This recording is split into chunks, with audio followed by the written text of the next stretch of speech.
I walked away and there was no resolve. My question, I had more questions than I had even answers. How, and then for one, how did blackology get here? And how did it get to Minnesota? That's one.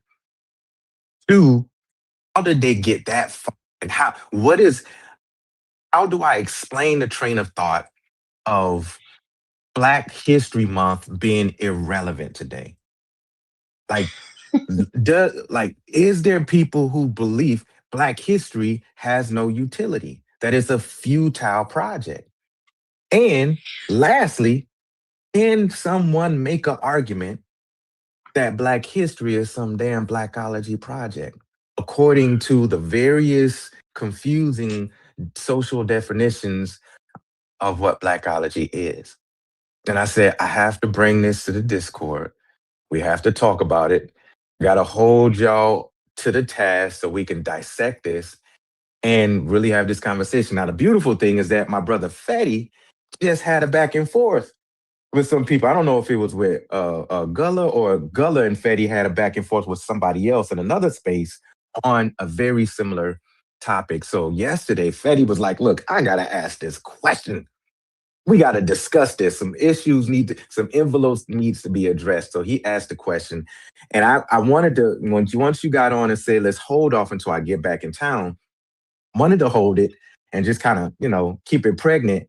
But by then, Betty had the dope he had the dope questions out there. Logic got invested, Chef got invested, Stu Pease jumped in, Corey came in, and DQ. And it was, everybody had different parts of the tug of war, and they were stretching and pulling. And I'm like, yeah, all right, I'm gonna try to wait. But the conversation got good. So that's where we're at. And you hear my questions. We got to talk about blackology. We got to talk about blackology's relationship to Black History Month. Then we got to talk about the relevancy of History Month. And is there a train of thought? Is the train of thought of the futility of Black History Month legitimate? Does it have any grounds to stand on? Now I'll land there. I'll open it up.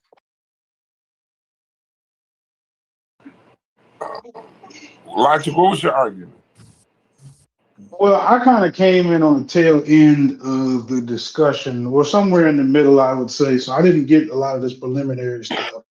But I have to say that sometimes I believe that we're fooling ourselves when we say how niche or how niche some of the terms and some of the paradigms that we actually talk about here on the internet, and how, a lot of times people actually kind of do understand the sentiment behind what we're saying, even though they don't know where it comes from.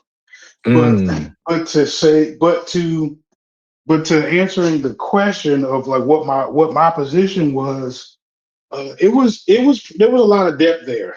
It wasn't just as simple as, by the time I came to the conversation, they were long past it being relevant or helpful to Black people.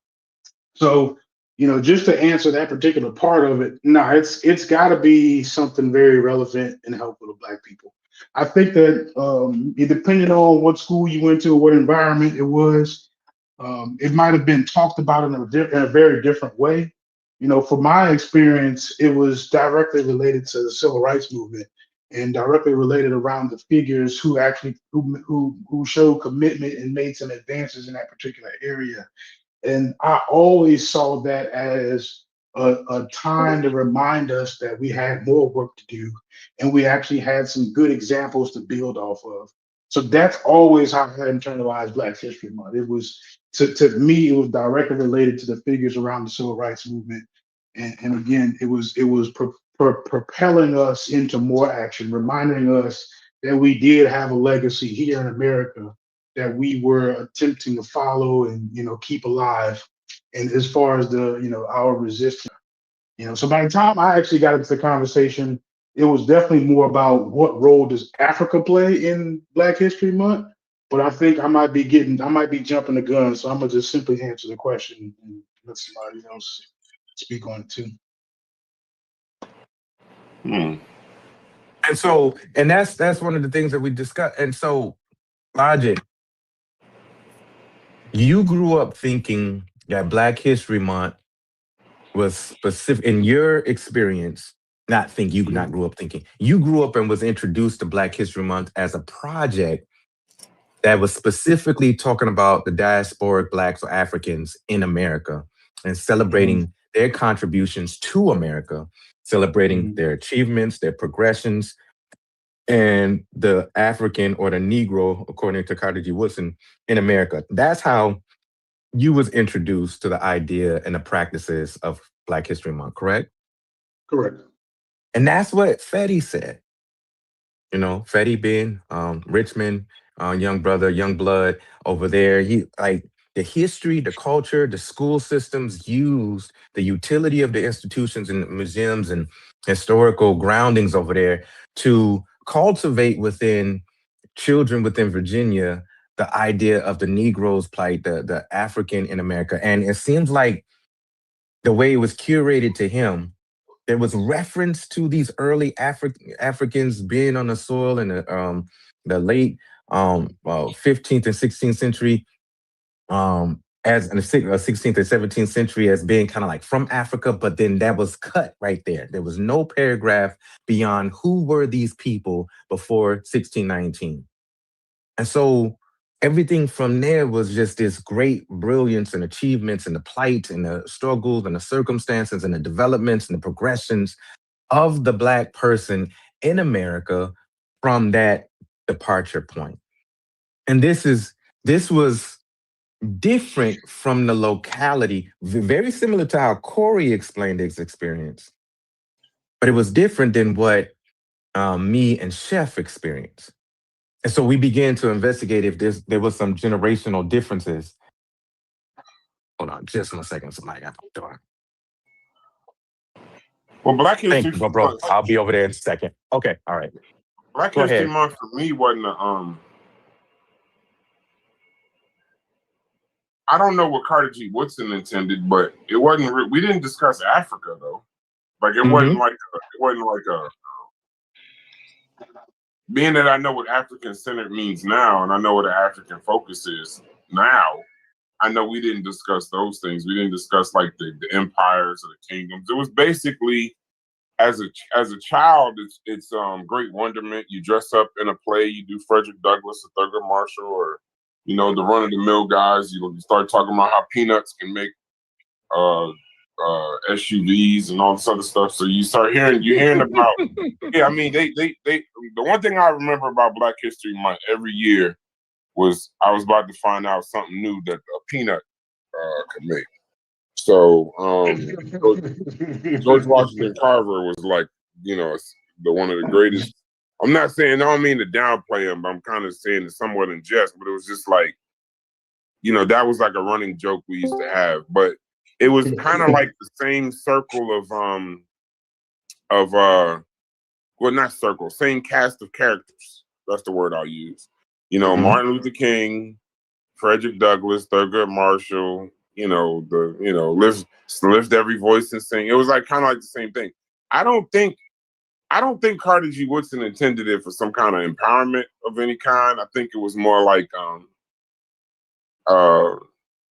you could say Afrocentric or blackology. I think he was trying to correct some history, or just at least make sure that our personal contributions, the inventions that we had, outside of slavery or slavery. I don't know what he meant, but I know what it was. Mm-hmm. And I know it had nothing to do with Africa. Yeah, I think the context. You're absolutely right. 1 second, Fede. You're absolutely right, Mujasi, that it was curated, right? It was that Mm-hmm. certain people made the list and certain people didn't. And to me, that central theme is where I get the idea of like it could have only been based on our relationship with America, because the people who are curated within that are, well, mostly Americans, and we're simply talking about stuff that they did here in America to push either our ethnic group forward or the entire America, right? You know what I'm saying? Like that was the whole theme around it. But go ahead, Fed. I didn't mean to cut you off, bro. Oh no, you good. You good. I agree. And And a lot of people, see, I get confused when people bring up the whole Carter G. Woodson thing, because it's either one may think that he was using the Negro at large as the primary talking point, and others say different. Like when I see the president of the organization he created and what she's saying now and what their mission statement is, it kind of aligns to what we were saying earlier regarding it being strictly tied to African Americans. Because like, we got to also understand, for one, Carter G. Woodson was a part of the American History Association, and he Mm-hmm. and he was being barred from those white American historians way before he even created Negro History Week and shit like that. So that alone shows that his perspective in psychology dealt with highlighting the Negro in America and how white people carried it in those organizations like that, and also talk about Africa. Like, he was using the Negro at large as a secondary talking point to say how all white people at large look at black people all together, but his main focal point was dealing in America. And we can also see how he used Frederick Douglass and Abraham Lincoln birthday, because black people was already doing that, celebrating them holidays. We was already doing that already. So I mean, yeah, he was using the Negro and all of that and talking about Africa, because that was just the social landscape of that time altogether in the world. But he definitely wanted to make sure the Negro story in America was told, because he got hella quotes saying Negro history is American history. And the fact that his same organization in 1975 teamed up and literally co-signed Gerald Ford to push it. And we know in 1976 was like the bicentennial, like the 200-year anniversary and shit like that. So like President Ford used that as a way to say, let's reflect back on the 200 years of America, and let's use this going forward as a way to celebrate those African Americans that contributed to it. So like that alone kind of shows a shift as to why like a person like Mia Logic sees it in the way we do now. You know what I mean? Mm-hmm. Yeah. Yep.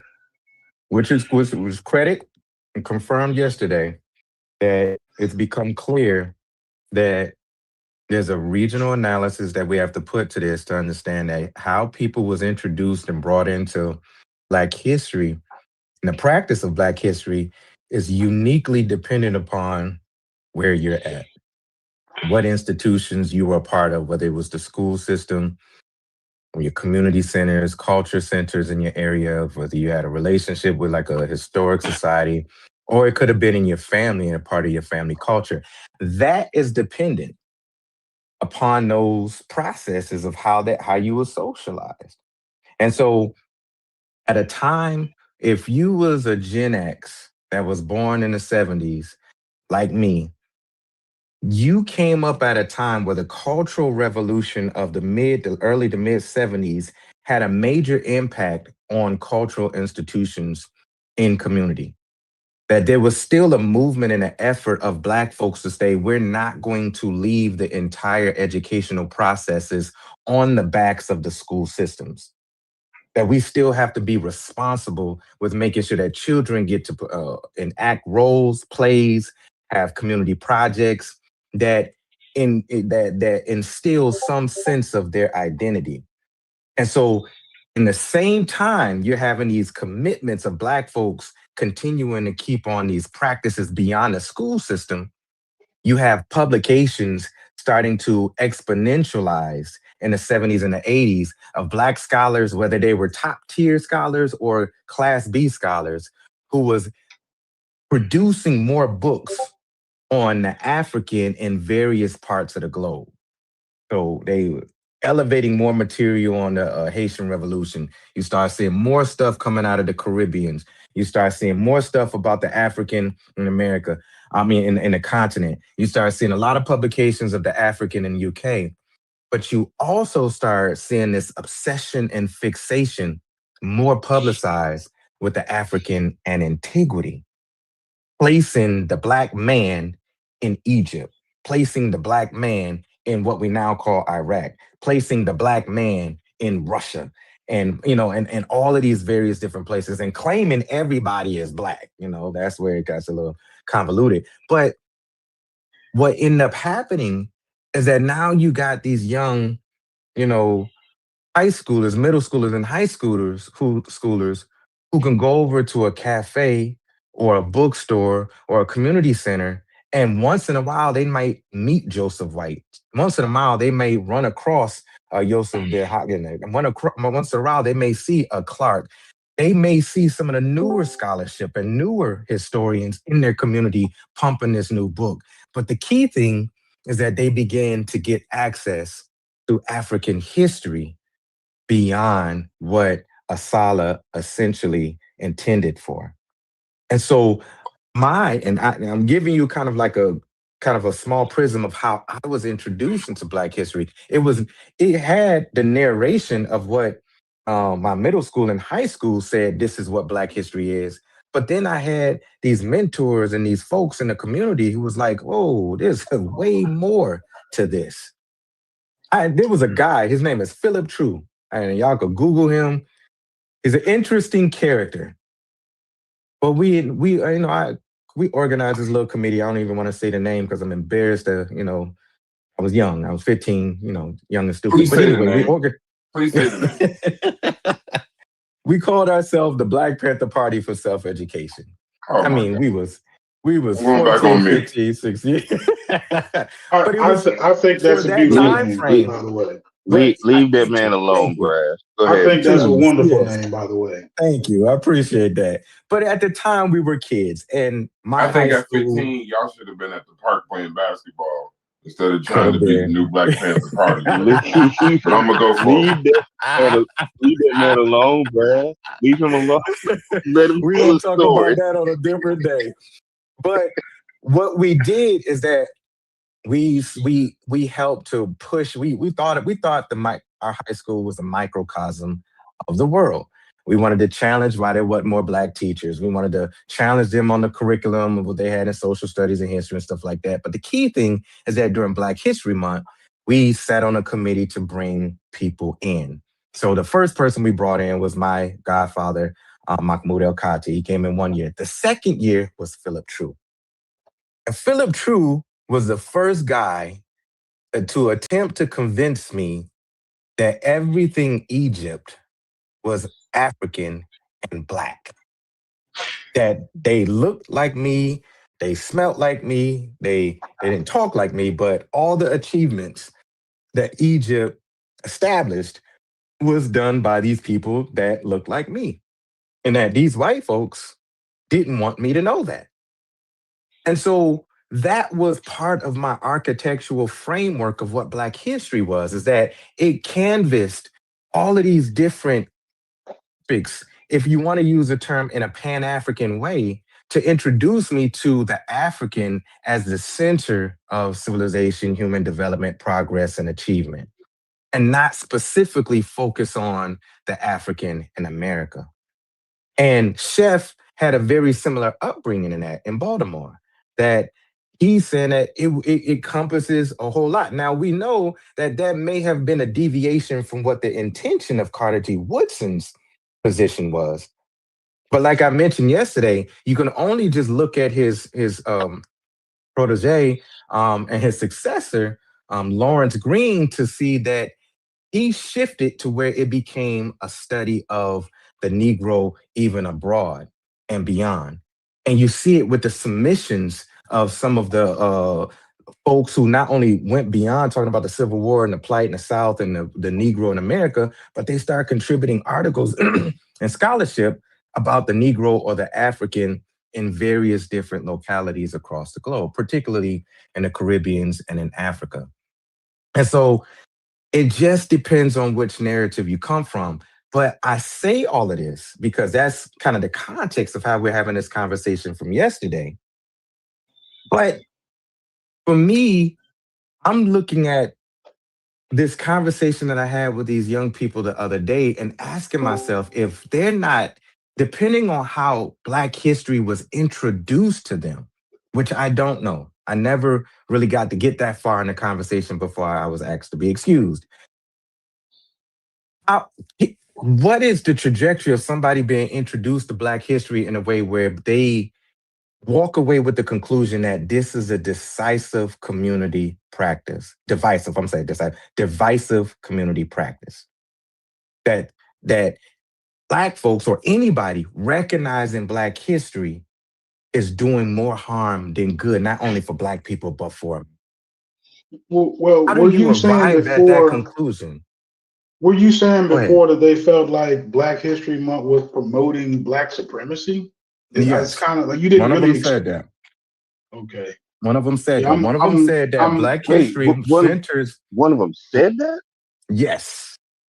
That That's What Black the crazy how history I fuck? picked that up. centers Black people, and it's a way of promoting like racism. Yeah. Wow. And for them, for him, it's a blackology project. What? Wait. That's where That's the what he said. That's blackology what the phrase. man said. That's what he said. That's where the That's black. what the man Oh, said. That's why I'm But saying we have to talk about this. Uh, oh It no, we can failed. how can someone use blackology and in the same phrase say Black History Month is racist? How does that happen, y'all? Talk to me. Talk to me. Oh no, I mean, we they would dropped the have. ball Go ahead, go somewhere. ahead, go ahead. No, I was just about to say like that. Like we must have dropped the ball because you didn't explain the context yesterday. Mm-mm, Holy mm-mm. fuck! Holy shit! Yeah, we to me to me we done fucked up somewhere. No, I we didn't know live that. in. Go ahead. I apologize. I Damn. couldn't hear. Go No, ahead, no, no. Smith. Finish. I was just about to say to me that's a sign that that we fucked up somewhere because I've heard some of those same sentiments expressed from the younger generation, just Mm-hmm. not to that extreme though. And I've never heard the phrase blackology used with it. My jaw's kind of on the floor right now. Wow. Because at the most you in during my generation, I'm a post Gen X person too. I was born in '81, Mujasi, right? Mm-hmm. In our generation, you were kind of shunned on if you looked at Black history as more of a waste of time, that sort of deal. Like that was our thing. Like, oh, like whatever. Like we kind of there was some of us who saw it like more of like a St. Patrick's Day. We just didn't take much stock into it, right? But Mm-hmm. I never heard of nobody saying this shit was divisive or a form of black supremacy like that. That's a bit of a shock to like, yeah. I hope we can unpack that. Like that, that's a bit of a shock. Let's talk about it. Were you able to ask them in what sense they felt like that, or Try to. you I tried to. what So the fuck? what they were able to that what they was able to articulate was that Uh-huh. in the scheme of everybody else who don't get that level of attention and who Hmm. don't get that level of support, they feel like there's too much centering Black people Oh, as geez. if nobody else contributed. It elevates Uh, Black people as if nobody else is Black. And uh. it promotes this racism. It makes Black people feel like they have a unique and specialness. Now, I'm paraphrasing them, but these are Oh, very Jesus. similar words and concepts that I'm paraphrasing. This is what they said. And so And now, logic. Go so ahead. Go ahead. I did get a little fixated in the conversation because he used the term blackology. I'm like, there go that damn word again. That And word. Are Right. so, these Right. college educated people, Majasi? Are these college educated people you're talking to? yeah, unfortunately, yeah. Oh, Jesus. Oh, Jesus. I'm not Oh so Lord. critical. I think Brass was about to say something, but I'm Yeah. Yeah. not so Brass. critical on his assessment. Really. I would need a Really. whole lot. I would need a whole lot more context. I don't agree with his assessment, but just as some people view this ancient Egyptian conversation as empowering, and I would consider it very divisive and unproductive. Some people view it I as think that's two it's different conversations, inspiring though. and empowering. I Yeah. think what After it Brass is, goes, I think I what it hope we is, can though, unpack that. Go ahead, Corey. I think what it is, and we have to take, the thing is, we got to take some responsibility. because that term came out of this community. It came from us. You know what I'm saying? Whether we realize it or not, and I always say it all the time, like we're influencers. Like when we come on here, every one of us that talks and voices our opinion, especially us that's strongly opinionated, people like Josh, who's well kind of in his history and shit like that, people are listening to you. And we may say it a million times, but don't listen to me. I'm not a professional. You might want to go get an education. Yeah, it's easy to say that, but that's not what's going on, and we all know it, right? So what happens is we'll say these things, right? And people will take us out of context, not knowing the nuance behind what blackology is, right? Because again, blackology is not a bad thing. Just like having a beer or going out to enjoy your favorite cognac is not a bad thing, right? Now, when you're abusing it, that's when it turns into bad. You know what I'm saying? So, like, I don't think we're always responsible. And, when we use that word, I don't think we kind of unpack it. You know what I'm saying? We're more trying to provoke in opposition, kind of, when we're using that term. So I think a lot of the responsibility goes on the people who kind of created the term. I don't know that we created it, but we've coined it per se. You know what I'm saying? And I just think it's a lot of responsibility is on us to clarify what we mean by that. What qualifies as blackology? Can blackology be good? Can blackology be used for good? Can it advance Black people, right? What are the negative things about blackology? And what's the positive things about blackology? Those things haven't been clarified. And I will take some responsibility for that. Because most of the time we do use it as a pejorative.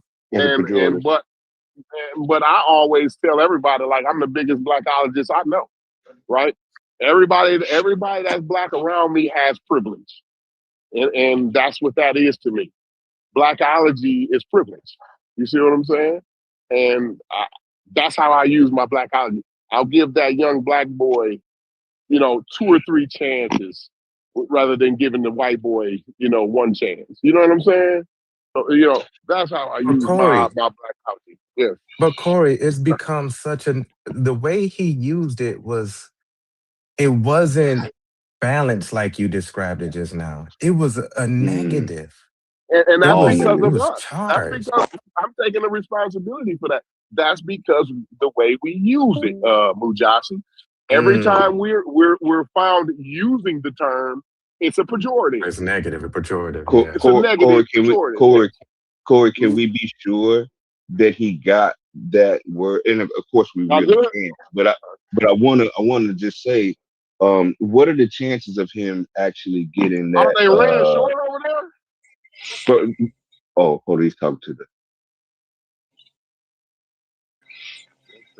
the Corey? Oh, my bad, y'all. I thought I was on mute. No, it's all good. That motherfucker ordered some concrete. Motherfucker ordered the shit short. Jesus. Oh shit! Look, he only ordered you 50. Oh, he only ordered you 50,000 instead of 60,000. Anyway, well, the 60,000 is already ordered. You just release it at a certain amount, and I wanted more than that release, but I'll let somebody else do it. That's my fault. One of the things I realized. Can I say something before you go ahead? Go ahead. One of the things I've realized is that college-educated Black men now. I realized it from last about 10 years. It was like, remember when the term Hotep, or these Hotep Negroes are bad for the community, or these conscious community Negroes. Is that college-educated Black men sometimes look at these conscious community Negroes as being, what the word I'm looking for? Extreme. Not extreme, but as being the backward. Militant or backward? Backward. No, backwards, meaning that they still hold those talking points from the 50s, the 60s, the 70s, the 80s. They're carrying backward leaning talking points. They don't realize that the America today is not the same America as it was in the 70s. That we have moved on up, that we now own that penthouse apartment in the sky, not realizing that while some of us have benefited from what has happened over the last 60, 70 years, many of us is still struggling. And as a result of somebody who, like, I understand what face Majasti, because Majasti should have called them Negropeans. That you Negropeans have now forgotten the struggle and don't want to appreciate whose shoulders you stand on. Because those are the epiphanies. Those are the, that person is a Negropean, Majasti. And you can't hide it. I know that you don't want to call black people. But if a black man tell you, say, your history don't matter, and celebrating your history is akin to racial supremacies, you stand on the shoulders of people who died for where you Well, are today. I'm saying before we are making the same mistake he made, right?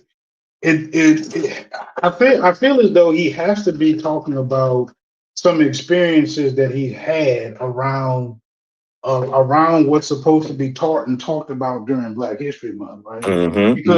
Because let's say if Black History Month to him or in his environment sounded a lot more like the Black Egypt conversation, maybe he could have arrived at, damn, this sounds like some bullshit.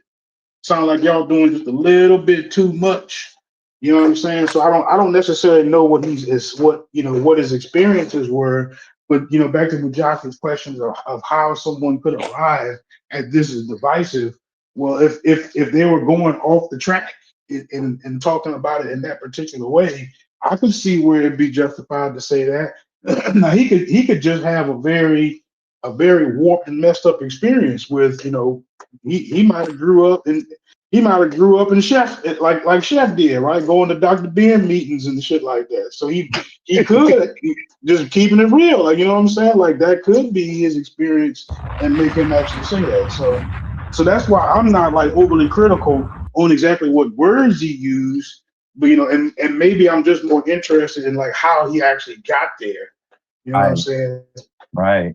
Well, Right. it's interesting in how he got there, but as far as that particular word, and with what Corey was saying about how we should be responsible, or the people in the YouTube community, I'm not so sure we can be we can 100% say he got that from the quote unquote conscious community. I'm pretty sure that word is out there floating around in other spaces. And so as far as the balance, it being positive or pejorative, I'm wondering how much of that balance is out there if it's being used in other spaces. I'm guessing if it's being used in other spaces, it's probably being used only as a pejorative, because it's got a kind of negative sounding, blackology, it's got kind of a negative sounding sort of, I don't know the word I want to use. You know what I mean? It's Well, got kind of like, I don't know. I don't really know what to do with that other than just like you would have to completely just disregard the term, because if I say the word preference, right, that I have a preference for my ethnic group, that is blackology. yeah. Y'all know that's in the Urban But there's Dictionary, right? nothing The wrong. definition of blackology, right? But there's absolutely nothing wrong with having a preference. There's nothing illegal about having a preference. You get what I'm saying? So it's it's kind of a tricky thing. But like what we're not doing a good job emphasizing is where blackology actually takes you in the wrong direction when you kind of you're overdoing it. You know what I'm saying? You've now taken it to a place where you're not doing something healthy with this blackology. When you disregard empirical information just to put black first, that's when it teeters into brown. Oh, that's perfect. That's just simply how I put it, bro. I'm looking at the That's definition perfect. of blackologist on Urban Dictionary. It says a person whom is not of African descent directly, but deeply embraces black culture. this person is so infatuated with the culture. Hold on. The person Wait, is so infatuated with the culture that they are said to have a degree in the studies of black folks, blackology, if you will. So I mean, read, they talk about Freddie, experts and I everything. do Freddie, like that definition. Freddie, read that Give again. that Before that, definition. No, no, real no, quick, hold A, on. a I gotta person, go back No, to a work. I person gotta go hold back who to is on, work, not. y'all. hold on, Go y'all. ahead. Go Freddie, ahead. read I'm that like, one more time. Freddie, one more. read Let Yeah, me that a one comment white more on it when person. he's time. done, because I gotta go back A to work. person Go whom is ahead. not of a person whom is not of African descent directly, but deeply embraces black culture. This person is so infatuated with the culture they are said to have a degree in the studies of black folks, blackology, if you will. He talking about white people. I They're talking know. about white I'm hearing people. Rachel Yeah. Dolezal. Yeah, We are Hey, direct. I'm We just are saying that's in Rachel the directly Dolezal. y'all gotta understand what it be. So these data, the data is getting stored, and they listening to us talk, but they misinterpreting what we saying. You know what I'm saying? Like the fucking robots is misinterpreting what the fuck we saying. That's all that is. You know what I mean? Oh no, this is the You're So, right, Urban Dictionary. This Corey. ain't Chat GPT. This is the oh, Right, Urban that this ain't is the that. Dictionary. Urban Okay, okay. Dictionary. And Yeah, so they if got he's that saying, wrong. See, if he, that's wrong. Yeah, That they ain't fucked us. that up. Yeah. but, so, Yeah, but they fuck this up. see, I'm okay, saying y'all so gotta look through the young people lens though. Like we were saying earlier, my bad to cut you, Josh. We were saying the yeah, other day that younger people are more prone to be in a colorblind society. So I don't see why it's surprising that they would say, because like the first rebuttal that they may give you a young person who may think like that. Well, would you get offended if white people had a White History Month? So in their that's, mind, they said that. They said that. yeah, Yep, like yeah. So yep. I see I may disagree. Like I don't consider Oh, myself geez. a psychologist. I consider myself pro-black to where my definition, that's how I separate it. Like, but for young I'm people, the again, if they don't have that, hold on, let me finish. If they don't have that past of the or even not knowing the civil rights movement and the plight and all of that, to get where we are now, then they may not hold it or wear it on their sleeve as much as other generations. But we still gotta inform them as to why Black History Month is important, because Black history in America is being made every year. You know what I'm saying? See, Like, why it's so conflicting. Because thank you for reading that, Fetty. And Corey is right that there's more than likely a deeply focused and misinterpretation of how one community may use and define the social definition of the word. And then it may get sound bit and then completely taken out of context and redefined somewhere else in a totally different locality. But Logic, you said if I have a connection for my own history, I'm paraphrasing you, that's blackology. And this I is why didn't I say had to that. ask this question. Okay, clarify and correct me if I'm wrong, so I I could think get that's it just being right. pro-black and Yeah, pro young No, people. that That's pro black, yeah, help bro. me out. I'm saying having a preference. Having a Having a preference isn't a bad preference. thing. Yeah, the preference is what I say. If you're Do you more have a preference interested for in your in own? African Huh? history than you are European history, you could consider that blackology. But at that Why? point, you're not doing anything unhealthy. right. Why is that Well, blackology though? I don't look at that as black. because you're not exactly a fan of history, but you're gravitating to what you prefer. You want to know the history of your people, right? So that's You have blackology. You can still so be listen. grounded in that So practice I yeah, of would so I yeah, would so like say no, that, bro. just you can as still I would Corey say ground that. yourself. just as Corey said, that he has he feels better giving a longer leash to his black coworker than he does his white coworker. He has a preference. However you draw up that preference, I would consider that blackology. Now you haven't gone into something unhealthy yet, but that preference is, it is there. There is some bias in there. And I Okay, don't now think there's let nothing me wrong with stop that. you right I there. think it. Hold on, Oh, Fetty, go ahead. because this goes to why I'm asking this question. So with that logic, are we saying now that Carter G. Woodson's preference and elevation of the Negro in America was a blackology Blackology. project? No, Yes, no. It's yes. pro-black. Nah, I'm saying I'm Pro-black. yes. hearing yes and I'm Healthy, hearing yeah. no. Oh healthy. man. Because blackology. Based on the Logic saying context that yes. I He just laid asked out, logic. He asked logic, and based logic on the said yes. based on the context that he just laid out, I would have to say yes. Now I'm also reminding you that it hasn't gotten unhealthy yet. I did say that in there, right? Displaying a preference does not actually take you into somewhere unhealthy.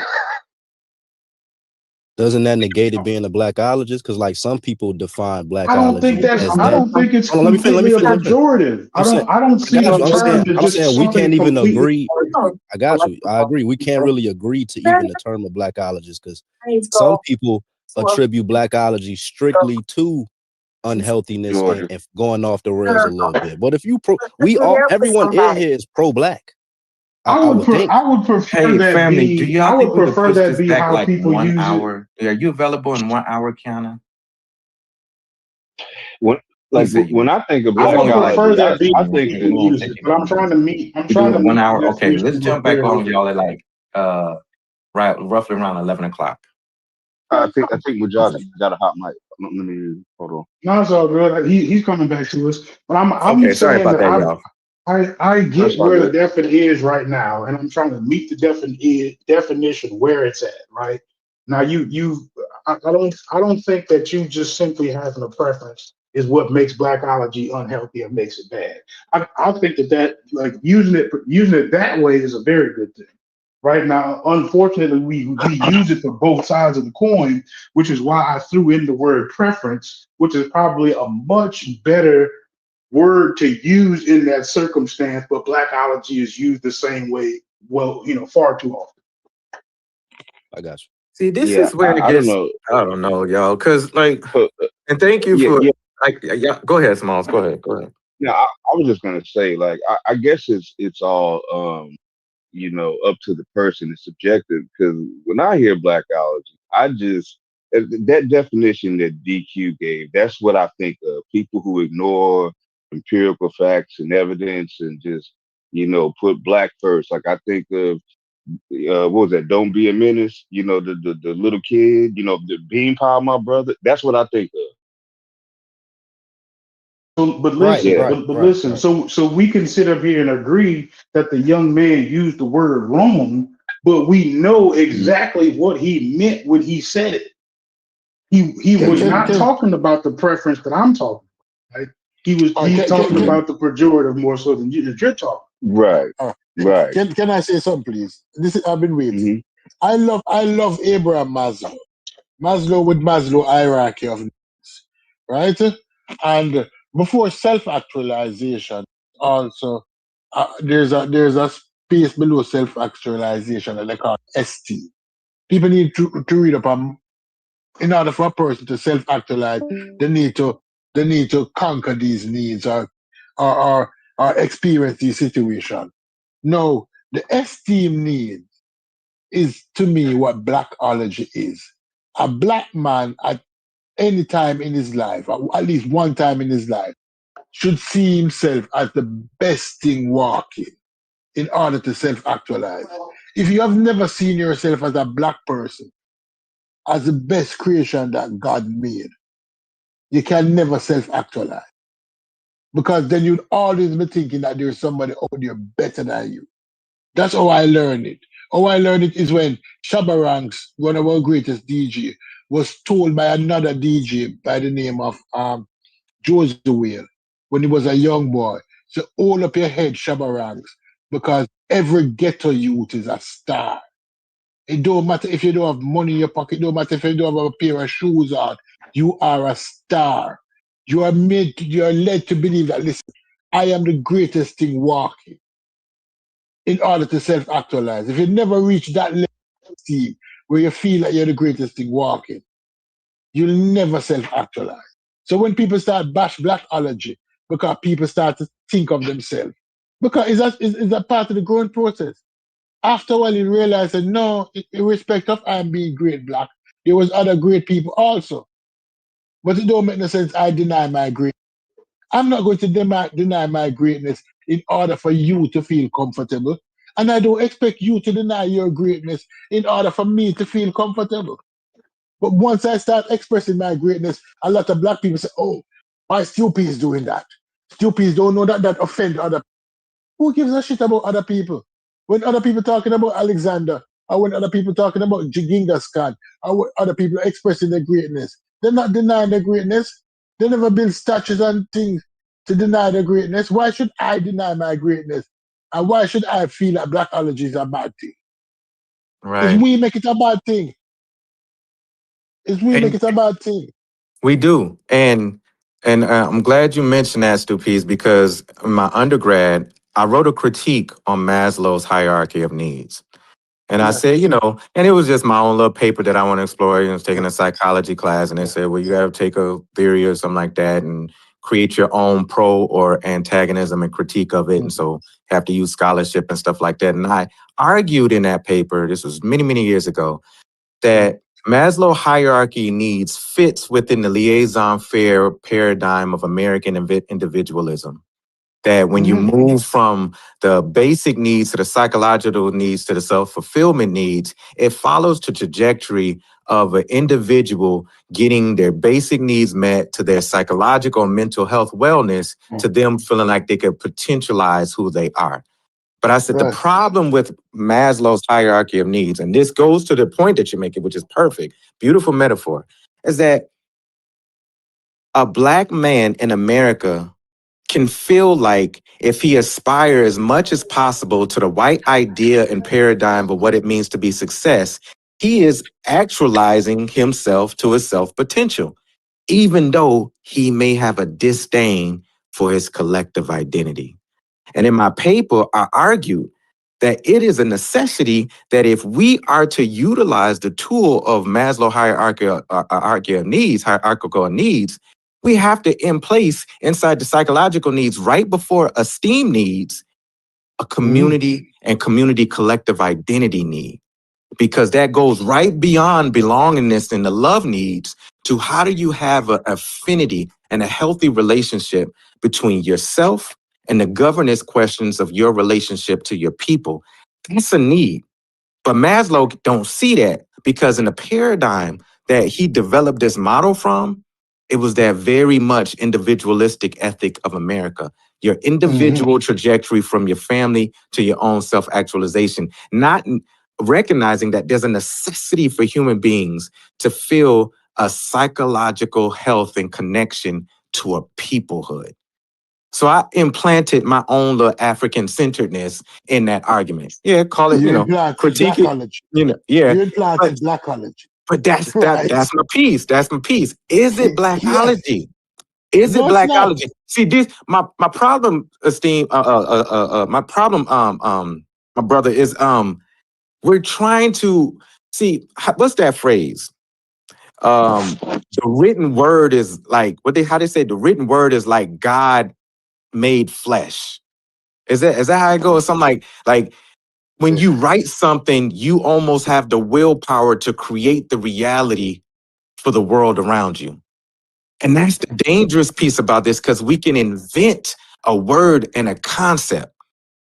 And we may have a social definition and context like Fetty just described in this particular moment that the Urban Dictionary says that blackology is of a person who is not necessarily of African descent, i.e. a Rachel Dolezal, who is obsessed and committed to everything Black. But then it only takes, like Corey is saying, is that if we don't own and try to construct an institutional way to define and keep the social definition to be more publicized and clear from our perspective, someone can take that word, morph it into something totally different, or even just focus on one aspect of it. Like and woke. make it a pejorative. Blackology in the word woke. To Like something negative, woke. right? Which is why you have a hard time when Fetty used blackology, even though Fetty oftentimes try to strike a balance with how he used it. But when you hear him say blackology, you immediately say it's a pejorative coming from Fetty's mouth. And so if most of the times that's how we're promoting and talking about blackology in a negative, then it's no coincidence that I experienced my first person up here who has deemed and characterized Carter G. Woodson's project in the 1930s as a blackology project.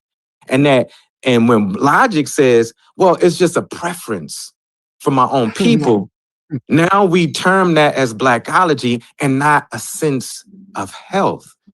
That's health. I don't understand how something that's healthy for us can have a dual definition of like, it's healthy on one end, a sip of beer here and there, but when we overindulge, it's negative. Mhm.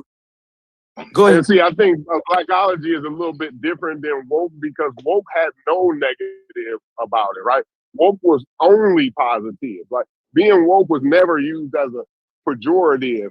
And so blackology is a little bit complicated because of what you just said. You know, there's a good dosage. There's actually a good dosage of blackology, right?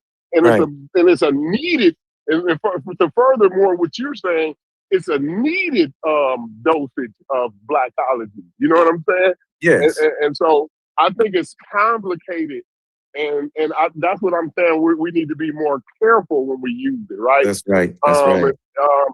We need to point out, like when we say, "Oh, you doing they go your blackology showing again." We need to more be specific about what we're saying there, because I do want blackology. I do want it to be okay to have some blackology, but I do want to make sure that we keep ourselves within reality. I don't want to step outside of empirical data. You know what I'm saying? Yeah. Or I don't want to step outside of the realm of, you know, what we actually can prove and what, you know what I'm saying? Like we don't want melanin to send us into space. You know, we don't want to be astroplane. See, that's where that's poisonous blackology. And I think that's the uniqueness of blackology. It's easily misinterpreted. But Yeah, I but don't know. The word already it exists that has a is spectrum. pro-black. Huh? Corey, why we can't use when I hear blackology, you know, I think of it like psychology or philosophy or anything. It's how black persons interpret themselves and them achievement, right? Now you can have within any ologies, you can have people who talk bullshit in any ology, in any subject, right? And you go have people who straightforward and real with the thing. But we act as if everything in blackology is negative. Oh, there go Corey again with his blackology bullshit. There go. Right? How many people in here actually represent blackology as an expression of how black people see themselves? No. We tend to jump on the negative part of it when given Most of the opportunity time to when do we use it, it's negative, and I think we got to take some responsibility for that. I do. Like we need to kind of start using blackology in a positive way. Like, yo, I used my blackology today. You know, I gave the young black boy a 10% raise.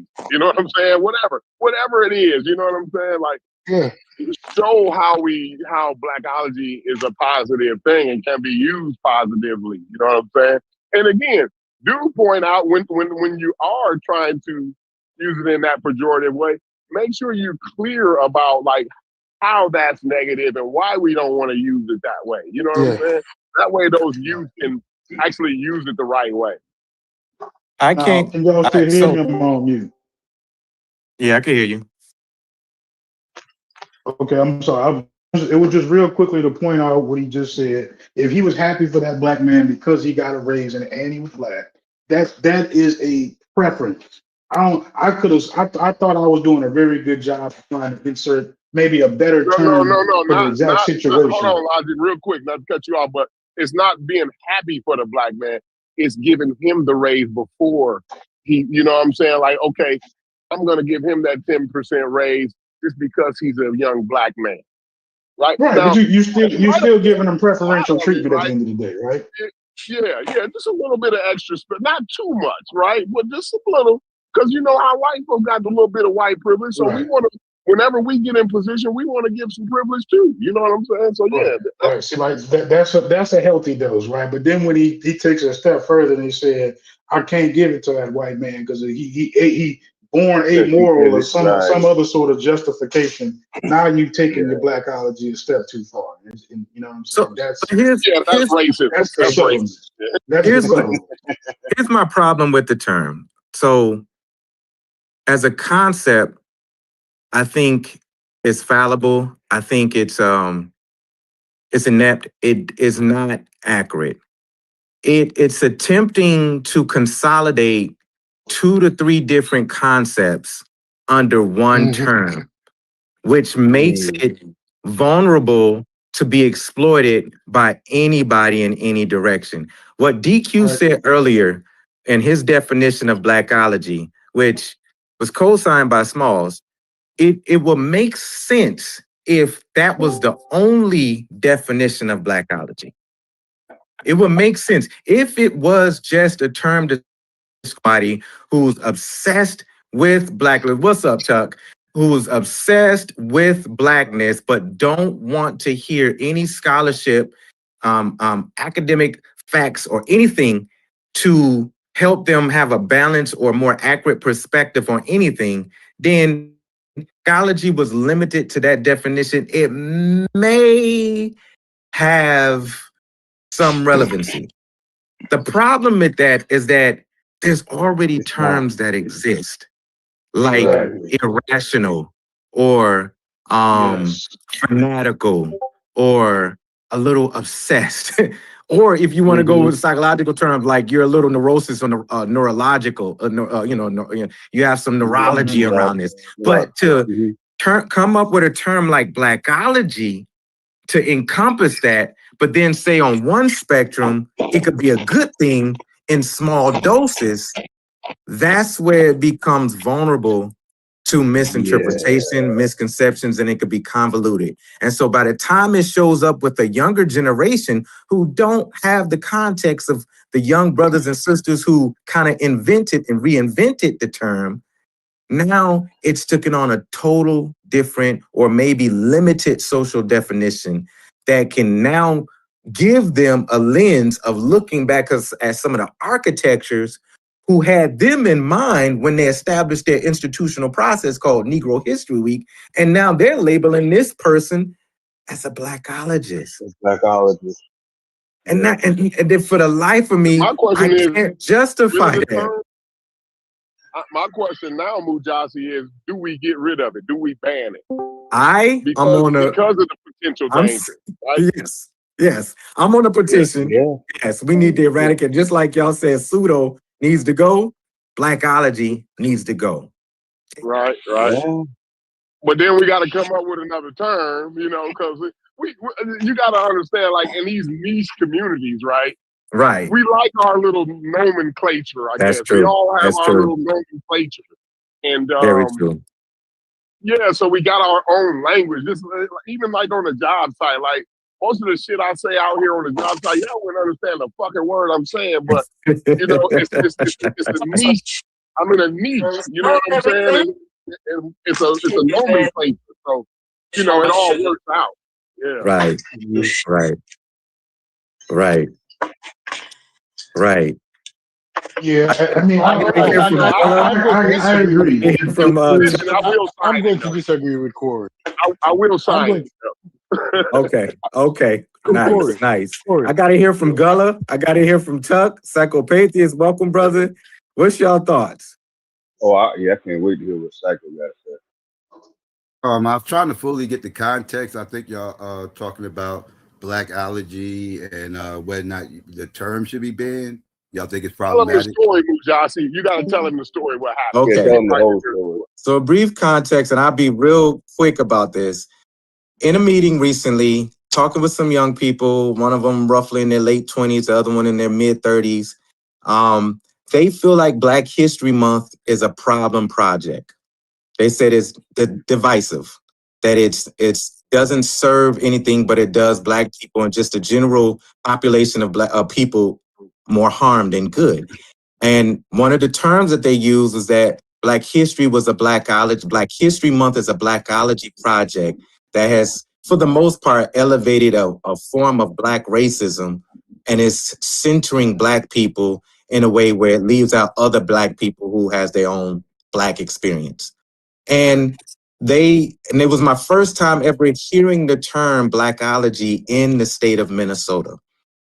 And so it threw me off, caused a little, some passionate conversation for a little while. Okay. And so I said, I'm going to bring it to my brothers and sisters here because, I admire y'all. Y'all some intelligent people. And I have to ask the question, like, is there some legitimacy to what these young people's frame of reference in terms of Black History Month? Can Carter G. Woodson be considered a blackologist in his quest to institutionalize the study of the Negro? And is, how do we understand this whole reality of blackology and how it's been used and weaponized against our system? Blackology is kind of like it gets kind of getting jumbled up a little bit because studying Black history, being passionate about Black history, teaching Black history, writing about Black history is not blackology. Blackology is the people, to me, at least how I've always viewed the term, how I've always presented the term whenever I use it. It's the people that try to make everybody around the world Black. Black everywhere. We was on every part of the earth first and everything else, and have these ahistorical, pseudo ideas about everybody being Black. We was the first Europeans, we was the first Asians, Afro-Asiatics, and all this other. Like, to me, when somebody who subscribes to all this stuff, that's a blackologist. That's just somebody to just glorify Black for absolutely no reason. Right. Now, you mentioned something else. You mentioned how the mentality of the kids that told you this, and they saying, how they view Black History Month as racist and useless, say, and everything else. That stems back to the propaganda that I always speak about, and that's why I kind of always get pushback. I get a little bit of heat for this. I got it over here a little bit, but about my position about race being biological, right? Because the whole concept of race just being a social construct, and how they promote, how that's highly promoted and it's been politicized within science and everything. It's kind of the common consensus and all that. This is propaganda, right? It's a way to try to remove the whole mentality of Black people to try to excuse white racism in the past, right, and excuse current and soon to be white racism, because once we get into the idea of race ain't real, race is just social construct, well, none of this Black stuff mean anything. It's all stupid. Why we need History Month? Race ain't real. It's all social construct. We promoting white supremacy by even promoting this Black History Month stuff. What we need that for? Why do we need Black anything? It shouldn't be Black anything. We should be American, right? We should be just happy to be American and just wave these American flags and forget about race. I get called racist so much, it's ridiculous. And not once do I ever run around saying I hate anybody. I just express a lot of love for Black people, and that makes people uncomfortable because, they don't want to look at the world through Black lens. They want to look at it through, this new race is just a social construct. We all one race, the human race, diversity lens, which is not reality. Right? Like Donald Trump is he ain't trying to peel back. He's not trying to erase history. He's trying to erase Black history. He literally sit up here. I'm not even a fan of MLK, but he's trying to sit back and pull things back on MLK Day to try to minimize that. I forgot what it was. I think it had something to do with the national parks, something like that, where he was trying to make that and Juneteenth. Yeah, I'm not a fan of Juneteenth either, but neither one. But I know what he's doing though. I can understand what's going on around here, and he's trying to peel back. I think it has something to do with national parks being free on those days. He was trying to peel back or whatever, and he wouldn't do that for President's Day though. He wouldn't do that for President's Day because that represents two crackers. So my bad, but this is the type of stuff that's going on. And it's like they pulling the wool under people's eyes, right? And but you see the results of it. This comes from like about 3 decades of constant, trying to, indoctrinate people with this whole idea, this one race, the human race, which is hilarious because human is not a race, it's a species. But anyways, but they indoctrinate people with all this in their mind, and now you got younger generations been promoted this their whole life. That's all they known is this, race is just a social construct, it's not a thing, and everything else. This is the results of it. Now they're going to tear down everything Black that got built up through us, our ancestors, their ancestors, and everything. Like, yeah, so it's crazy. My fault. I'm rambling. Oh, you're good. You're good. Steph, Tuck, go.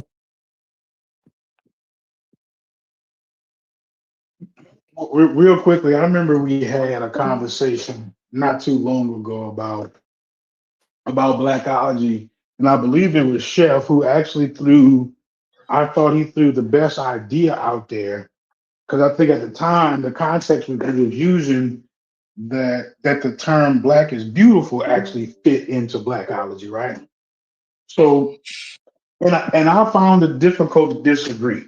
So I still do today, and I felt like it's because the way that we was using it, right? And we were talking about how can it be healthy and how can it be unhealthy. Well, of course, if we maintain the idea that black being beautiful is healthy, right? And it's only until you take it a step further and say, well, other groups are less beautiful, right? Me saying black is beautiful is not the same as saying other groups are less beautiful, right? It's simply displaying that I may have a particular preference or affinity to black. So, like, I don't think that that's unhealthy, and all that I shit. think that in some degree, being naive is actually healthy in some sort of way. But go ahead, Tuck. Go ahead. How you doing today, Big Doc? Oh man, I'm a little bit up under the weather if y'all can hear me, but it's all a ploy. All this shit is a ploy. Just like racism don't exist online no more. They'll come on there on a post and say, "Well, why are you talking about race?" That's what I see more online than anything. So, like the brother just said, they ain't trying to erase history. They trying to erase Black history, and they get Black people to talk about it. Like, and then you get on there and now you crazy. Now you're a blackologist. Mujahid, I can't believe the first time you heard that in Minnesota about it. It is spread all over the world to where you tripping if you talking about Black shit. It's something wrong. It's something wrong with you. Now, so they get all of this foot forward and all of this shit. Now it's hey, let's all be friends now. Man, listen, it's too much. Hey, and I did get triggered a little bit when dude said he wasn't a fan of Martin Luther King. See, it's just shit like that just I couldn't imagine being these historically Black figures families. I couldn't imagine being the son of Martin Luther King and shit. All of his daddy had to die, and niggas get online on his birthday talking shit. I just don't get it sometimes. And now Carter G. Woodson, Mujahid, Carter G. Listen, I man. know. That's what I'm saying. I'm under the weather, so I can't really do what I want to do. So I'ma just listen. But you cooking, brother. I always say I ain't never getting rid of blackology. I never will. I don't give a damn. It had been 501 in the server. And y'all know I'm standing 10 toes. I'm Black Egypt. I'm all of that. I go too far because niggas ain't going far enough. And that's all I'm gonna say. Okay. Can I say something? Can I add to that? Big up, brother. What you just said? Is that a triple X Scully you got on? Big head motherfucker. No. But yeah. Although me and Tuck might not get along sometimes, the thing about it is that we don't affect when we hear a word like Euro. What word is Eurocentrism? Yep. Or Eurocentric? Yep. Right. We don't push back on those words. When the European come and everything he says is enveloped around Greece, encapsulated around Greece, his society, everything. He has no problem celebrating his Europeanness. But Black people will feel embarrassed to celebrate ourselves. Or we say, no, we're not. No, I'm a blackologist, right? I'm a blackologist. And some part of it might be pseudo, like everybody else.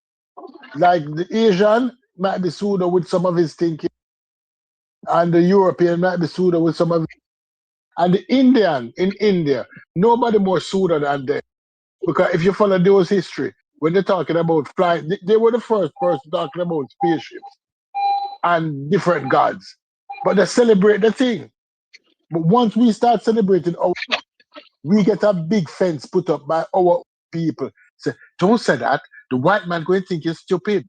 The white man going to think say, you're uneducated. But when you start this with their pseudo, it is more pseudo than anybody else on. But we say, no, We can't do that. Other people might think we're stupid. When you read the one with Bangladesh's biggest foolishness in the world. When you read the Iliad and Odyssey, the biggest stupidness in the world. When you read Indian history with the spaceship, stupidness. But when black people talk about themselves, oh, we can't do it. That's my truth. So there's some pieces that was said that was phenomenal, and I want to kind of ask, see if they could get an elaboration. Like my brother, Psychopatheus, you said that, and help me because I may have interpreted or maybe heard wrong. You said at a certain point we shouldn't need Black history because it should be American history. And I want you to just kind of, correct me if I got that wrong. I heard you wrong. And two, expound on that a little bit more, because the young people that I was talking to, that was one of their anchoring ideas. That's what they were That's trying what to I was saying. elevate. Yeah, that's not my position. I Oh, was saying gotcha. that's the new position. I was saying Gotcha. that's what. I was saying that's the results of the propaganda. Is now you got what you just heard, which is now that's why the FBA thing's so big, right? That's why I call out the FBA thing, because they call it foundational Black American, but ultimately the idea is to erase the middle part. They trying to get rid of the B, right? And they just want to make it foundational Americans. That's why so many Indians love that movement. Right, all these little fake Indians out here, they love that movement. They kind of run that movement, right? And that's because, again, it's all about dropping Black and becoming American, being naturalized, right? That's the ultimate goal. Yeah. And I could that was an anchorage, that was an anchoring idea that they were grounding their argument in, is that, and that's one of the reasons why they kept saying that it was divisive. Sorry, Mujasi. I gotta get elaboration on Martin Luther King. I got to. I gotta ask about that, please, just a little bit. Well, you want to know what my issues was or whatever with Martin Luther King, or you want to know like what is it? Yeah, I want to know. I want to know why people start with that. I want to know why issues is what people start with nowadays. We used to get through a whole lure of shit before we started with people's issues, especially somebody like Martin Luther King. But yes, I do want to know. Oh, well, all right. Well, you're probably hearing a lot about MLK now because MLK Day just passed not too long ago. And I only mentioned them in context of talking about what Donald Trump was trying to peel back on. But I did mention that I'm not the biggest fan, but I do understand what's going on. Like, in other words, my feelings about him is irrelevant. But MLK is kind of a very polarizing figure in my life. Like, I kind of grew up with a certain understanding of MLK, a little bit different than everybody else's. My pops really didn't like MLK too much. My mom's loved him. My pops didn't like him too much. And he used to say certain things, and I didn't understand it when I was a kid. I kind of sounded, probably a little bit, I felt the same way you probably feeling right now, hearing me say it, kind of a little bit taken aback. Like, why would you feel this way about MLK and shit like that or whatever?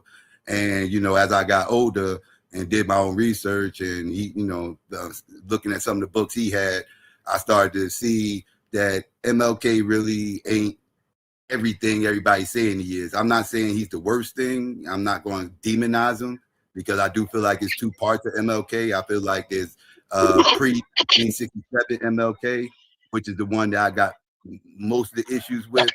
And then it's after 1967 when he went to Chicago. When he went to Chicago, his life changed.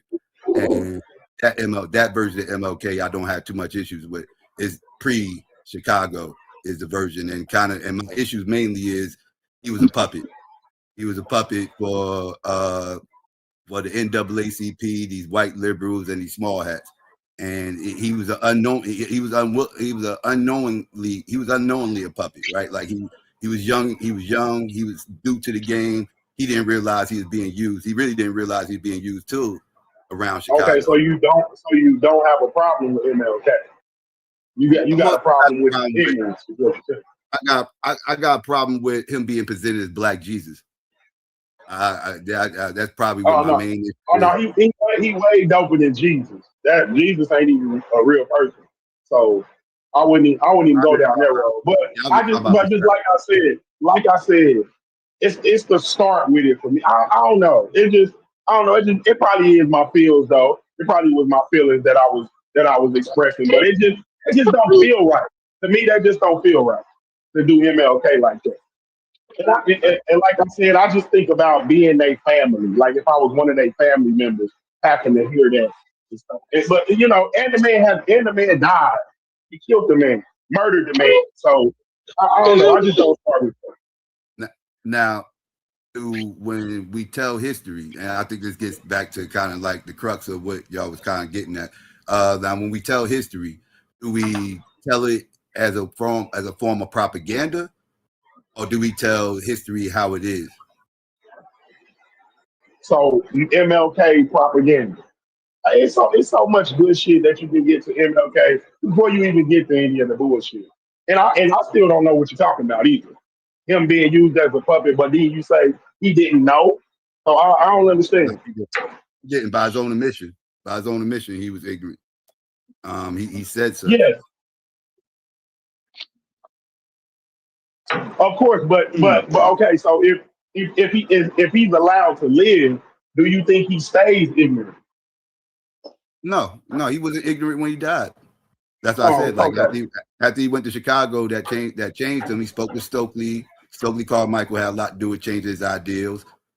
This is when he started moving more towards economics and everything else. And you know, his whole is when he started. Well, he didn't start the People's Campaign, but him and Small Hat started the People's Campaign. And you know, their mission was to tackle the economic downfalls of poor people in this country, and that's where his whole perception about the country. Because when MLK was doing all that pre-1966 and under, he was focused on the South, right? He was focused on the South. That's what most of that era was all about, integrating the South. The 64 bill, that was all about integrating the South. When the 64 bill got signed, Northern blacks didn't feel any difference whatsoever. They didn't feel no difference at all. It was life as normal, right? Like they didn't like Southern people saw a difference. I don't know about that, but go ahead. But no, they didn't. And the reason and they said I don't know about that. This is why you had the rise of the Black Power movement around this time. And the Black Power movement is a northern movement, northern and west movement, out in the west and north, non-southern states. Let's just say that. You had Cali, you had the Midwest. But the rise was because of what was happening in the South, though. No, it was what was happening in the areas. It wasn't because of what was happening in the South. The South had their own issues, and the South was dealing with their issues, and we supported them dealing with their issues. But once that South got their issues taken care of, other people was not, like, okay, well, what about us? Like we see no difference either. We don't see no difference. So this is when you started having the rise of the Black Power movement that was more focused on economics, political gain, and everything else, this, that, and the third, where the integration 64 movement was all about just getting white businesses in our communities so they can suck out the claims and everything else. This is what happened. All right, I'm okay with that. If we can get that full context, I know you was talking about something else and it's unrelated though, but I don't know. I don't know how we supposed to talk about our people, but I don't think it's supposed to be like that. I don't know, but maybe you're right. Maybe that was just how I was feeling. Yeah, and Logic, I heard you say that about my hat too. Yeah, I just keep it a buck about MLK. He wasn't all bad. He wasn't all good either. There's some bad there, and I just try to just put everything in its proper context. But a lot of people, like I said, a lot of people view him as he's untouchable. He shouldn't nobody say anything about him. And I'm like, well, at that point, we're making him Jesus. At that point, we're deifying him. Like nobody's but perfect. Jesus ain't even real. Why you keep saying that? Hey. I think we can critique the methods and not the man, right? No, that's what they do. There you go, Chef. There you go, Chef. I think that would be more appropriate, right? Because if a person is striving to make Black people's lives better in the country, I don't think the man should be critiqued as much as his methods. If we stick to critiquing methods instead of the man, I think we'd be on the right track. You dig what I'm saying? But nobody is above reproach. So I agree with that, But that now, sentiment also. Chef, good talking to you, brother. I brought you back something from Antigua. It's a cup full of sun. I'll send it to you as soon as I can. Brother, let me tell you something, Chef. If we'd have went to Antigua, say we'd have took the wives out, we would, bro, the feeling of coming back to New Jersey. Oh my God. Joe, bro, like the region manager, Joe? Bro. I feel like I'm not even home and I'm at home. This is crazy. I want to go back right now. I got a question. I don't know if y'all still on the subject. I'm trying to go through some emails and stuff. But I can participate here and there. But why can't we shouts to you, Psycho. Psycho made a good comment, but why can't we deify somebody like MLK? Other races, when they have someone to that standard, they, whether it's healthy or unhealthy, there are some people that are untouchable. Now, obviously outside of I'm gonna give an example, like Obama with all this other stuff. Outside of hearing that he did something crazy, Obama would be that for this generation, where we would basically take him and say, listen, hands off. Leave him alone. He ain't, whatever he did, if he did something crazy, we'll then address it with the world. But outside of that, he was a great man. He inspired us in a different way, similar to MLK. Led us to some different areas, whether it was symbolic or realized gains. But MLK, similar to how white people do Lincoln and Washington and Jefferson. Those guys had slaves in the backyard, but you don't never hear about it. They don't push that shit to the forefront. But but say something wrong about Thomas Jefferson or Lincoln or something like that. They or Reagan. They have people that they deify. I don't think it's a problem for us to allow some of our greats to be quote unquote untouchable. Not like Jesus. I'm not saying that worship. I'm saying protect and put on a because nobody else is gonna do it. They're trying to get rid of MLK. If we don't overprotect, then a lot of this conversation y'all have with Black History Month. Hold on, Psych. This is taking me to a slightly different point. Y'all were saying how these kids feel about Black History Month now. Well, y'all realize they're trying to take all of this stuff out of the schools. So the Black History celebration that they get in the schools and in public, they getting the monuments taken down, they taking people's names off of stuff. So now they don't see it like we did. But our parents was the ones that impressed it upon us and pushed it and taught us some other stuff. Some of them taught UNESCO. I think they was messing up, but it is what it is. If you went to a Dr. Ben meeting at 10, you wasn't ready. I'm gonna just say that because I think that's how we get some of these crazy ass niggas on YouTube. They was reading UNESCO and ASCAC at 11, and you wasn't prepared for that. You weren't supposed to read the Iceman Inheritance when you was 9 and shit like that. That's not your mind. Your mind ain't ready to create a psycho. To me, no, I think it's the people who picked it up for the first time in their 30s and never read nothing else is the problem. Yeah. See, I think now y'all doing too much. Now no, hold on. But I don't want to get off the subject. But I'm saying I think that would probably be a different show. I have a bad habit of doing that.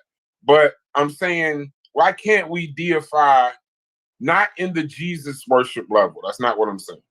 Why can't we deify our legends that actually did good, tried their best, they didn't harm no children, they didn't have the land and all of that. I'm saying outside of something crazy. He slept outside his marriage and he did some crazy stuff, I get it. But he basically was here for us. I think we should deify people like MLK to protect them from their attacks. That's just my mind. I don't know if that makes me blackology But wait, Brad. And think about the times they did it in too. That's most important. The times that they did it in, the times that they stood and would say anything against it. Now it's comfortable to to be opposed a little bit. But the times that they was in, they was putting their hands on folks. Right. Like I don't see how they respect first. That's the same thing I was trying to say, Brad. Yeah, I think this is where I would properly place, rather than improperly place, the German shepherds, the water hoses, the FBI watcher. When you under a certain level of scrutiny, when you scrutinize anybody's actions 24 hours a day, they always gonna look crazy. There'll always be something that you can find because we're fallible humans. But you're talking about a man who didn't want the job, still took the job, was fighting with his own people, was fighting with the president of the United States, had the FBI following his every move. Yeah, I'm gonna go ahead and deify MLK. I'm gonna hold him. He's already deified, man. Have you been to Washington D.C.? Have you seen the monuments? What do you call? Hey, Thunder. Good morning, bro. Good morning. He's already. I know you be coming in this motherfucker like goddamn thunder. He coming with the thunder. But just I know your name, but go ahead. Good morning. Now, go ahead. Listen, good morning. Go ahead, say whatever you want, bro. Go ahead. You stupid. Listen, I never said. I'm talking about came out the gate swinging. Go ahead, bro. I couldn't duck all them damn punches you started throwing. That nigga MLK is already deified. He had nigga ML. Y'all, you gonna listen? Yeah, I'm listening. God damn. Hey, I just got back from vacation, Thunder. You gotta give me a second to adjust. Go ahead, brother. I'm listening. All right. Come on, bro. MLK. No, bruh. I can't stop him. I cannot. No, we're not doing that. We're not doing that. Bruh. I ain't gonna even let us talk. I can't stop. Him need to apologize. February. As people in this group, it's not freedom of speech. I understand. Hey, correct them. No. Correct them. The level of disrespect. Give me a 3, 4, 5, 6, 12 man inside here. It's Black History Month. Please, I'm gonna give you the floor specifically when Thunder's done. Correct him when he's done, but we cannot listen. Hold on. We cannot. I don't want to be the Discord. I don't want to take dissenting voices and automatically put them in a box. Exactly. Let him. We gonna do that. He put some stank on that nigga, dog. He definitely did. Listen, everybody. Hey, we sounding real. We sounding like the people we complain about right now. Exactly. Okay. But Thunder, just please. No. Please remember it's February. Hey, I will mute. I'm just asking him to go eat. Besides Thunder. Hold on. I'm letting him go. Go ahead, Thunder. Go ahead. Yeah, go ahead. We cannot listen. We can't be talking about because it'll become an echo chamber and we start hearing all the same shit. Don't try to be a police. Don't police my speech. I didn't police him. I just asked.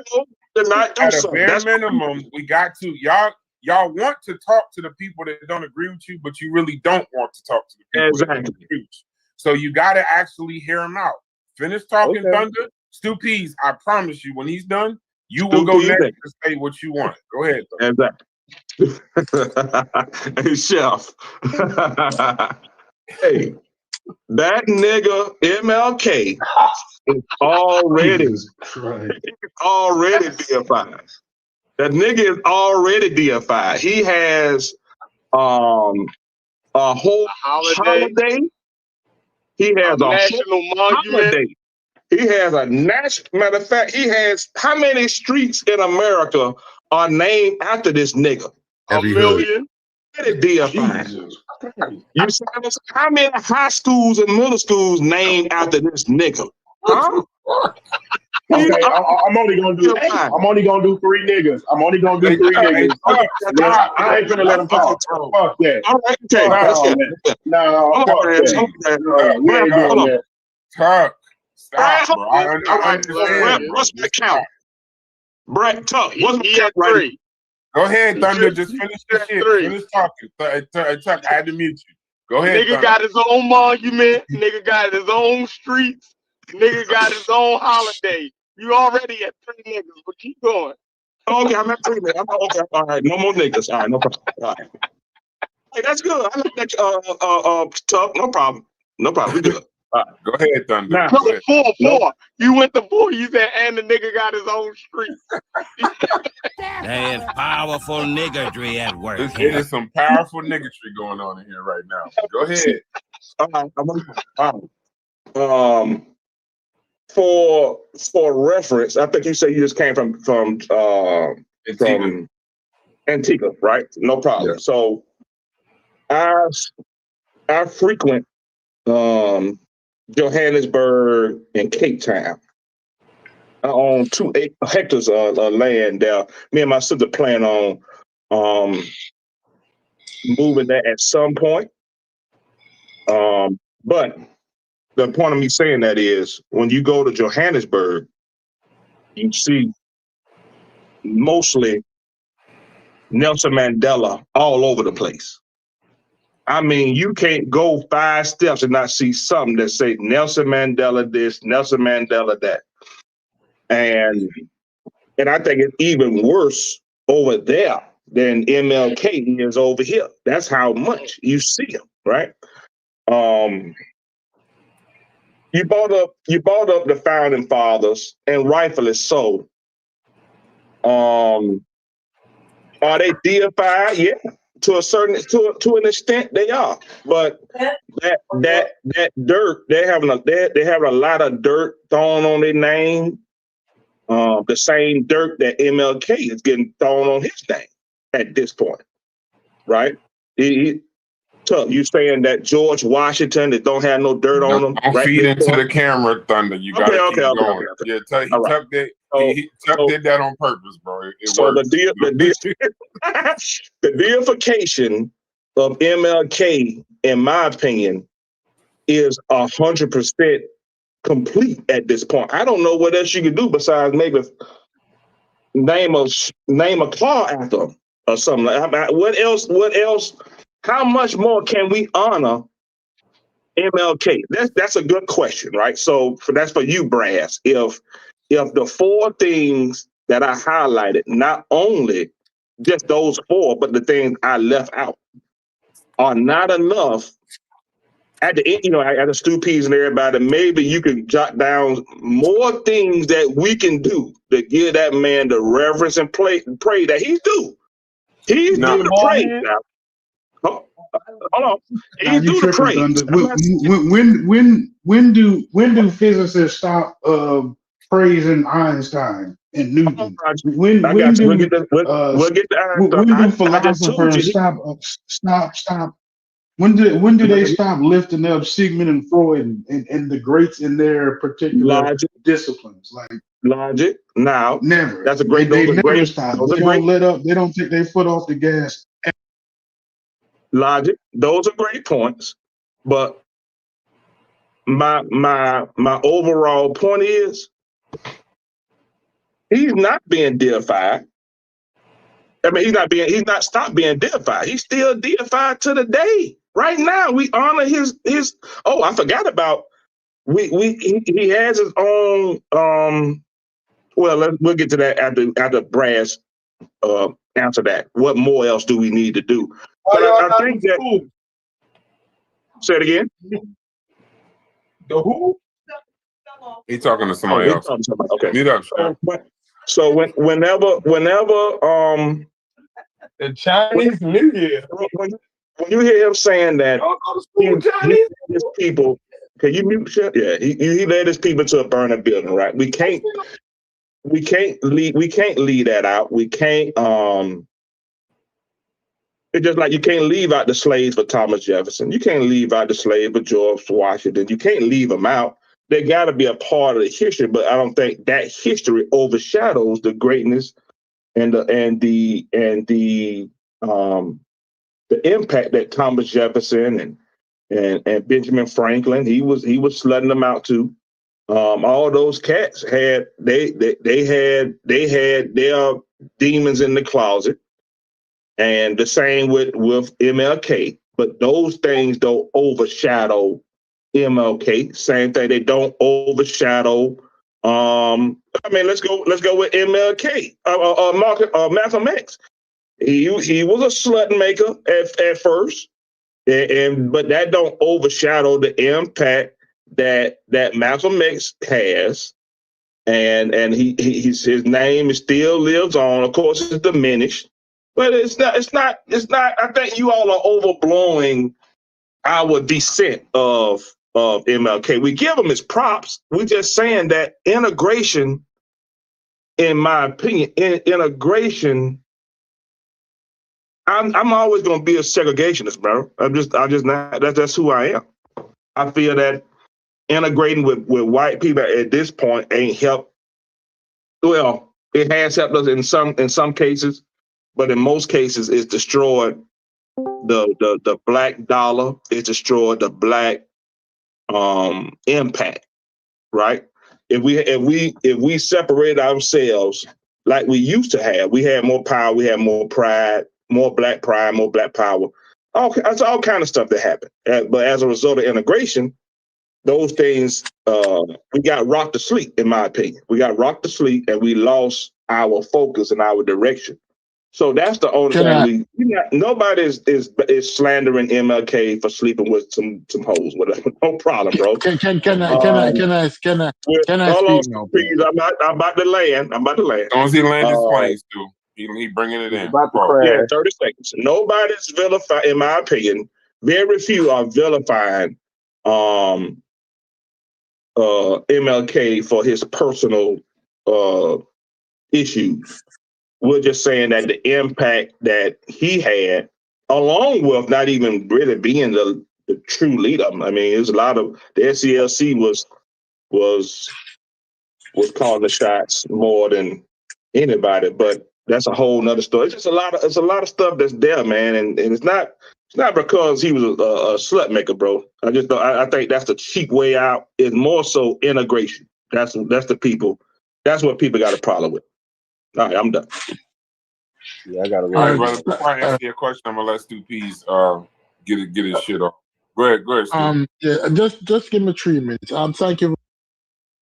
I don't know, as a person from the Caribbean, the use of the N-word, especially for certain people of certain level, you'll never hear somebody from the Caribbean call one of them national heroes the N-word. They will call them friend the N-word.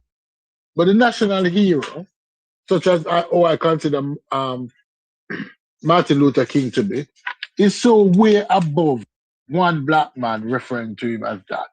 And the ease at which Thunder did it, without any reservation, that you look at Martin Luther King and you say, that nigga with the hard R, tell me something about you as a black man.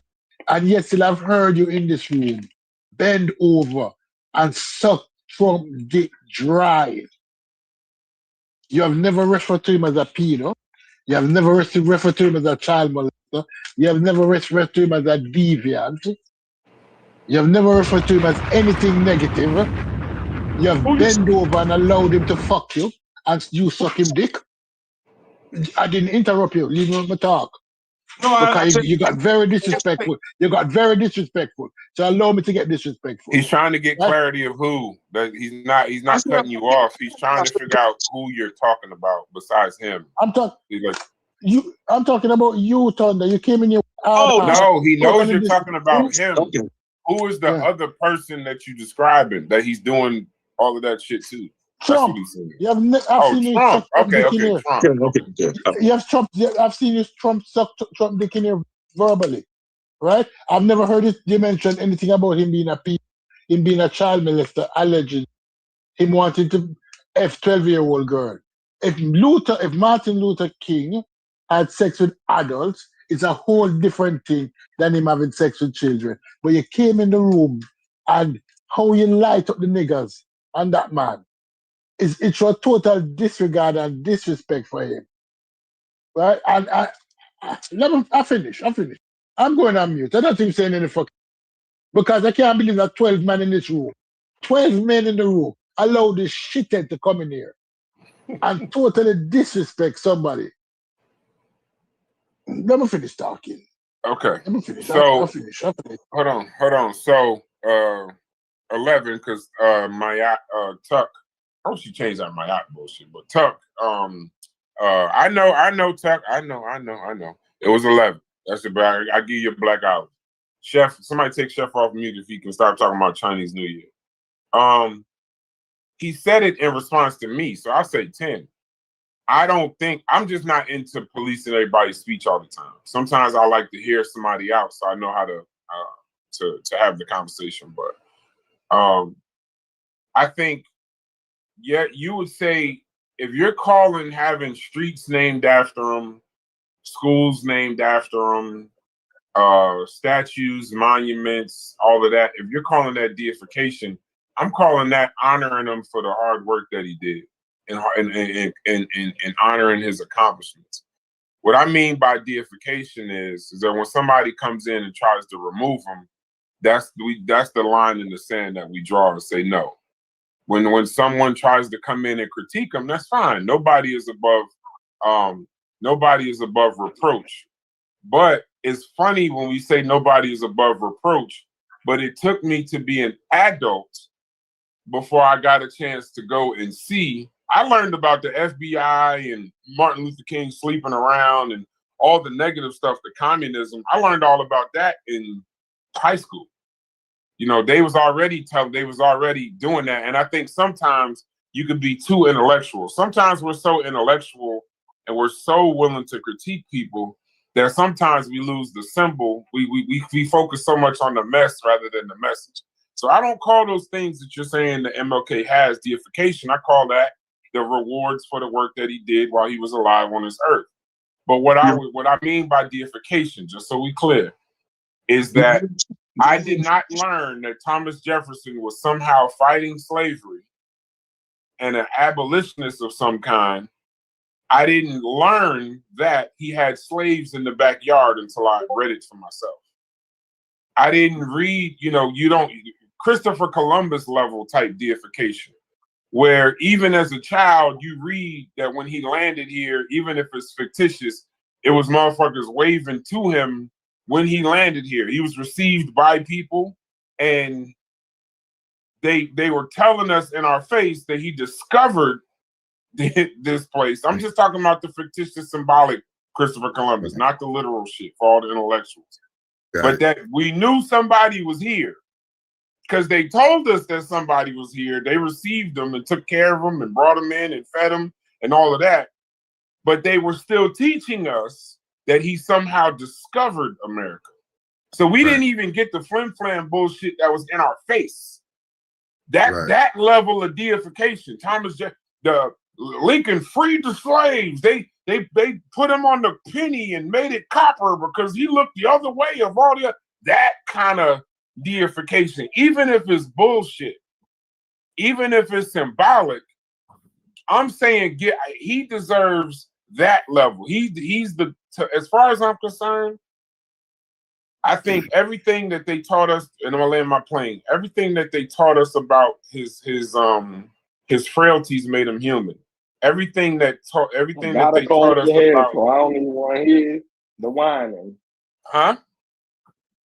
Well, get ready. I'm sorry. Huh? Oh. I'm saying more of that level. Now, when Psycho is critiquing, because I've been in this conversation with Psycho about MLK. When Psycho is critiquing MLK, I don't really have an issue with it, because what is to do is also to enlighten us that it wasn't only just him. It wasn't. A lot of times the civil rights movement gets painted as MLK woke up and did it by himself. A. Philip Randolph, Baird Rustin, those of the Adam Clayton Powell, those guys, there was a lot more people involved, John Lewis, than just him. Matter of fact, fuck that. Hold on. R.I.P. Jesse Jackson. Hey, careful. I can't. I don't know if anybody said that already, but I'm still like nobody said I thought that's what caused the stream. To be honest with you, I thought you already talked about it. Yeah, no. R.I.P. Jesse Jackson. And there's been one of the forgotten soldiers of the movement, one of the forgotten Black leaders of the movement, the first, not the first, but I would say the first legitimate run for presidency in the 80s that existed. Operation Push, and Psycho, we got a separate conversation, but I think Jesse Jackson gets caught up in the same bull crap that A. Philip Randolph gets caught up in. Operation Push was about jobs and loving yourself, obviously all of the blackology stuff, but he was actually setting wages for with companies for Black people, getting hundreds of thousands of people hired. Operation Push was important. The Yes Network. So that's another thing. But I wasn't here when y'all addressed it. But R.I.P. Jesse Jackson. But that level deification, Psycho and Thunder. That's what I'm talking about. More of a symbolic reverence, leaning on untouchable. And I know that's dangerous, but I know that there are other people that do it. That talk to Cubans about Che Guevara and speak negatively about Che Guevara. They'll cut you. You'll end up dead somewhere. Go to Cuba and start talking about. Talk about certain leaders. There's nothing wrong with having symbolic and understanding, like Thunder said. I don't agree with all the other shit, but and Psycho say have some level of sensibility to it. I guess, where we ain't making them Jesus Christ or God, but just protecting them. That's all. You read the definition of deification? I don't mean it literal. I'm not. I just said didn't you hear me say I mean more of a symbolic? I don't mean. I asked you a question, bro. That was a simple question. That's a yes or no. I didn't. No, I didn't. Okay, good. I'm not looking at the screen. You put it up. I did. Or somebody put it up. Put it up again. Let me read it. Let me see. Thunder, I don't know how you lasted this long. I mean, we pretty much just met and started talking to each other. But with your points of view, I don't know how you've lasted this long. Deification. Why you oppose opposing views, brother? No. I said I don't know how you. I know they do. I don't know how you've lasted this long in this conscious community with the viewpoints that you have. You're all right with me. I like to hear other sides. I don't know how he's lasted this long in this community with the thing he puts on that. I like to hear other. God. I don't have a problem. I like to hear other sides. Back up so I can read it a little bit better. Deification. That nigga has thing to it. God damn. Hold on, let him read it. We can't hear it. Say it again. Go ahead. Here's something. Be my man, bro. Deification is the act of elevating a mortal object or idea to a divine status, or the process of becoming more like God. So the act of elevating a mortal object or idea to divine status. You telling me that the idea of MLK hasn't been elevated? The mortal hasn't been elevated? I would say it definitely has. He has been elevated. And his idea, nonviolence, Gandhi, all those cats, they've been deified, in my opinion. I mean, you ain't got to agree. Okay. I ain't never met men that just want every man to agree with them, though. That's crazy to me. I didn't say that. I didn't say you said that, but there's a lot of other folks in here saying that. You got to agree with these niggas to get along with them. I don't have to agree with that, bro. That's crazy to me. I don't need no man to agree with them. But that's a whole other story. Yeah, I can see that. I can't say that I don't see anywhere where he has where he hasn't been, where you're saying like he's been almost immortalized. And I gotta tell you, I'm cool with it. If that's the case, if we putting him up to a divine status, then okay. I think I really don't have and I mean symbolically. I'm not saying he's Jesus Christ incarnate. But for what he's done, for what he's done for us, understanding the true story as an adult, that he didn't want the job, that he had no interest in the job. He really he was kind of put into a position and people don't realize how young he was. The shit that he carried, he carried the nation on his shoulders at a young age he was around a bunch of older people that could have been in that position, and they put him in there because of his oratory skills.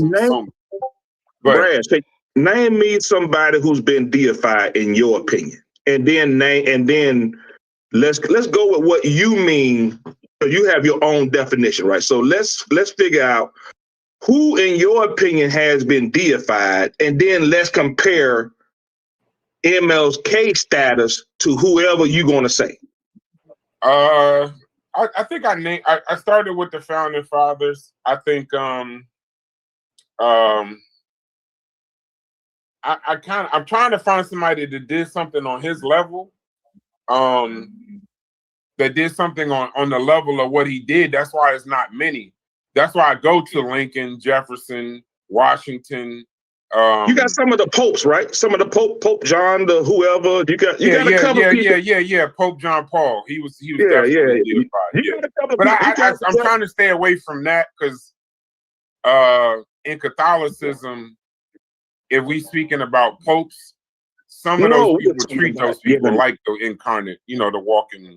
You know what I mean? I give him reverence, but I understand. But so you saying like Lincoln, bro, like Lincoln. When we were taught in school about the Emancipation Proclamation, it was taught with no context whatsoever about war strategy, what it actually was, what he did with the border states, how much he paid to plan, how they kind of they just didn't teach none of that shit because it was focus on the man, focus on what he did, move the hell on. Now, later when you get older, maybe they knew when we got older, we'd realize what it actually was, and then you can make the decision for yourself. I'm comfortable with leaving MLK right there. Okay. Right. I'm comfortable with that level of deification. Not where if we find out later he murdered somebody or something, that he would be above that level. So he was. So you compare Lincoln to, you say Lincoln is being deified. You got, like I said, the founding father. We ain't got to go. The founding fathers, Lincoln, etc. You don't think that MLK is comparable? His status? In recent years, no, because in recent years I've heard more in the conversations that I've had. So maybe this is regional or based off the people that I'm talking to. But ever since the CRT and certain things that come up, I'm gonna be honest with you. We live in a world now where we're dealing with people that think Black History Month is too black. We deal that it's almost a scam. It's like we should celebrate everybody. And I think now we're moving to a place where I'm hearing more about the burning house with MLK. I'm hearing more about his adultery with MLK, that he was somehow soft, the turning the other cheek and all of that, versus how I grew up hearing about MLK. Real quick, you mentioned the CRT thing and how that's becoming a thing and how they, got rid of affirmative action and all that. But guess what they used to do it? MLK. We shouldn't be judging people by the color of their skin. Everything's merit based, right? Not that's MLK's blueprint. So they really don't see MLK the way they would like you to believe. They actually weaponize MLK. That's a great point. Okay, that's a good point. Listen, I know Thunder. I know I'm being delusional. I don't mind being delusional. No, I thought that was a Jewish. I thought that was a Jewish guy who wrote that part of the speech for MLK. Yeah, but so I don't know. It's attached to him because when you Google that phrase, you're gonna get MLK. Yeah, it's gonna be attached to the speaker. None of them people write their own speeches. So. Nobody. I don't know. Listen, I already know. It's like when you telling your wife she's the most beautiful woman in the world. I'm delusional. she is the most beautiful woman in the world to me. To but, you know, you're right. You know what I'm saying? So I'm you know, I know I'm being delusional. That's why I'm not trying to have a literal conversation. I understand the definition, right? And you're right to bring that up. No problem. Yeah, I mean, so you honestly don't understand that what he's really saying is that we should we should give our heroes a little bit more, not even necessarily respect, but just at least even celebrate the things they did well before we, put in front of them some of the things that we disagreed about. What made them our heroes? Like, they are our heroes. Unless you just saying Logic. that he don't belong nowhere near the rest of our real heroes or something. But like to try to go into what's the real definition of deification and does it fit? Like, is he really a deity? Come on, man. That's not what he's saying. Like, I don't even know why the conversation went there. Well, that's a good point, though, Logic. But I think for the most part, African Americans have become the critiquers of America, right? So I think if we actually can critique white America, right, and their heroes, then I think we only do the logical thing by critiquing our heroes so we don't seem hypocritical. You dig what I'm saying? We're the ones who always point the finger to show the hypocrisy of white heroes or the white founding fathers or America in general. So in turn, when we elevate people or black people get elevated, then the only logical thing is to show impartiality is by showing some level of critique for them also. I think we wouldn't have the sway that we have if we didn't somehow give everybody some critique, right? We're showing white people that is nobody above reproach. I think it got to be that way, some sort of way. We can't have it both ways. That's all I'm saying. Yeah. No, I think that's fair, but what you just described is the difference between what Psycho was saying and different between what Thunder's saying. Say what again? I dare you.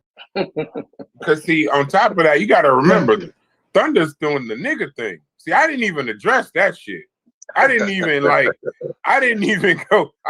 So I made my whole conversation, and I agree with Stu B's almost as if I didn't hear Thunder say none of that shit, because that's the only way that I can actually have. No, man, that's how some people feel about him, bro. That's how let me read this to you, Thunder. This is the chat. Yeah. We're ignoring the chat. So I think this is Brass. I think he's the GOAT. And I'm gonna stay right there, even if it's delusional, hypocritical, whatever y'all want to call it. I'm gonna stay right there. Okay. So Robert Rand says he made a good comment. This is to Psycho. Says weaponized MLK. Well, if we were the gatekeepers of our own culture, then no one outside of our family would be able to tell us a different story. It says go to a white nationalist group and see what they say about you. Trying to please white people won't help you. Wait, I'm trying to please white people. See this the madness right here. I don't. You in the rhetoric right there, but that's fine. That rhetoric right there is what makes me start going in MLK. Because that type of deification right there, he notice he ain't say nothing I said that was wrong. What did I say that was wrong? I just hearing a bunch of feelings right there. This is somebody who's not happy that I'm saying what I'm saying. 100%. Instead of showing me what I'm saying is wrong. Because I ain't say anything wild about MLK. I didn't get up here talk. I'm not a Christian. I'm not a Bible believer. I'm not on that morality thing. I can get on the morality thing, but that's silly to me because that'd be me just trying to tear him down because I really don't care who he slept with. I don't care about whether or not he's really a Christian or whether or not he's a fake Christian and all this other little stuff that I ain't got no horse in that. I ain't got no horse in that race. I can use all that stuff to try to tear him down. I don't even waste my time with that. All I do is talk about the realness of the situation. I put the nuances behind MLK so people like that can just get triggered every time somebody just says, I'm not the biggest fan of MLK. I never said I was the biggest hater. I just said I'm not the biggest fan. I understand the nuances behind MLK and I put it in its proper context, and that triggers people because people think we should do what white people do, and that's lie to everybody. We should lie about MLK. We should lie about MLK because when white people do all this stuff like deifying all these, I don't disagree. They deify everybody in history, you know, the Abraham Lincolns, the Andrew Jacksons, Thomas Jeffersons, and all of them. They all were scumbag. I get all that. But and I speak on that, and I tear them down too. I tear them down a whole lot worse than I do MLK. Trust me. But what happens is everybody says that's right because the white man lied to us. The white man lied to us. He's lying in history. He's lying about everything. So our answer is to turn around and start telling our lies. We supposed to start lying now? I'm not into that. No, I'm gonna tell the truth about everybody. Everybody. I don't care who he is. Yeah, but Psycho. UG Rap is my goat. UG Rap is my goat in hip hop as far as being a lyricist. I'll tear him down. He ain't perfect. He got some sketchy stuff going on in his history. Like that's just what it is. Nobody's perfect. We all human. We all put our pants on one leg at a time. We all bleed red. MLK did not put his pants on one leg at a time. Go ahead. And that's true. I'm just fucking. None of us are perfect. None of us are perfect, but I'm trying to figure out what lie did MLK tell? What lie? I don't think nobody said it was all. I don't think nobody said a lie. Hey, hold on, West Side, before you go right there, and we can move to that conversation. I think that's a good mover. But before we move, I just want to make a statement and keep that energy, West Side, because you're about to get attacked. So listen. Okay, I got a good example from the chat. This is why I got to start reading the chat more. Elvis. Yeah. Was a hero the most, but Elvis is a bro, and you know the United States and Elvis, powerful niggardry icon, cultural revolutionary, because he shook his hips, pause, on TV. Now he's the king of everything, but he got all of that. Like they don't even. Then you got to get older before you realize he might have had some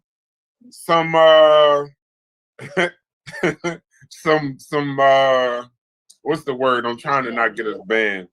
Some York action with Priscilla Presley. They don't even talk about she was 14. Like Jerry Lee Lewis. See how they just look past that he was with his teenage cousin or some crazy shit? Like that. I'm not saying we need to look. I don't want that level. I'm just showing you what I don't want that level of deification. If MLK was ever do something like that, I'm just giving you examples of how they do things. Hold on. So now, if you're gonna do that, now you got to get on Karl Malone. Now you got to get on. Now you got to get on Morgan Freeman. Now you got to get. You see what I'm saying? So Morgan Freeman. Hold on. Well, now this is what his step granddaughter. Now, I think he married the step granddaughter. Now, what Chef said was powerful niggardry at work. What Chef said was right. You gotta sometimes you got to take your W and go, because if you keep going, it's gonna get worse. So what Chef said was, hey. The same way white people are delusional about and elusive about the goings on of their leaders and their heroes. Black people saw that. We called them out on it, and then that's why you have a lot of this DEI stuff and the CRT stuff. It's get back, right? You're trying to get your lit back. So but at the same time, you know, black people cannot. Well, we can be hypocrites if we want to, but it's not in our best interest to be a hypocrite. And if you're gonna tell the truth about everybody. So that, if we tell them the truth, don't you think it's dangerous? I ain't trying to hold on. I ain't trying to personalize this, Thunder, and I want to get to West Side. But if we are telling the truth, then let's stay here. The truth is, then how can I put this? And I'm not personalizing this to you.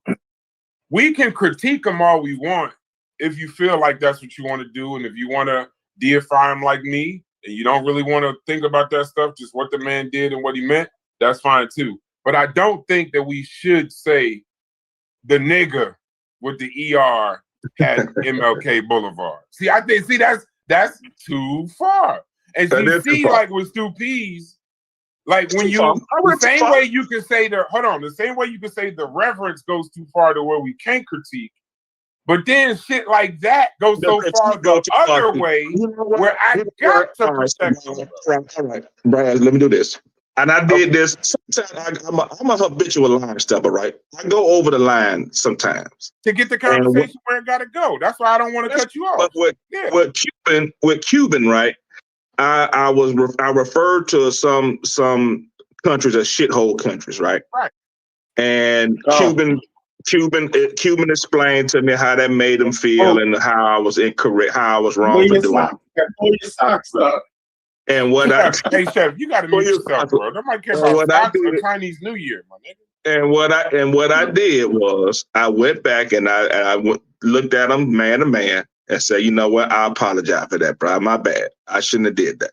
So MLK, although I'm not a fan of MLK. I did go too far, and on my behalf, I want to apologize. On behalf of the niggas like you, go ahead. On behalf of right.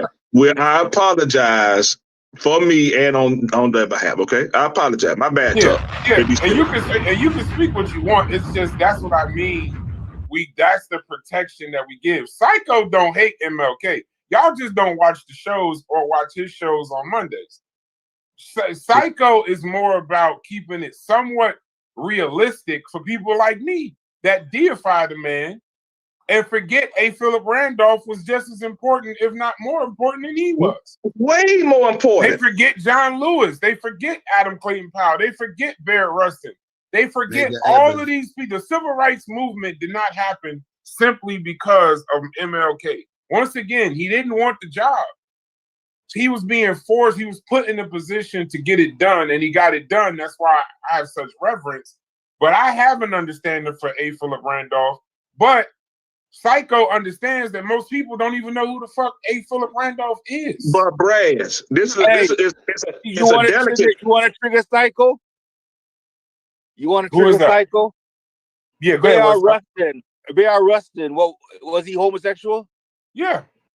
No, the point is we don't have to tear down MLK. How about we just put more of our energy into bigging up the others, right? So that what you did on the first, Brass, was you ran down a list of people were supplying you names of people that they were big up in, right? As far as Black history is concerned. I think that was on the first. It was something like that. Yeah, that's on the first show. And right. So I think we should probably feel more of our time with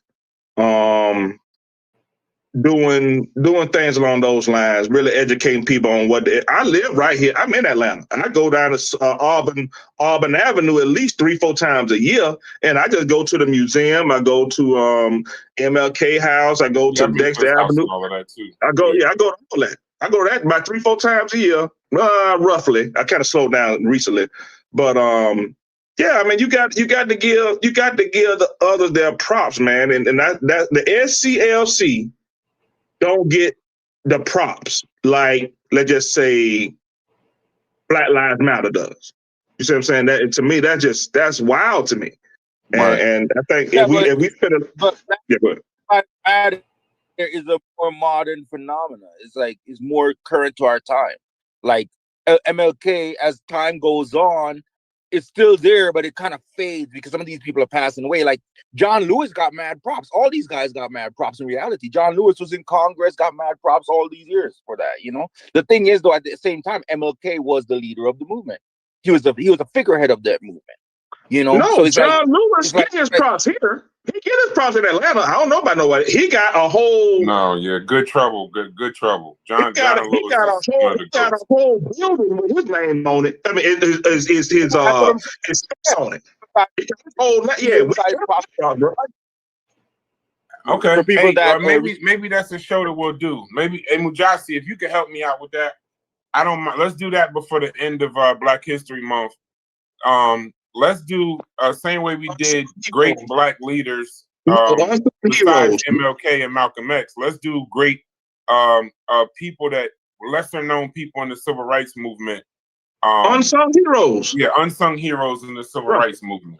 And start There you having go. that conversation. So I put that together. I think that's a good one. But West Side, you was moving the conversation to something else. Unsung. Go ahead, Mujasi had wanted to do the women. Unsung, Mujasi had wanted to do the unsung women. niggas. That's what you need to call it. Unsung No, niggas. no. Yes, unsung niggas. Man, Yeah. Yeah, everybody was comfortable. It's unsung niggas. Wait. Hey, he's not gonna let this go, Thunder. It's And okay. he's our moral Well, Stu Brian, Pease is our moral compass. And I'm not gonna I can't tell him to stop because he's not 100% wrong. Just so Go ahead, Thunder. Wait, Thunder, wait, real quick. Chef was saying something. Yeah. What you saying, Chef? Mujasi was trying to do what? That the unsung women of the movement. No, bro, I ain't with all that. I ain't with Why that, you bro. wait? Just because you just heard one. Well, look, y'all ain't got to participate. Hey, Chef. As soon as you changed heroes to women, this nigga Thunder said, "Man, no, I'm saying that we should the men should be eliminated for the sake of the women, dog. That's all I'm saying. We could do both. I said the unsung. Hold on. I said the unsung women, meaning let's add them in. There ain't nobody say nothing about eliminating men, right? Okay. If you say somebody is unsung, you're saying you're adding them because they're not getting looked at. You know what I mean? What is wrong with y'all?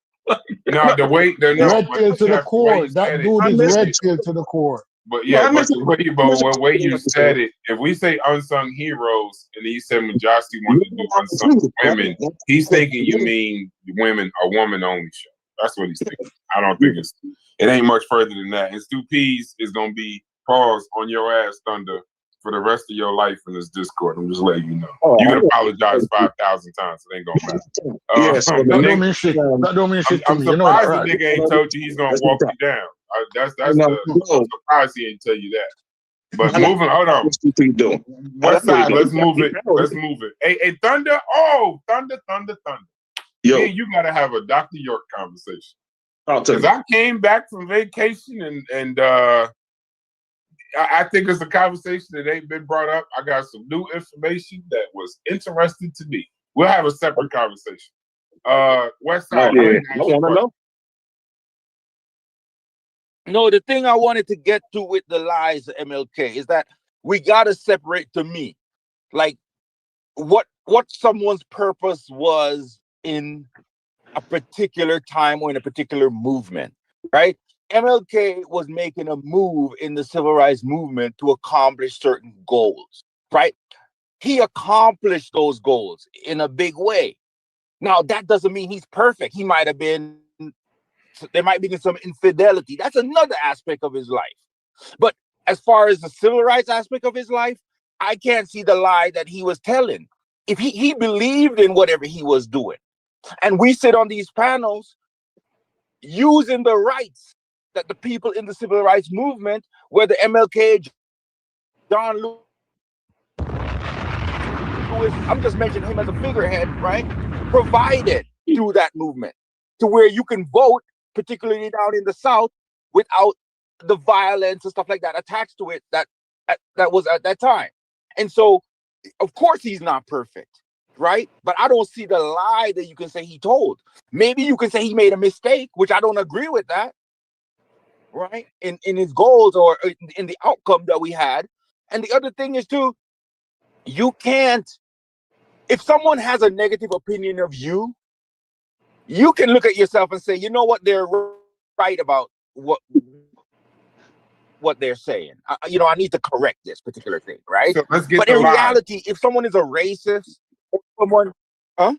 let's get the reality is if someone. I want to get the actual lies though, because you keep saying that he didn't lie. I want to know who in here said that MLK lied before we go too far into your point. Did somebody in here? I'm assuming was it Psycho or Thunder? What are y'all saying he lied about? I thought I heard Psycho say something about lies, but okay, maybe he didn't say that. I don't know. I don't remember. But yeah, that's what I'm saying. I don't want to go all the way around the mulberry bush just to end and somebody say I never said he lied. I never said that he lied about anything. I asked I said, where did I lie? I said that, but I never said that Martin Luther King lied about anything. Oh, okay. Okay. Some research. Okay. Listen, I understand. I hold them at a higher reverence than maybe others. So I'm cool with it. I just told you we got buildings and then we got a monument. I hold him higher than that, Thunder. Okay, good. So if you're saying that he's worthy of more than that, tell me. Okay, good. We didn't get to that. No, I didn't say he was worthy. I didn't say he was worthy of more than that. I look at the buildings, the streets, and then Thunder. Let me tell you something. Yeah. I don't. When we start talking about giving out streets, and you and I both know this. When we start talking about giving out names of streets, Dr. Ben dumbass got a street. So I don't really hold that. I figured that would trigger you. I'm trying to trigger you, similar to the MLK nigga. So just understand, I can do the same thing to you. I can do the same thing to you. Dr. Ben got a street. So if Dr. Ben get a street, please don't tell me that Martin Luther King getting a street is somehow deifying him. That's crazy. Dr. Ben got a street. Dr. Ben got a street. Hey, Brass, stop filibustering. I love to kill sacred cows. See, Stu P's loving this right now because I got the grill open killing sacred cows. If Dr. Ben could get a street, then Martin Luther King getting a street is not deification. That ain't deification. Listen, and then once again, I'll do the same thing you did. If that hurts your feelings, then okay.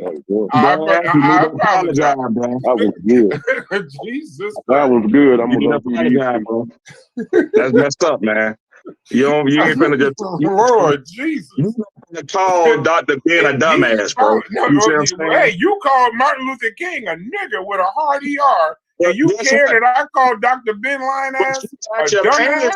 You got your panties in the wall when I did it. I don't wear panties. That was stupid. I was the one saying you should talk. I was saying let him talk. That was all of them saying to tell you to shut up. You still was offended, bro. You still was in your feelings. No, I was not offended. You know what I learned from Chef and Corey? Besides a whole bunch of other shit?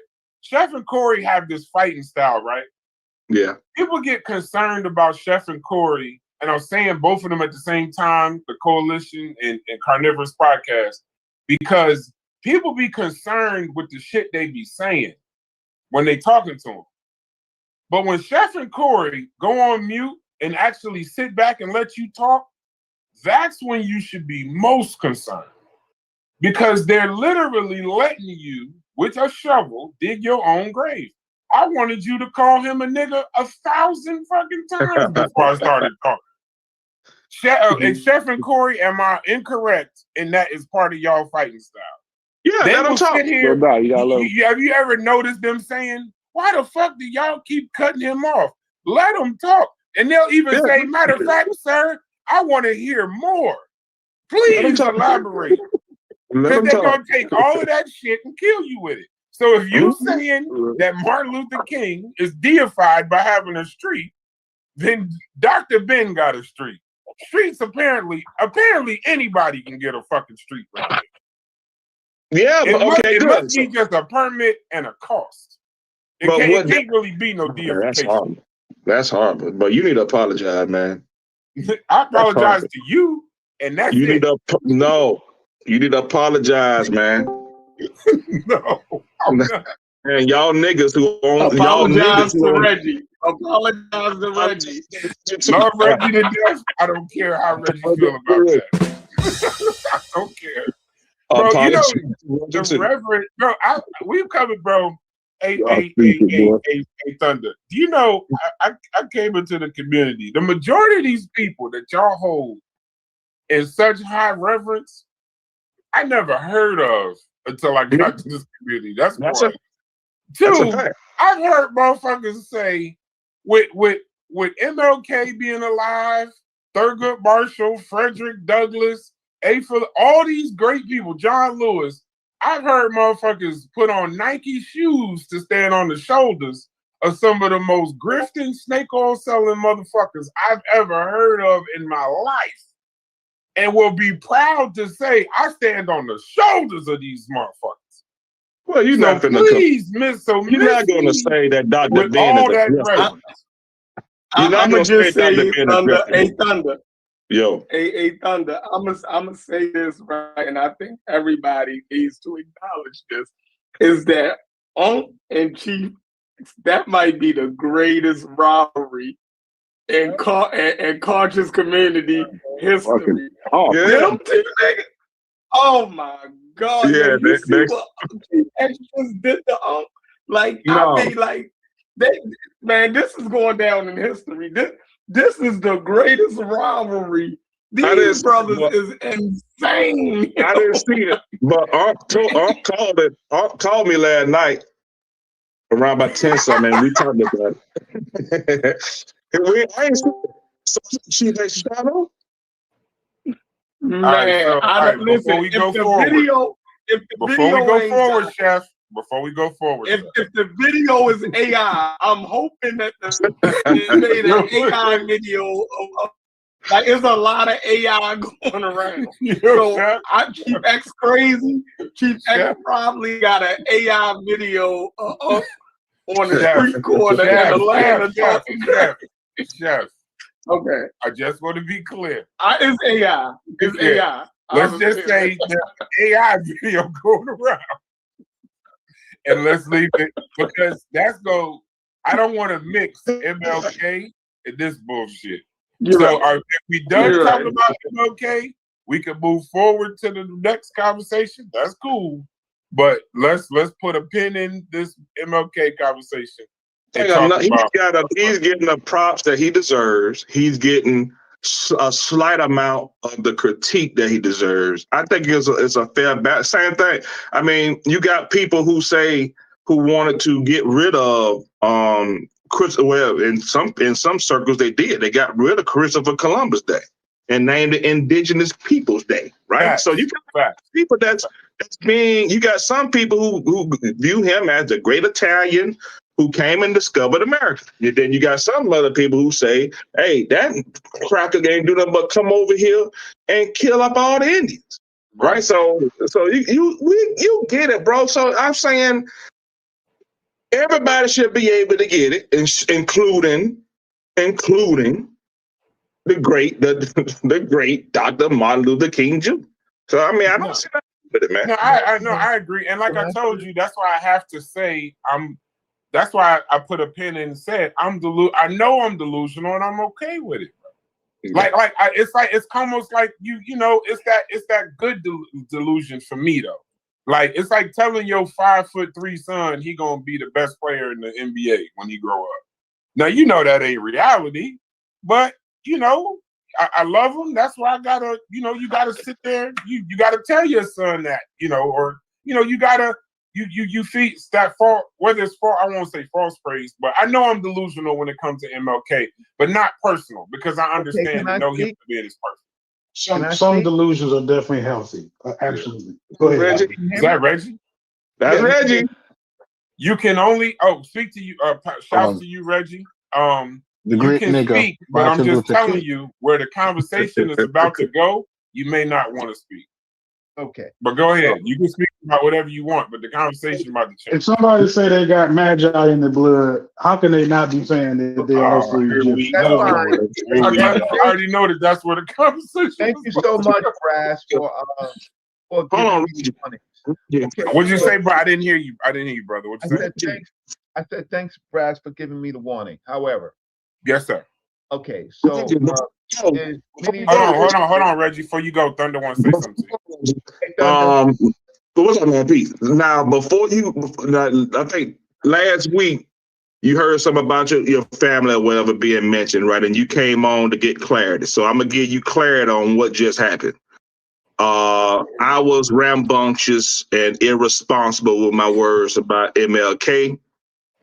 In turn, Brass was irresponsible and, in my opinion, rambunctious about Dr. Ben, right?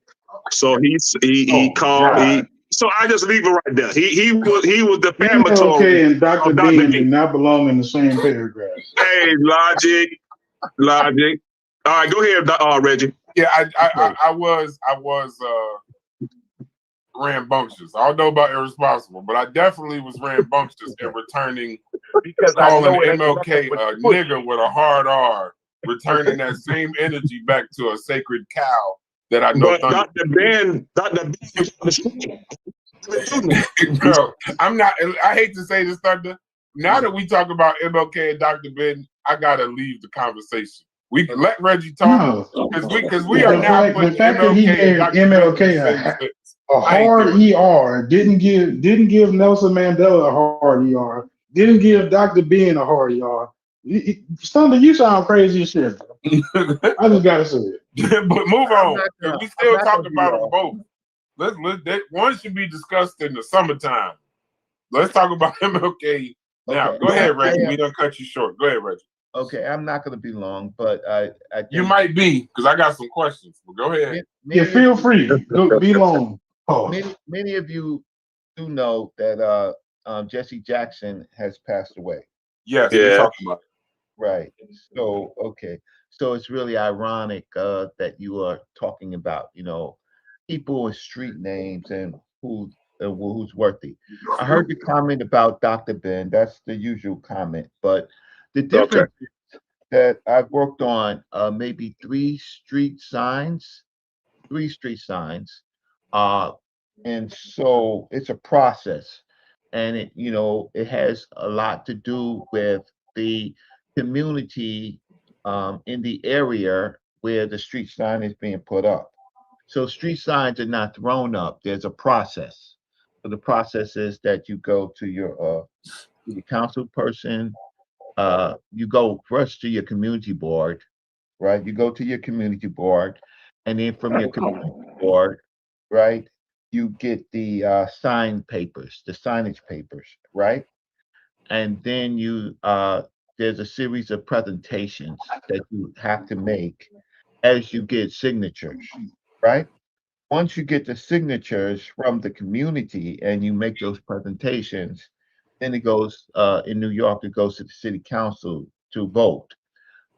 There's never any problem when there are street namings for what they call white Americans, right? Whether they're Italian, whether they're Irish, whether they're Jewish, whether they are not Polish or etc. We just have this incredible issue about when our community comes together to decide a street name like Dr. John Henry Clark and Dr. Ben and Lumbe Brath and even the Father Allah of the 5% Nation, which I worked on, and we have a street sign, right? Keep going, Reggie. Don't get sidetracked. There is a process, right? And it can only be accomplished by a process. So when I was working at the Schomburg Center for Research in Black Culture, it was Lenox Avenue. During the time that I was working at the Schomburg, the community came, several community boards came together for petitions to make a very, very long street name for El Hajj Malik El Shabazz, Malcolm X. So it became Malcolm X Boulevard. And I think prior to me working at the Schomburg, Martin Luther King Boulevard, which is 125th Street, has already been named. Martin Luther King Boulevard is 125th Street, but still 125th Street, but it's labeled as Martin Luther King Boulevard. Not too many establishments use it, but it's there, right? So there's a process. So the process depends on the constituents and the community members that live in that. So I think that answers the question. So I heard the comment about dumbass Dr. Ben. Yeah. Well, if you look at the Amsterdam News, I guess you will see Brother Reggie, and I am no dumbass. I didn't call you a dumbass, Reggie. No, I know, but I said. But did you get the context, Reggie? Before you go on, did you get the context of why I said it, bro? Did you hear the whole show? Or you just heard me say that. I heard a part of the show before, and then Okay, so then why, if you heard part of the show before, then why aren't you giving the same energy for Thunder coming in here saying the nigger MLK got a street, the nigger MLK got a school? So did you hear that part? No. We're gonna stick on Dr. Ben right now. No. I know you want to stay on Dr. Ben. That Dr. Ben was a dumbass. I really don't care about Dr. Ben. The comment was hold on. Hold on. I already apologize. I know you apologize. I'm trying to get to the point. Hey, Thunder, you're doing the thing that you complain about. Thunder, I got my correction. You're doing the thing that you complain about. No problem. I apologize. Now we talking about you that you're complaining about. No, because it was a response. I apologize. Hey, Thunder, I apologize, bro. Okay, so let's move on. No, let's not move on. Because I'm trying to figure out. I want you to understand it was said in response to us letting Thunder. I didn't beat you up on it. I just said no. I didn't say beat up. No. I want you to understand why it was said. That's all. Just clarity. I'm simple. So we're not talking about street. I was saying what you saying. Yeah. That the reason why he got a street is not because he was being there. The claim was made that Martin Luther King was already being deified because he has streets in his name. My point was, we don't deify Dr. Benjamin, and he is not. He got a street, so we don't say the same thing. But the dumbass part was part how I feel, and part because I had to listen because we live in America with free speech. With Thunder saying that MLK, he called him a nigga like 5 times. So I'm not going to defend Dr. Ben and let MLK get called a nigga. And I'm not even going to talk about Dr. Ben because I watched how motherfuckers deified Dr. Ben, talking about they stood at his shoulders, they taught at his feet, and then be on a YouTube show where MLK gets called a nigga and it don't get addressed. Well, that's Thunder apologized and you apologized. And Dr. Ben, even though he has a street, is actually really just a corner, right? It don't go that far. It's just right on the corner of 125th Street and Lenox Avenue, and then you see his name, and that's the best that we could do. We should have just made You did too much. Y'all did too much. Was there a pushback? I'm gonna unmute you, Thunder. Was there a pushback on him getting a street? The only pushback is, well, how long was it going to be, right? So, but they wanted it at the state office building, right? Which is one of the most prominent addresses right there, 125th Street and Lenox, where the old Garvey parade used to pass by, where the hotel, I forgot the name of the hotel, it'll come to me, is there, right? It's the most prominent street on 125th Street. And the next street would be where the Apollo is, right? So they wanted it on either a long street or the most prominent corner. So they just got the most prominent corner. Why did you feel that Dr. Ben was deserving of a street? Can you talk about the greatness of Dr. Ben? Oh, it has a lot to do with I'll be right back. I'll be right back. I don't want to hear this shit. I don't want to hear this bullshit. I won't. Not during Black History Month. I can't do it. I won't. It has a lot to do with. No, but for real, it has a lot to do with. It has a lot to do with. Logic, your connection is bad. Yeah. It has a lot to do with the gentrification that is happening in Harlem. So what it has is that Harlem has been historically African American for maybe the last 80, 90 years, right? Well, yes, I'll say 70 years. Prior to that, Harlem was, of course, Jewish, largely Jewish and Italian, right? Now they're coming back and they're building skyscrapers on 125th Street. So they're going to make 125th Street the new 42nd Street. Why? Because 125th Street goes to the east side, the west side, and connects to major highways. And from New York, I mean, from 125th Street, you can go to all boroughs, and you can go to Westchester County, right, Connecticut, from 125th Street by railways.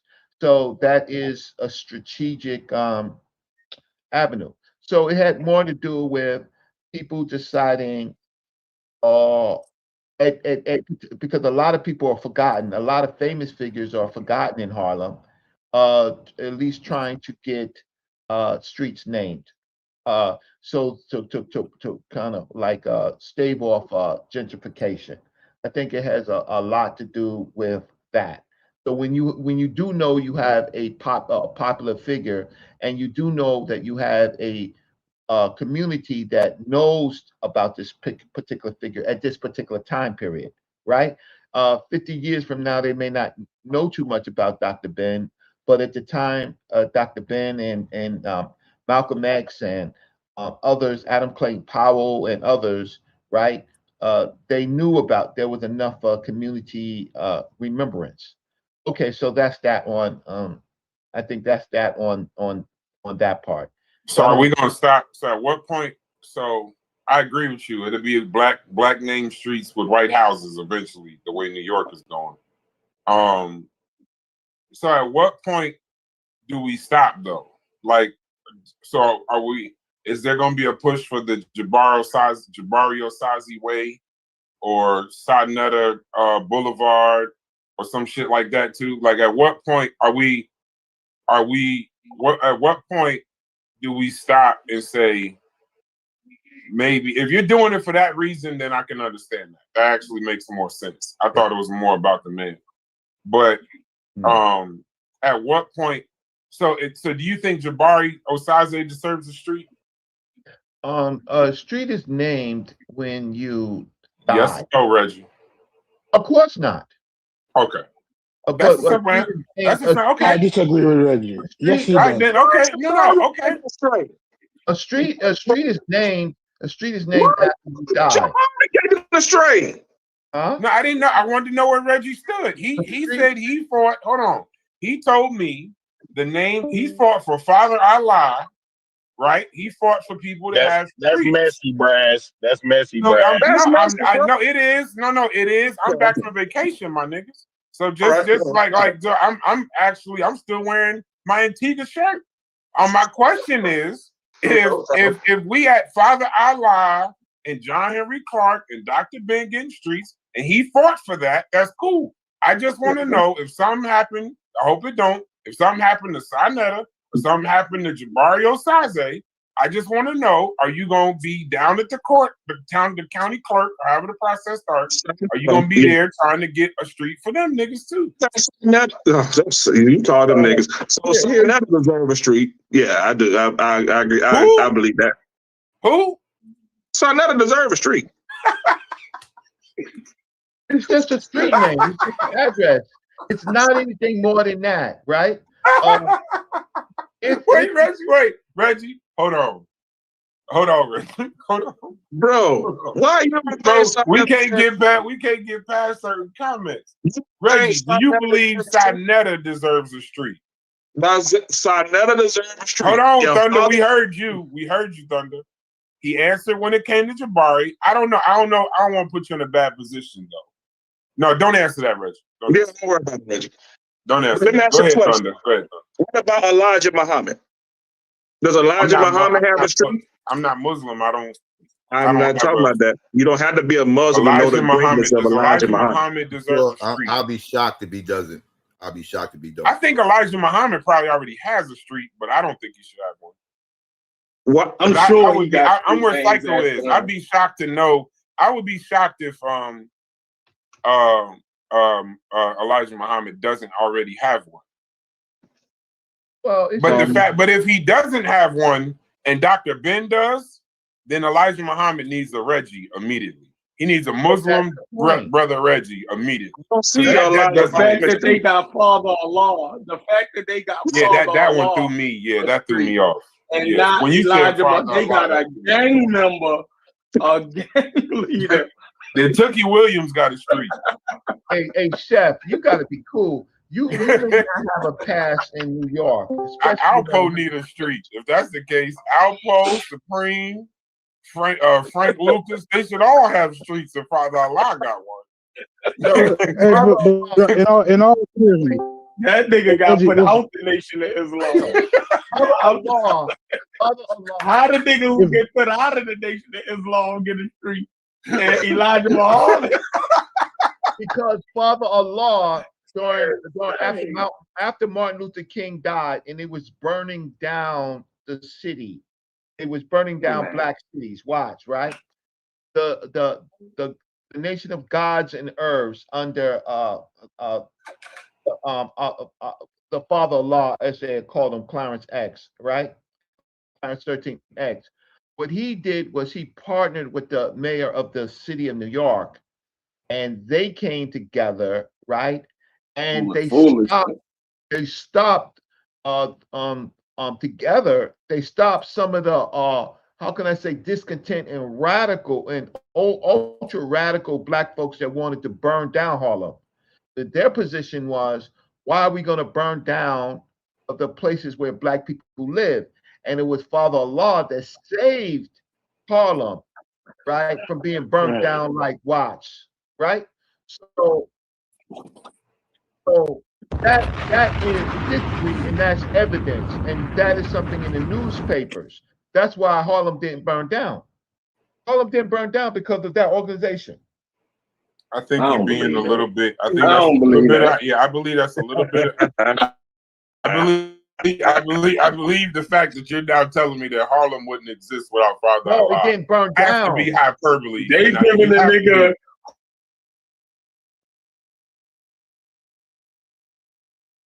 You just said that Harlem wouldn't exist without Father Allah stopping a riot. Newark had a fucking riot. Watts had a riot, and they still exist, bro. No, let's not. We're going too far with that. Harlem didn't burn down.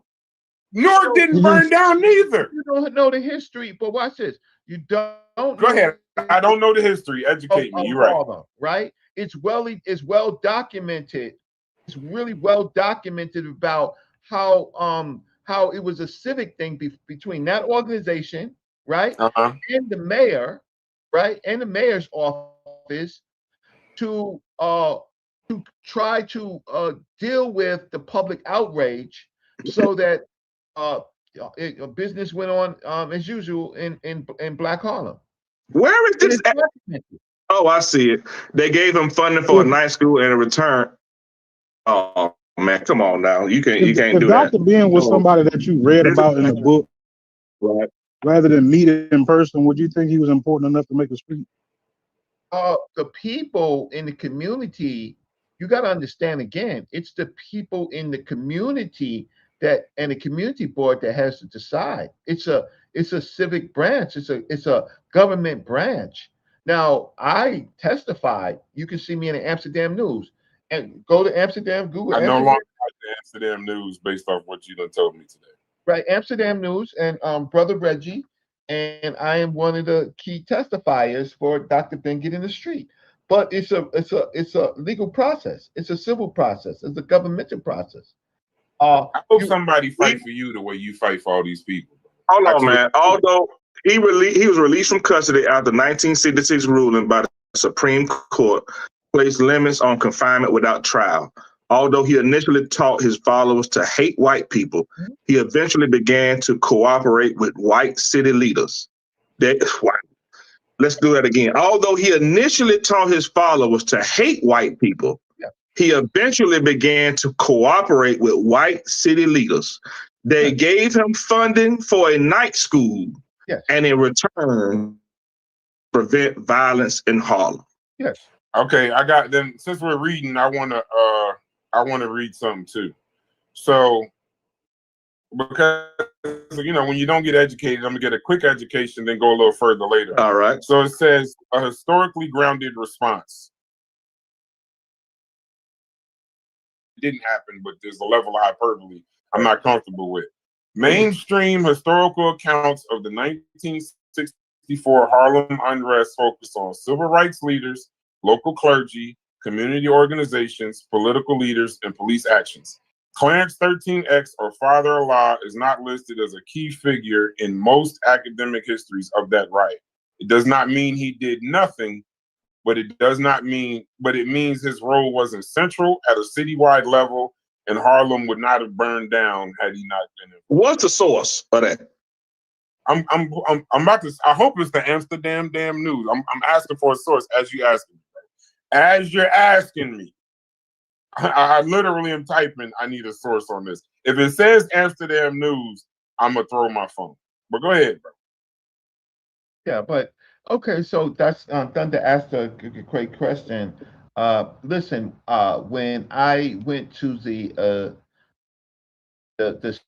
street naming ceremony, right? There was several politicians out there. So I can't. There's a Bruce Wright's son, Keith Wright. There was a representative from the mayor's office of that time period that was part of it, and there was lots of and so there were several white people, well, people that we call white Western people, non African Americans. They testified right when the street was being unveiled. So it'd be different if there was no government officials there, but the fact of the matter is there were governmental and ex-governmental officials there. But we can move on. My whole point of it, it's a process. It takes community activists and leaders and people who know how to think. I was brought on. I didn't initiate it. They came and sought me out. They said, "Brother Reggie, look, we know that you help with these other street signs. Brother Reggie, could you help us with this?" And Brother Reggie, it says, because I know you like sources. It says historical sources show Clarence 13X, Father Allah, encouraged peace during unrest after MLK's assassination. But mainstream histories of the 1964 Harlem riot don't list him. This is the James Powell shooting, right? That led to that riot that you're talking about in 64? Mm-hmm. Okay. So it says FBI government records. Mm-hmm. Government records, this is from the FBI. They show authorities viewed the 5%ers as a group capable of causing disturbances, reflecting concern, but not evidence he saved Harlem. But I'll give that to COINTELPRO. So I'll kind of rule that out. Britannica, on his movement and influence. Britannica notes he led the 5% Nation briefly and that the movement continued after him, emphasizing cultural influence with no mention of any riot leadership whatsoever. 1964 Harlem, this is from Wikipedia. Main historical descriptions of the riot focus on structural causes, police tensions, and the shooting of James Powell. The established historical narrative makes no mention of Clarence 13X or Father Allah. And the last one is, it says after MLK was assassinated, Clarence 13X and followers walked the city, but no mention of the 1964 riot whatsoever. So maybe they just gotta move. Those are sources. Are you saying they're embellishing? I'm saying any one human being, and I'm not saying this was just him. This ain't no shot at him or Reggie. I don't think in a riot situation, I don't think that let me stop. No, I don't James think that Brown. one human being. He said that. Well, yeah, in that James Brown case, did. right? But there's historical accounts of that. Yeah, that's a fact. There are no historical accounts of when you say, bro, when you come on to a panel and say that without Father Allah, Harlem would have burned down. You gotta expect someone. You gotta substantiate that. Someone gotta stop. But if he got a street, he did galvanize the youth at that time. He galvanized the youth at that time in that area, though. Cool. But that's way different than Harlem. Hey, you know what? If I come onto the panel and I say, without psychopatheists if Psycho was that old, Newark would have burned down. And that's why Psycho needs a street. I would fully expect all of y'all to be like, hold on, bro. Stop. No, but it did take somebody is like Mary Baraka to That's cool. step up and help That's end cool. it was on fire for a few days, but yeah. That's cool. But that's just a strong ass statement that one person stopped Harlem from burning down. Okay, so what happened was, so there's this famous event. So after Martin Luther King, he gets killed. Mayor Lindsay, right? Mayor Lindsay, the mayor of New York City, he goes to Harlem, right? He goes to Harlem under a terrible night, right? Where there is unrest. He and Clarence 13X, they walk the street together. They walk down Harlem together, right? Forming part of a visible on the street leadership presence, right? So now Father Allah and his people, his group, is partnering with the mayor, right, of the city of New York, right? They have both of them have what you call how can I say a need and importance to so that symbolism, just that symbolism of somebody who previously under the Nation of Islam and others said the white man is the devil, and his organization that says that the black man is God, right? That when it came down to where people live, his neighbors, residents, that they in fact made a symbolic gesture, right? Cool. And so let's just move on. Yeah, we can move. Yeah. I don't disagree with nothing you just said. Yeah, I don't disagree with nothing you just said, because that in the historical reference, it references the 68 after the shooting of Martin Luther King. That's in the Britannica that he walked the streets. I don't think it was solely him walking to stop anything, but I can fully appreciate that. Now, Chef, is Chef still here? Yeah, I'm gonna get Chef. Yes, sir. No, we about to get we got some questions. Now, I was in Antigua, and apparently there was a video. Now, Chef is about to reference the video, but we about to change the tone of the show. And this is critique. These are questions. I think Reggie wanted to address Chef though. Okay, go ahead and address Chef. I'll get out the way. No, don't get out the way. I've been on my best behavior. I've been on my I'm gonna get you and Corey.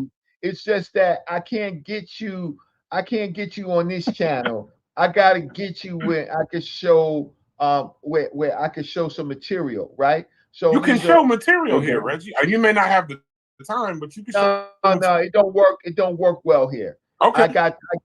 I'm gonna get them. Do it on the podcast, because I'd like to be on the panel when you get it. I enjoy a good getting.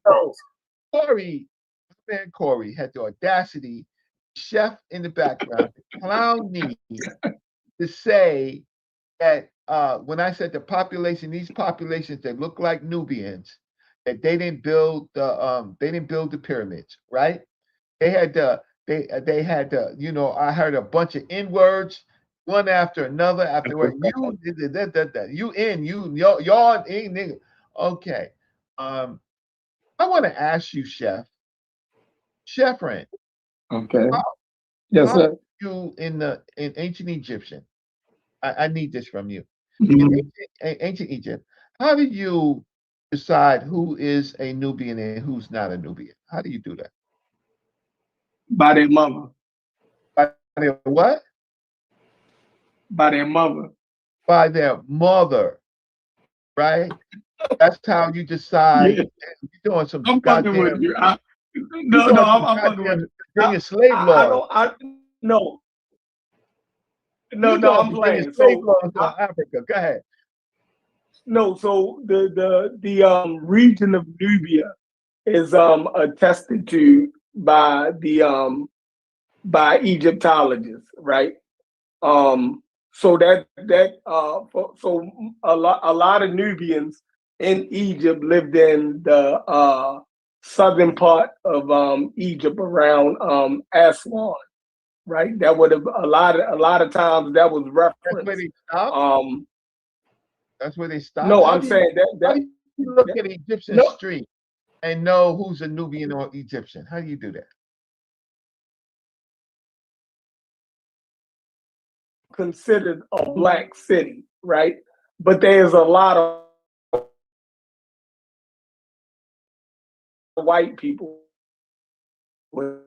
say something about Baltimore. Most people would assume that they're talking. If you keep talking about Baltimore, right, and you don't be specific, most people would assume you're talking about something black, right?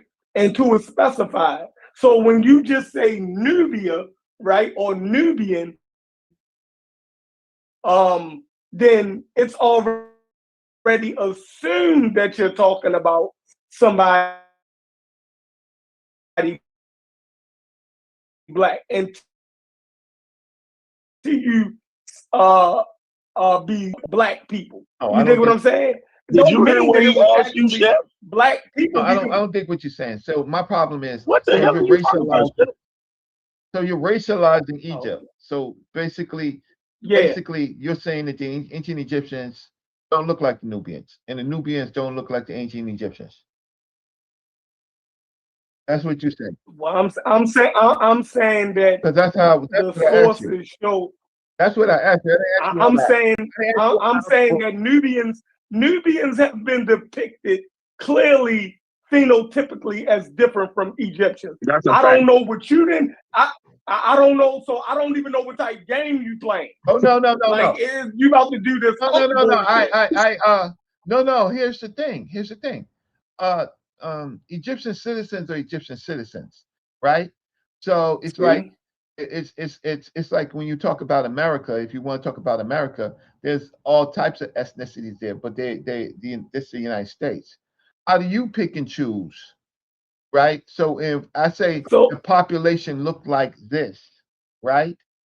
Then you would have to offer some data to say the population did not look like that. They look like something else. So that was my. So now there's a bigger problem. So there's Nubians walking around with Egyptian names, right? So that's anonymous. It's the naming. So there's Nubians that completely have Egyptian names, and guess what? They're accepted. Onomastics. There's Mexicans. There's Mexicans walking around with American names, but we still identify them as Mexican, right? And then Mexico is a whole different nation. So if you mention a Mexican, right, and the fact that he's an American citizen, we still acknowledge his Mexican heritage. So the two ain't the same. The two.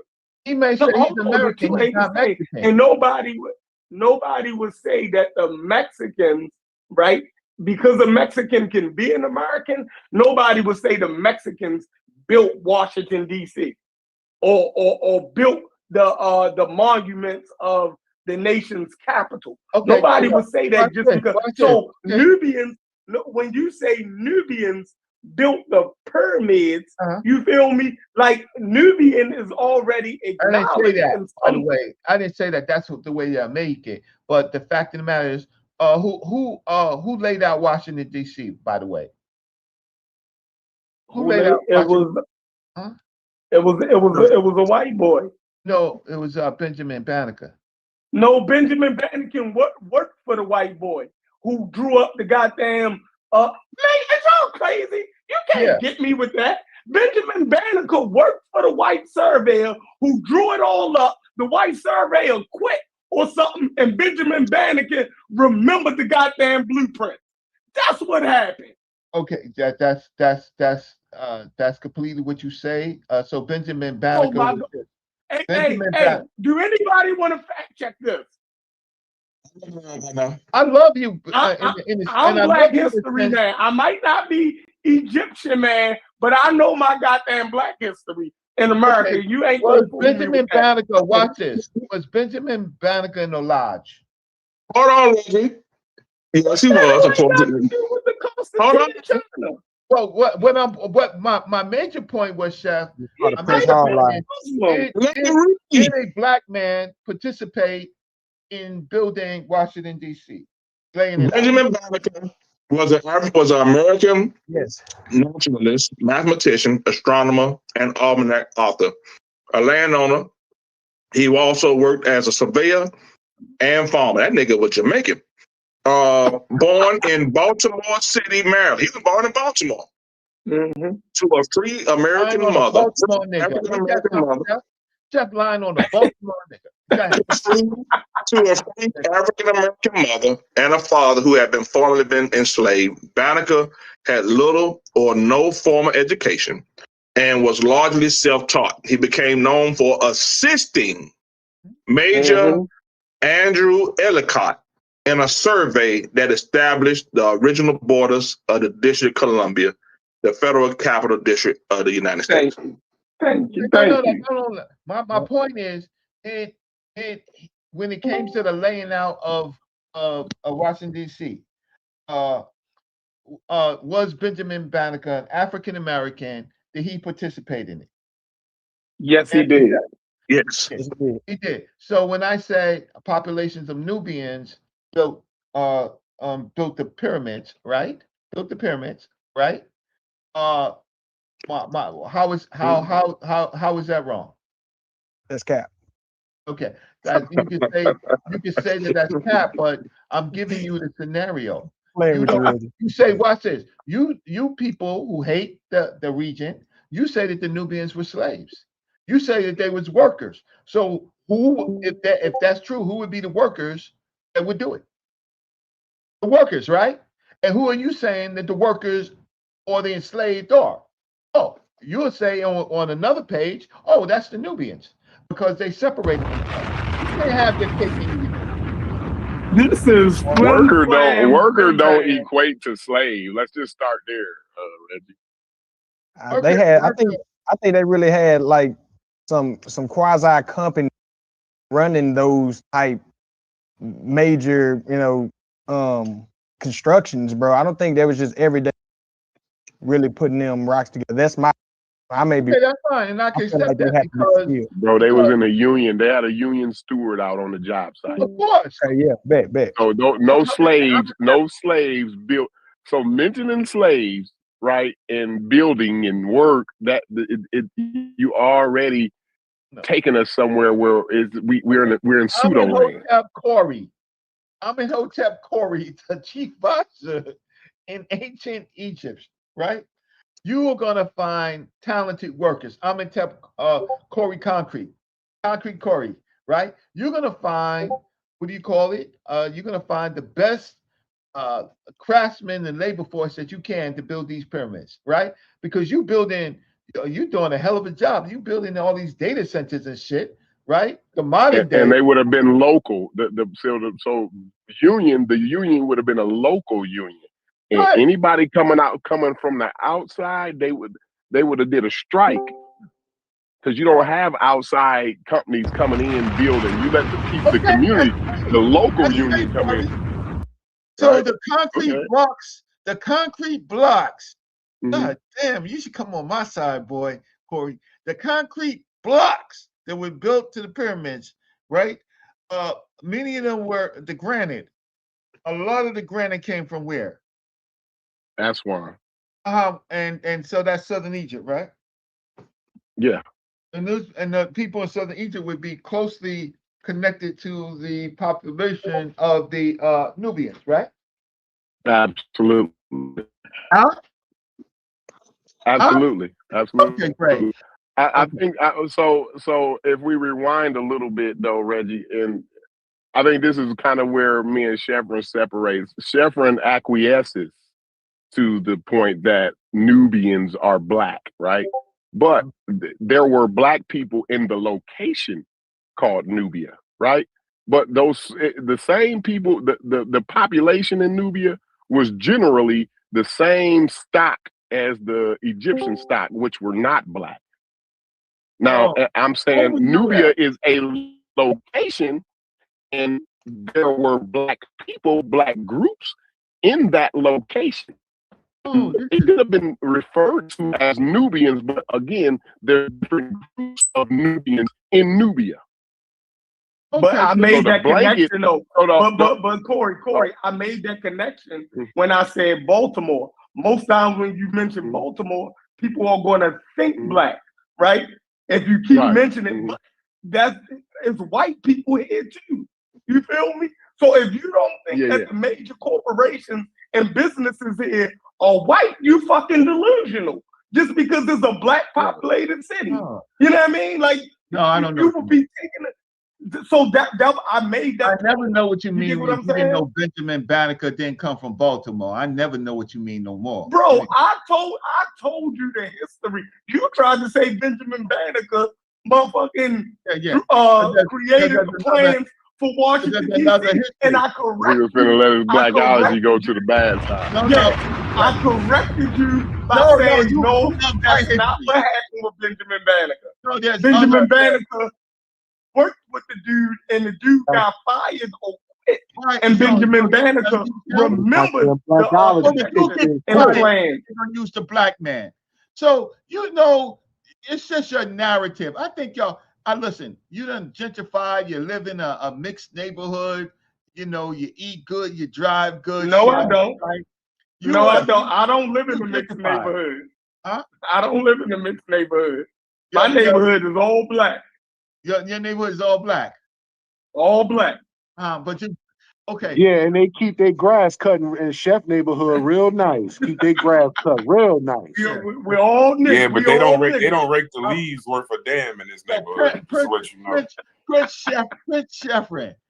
Sheffrin, one day on a telephone call or when we meet post to post, we're gonna talk about the pedigree, but we ain't gonna do it online, right?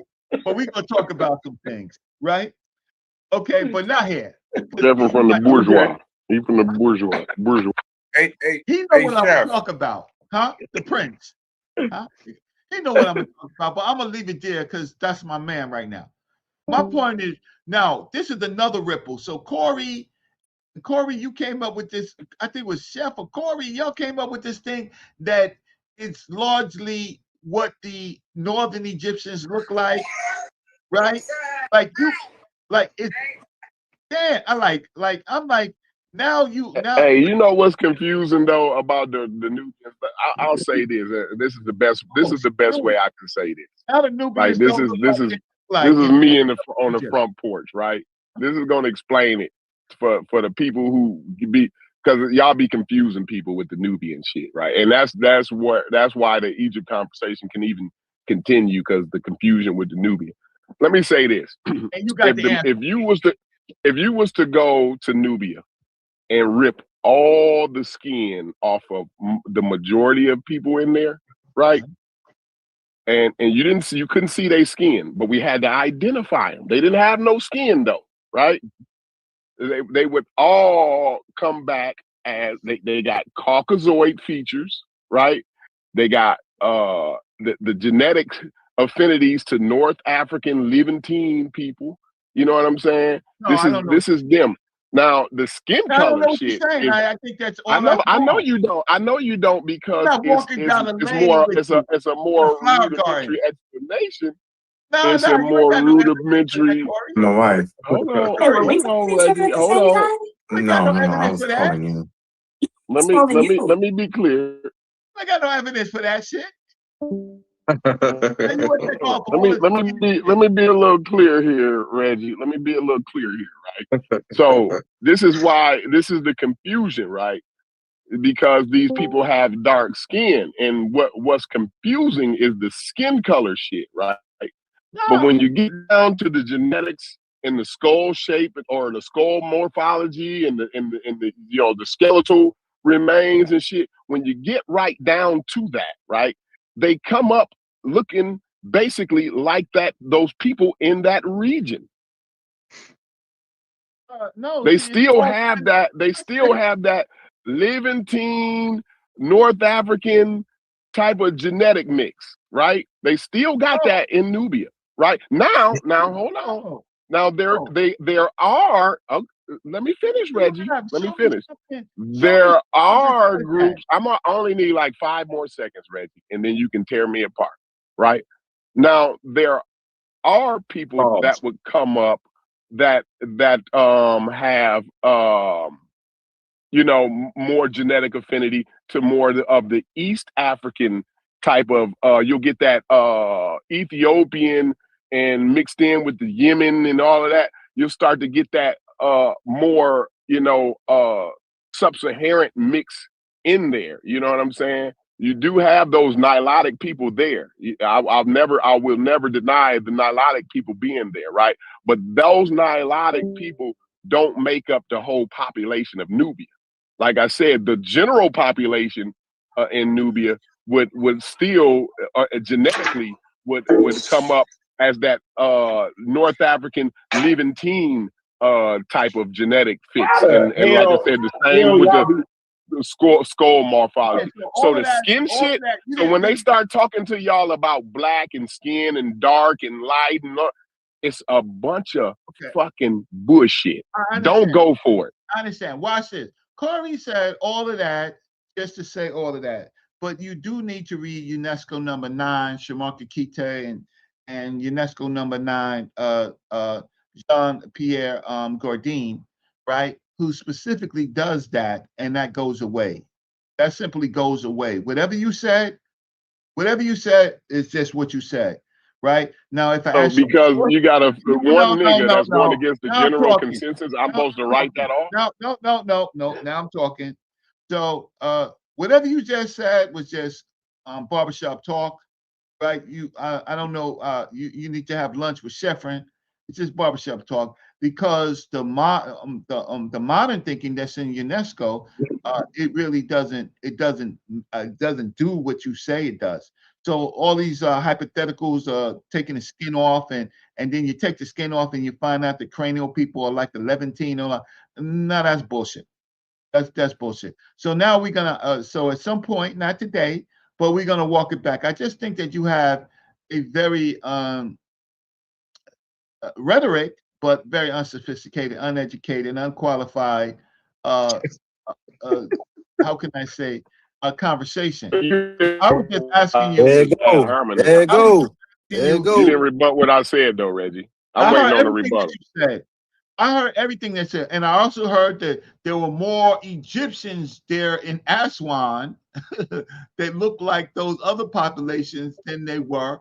And then, or do you know that there are? No, I'm talking about the look. The look. You talking about how dark they were? Do you know there are light-skinned Nubians? You do know I ain't that, talking right? about skin color. I'm not. Wait. See, the thing is, talking about a when you quit talking about skin color, you end the bullshit. No, because I don't give a damn how dark they is or light. Right. I wouldn't give Corey, a damn. skin color is how they look. I'm saying that for the audience. I don't care. Who cares? I'm saying that for the audience. You do know that there's dark I don't care how they look. Yeah, you know there's. You just said how they look. No, Corey, you just said that. Right. No, I talked about if you took the skin off, which you would find as far as but the that's skull. ridiculous. That's ridiculous. But you gonna call something else bullshit? That's ridiculous. Things that you can measure, right? As far as things that you can measure here, not what you can look at. Because I haven't seen a Mexican girl that's fucking 10 times darker than me. So like they wasn't doing that back then, Corey. They was doing the look shit. I don't care what they were doing back then. I'm talking about we don't care what you saying. We can just do that. We can close our eyes and waggle our tongue at you. Listen. They confusing you. I heard the bullshit. We have the knowledge. You pulling skin off. No, I'm saying. Okay, so go get me. Go get me that from the people back then. Today. But you don't got the people why are we today. listening to somebody from back then?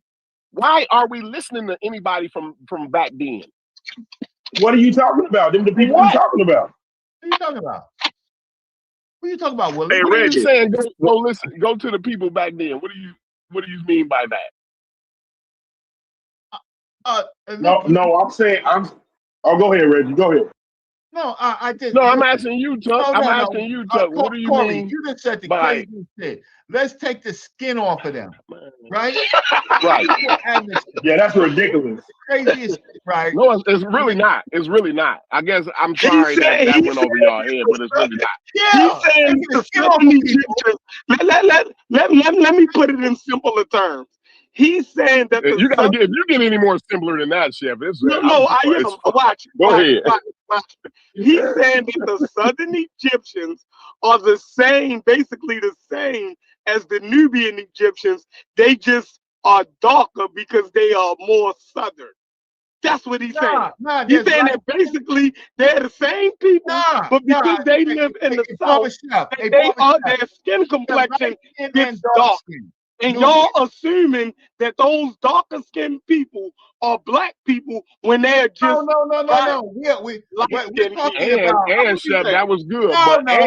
They assuming too that when you say Nubian, you're talking about only the Nilotic people also. It's two assumptions there.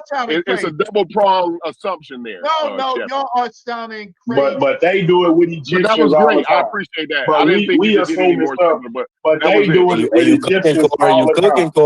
You cooking, Corey. No, you're not. Yeah, you know you ain't cooking with Petty. And he just throwing ad hominems, and you got Tuck saying, "Oh, it don't make sense." And I just don't. What I'm saying, Tuck, is skin color is the confusing thing. Stop talking to these niggas about dark skin, light skin, black skin. Stop talking to these niggas about skin. Do not talk to these niggas about skin no more. You're bringing up skin. You went to the craziest extreme about taking the skin off. Yeah, you took skin off. That was crazy. Crazy. So y'all gonna hark on that part. So hold on. So y'all gonna hark on that part like that was his point. Yeah. Oh, see, yeah, y'all been this again. You want to do cranial measurements and all that shit. What part they harping on, Chef? Idea about on the fact that you said take that skin off. Yeah, you should have never said that. So it shows me that y'all are crazy. No, so y'all don't want to deal with what he said. That's basically what I you have saying. to deal with what he said when he said that shit?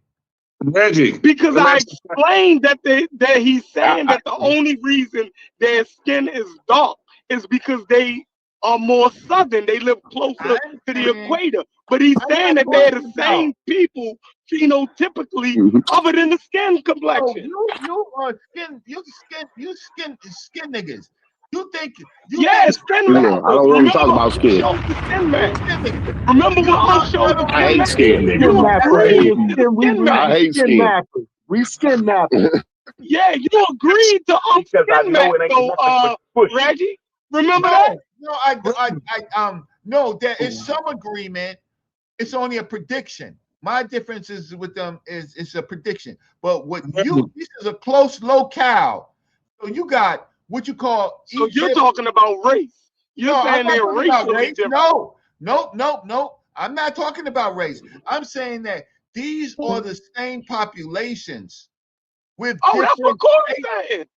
A different state. The only difference that separates them is their state. Whether you so you don't disagree with Corey?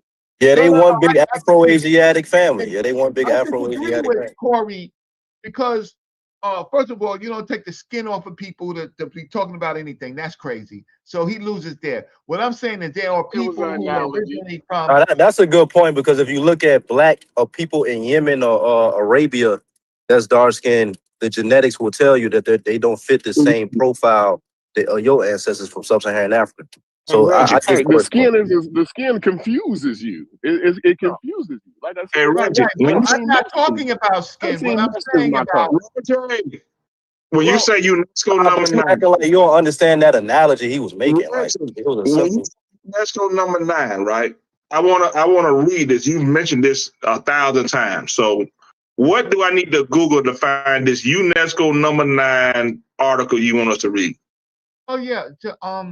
First you can go to UNESCO General History of Africa, right? General history. Okay. History of Africa. Okay. Right. Now what's the number 9? Oh, number 9, volume 9. Volume 9. General History of Africa, volume 9. Yeah. Okay, 3 new volumes of the history of Africa. Okay, that's all I needed. Thank you. Thunder.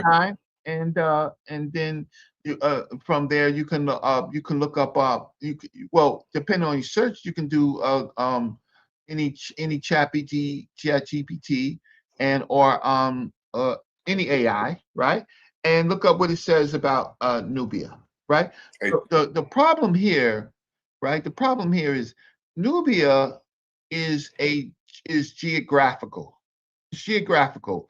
It seemed to have marked for Egyptologists only as a convention, not the truth, but a convention to use of populations that are like roughly below Aswan, going to the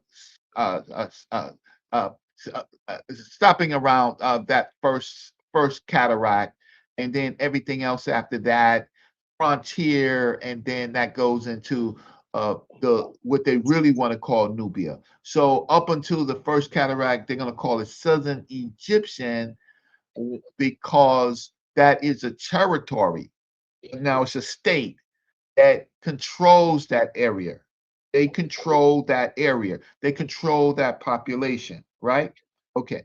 But Egyptologists take it as a complete separation of the types of people that are there, the populations that are there, right? And that becomes this problem of using European conventions. We know earlier from other studies, if you look at Badarian, which is part of Egypt proper, you will find that population climbs well with the southern populations. If you and then the Nakata population climbs well with the southern populations, not the Delta region, right? And so you have these populations that collect very well with the southern population, the southern population, but that becomes Egypt proper. So then if you ask, well, what is the founding of Egypt? The founding Egypt are these populations that move north, right? The founding of what you call the two lands, Shmaitawi, the United Two Lands, or the populations of the southerners moving up to the north, right? And so all of a sudden now, in your thinking, the people in the Delta are the way is what the Egyptians look like. No, you're looking at modern Egypt and walking backwards instead of looking at the ancient history and what it says and then walking forward.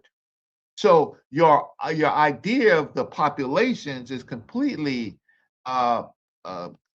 wrong. And then when you look at the studies and you look at the royal mummies and you look at their DNA where they collected, they a lot of the material from the Gordine's work and others, they climb well with southern populations. So we don't. Are you talking about that study dealing with the sub-Saharans and the royal mummies and all that? E1, B1A. I hope you ain't talking about that. Oh yeah, I'm talking about Gordine and Shamakakite's. Okay, I'm saying so when they use proxies for like southern people and they so how southerly was the data like? What was the data talking about as far as the southerly countries that you was talking about? Elaborate more on what the study was saying regarding the mummies. What? Say that again. Elaborate more on what their yeah. So you analysis. What did those mummies? I can't do all of this. Did you read Shamakakite's? I'm asking. I know, but I'm asking a question. Yeah, I did. Yeah, sure I have a conversation. Oh my God. Oh man, see that was. I asked a simple question. I'm asking for you to elaborate further on. How you spell Shamar Akite? How you spell that? Like niggas been talking about Shamar Kieta for a brick to act like we don't know what these studies were saying and what you trying to connect. I'm just asking you. Ask you if you read something. Yes. I'm asking you to elaborate. Why are you asking a question with a question? It's S-O-Y Kita. S-O-Y Kita. What else? K-E-I-T-A, right? That's his name. K-E-I what? S-O-Y Kita. K-E-I-T-A. Soy Kita? Yeah, that's his name. Soy Kita What what? populations did they connect the royal mummies Bro, with, bro? we heard you, man. I'm trying to look this up. Man, you Soy about Kita to, what? he about to slow walk you for no reason. That's what I see why these conversations are so sad. Y'all Hey, be Thunder, letting this be nigga careful slow walk searching that y'all. UNESCO number 9. That should give you a LimeWire I vibe. asked this man a Hey, question Reggie. Wait, hold on. on Is this deflect. Fetty again? That's who Y'all I'm let this talking man to. deflect from the question. Just let Come on. Fetty out Hey, like Fetty, this. you ain't. Hey, Fetty. Hey, listen, Fetty. Do a I'm just presentation. I asked a simple God. And I simple asked question. a simple question. You didn't. You asked a question with a question. No. Eddie, prepare to be cussed out, brother. Go ahead, Reggie. That's crazy, bro. That's crazy. I already know Oh, what his this is. name is not Soy Kita. His name is S.O. Kita. All right, so what's the other person name? This nigga got 15 names. What's the other person name, Reggie? Steve-O, and he a Muslim. Reggie. What's the other person name? John, Jean Pierre Gordine. Jean Pierre That sound like some fucking jeans or something. Gordine? Yeah, he's from the Caribbean, the French Caribbean islands. Yeah, y'all used to wear them Jean Paul Gardines back in the 70s. Jean Paul, how do you spell Gordine? Gordine, G-O-U-R-D-I. Yeah, it should be a U in there if it's the Caribbean. Yeah, G-O-U-R-D-I-N. All right, D-I-N. Better be careful, Thunder. You better run a virus check after you check that shit. I want to make sure. I want to get all these names and all these articles. I want to read them for myself, so I can be up to date. Right? That's all. I want to. You going backwards? But wait, how you gonna be up to date on some shit from 1974? No. Did you just say you want to get up to date and you looking up Shit stuff? crazy as hell, man. Y'all let this man do this shit every time. No, I'm just saying. It's just, no, hey, Thunder, it's just your choice of words. Was you trying to get up to date from some shit from 1974? No, man, up to date on arguments, boy. Yeah, I know. Thank you. Hey, wait, I appreciate that you said on arguments. I appreciate that. I'll leave the boy out of it. You know, you've been a pejorative machine today. I'm just like, no, that's cool. I just want to be there with you. Like a slave owner, bro. That nigga crazy. Hey, do you want me to get the Northwest center field or the Southwest center field, boss? Which one you think? He's the first dude we didn't meet from Augusta. Like, I love it. Like that nigga just tipped me into some slavery I never experienced. Hey, Thunder. I mean, hey, Brad. You know Thunder got crazy hands. You know Thunder can fight like a motherfucker. Yeah. Guess what? If me and Thunder ever went there, and I doubt we would, because I respect the guy, it'd be a shootout. It wouldn't be a fight out. Because I know how he get down, so I already know how to play with Thunder paws in that way. I'm not raising my hands. I'm not raising my fist to get shot by Thunder. We just gonna shoot at each other. That's all. That's all. He won't move. Yeah, see, like I told you, because of their gun laws. Yeah. He said, hey, Tuck, that nigga in Georgia. You don't fight niggas in Georgia. You throw your hands up, you will get shot. Look at him. He got a clip. That's 17 rounds, and then they go another one. You and Gullah are the most intelligent murderers I ever met in my life.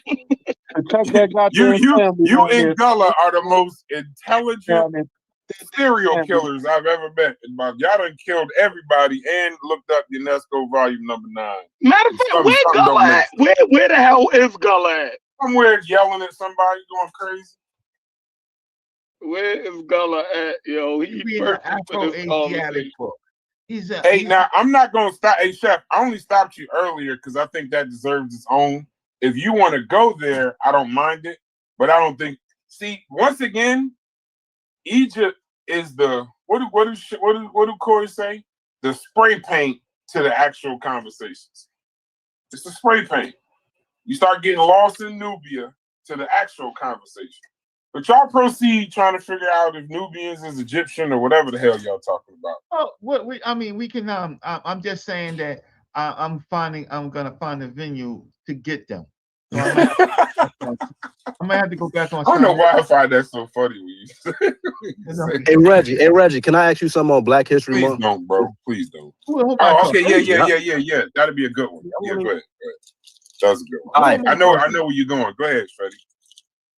All right, so I know the context of Carter G. Woodson and what he originally looked at Negro History Week as, but given the context of the bicentennial in 1976 and going forward, are you surprised that African Americans such as myself and others always looked at Black History Week as something strictly tied to the contributions and highlighting Americans in this country?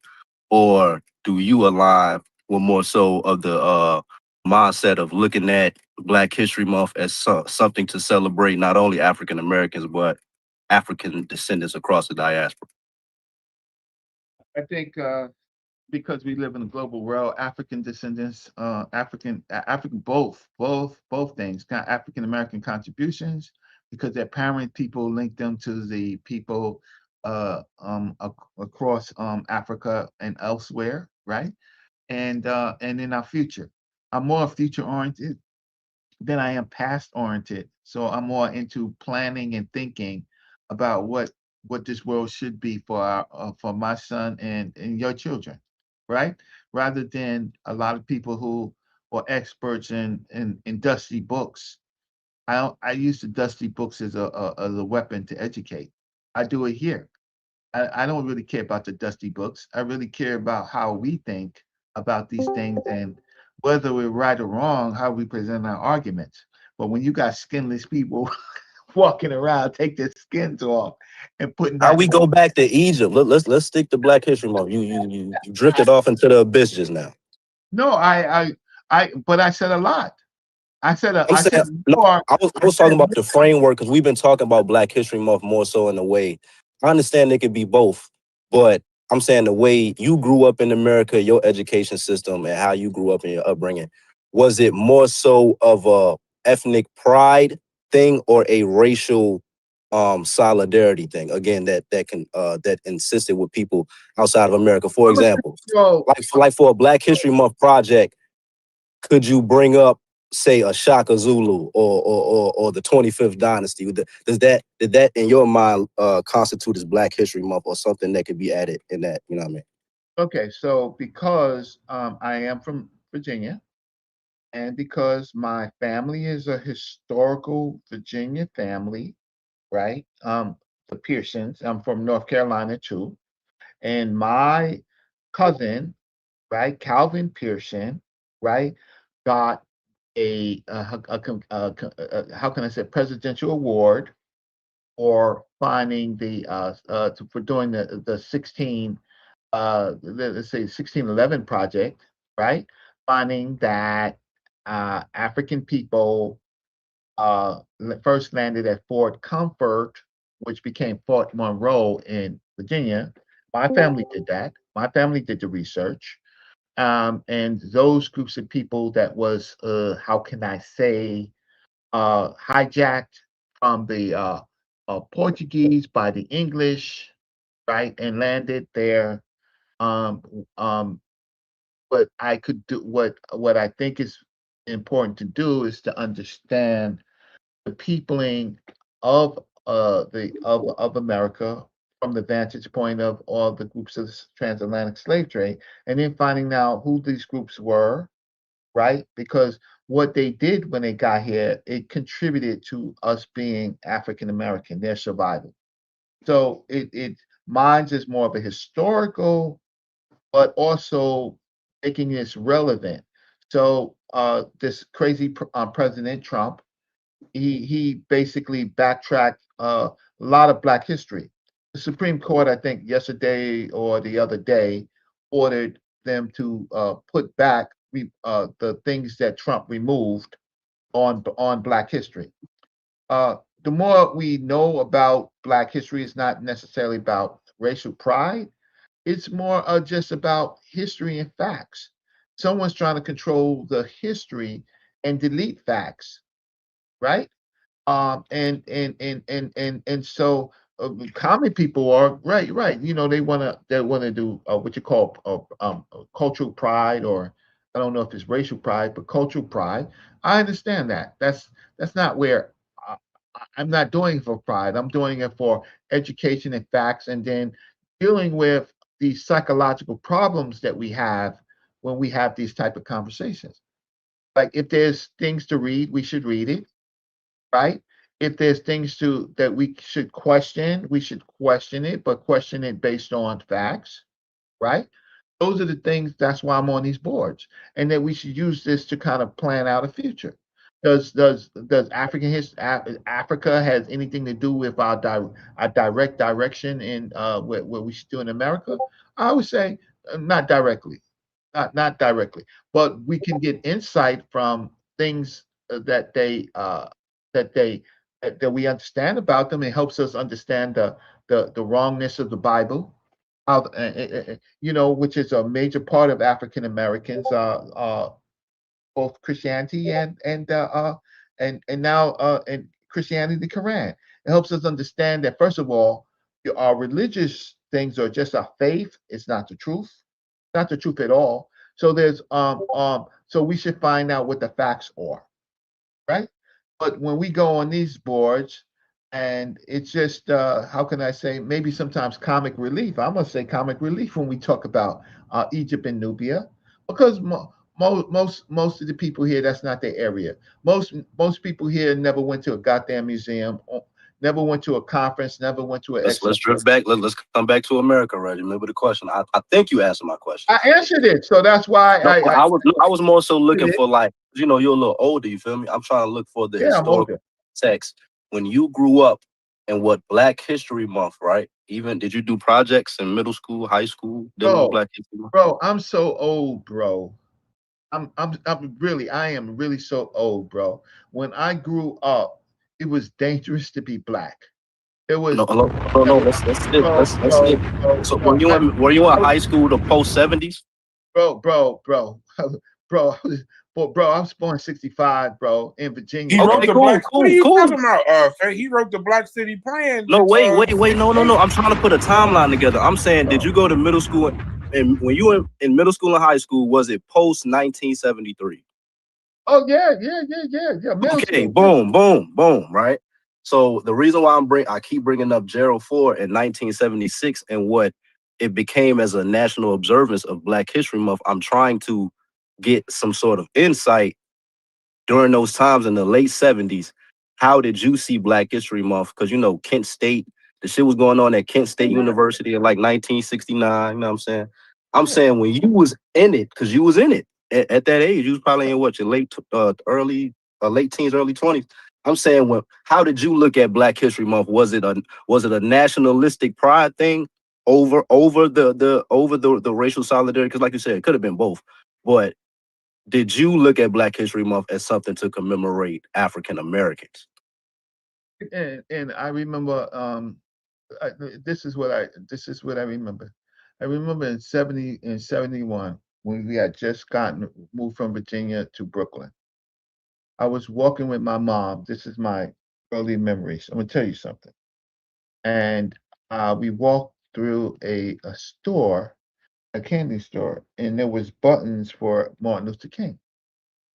And I had never seen, I might have seen the button, but I had never seen a button with a Black person on it, right, in 71. And I asked my mom, what's this Black man doing, right? Why is he on the button, right?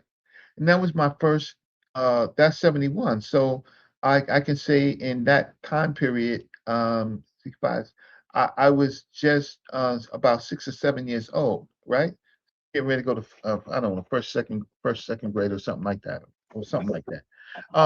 What I found then in Brooklyn in my formative years before I left, I found that there was no history being taught at all about Black people.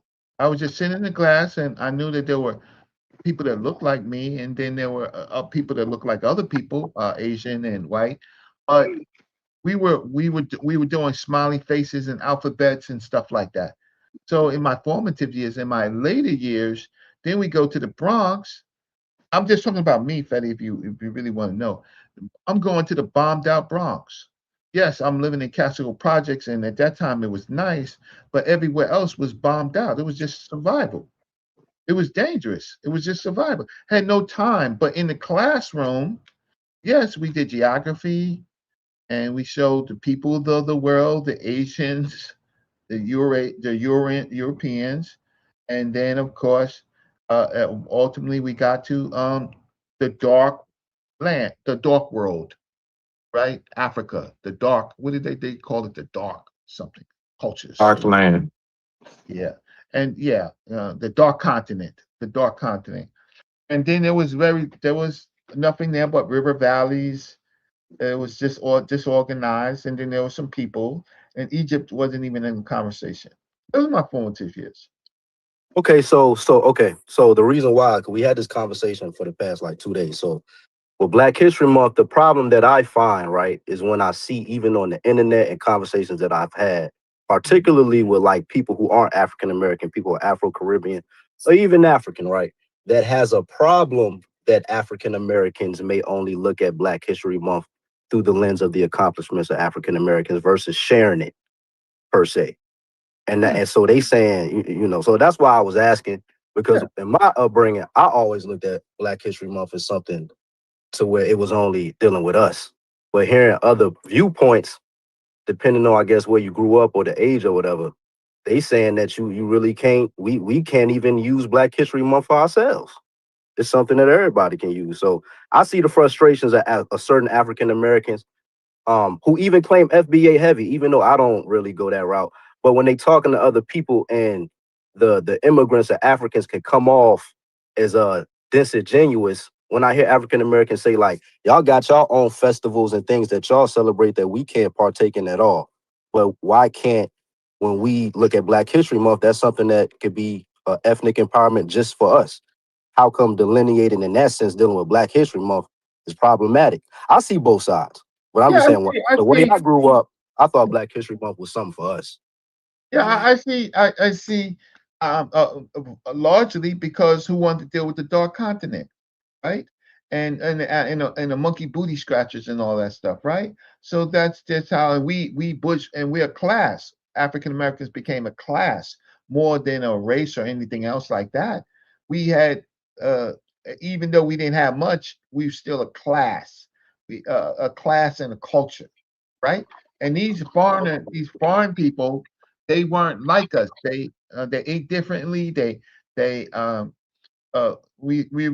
So it was it's also the African American class. But our thing is, well, sometimes we get messed up in the past, and I'm sorry, I'm gonna have to leave.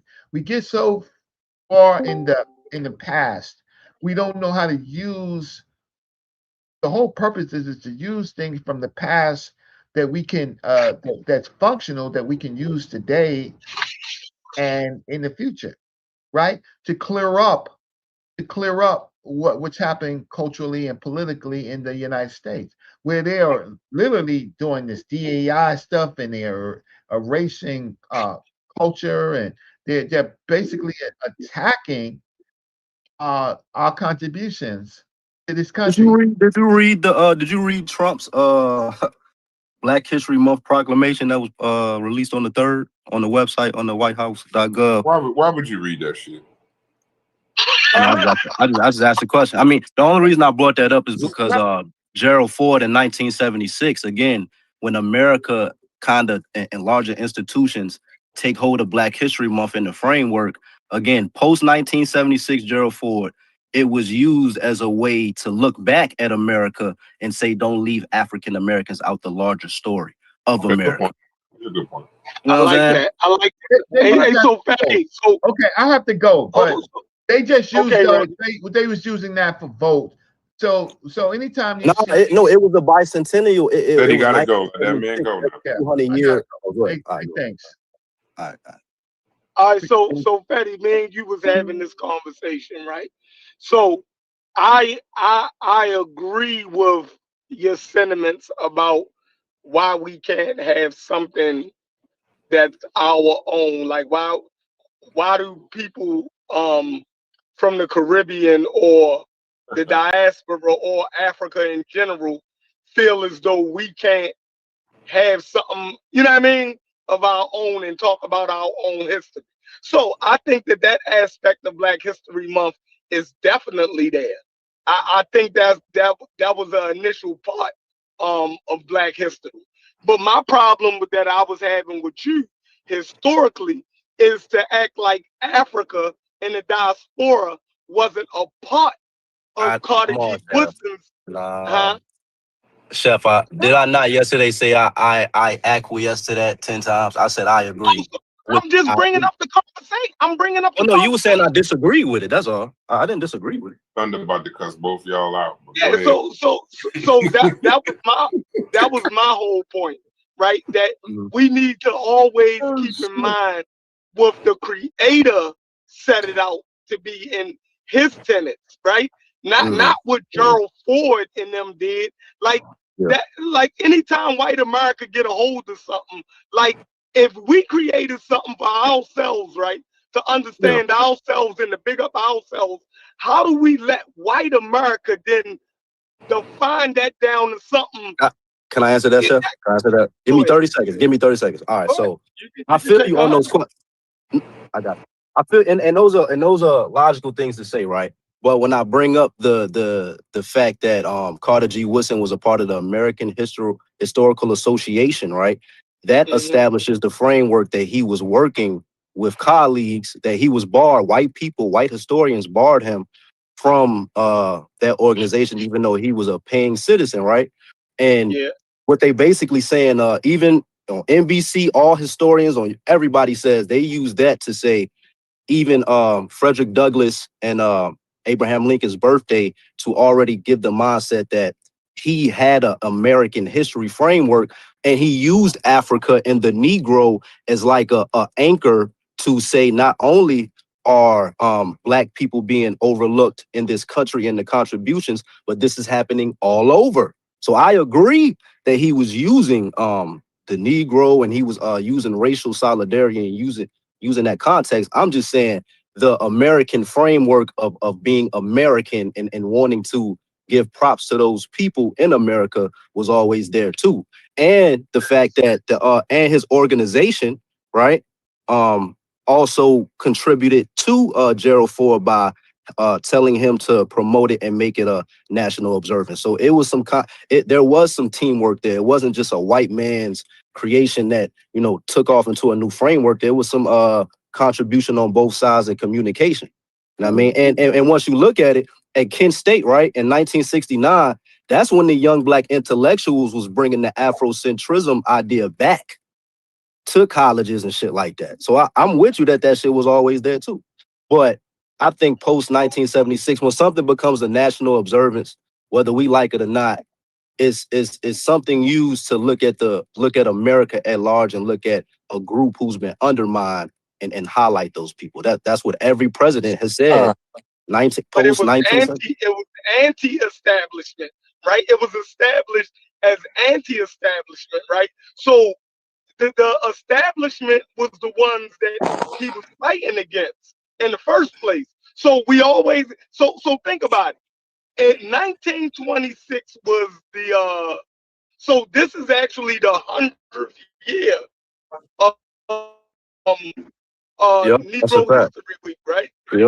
So we need to actually get a little bit more involved in this last couple days of Black History Month. We're actually dealing with Black history. Look though, it's right? the 50th anniversary. Look, it's the 50th anniversary, I think, of the 1976 and 1976. Right. So, right. So check it out. So in 26, right? What Carter G. Woodson used to do was he used to write in a journal. What was the journal called? If anybody know the journal, was it the history of they the definitely had some Negro African shit in history? there. They definitely had some African shit in there. That's a fact. Journal of Negro History. There you go. There you go. Now he used this journal and the writings in this journal all year, right, to make the curriculum for Black History Week. Right, or for the whole year. These are the things that you should be studying. It was a theme every year. So yes, in I agree. 1920, Right. In 1926, guess the first year, initial year of Negro History Week, guess what the first theme was? The Negro. I agree. Something dealing with the Africa. Negro. Yes, I'm with you. We on the same. We don't disagree, Chef. We don't disagree. Okay. I'm just like, because so look, you know, I brought up the themes as well. Remember, I said there's a theme for every year dealing with Black history, and that theme changed at a certain decade to where it was only talking about. So I'm with you. I agree with everything you're saying. All right, bet. Anybody else wanna? So I thought we was about to, like, I was ready. I thought we was about to, you know what I mean, lock horns on this shit. Like, I was. Go ahead. So anybody else wanna? Yeah, but when y'all say Fetty don't agree with that shit. Go ahead, You gotta cut it out. I'm gonna say Fetty it's don't gonna agree cause with that shit. what I'm gonna say is gonna We're gonna cause talk a about problem. this for Go 2 ahead, days, Thunder. and now I don't agree. About to fuck this conversation. You don't up. agree Go with ahead, that shit, Thunder. Fetty. What's good, Tuck, man? What's good with you, man? Man, I know you don't agree with that shit. Stop playing. You playing now. You don't agree with that shit. I'm from Richmond, Virginia, man. Look, I'm from Richmond, Virginia, bro. I'm pro-Black, my nigga. I've been on my Black history. Man, big up Virginia. Big up. I'm just not a Blackologist. I'm pro-Black though. I'm pro-Black. Yacht boys, the yacht boys. Fuck the yacht and Virginia. Yacht boys, the yacht boys on fire. But what Chef just said, Fetty, was you slick as pro-Black, hell, but that ain't had nothing to do with what we was talking about. I just don't look at Africa, because this goes back to the 1619 conversation. Do you think African American history starts in Africa or in America? I say my line is 1619. I don't want to go back. See, that's what I'm talking about. Yeah, you're right. See, that's what I'm talking Who about. is considered the father of Black history? Who's considered the father of Black history? I forgot his name. He from Virginia, though. No, Carter G. Woodson. No, it's Carter G. Woodson. It was a joke. Where he from, Chef? Where he from? Where that nigga from? He's from Virginia. That was his mistake. That was his parents' mistake. But I even pulled up documents of the 1926. You know, he came to Baltimore in February 1926, and he actually spoke in Baltimore City schools, right? And the themes and stuff that they was using, it was dealing with fucking Africa. I got the bulletin, right? Because I thought we was going to actually, I ain't know we was saying the same thing. I thought we was Bro, Mujasi, did I not bring up the themes? And I was on Wiki looking at the 1930s all the way to now. They have each theme. We can go through it. It was a shift. It was a shift in certain decades. So I'm with you. I agree. But that's what happens when you're looking for a fight. Chef was looking for a fight. He had his motherfucking hands up, and you was sitting there like, no, he's saying the same thing. He's like, I'm gonna punch you anyway. So I didn't know what Chef was on. But I'm gonna say is gonna mess it up. Hold on. Yeah, but he still don't want to include Africa. So I was saying, I was saying that Africa and African history was included in Black history and Negro History Week from its inception, right? So I was saying,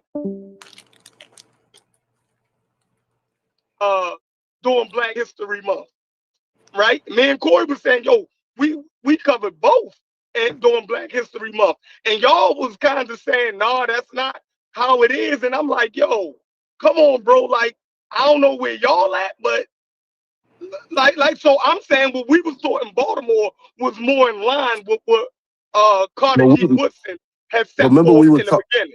Yeah, but timing about the radical teachers, though. We was talking about how radical teachers. But timing and retiming in these conversations where where a lot of the disconnects come in, and I'm gonna see if Mujasi, if he's here, maybe he agree.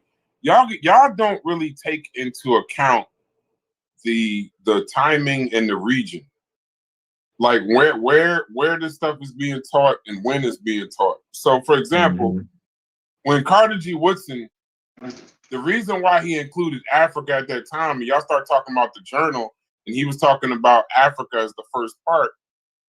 The original meaning of what he was doing was he was trying to correct history. He was trying to correct it. He wasn't trying to he was trying because he knew they was teaching the wrong shit.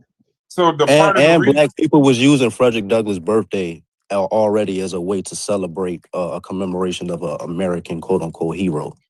Right. And I hear all the experts break it down in that framework. They don't even delve into the Negro African thing. And most documentaries, or even the national president of the organization Woodson created. She's breaking it down in the same framework I'm trying to break down, like how we was taught in the education. It didn't really deal with Africa like that at all. Right. So he believed that it was being ignored. So the Africa part was mainly to let people know we had civilizations before whatever they're teaching you in school. So that's that. But now what's going on now is, now that for the most part, the education, that part is not central to, it's not as egregious. The correction doesn't need to be as egregious in the 70s, 80s, 90s, 2000s, once you get further and further away from that level of Eurocentrism. And then it really did just become like a celebration of the top 10 Black history people, because he wanted it to be taught correctly. But it got way far away from what Carter G. Woodson originally intended. Now, I know it may not have happened in Baltimore, but it definitely just became a celebration of the top 10. Malcolm, Martin Luther King, Thurgood Marshall, Frederick Douglass. Became a civil rights. It became a civil rights. Right, more of a symbolic celebration. Yeah, right. It didn't. Africa got, but it definitely. They dealt with Harriet Tubman. It won't just strictly tied to the. No, nobody's saying strictly. I got That's why he didn't use the word strictly. The core aspect of you're right. had nothing to do with Africa not being taught in school. But Africa was definitely at the beginning, because in that journal, in order to actually correct a lot of the Eurocentrism at that time, he had to show you that there were civilizations before slavery, and that a lot of those intellectual traditions from Africa existed in Black people today in the United States that lead to all of those things. So so Africa, that's why I didn't understand the argument earlier. But Thunder, you was about to say something? Are you trying to say something? Yeah. I didn't even know about this proclamation on February the 3rd. I just read through it. You can read through it, man. It's cool. It ain't nothing crazy. Reading it. I think it was all right. It won't bad. But what framework? What framework are they using? It's a form of patriotism and acknowledging a group of people historically that this. You know what I mean? That's how niggas use it. Obama said the same thing. Like every president, when they make that proclamation, that yearly joint, they gonna use it in that same framework every time. Yeah. Obama the reason why I corrected you with that Trump shit, Trump just used Jesse Jackson death to proclaim that Jesse Jackson can't stand Barack Obama. So that's his legacy. Part where he highlighted that's his legacy. Jesse Jackson's death. No, I know, but I'm saying in the same press release where he's that nigga brought up Thomas Sowell. In the same press release where he's somehow trying to remember Jesse Jackson, he finishes it with, and just a reminder, Jesse Jackson couldn't stand Barack Obama, black ass. I mean, basically, you shouldn't either. Yeah, I got you. Yeah, Look at Thunder. Y'all just using that point to show every. But I'm saying I don't like Barack either. But when Jesse did that, bro, that was it for me. He was I voted for problematic. Barack twice. He was flawed. He was a flawed individual, like most human beings today. 100%. So my point is this goes back to our original point. Although, you could do a push, you could do the push coalition, you can do civil rights, you can do SCL, you could do all that. But man, the overarching point right now, that stuff was happening back in the 60s and the 80s. Yeah. What he gonna be known for, at least for the young 30s and under, is gonna be what he said about Barack Obama. That's what he's gonna be known for. Saying, but Thunder, that's what I mean when I say but it's up to us to make sure. I make a statement that sometimes gets painted as some terrible shit, but as a Christian, you're not the worst thing you've ever done. So if we take Jesse Jackson's whole career and what he's done for Black people, how many people he's got hired, how many people he's inspired. You can't deny that he didn't fight for the cause in some way. And boil it down to this is what he said about Barack Obama. We don't want to live on a planet where y'all do that kind of happens. Y'all do the same nigga who y'all giving props is the same one on that stage giving props to Donald Trump. for what he did for the black community. That's the truth. That's the truth. Yeah, I can't. I'm not But guess running what? from that. I'm just saying he's not. Hold on. But guess what, Brad? Only that. Guess what y'all do though? Y'all look past what Jesse Jackson said about Trump and what all the black leaders said about him. What did he say about Trump? I think we're having a different conversation. I don't know what you're talking about. What I'm saying is what did he say specifically? What did he say? I don't know what you bringing up something I'm unaware of. What did he say about Trump? Go to YouTube. I don't want to mess up my algorithm. Y'all do that. Y'all mess up y'all's and tell me. What you're saying? What did Jesse say about Trump, or what did Jesse say about Obama? Both. I know he said something. So how you making a big deal out of it and you don't even remember this? I do. I asked him a clarification, boy. Yeah, he asked why. Oh my God! You are definitely you in your plantation bag. You in your plantation bag. Like I mean, goddamn. What Jesse said about what Jesse said about Barack was at several fundraisers, but it was one in particular. If you go to YouTube, but you can find it. He just said he gave Donald Trump an award for what he did for the black and the unserved communities in New York. Right, that's one. And two. Jesse said that if he had the chance, he would cut Barack Obama's balls off. Yeah, he would do what? He would cut his balls off. He said that literally.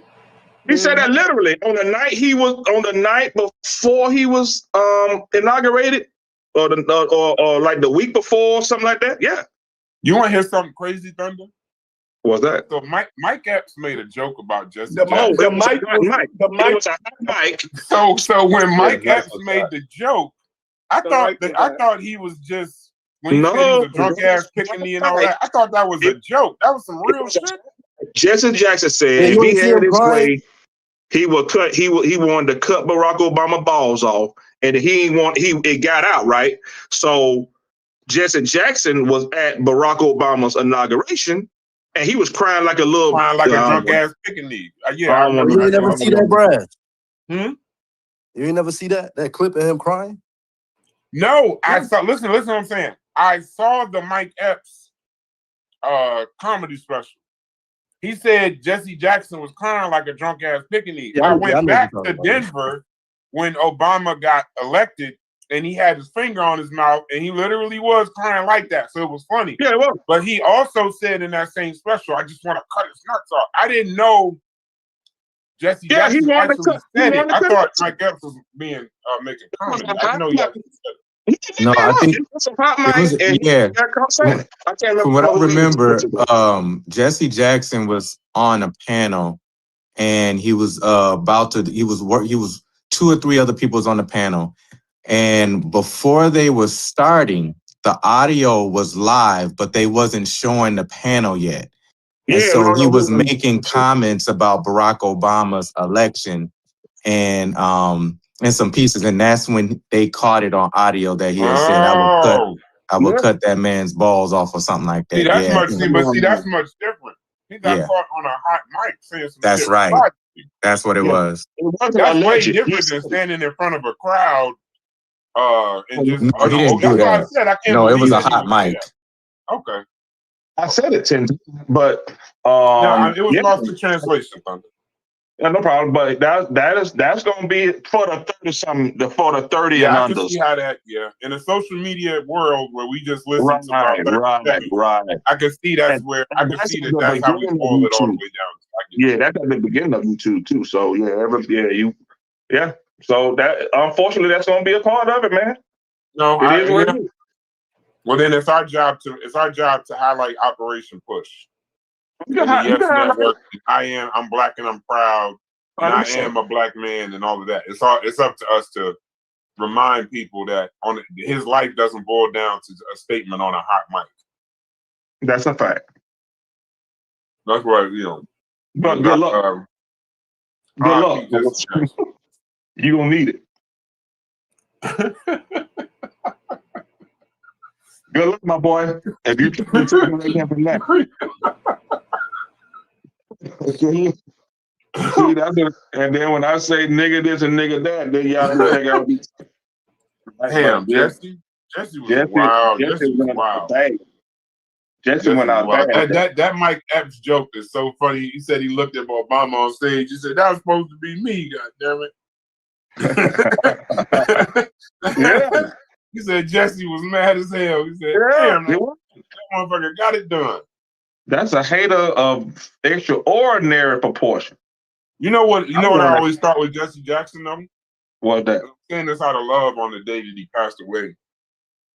This is why I really want to do that show with Mujasi, because there are so many forgotten pillars in our history because we highlight, maybe deify 10, but it seems like in those 10, right? Maybe that's how we should do the show. Where Mujasi at? Right here, sir. That's how we should do the show. We should take great moments in Black history and highlight the person that was forgotten in that great moment. I'm gonna give you an example. I like that. We highlight Rosa Parks, but she wasn't first. She's what was chosen to be the highlight. Wasn't it like a 15-year-old girl or something Claudette before Colvin. her? Claudette Colvin. And then she just passed away, right? Yes, sir. Right. So I'm saying, like, we should go to these moments. Like, for example, the Martin Luther King I Have a Dream speech. We should highlight A. Philip Randolph, the person who put the whole shit together. The March on What put the whole thing together. So yeah, let's do it that way. Let's take some moments in history and in our history and give like, not take away from what Martin Luther King did, not take away from what Rosa Parks did, but give some flowers to the unsung moments in Black, unsung heroes in the unsung moments. Let's add that part to it. Man, I wonder if Asa Hilliard was named after A. Philip Randolph. Huh? I wonder if Asa Hilliard was named after. Hey, Brad. Yeah. Yes. I almost think them people would like being unsung because they don't get shit talked about them. They get to remain intact, and their family don't got to hear about all the negative shit every year about them. I think them people would rather remain unsung or whatever the fuck they say about people in history now. Because being a LeBron James of Black history got to be some terrible shit, boy. Yeah, got to be horrible. That's why don't nobody want to be the face of nothing no more. I agree, but you know what happens with that Thunder though? I think what it'll do. You know how we say we want to give clarity?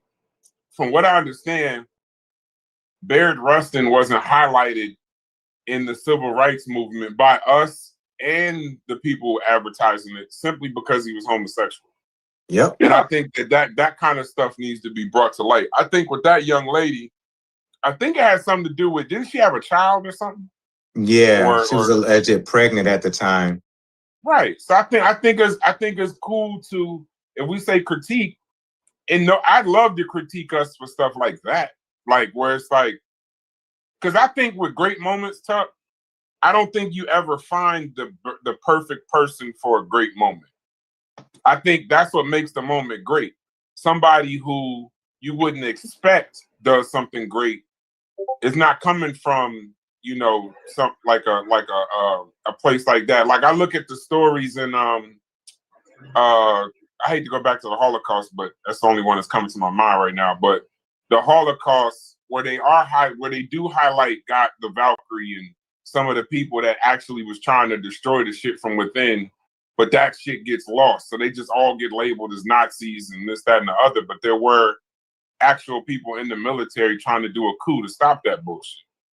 So trying it's to like, kill that nigga. They trying to kill him. Yeah, they're trying to kill that nigga. Y'all think you crazy? We trying to kill this nigga too. So so you know what I'm saying? And I think those kinds of stories, that's why they make the best. That Baird Rustin documentary on Netflix, that movie was amazing. Mm-hmm. And I think that the Claudette Colvin deserves her story, even if it highlights, because the part I liked about that Baird Rustin movie was the back conversations with Adam Clayton Powell, all these people that Reggie fought to have streets for.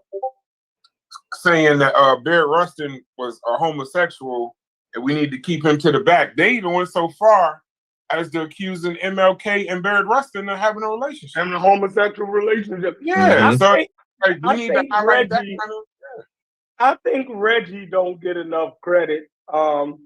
It's amazing that Reggie actually come and deal with us, and we play with Reggie to a certain extent, and he got good nature. But Reggie gets shit done, y'all.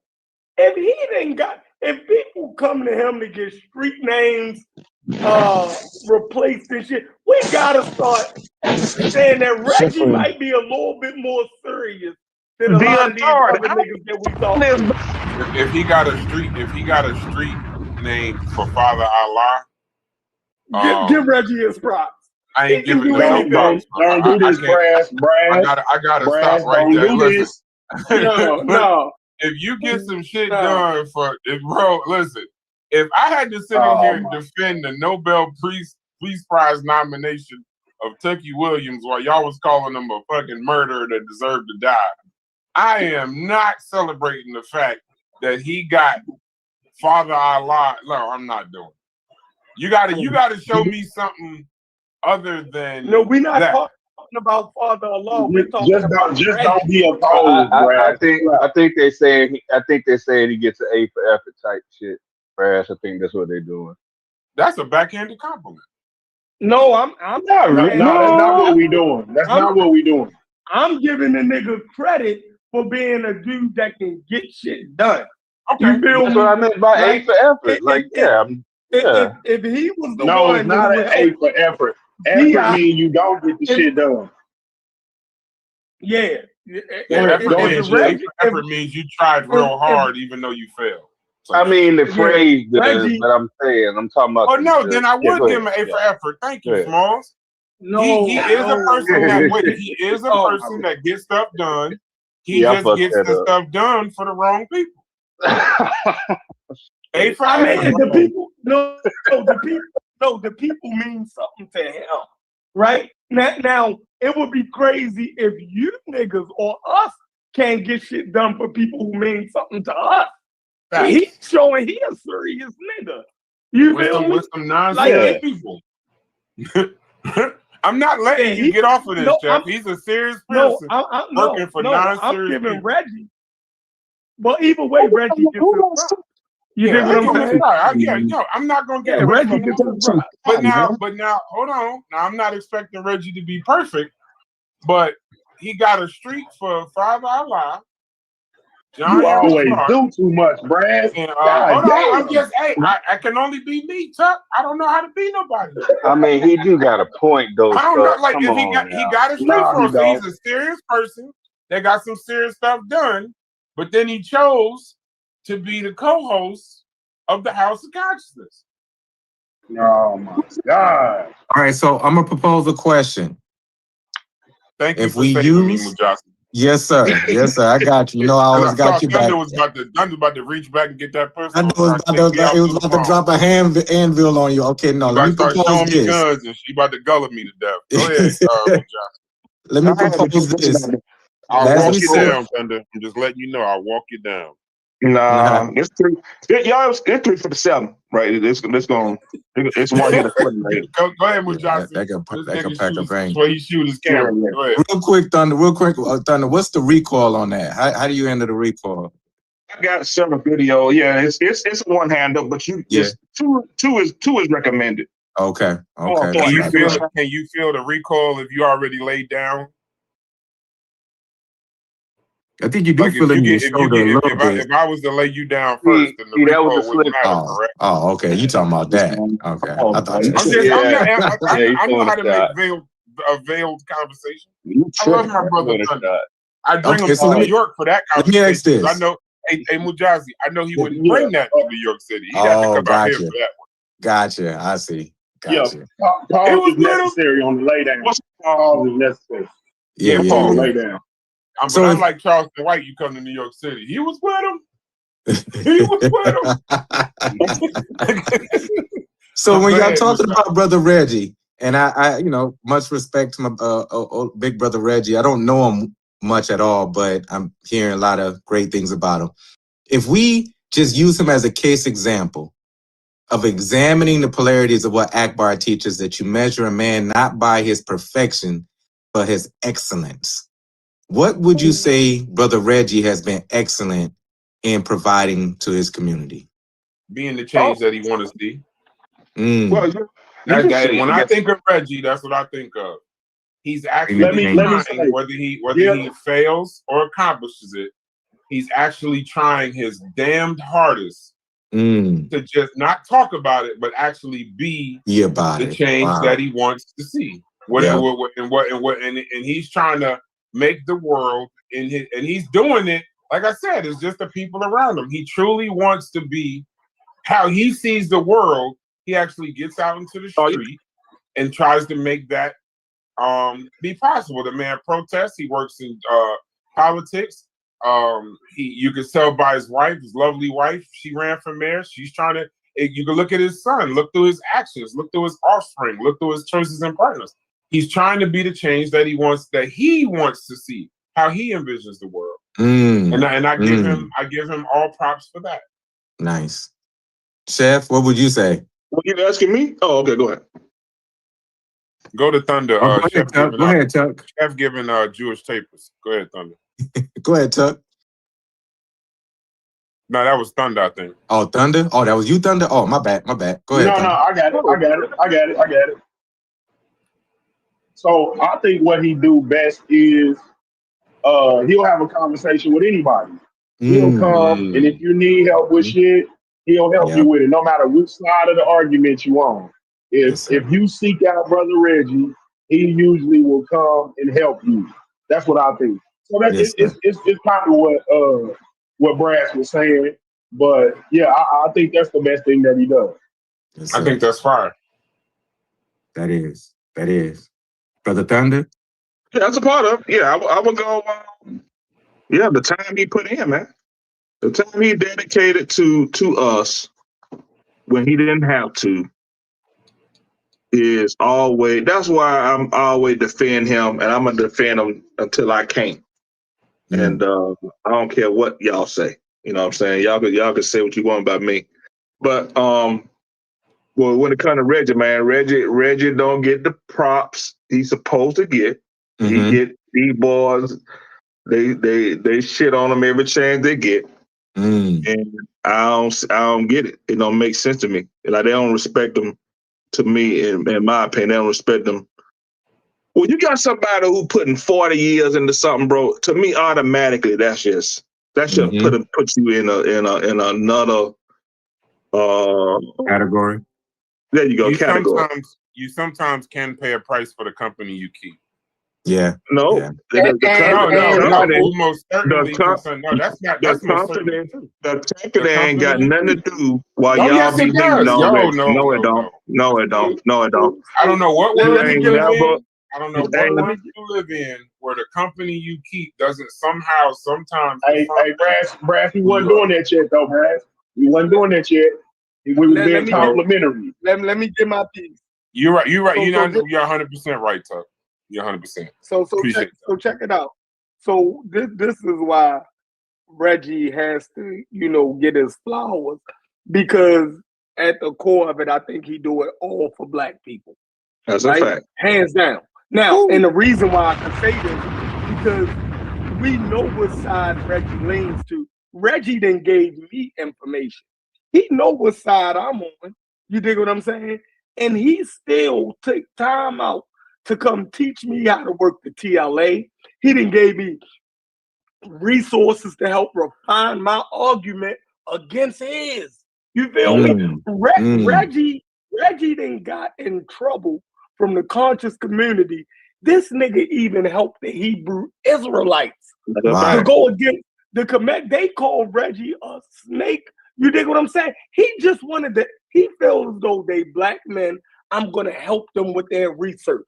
I know how to research. These are resources that they can use. I'm going to give them the available information and resources. Yo, over on Sinetta, years ago, they called Reggie a fucking snake, yo. Oh, you feel me? That's worse. That's bad. That he's just trying to help black people be better at whatever they fucking doing. You know what I mean? So you gotta give Reggie, like, come on, yo. Like, the nigga, he come on, man. I respect Reggie for what he do. I can disagree with him. Yeah, That's but what's up. I'll give him his credit. You know what I So mean? let me ask this then, as I follow this yeah. down. As I follow this down, Chef, and that was powerful, brother, because again, I don't know Brother Reggie, but I give him props, because not only because y'all give him props, but every time I've experienced him here in the Discord, he always genuinely want to have a conversation. He wants to bring it to a scholarship. Sometimes his temper get the best of him, but I can't measure a man by his perfection. Everybody have their own complications, but he's always genuinely willing to share what he knows and offer some insight to support some deeper thinking around something. Is there anything that y'all could say that he done that may have been problematic to the community or did harm to the community? No. Mm-hmm. Nah, I can't. So what about supporting the Israelites or like putting a monument up what y'all said with Father Allah? I think I heard this conversation. Like, What's wrong with supporting Israelites? I was joking about that. Hold on, let me say this real quick, Chef. That, like they say, the same thing make you laugh, make you cry. So it's the exact thing that he do well. He didn't gave too many niggas his time. That's what he did. He didn't gave too many niggas his time, and they do not respect him. So I'll be like Thunder sometimes when I just be like, Reggie, stop fucking with them motherfuckers, because they didn't been overly disrespectful sometimes. Sometimes niggas come in and they don't even let Reggie get a word in, and they cussing him out like he can get out there in the streets with them, and like he gonna be out there with his shoes off fighting with them. So it's the same thing that he do well. The same thing that he do well. He come in and he try to get the information. Sometimes these niggas ain't worthy of it, is what I'll say. Wow. Is there anybody out there in any circle or community who y'all think will interpret Reggie's works and his monuments and his political activism, his history, as if it's problematic or like it doesn't? Let me It's ask you not this, Johnson. Why are you narrowing in on Reggie? What's going on? Follow me real quick.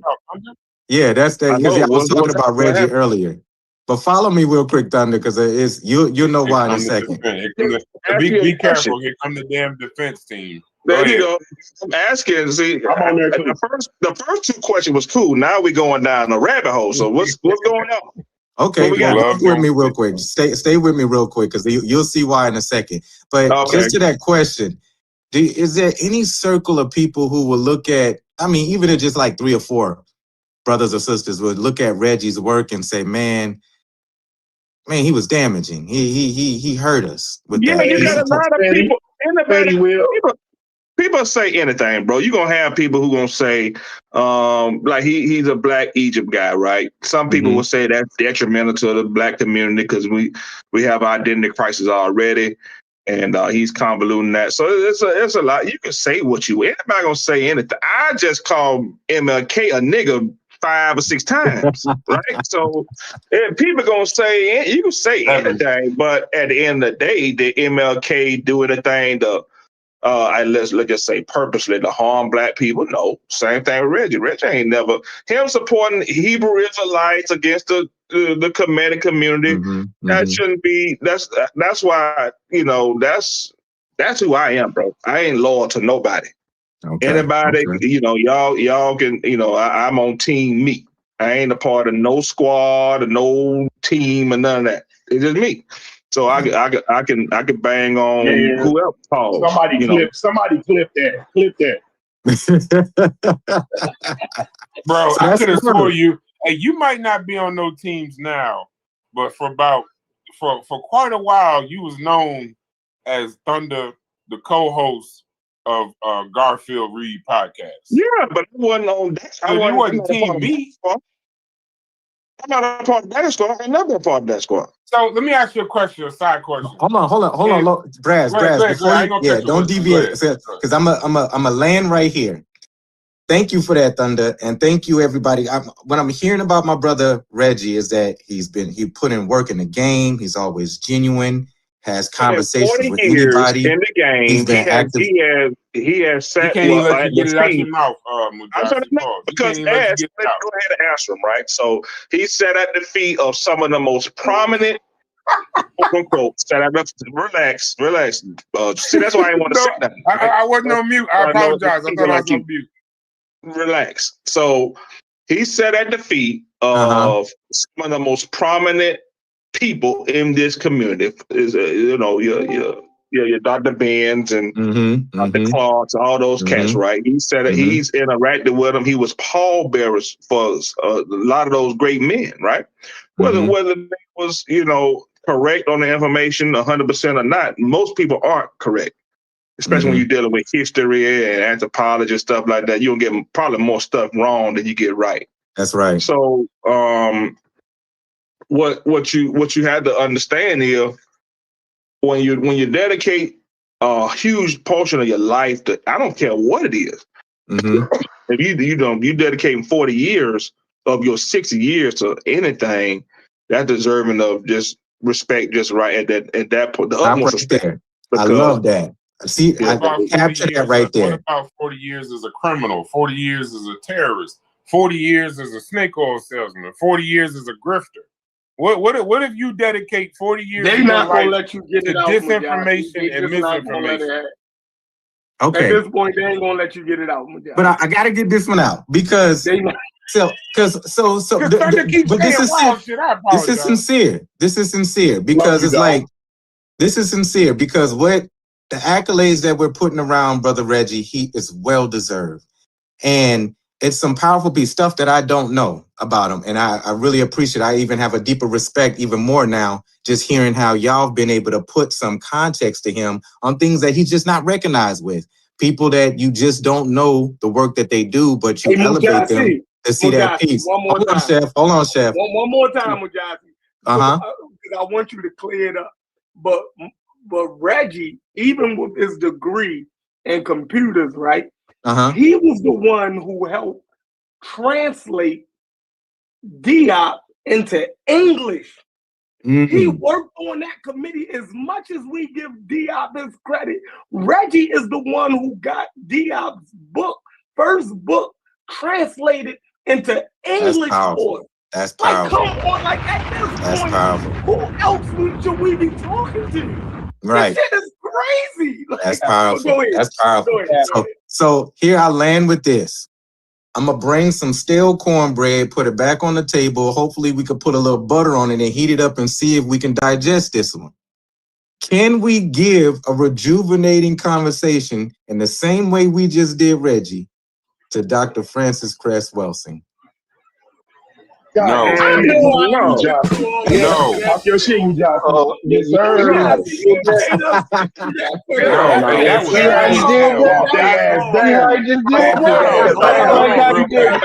Real quick. Mujahid, I gotta tell you, listen to me, brothers. I gotta tell you, that's some of the slickest shit I've ever seen. Like, you literally was lightly jabbing us for about the whole time, slow rolling. The motherfucker throw an overhand right. I'm just glad that I hit that motherfucker.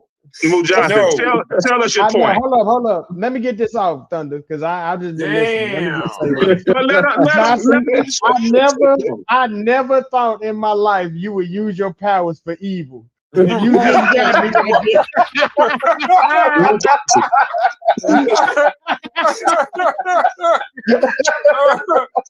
Oh my Hey, God, that was slick shit. I'm not gonna lie. Mujahid, that was some slick shit, bro. Yeah, drop a bomb. Amazing. Yeah, that was some slick shit, bro. You know what? You probably should use your powers for that, because I'm gonna be listening for every time you start talking to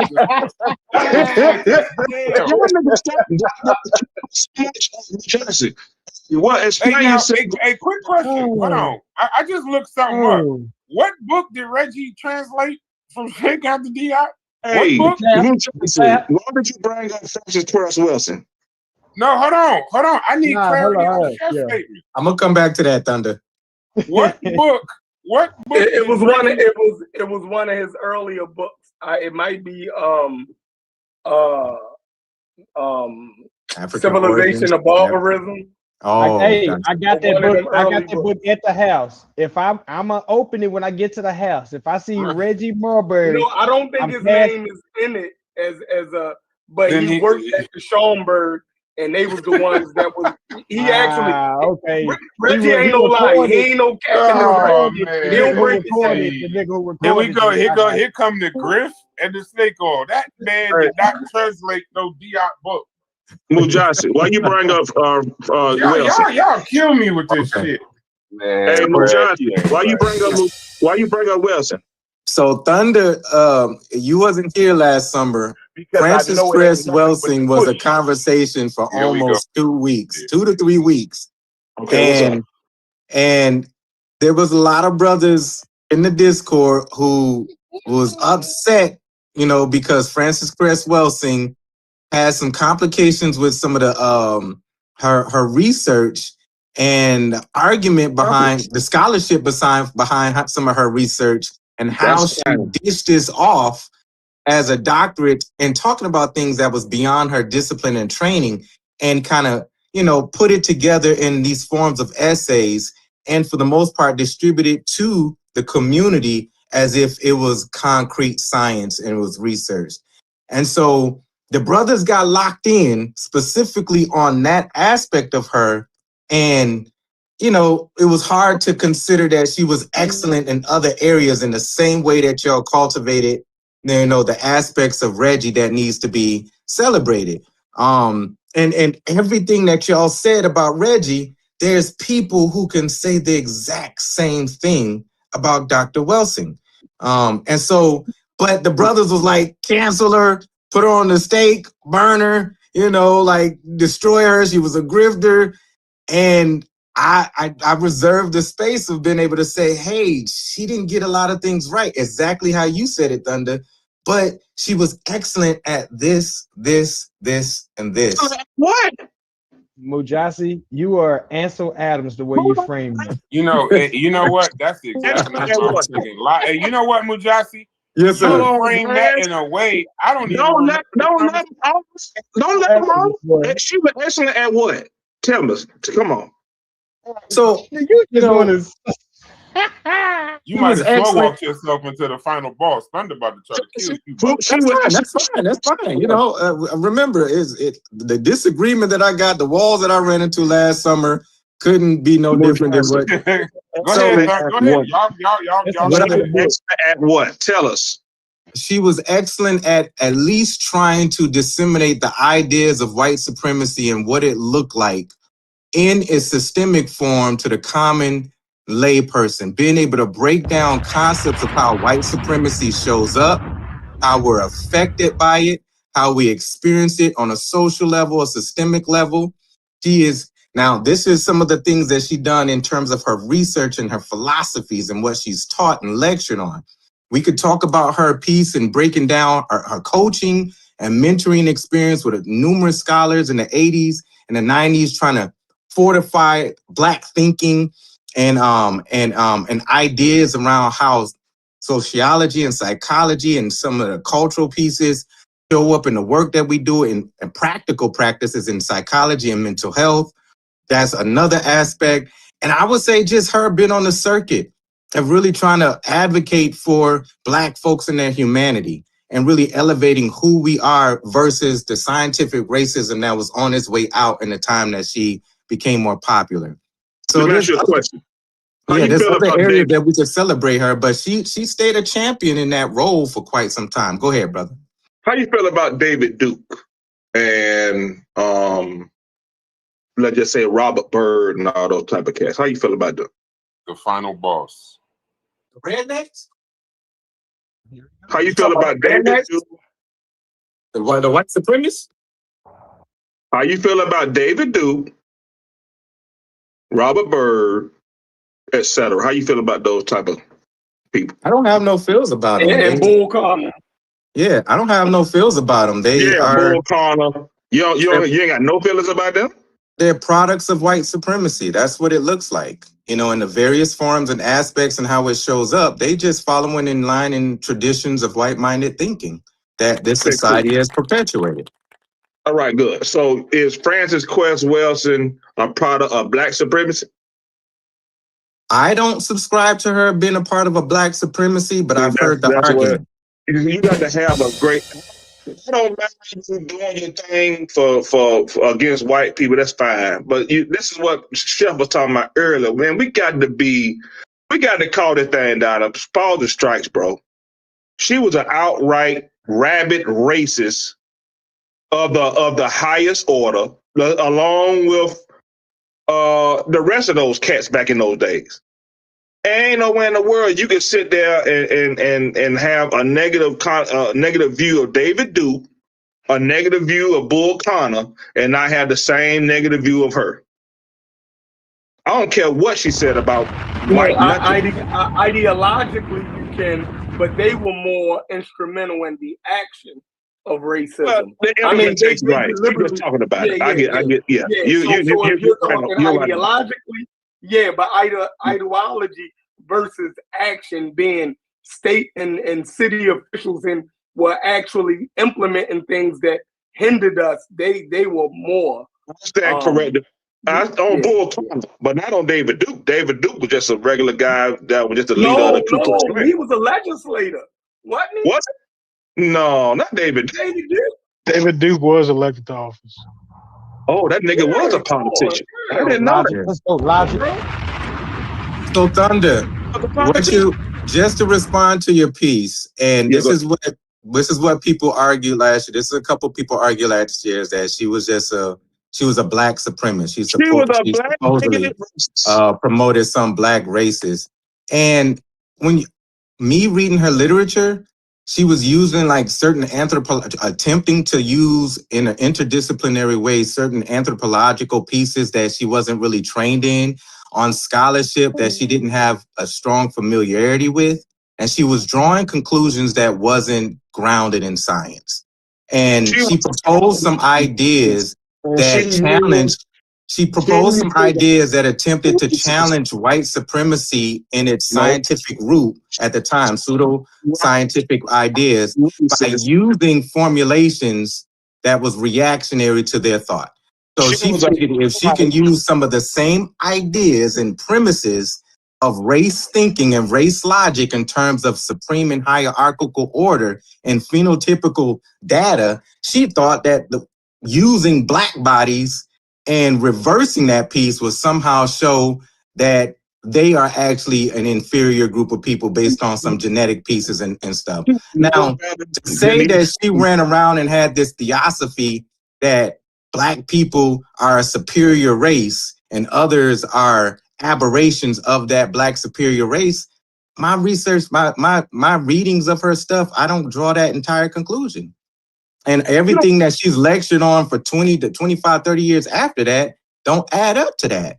But I think a lot of people look at some of her material in her ISIS papers, some of her essays that aggregated in her ISIS papers, and look at one or two debates that she had in the 70s and just conclude that she was a black supremacist. And that's not my conclusions. So you can just say whatever you want at a debate. You can say whatever you want in a book. You can say whatever you want at a lecture. But guess what? We're going to wipe all that clean because it don't define the whole of her over the course of years. If Donald Trump were to come out and say, I hate black people. Well, if he say that one time, am I supposed to just look past that because of all the other stuff?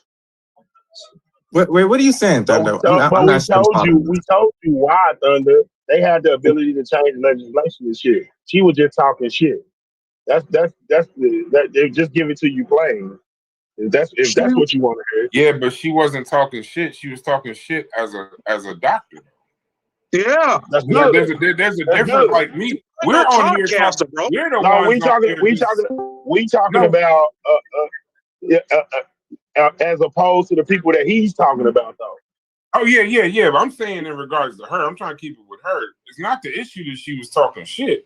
The issue is she was talking shit with the understanding that the people in the crowd were using these statements as credibility because she was a doctor. And we can't say that she wasn't doing some form of racism. Melanin gave us superiority. If a white person said that shit, she said melanin gave us superiority. She was opposing what people were saying at the time. That's right. What she really was. But we're not talking about 1910, Thunder. We talking about, Tuck. We talking about like later in the night. Like, come on, listen. Scholars during that time, black and white, were lambasting her. It's okay in the barbershop if we do it. There were scholars that didn't agree with what she was saying. There were scholars saying that she overreached as an academic. None of that shit she was saying. And we can't use it. We can't say she's brilliant. And then then in the very next breath say she just didn't know. She was a doctorate. No. Who said she didn't know? I'm saying she's brilliant for it. I'm saying she's brilliant for it. I don't know if you realize you said that. You just said that you just said that the talk that she was saying, she didn't know that was racist. You said that. No. Oh man, I wish we could replay back. I didn't say she didn't know. I said some of the conclusions that she came to probably like it. I can't remember exactly the words that I said, but I didn't say it was she didn't know. outside of her purview because she wasn't like a science. She was making scientific claims. Yeah, she was dabbling. Right. So that's my okay. So then I took the leap and said didn't know because when you get a doctorate in any soft science, hard science or not, one of the things they're gonna teach you is how to not do or make a cross domain violation. That's taught. That as a psychiatrist, you don't go around making genetic and anthropological statements. You go get a geneticist or you go get an anthropologist. But if you turn around and say that melanin gives us some kind of superiority and white people have something to give let me read it. They fear genetic and all that shit she was saying, y'all only don't think it's racist because it was a black person that said it. If anybody else said that about us, y'all would be ready to kill them. Let me read it. This is what you're saying. She said, I think that even most white. Hold on, let me read it. I think that this is a quote from her. I think that even most white people are not consciously understanding their problem in genetics.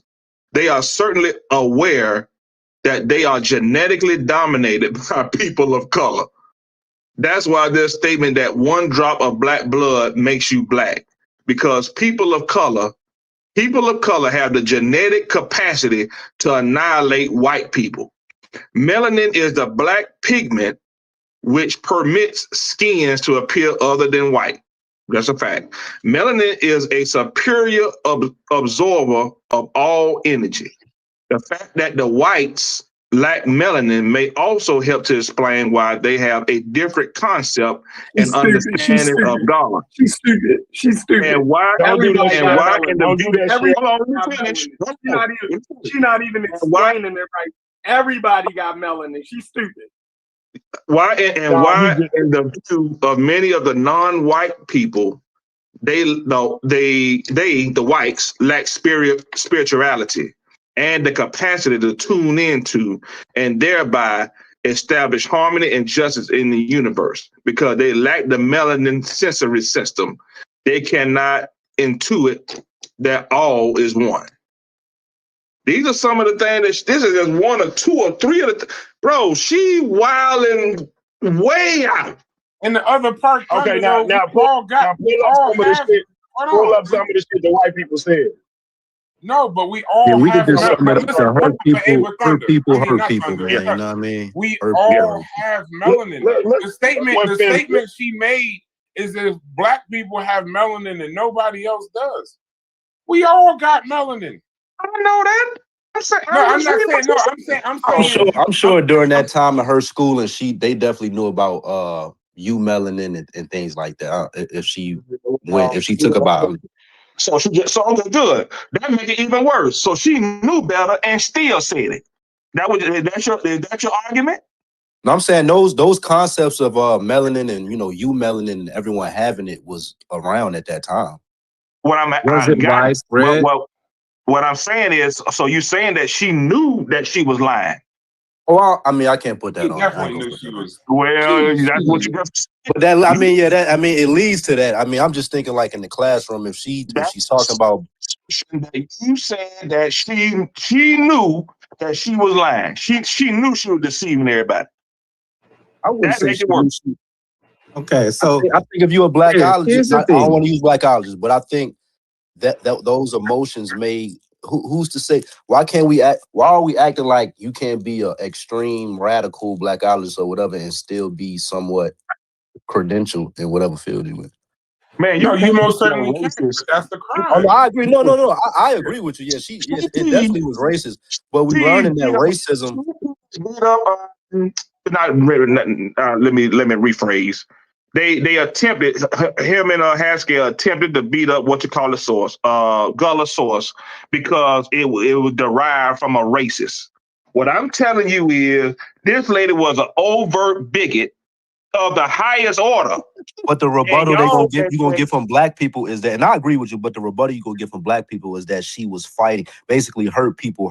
That's what we saying. She was fighting racism, so she felt like she had to use some sort of a defense mechanism to say, no, you're inferior and we're superior. So it's like a used their own logic. That's what they just said about Carter G. Woodson. Right. She used their own false scientific logic against them. That's in fair. an attempt to justify. Granny told me though, 2 wrongs don't make it right. Saying she was right, and I'm not saying I'm not that saying was you the said best she's method right. to I do. just can't believe that defense. Bro. No, I said that's what the rebuttal You that know black. where the I'm majority telling you, of that's that the shit- rebuttal that they're gonna give y'all. But do you know that the genetic parts of her work was false, and it didn't even come from her. Right. The way the story, the way the story go, they're it gonna gets tell you the worse. genome won't map yet. That's what they're gonna tell you. No, but the story gets worse. She was at a party where she heard a security guard from across the room say black power or black power is power or some shit. It's just like one statement. And she decided to make her life's work that man. And that guy was an autodidact, and he didn't know what the hell he was talking about. She heard Neely Fuller. Yeah, Neely Fuller. Neely Fuller, she overheard Neely Fuller say racism was a system. And that just sent her career on a whole trajectory. Was he wrong? That ain't a lie. I don't know. Was he wrong? I don't know. Yeah, she wrong. No, was he wrong? Was Neely Fuller wrong? Yes. So racism is not a system. Ain't no racism. So what? What? Neely Fuller. Wait, whoa. He Time out. was a little extreme. Wait, what did I just hear? Time out. Sometimes when things are said, we need to take a pregnant pause. What did you just say? Yeah, Brass. Yeah, Brass. Let him know. I just want to hear him say it. There wasn't no racism. I want to hear. He said it wasn't no racism. I heard that shit. Did you say what did you? No. Let him say it. Let him say it. What did you say? Y'all ready? All right. Say it. There is no such thing as racism. There's never been racism, and there will never be racism, bro. Because there is no powerful niggardry at work here. Because race does not exist. It's made up. It's pseudo. If you believe So how is Frances Welsing a racist? How is she one? In the You just undermined your whole argument. You just undermined your whole argument, brother. Hold on. Okay. Let him finish talking. Y'all ready? All right. Yes, sir. In the spirit in which she applied race, 100% wrong. She went black. I just read it to you. Right? Do y'all want to read it again? So my question for you is Neely Fuller wrong when he said racism is a system? And you said, yes, he was wrong. It does not exist. So as a system of a practice of centering white people, you saying that political and social reality does not exist in America? No. What I'm saying is, Race from a race. If you're saying anything dealing with race, black, white, whatever y'all want to call that, that's not scientific. That don't apply in her world. I agree with you. So you're talking about the idea. The idea of race is a myth. Yeah, we got that piece. We're talking about the reality of it being a political reality. Are you saying what I'm speaking about is what you just said? Okay, gotcha. The idea of race, gotcha. Okay, so we're on the same page. But when Neely Fuller said racism, it's a real political system, it's a practice that shows up in policy and legislation. And that's what she helped to advance in a broader community conversation. Are you saying Neely Fuller was wrong when he made that? No. Okay, good. So when you looked at the Democratic Party, right? Yes, sir. How they came up with quote unquote Jim Crow laws, whoever that nigga was, right? The Jim Crow laws were based on race, right? Yes, sir. I think everybody knows that. So black people couldn't drink at the same water fountains. Black people couldn't eat at the same bars and stuff like that, right? Everybody knows we couldn't vote. We had voter tax. We had voter all this crap that the Democrats brought up upon black people. We know that was a system. That's a fact. That's a fact. We know that from a slavery standpoint, yeah, we had to be in chains and do all this silly stuff. Yeah, that was racially based. Is the silly stuff you talking about picking cotton? Bro, we talking about being raped, killed, whatever. You said silly stuff. You said silly stuff. I'm trying to see what you read. You can hop on the word silly. That's you had that. No, I'm not trying to. No, I'm not. Hold on. I'm not trying to. You can do that. I know. I'm not trying to get you, brother. When you say silly stuff, I'm trying to figure out. Are you talking about like the rape and the killing and stuff? Or are you talking about picking cotton? What do you mean specifically? We went through all the silly stuff. That's just a question. No, it's not loaded either. It was just remember, it's a show. Nine people could take silly stuff as 9 different things. I'm just saying, be specific. That's all I'm saying. All right. I think if you looked at context, I think it was clear what I was talking about. All of the ridiculousness, I call it silliness, ridiculous, whatever, all the stuff that we went through during those days, us all inclusive. Okay. Every part of it was retarded. It was silly. It was ridiculous. It was foolish. It was, what's the synonym you want to use for it, bro? Whatever synonym you want to do, you plug it in your mind. Plug it in. It was conscious. But go ahead. Yeah, just plug it. Yeah, whatever one. Plug that one in. I got what you mean. I got what you mean. Sometimes I'll correct y'all and make y'all be more specific for the show. It's like 60 people. That was a system. That's 100%. That was a system based on race. Those were systems that was based on this false ideology of race. Yes. So the man was correct in the colloquial sense, but scientifically, no. He's speaking as her as being a doctor, some sort of psychiatrist. She should know better than to think that white people were inferior to black people, quote unquote, in any way. That's ridiculous. Neely Fuller was wrong. Melanin content. Neely Fuller was wrong. But he wasn't wrong in the way y'all talking about it. If y'all remember the conversation, race being a system in some places is that's not even questioned. Racism being a system in some places is not questioned. That's by historians, academics, and scholars. What Neely Fuller was saying was that racism is a single, coordinated, global system controlled by one racial group. And no one agrees with that. No one. No, even if you think whether you think racism is real or racism ain't real, it is not it's not a coordinated global system by one racial group that controls it all. It changes. No. That's not because now see that's what I'm saying.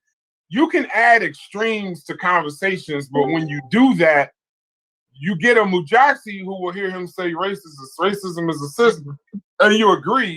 But then when you say what Neely Fuller actually meant and what he wrote about, you can't agree to that because it's not that. Now you're not even being academic. You got to be so extreme to deal with these people that that it gets weird. It gets like you can't agree with like I don't know. Kobe Bryant scored 60 points in this final game. Cool. But then down the line, when it turns into Kobe Bryant scored 200 points in a game, you got to now agree to that shit too because he scored 60? No. Is racism a system? Yes. In some places, during some times, by some people. But it ain't a single unified global effort. That's too much. And that's what Neely Fuller believes. If you believe that, now you're going into the extremes where you got to start saying, if you believe that it's a single, just think about that, Mujasi, a single coordinated global system controlled by one racial group. Then if you believe that, when you get pushed, you have to start talking about white people, melanin, and all this other shit. You have to, because you got to somehow justify your first fucking statement, which don't make no damn sense. And then you just keep making more statements that justify the first fucking statement that don't make sense. And she helped them do that shit. She helped, he's an autodidact barber. He's not educated. He's a barber. Sorry, Chef. Just a autodidact, just saying shit. I just realized how ignorant that might come off. But I'm saying, like, I don't mean to work and I'm offended. Like that was a little wild. Yeah, I know. I'm sorry. I'm gonna let that go. Corey, you know you say something. Hey, Corey, you know you say something. You like, man, I hate you motherfuckers. All you motherfuckers from the project, y'all ain't shit. And you sitting in a room full of motherfuckers from the project. No, I get that. But I'm saying, like, this doctor went to a party and fucking got her life's theory from a barber. A guy, and at that time, he was a barber whose second job was a security guard. And she took that shit and turned it into the ISIS. But come on, Mujasi. You can't like, it ain't racism as a system is too like, yeah, that's true. But is the second part of what he actually trying to say, was that true? No. And in order to make it true, now white people gotta be feared genetic annihilation, and all white people because of their melanin or such and such and such. That shit is wild as hell. But yo, we are limiting Dr. Welsing to that one element that she may have been complicated with. As if there's nothing else that she offered on the table in terms of advancements of the discourse of white supremacy, understanding the social scientific nature of white supremacy, a support we're helping other scholars behind her, under her, flower in a way where they can advance the conversation. You know, Mujasi, you know what you just said? Mujasi, you know what you just said? I didn't know y'all was back on Francis Cresswell's. No, Corey, I did it, Corey. We about to have a different conversation. I'm going to bring it off the table now. We about to have a different conversation. This is a pure Mujasi plan. Yeah, Mujasi's plan was amazing. But hold on, Corey, don't go real quick. So, but you just said that she gave us a scientific understanding of white supremacy. No. I said she helped to that's advance. What you said. But Jesse, why you keep running for what you say? No. I said she helped to advance the social scientific conversation. I see you getting money, boy. What up, boy? I see you. But she fucked it up, Jesse. She fucked it up. She might have advanced it, but you know you can advance the wrong way. You can't listen. When you start making genetic melanin, it's actually bad, Mujasi. Now let me ask you: do we agree? She was one of the worst. If white supremacy, whether me and Thunder agree or not, just give me 1 second. White supremacy exists to me. Racism exists to me. I don't want to be in a battle with Thunder, but understanding that from my point of view. If you then take white supremacy from what it actually is, and you start explaining it like it's some kind of hive mind alien virus, you're not advancing white supremacy. What you're doing is, we now can't even focus on what white supremacy and racism actually is, because now we thinking that these motherfuckers is the night of the body snatchers and some kind of hive mind, and she's standing up as a doctor in front of black people and teaching that shit. So she's actually not helping us with white supremacy. She's actually turning white supremacy into some shit we can't even beat because we're just humans. How can human black people compete with white people who have a hive mind, single and coordinated all over the globe? So now that's no worse than the Muslims or whoever first started saying the white man is the devil. How the fuck am I as a human black person? You done elevated this white man to some shit I can't even.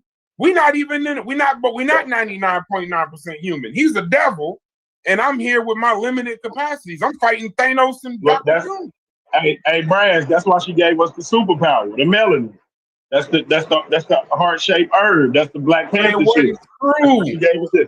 But it was a lie. Yeah, just like the single coordinated effort ain't true. She was sprinkling. She was sprinkling a little shit on it. She was putting a little bit on it. Yeah, just a little bit. I fully expect niggas in the conscious community with a YouTube camera in front of them to sprinkle a little bit of shit on it. You supposed to go get Frances Cress Wilson to come in and correct them niggas, not for her to become one of them niggas. That don't make sense. That's not what she's used for. Like that's not we don't need that from her. We need her to come in and correct all the other people that's messing up. That we look at her education and say, yes, she was fighting Mujasi. Yes, she was. She gave her life for it. Yes, but then if that's the point, don't go find an autodidact. Don't go get a doctorate to go find an autodidact to write the ISIS papers on. That don't make sense. I think you skipped over something that you said, Brad. You said something pretty good there. Made me think. You said that's not what she's used for, right? And I think that's a very important piece because okay, we can look at a lot of things that she's done. You know what I'm saying, right? But I think the main thing that she's used for in the black community is for more of I hate to say it, but I think it's more of a pseudo usage that she gets. You know what I'm saying? They don't, the actual things that she actually brought to the table that were substantial, I guess you would say. They don't look to that. They look to the other things. You know what I'm saying? How do y'all feel about that? Is that what you're trying to say, Brass? Yeah, essentially, yes. Okay. And then on Mujasi's side, I'm not saying throw her completely away, but that she had a lot of accomplishments. It's just I can't leave that part out because if you look at her, how can you say, if you look at Martin Luther King's greatest accomplishments, they far outweigh any of the critiques that anybody would bring up. The critiques are very minimal. We don't even acknowledge her for the good things. I can't. Right? No. We don't even acknowledge it. It's not even a part of the story. Right. What she actually was a child school psychologist. That's what she was. Working in the DC public schools. That's noble, right? That's what she should be given credit for. You dig what I'm saying? Trying to help our kids mentally develop through educational systems. That's great. But we're talking about some old wild shit that she's not even credible at. Like it's Corey, right? It's crazy. We're not even acknowledging her for what she actually was good at and actually did good in. I was trying to get to it, but the brothers got stuck on her theory of confrontation. So I was like, okay, well, we can't highlight some of the. For every kid that she helped with with what she did, I applaud her. But I fully believe that that's how she's also, and I'm putting this at her feet.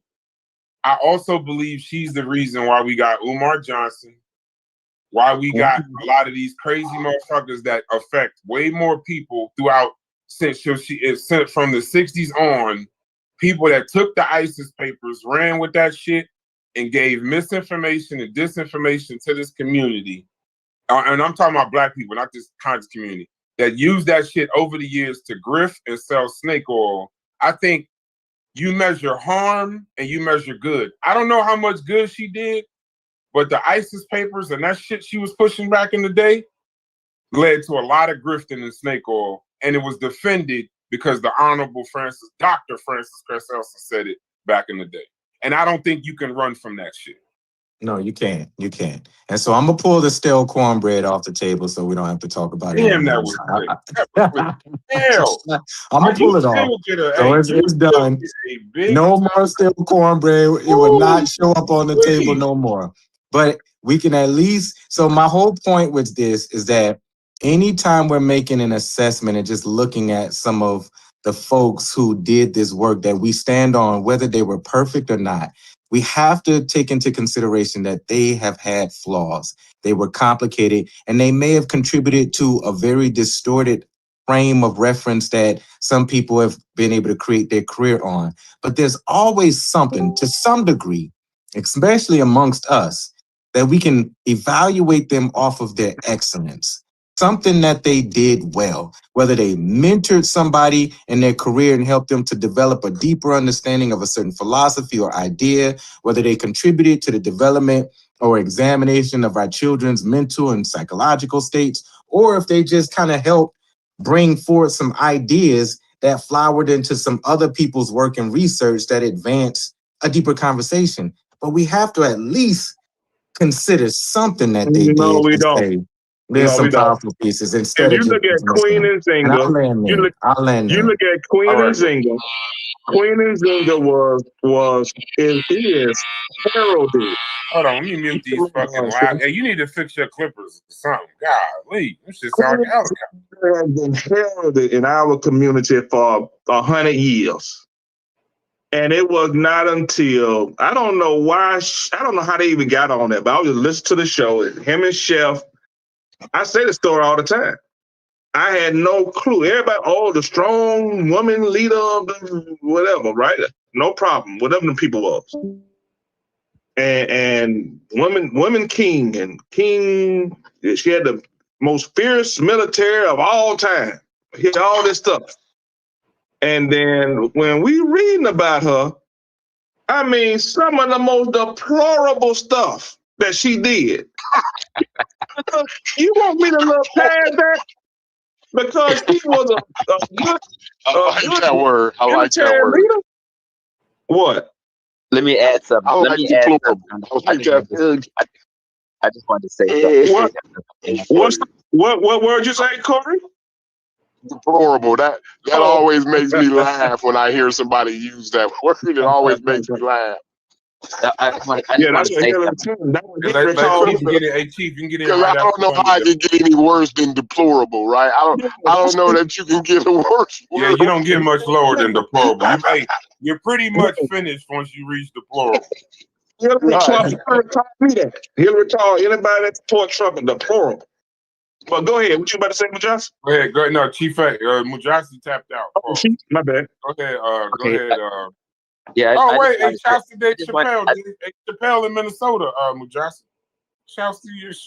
Chappelle went to the Preddy Memorial. Shouts to him. Yeah, we got to see him last night. I went to a show last night. It was phenomenal. That dude did a phenomenal job. Nice. I just wanted to say, you guys are all new, and none of y'all know what you're talking about. Thunder don't have a high school education. Brass is on hard drugs. Chef Name can't cut no hair, and he got a mutt. That's not a real pit bull. He got us a mutt. Concrete Corey don't know what he's doing with no concrete. He should give it up and turn his license in. That's all I wanted to say. Let these niggas know. I'm gonna think about it. Turn your license in, man. You're just fucking up. The city is tired of you laying concrete all wrong and fucking up the city. No. They said your moringa made Juju ass itch. And it need to be taken off the show. They want to know the batch number. Hey, and Chief X, I called the guy best. She don't know you, brother. I called. I don't know if it's a her or him, but I called that person. And they said they sick And of you your ain't got, ass. and They you ain't sick got of no, your ass and you ain't got lying no on back, their name. and you ain't got no back teeth. Chief, you ain't got no back teeth. They said they know you and they're gonna be sending defamation paperwork within the next 2 weeks. Stop associating. Tell that nigga. Brass ain't had a Stop job for Copyright no business infringement. It's forever. copyright infringement, Braz. You can Yeah, copyright infringement. the guy best is suing you for copyright. And Brass is a slumlord. Brass acting like he's a slumlord and I'm a shit. slumlord in some cases. I ain't gonna lie. Hey, any person that own property that don't say that they got a level of a slight piece of slumlord to them, as they talk to their tenants, and you'll tell that they fucking lying. So I'm sure you ask a couple of my tenants, I'll be a fucking slumlord. I ain't chopping ice 3 weeks after a goddamn snowstorm. And they're all mad at me, brother. Trust me. Sheffrin over there with them. Sheffrin got them sharp clippers fucking people's neck up. Yeah, them helicopter clips loud as shit. He leaving them wooskies. He leaving wooskies on niggas' necks. You know? Hey, motherfucker, we used to have this barber. And we had this barber in my neighborhood named Wooski. Nobody would get a haircut from him, but you knew if you got a haircut by Wooski because they would have the bumps on the back of their neck and shit. You was like, oh, you got them Wooskies. Yeah, he would. He leave that good Wooski on the back of his neck. He ain't disinfecting his clippers or none of that shit. He ain't doing. I can't fuck with Wooski, man. He and this motherfucker talking about Nzinga and cutting hair. Fuck is that stuff called? He and this motherfucker is yelling and screaming about Carter G. Woodson fucking up some Jewish papers in Baltimore. He got cool lube or Barbasol the first. Just in there cutting. Hold on. Go ahead, Thunder. You want to ask Chief a question or something? Yeah. So, Chief, now Chef say you and Aunt got the greatest rivalry in the contra community history, right? Oh shit! Now, last night, and he was saying something about you, man, and about this some video or something you don't put. So what's going on, bro? Hey, Thunder. Why? What? What's going on with this video? Don't get me started. Don't get me started. Go ahead. Go ahead. I haven't looked at it, but I told I was gonna look at it today. So what's You going should be on, looking man? at it now and get off this Discord and go look at it. Go look at it now. I still get off haven't this seen Discord and go look at it.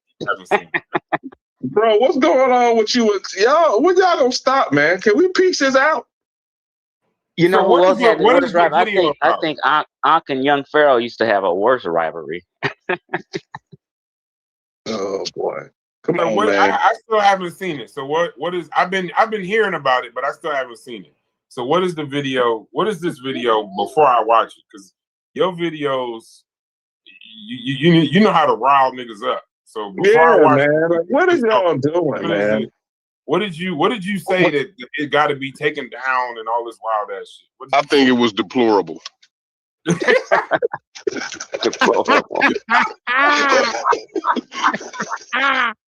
Oh shit! I got to hear. I got to hear it now.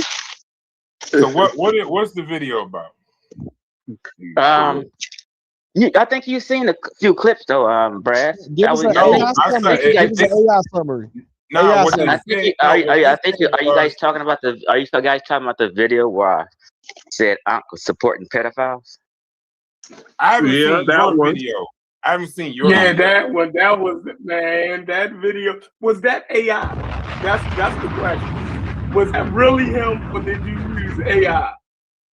No, that was really odd. I think it was for real. That's funny as hell. They ain't went there, did they? That's some hilarious shit there, boy. Chief, do you think you crossed the line, man?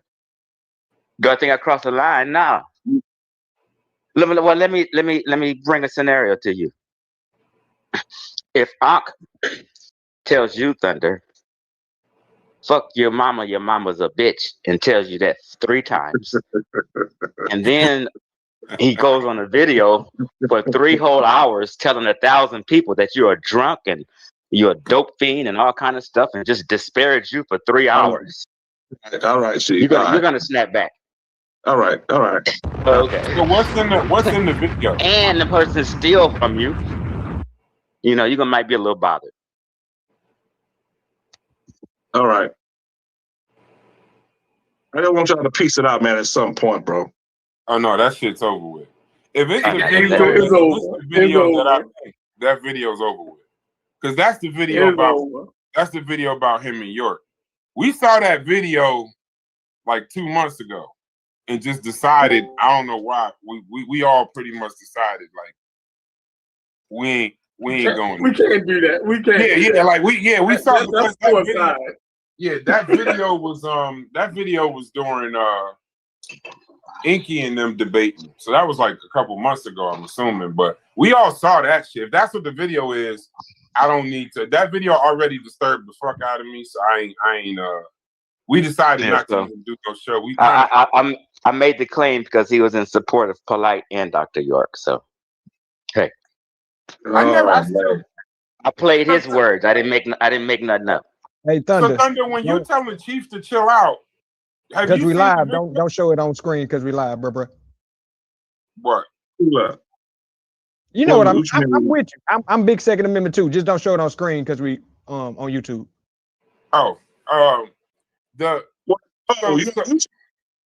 my bad, bro. I ain't know on YouTube. My bad. Yeah. Have you seen the video though, Thunder? No, I haven't.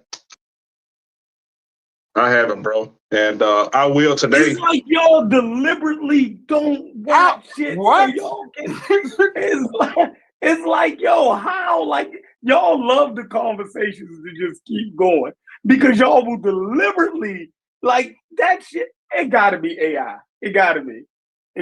I just can't believe that he was. Yeah, see? You can't even bring this up. That's a real question. Yeah. Me. Oh man, the enabling, right? Is I told you, Thunder. Enabling is very, very dangerous. So are we enabling Chief right now? Well, here's the thing. I don't know what. Like, here's the thing, Thunder. Like, if I don't know if you were in maybe a pseudo killers group or Discord and you heard them saying something about me. So sometimes it's just best to get it from the horse's mouth and don't let other people tell you about me. Then you'll know. Because you know, if you're in that Discord, they definitely lying on me. They don't know you about what? Huh? You said they lying on you. If I'm saying I'm not sure if where you get the information from, or were you in pseudo killers Discord, or were they talking shit about me? Alderman told them about it. He said Alderman told them about it. Well, told me.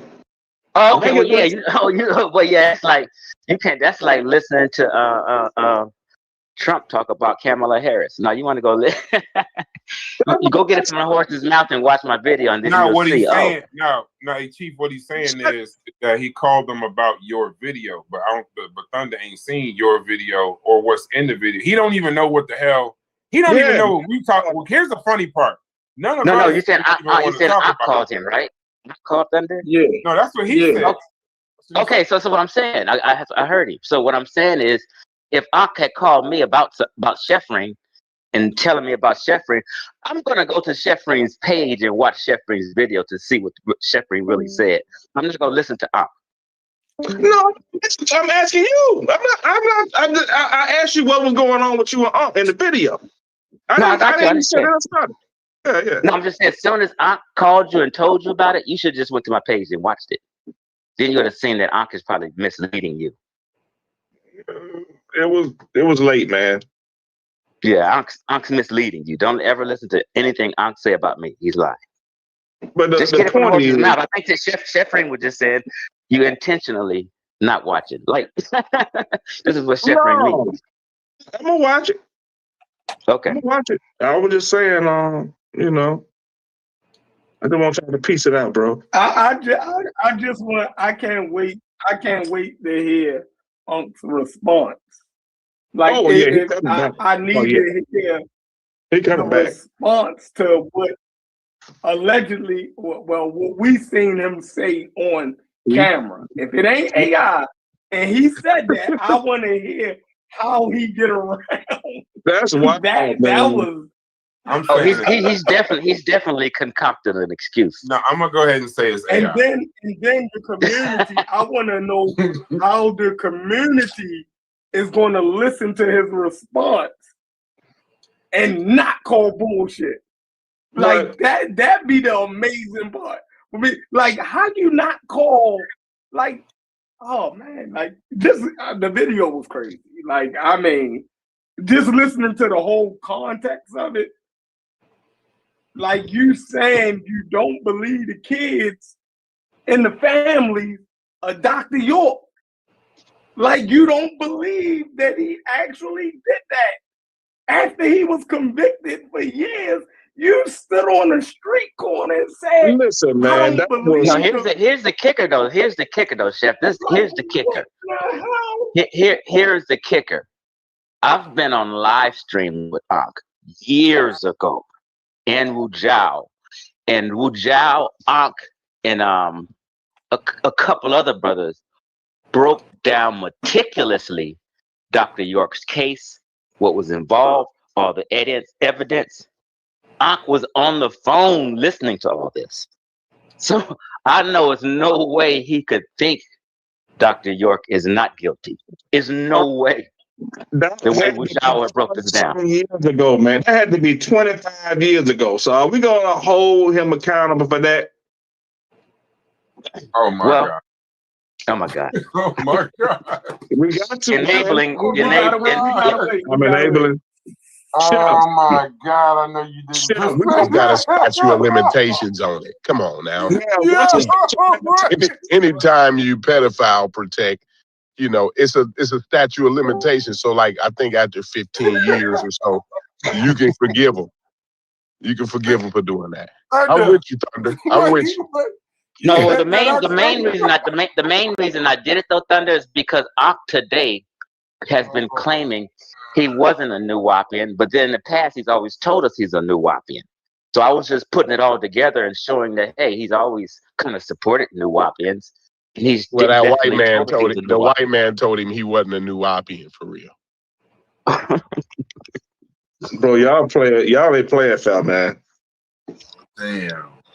Y'all ain't playing foul. Y'all see, because they didn't see the show Thunder, where Chief X didn't see the show where they had the white man on, and the white man told Unc that he wasn't really a Nubian. In a call.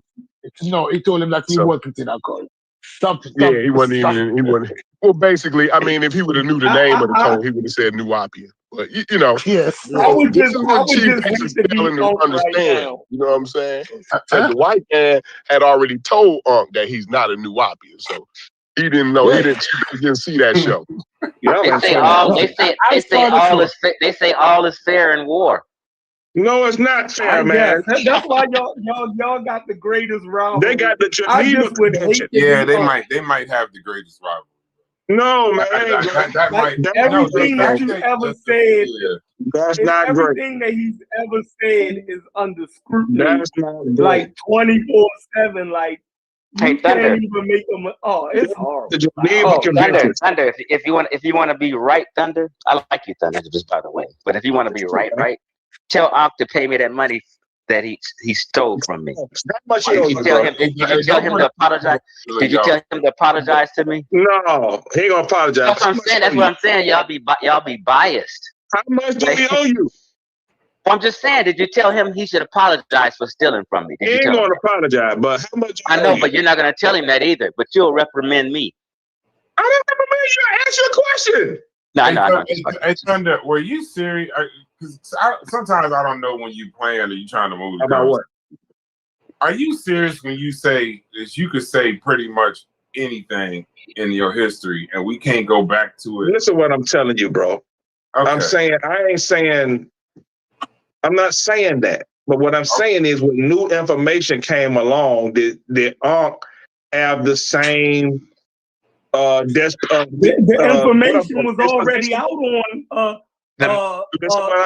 He was already convicted. Remember when Polite sat on that bench, right? Remember when Polite sat on that bench and told that victim of York, it doesn't matter whether York did it or not, he's still gonna follow York. Like I don't even care that. if you was a kid and he raped you. Now hold on. So if Unc stands on the corner in front of Nubians or whatever those people was and say, yo, years after this motherfucker been convicted, hundreds of motherfuckers, he's already the greatest pedophile in American history, right? He didn't molest white kids and he did that shit to black kids. You dig what I'm saying? Like he directly affected the black community with that nasty bullshit. And if it's not AI, set up there and said, I don't believe the kids, I don't believe the family, the victims, I believe Dr. York didn't do it. He said that. What year was that? It was 13 years after York was convicted. I mean, come on. and years after he didn't heard the story and all the evidence over and over and over. Thunder, you could rub the skin off the top of your bald ass head, pause, and it still ain't gonna make no fucking sense. That's part of the reason why we never said we seen it, but we was like, yeah, nah, I ain't touching that shit. Because it was just too fucking crazy. It was like, and we already seen as the crazy motherfucker, so it was like, I was somebody else. But the you never want to already keep played. attacking somebody. Yeah, what's the point? We gonna get called for attacking people whether we do it or not. What's the cutoff, Doug? Look, I need to know the cutoff. To have a stroke live on YouTube because you try to defend some bullshit, bro. Stop. Sometimes you just gotta let shit go, bro. Just let it go, bro. I want to know the cutoff though, Thunder. Like, at what point, like after somebody say that, right? Is it 3 years or like let's say next week? If I was to say that this week, next week, would you be like, nah, that was last week, bro? You can't hold him accountable for saying something last week. Or does it take a month, a year, 10 years? Like, well, give me the duration. You know what I'm saying? I think the way Unc said it was that the video first came out, I guess, like 13 years ago, like he said, right? But no. The video originated 20-some years ago. What he said, he wouldn't even know YouTube out when Dr. York got convicted. Or something along the lines, right? If it was out, it was barely out. It wasn't out too long. I think he got convicted 2001, right? So yeah, so he's saying that video that y'all saw, if it was posted 13 years ago. It was from 2000 before he got convicted. Okay, 2000, yeah. So I don't even think no YouTube was even out there. But that video was uploaded 11 years ago. You're right. No, so it was saying, but it was 11 years ago. 2000 but it was shot before he was convicted. Yeah, it was shot along the shot way before that. That's what I'm saying. No, it wasn't. Wait, where'd you get that from? No. Wait, where'd you get that from? I think they said the date or something in there or something. That's his defense. The video. That's his defense. He's gonna make up. Okay. He's not gonna. I don't think he's making that up. Yes, he is. Oh shit.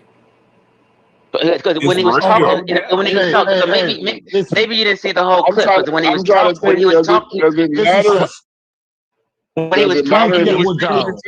no. Listen, y'all. Listen. Let me just clarify. When he was talking in the video, York had been convicted. They even said that. They was talking about RICO charges and all kind of stuff. Well, he was trying to say they got RICO charges. The point was that York didn't do it because he got too much pussy. So obviously York had been convicted already. Yeah, they were talking after the conviction. They were talking about they got him because of RICO, really, and not really because. And the reason why Huck was out there is because this nigga was locked up, and they talking about he was writing books. Yeah, charged him, but was he convicted at that time? Yes, he was convicted, bro. That's what I'm saying. They was talking about that. This is why I'm saying you should go watch the video, bro. Because you're talking, the video I made. You will be very clear. I made it very clear. You won't be confused right now. So I don't know why you want to stay confused. But when you watch that, listen, that video is old. If you're in the conscious community, you never see that video until somebody showed that video. You're not in the conscious community. Because I remember years ago we had a conversation, even with Wujao, and Wujao wouldn't answer the question. But I asked him, in your opinion, do you think that Dr. York is guilty? And he said, I cannot condemn him.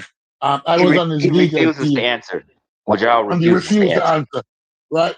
And we were there for years. I even when I'm defending a pedophile is not nothing new, he defended Polite.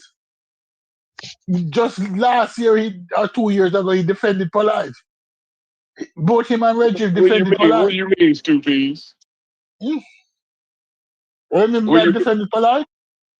Yeah, what do you mean he defended Polite? You could not say Polite was a pedophile. You were saying that you don't have no evidence. The evidence is not out yet. It was defending the pedophile who. Oh, okay, I see what you're saying. When he said he was gonna wait, Polite was too slick, so we gonna wait till the. Yeah. He was defending a pedophile about him and Reggie.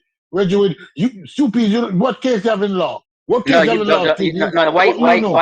Why you leave your boy Garfield out? Garfield was the main defender, also, not Reggie.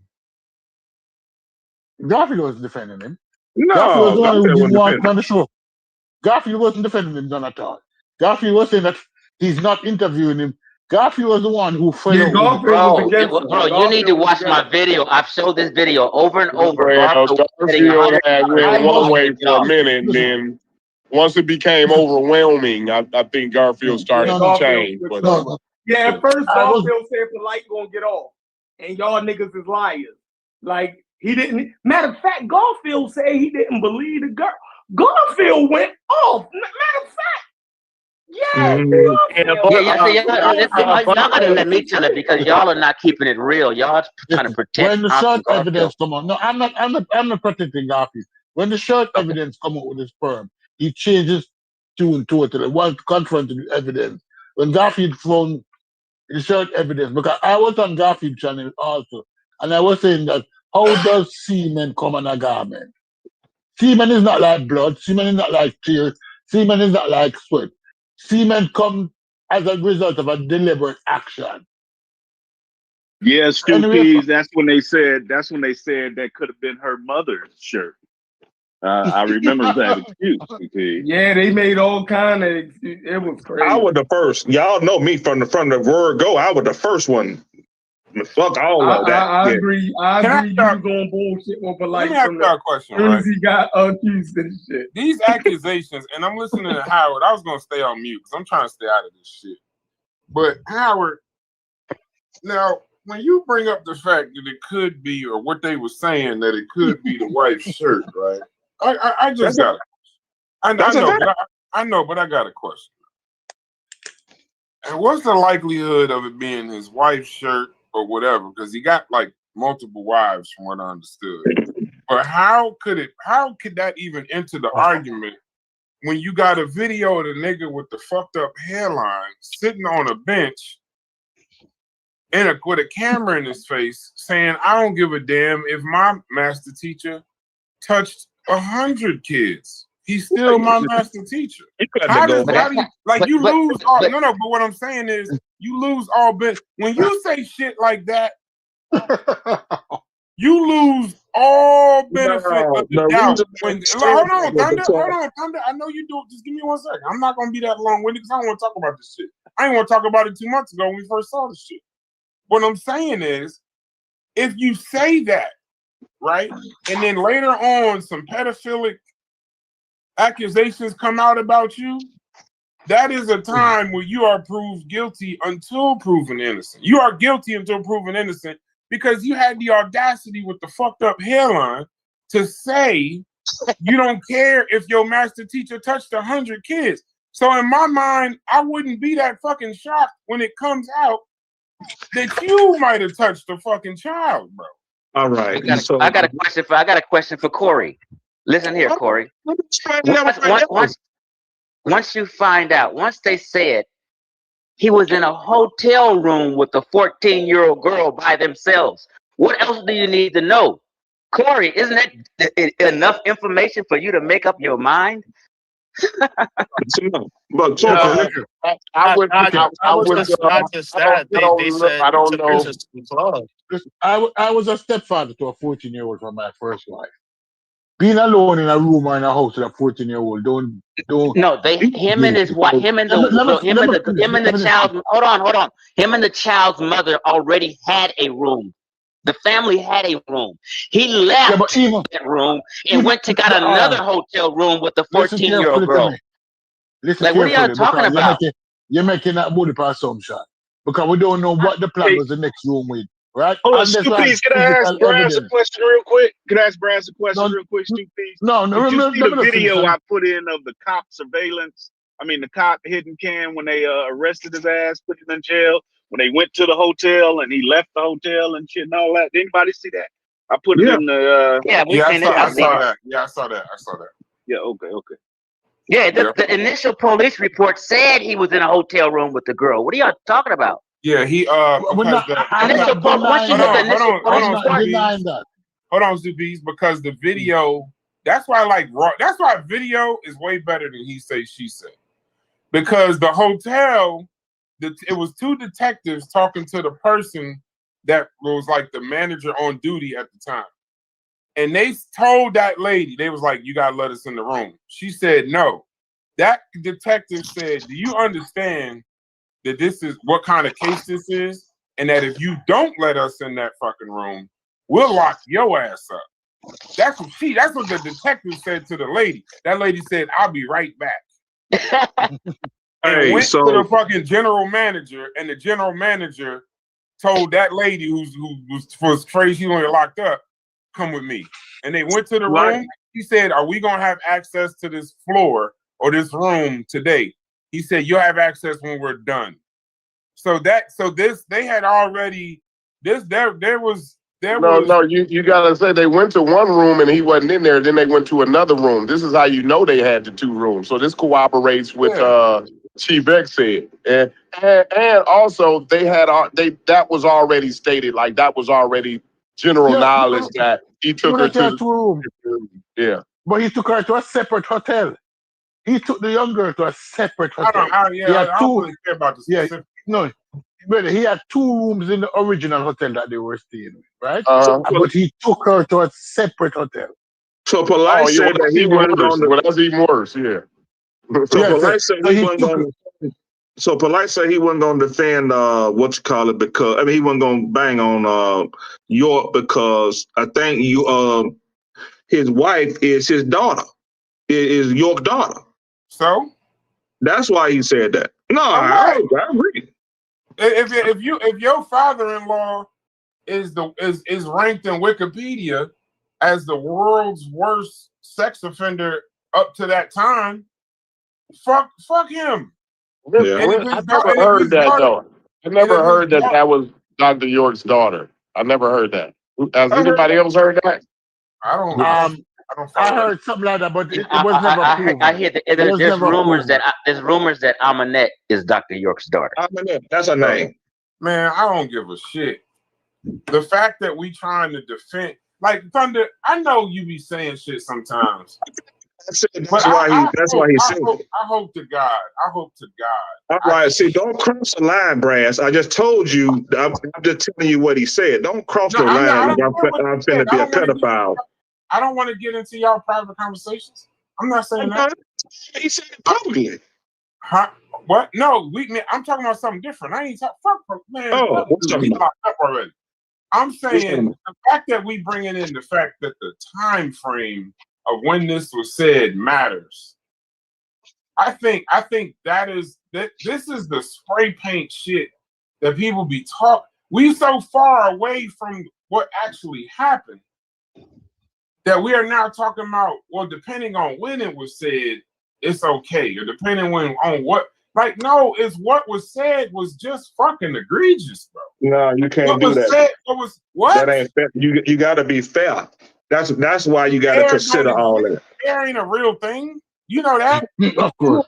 Them sell pigs and them No, they fair get prize is the pigs place, and fair chickens is at the place where they judge pigs, eating cotton candy and all kind of shit like that. Ain't no such word as That's fine. That's fine. If that's your approach, then that's your approach. No problem. No, I'm saying, but Thunder, if I saw a video of you at any point after that man went to jail saying that it didn't happen. No, what happened is I got to. I gotta go watch this video.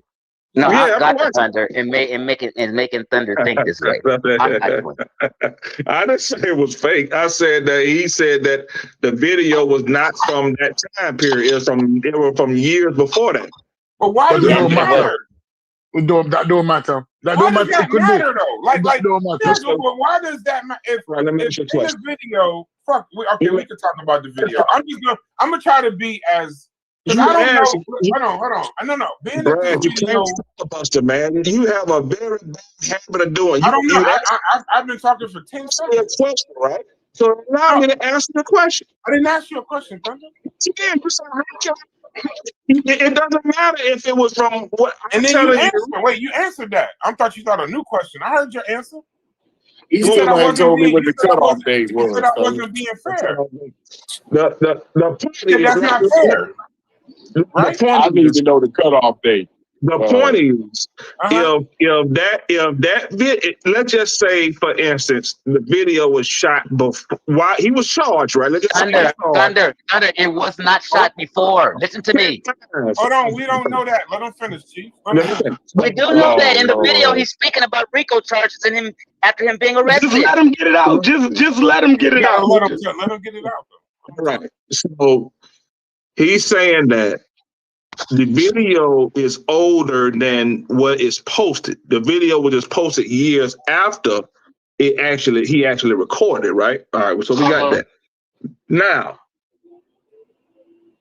let's just say that Dr. York was charged, but the trial and all that other stuff hadn't taken place at this point. So for him to be skeptical at that point would be, in my opinion, at least permissible. Why are we pushing fake narratives, though, right? Why are we even talking about a fake narrative? It might be permissible, right? No problem. Now, that's totally different if you say he did this 13 years later and he still got doubts. Now, that's totally different. So what if it was a year? What if it was a year? Watch the video. And then I need Thunder to go leave out of here right now. All right. And go watch the video, and you tell me if that was from year 2000. Wait, before you go, if that video is from 2000. Before you go, back. Thunder, the minute you find out. Hold on, let's just finish. Go ahead, finish that. If you come back and you are still sketchy about that video being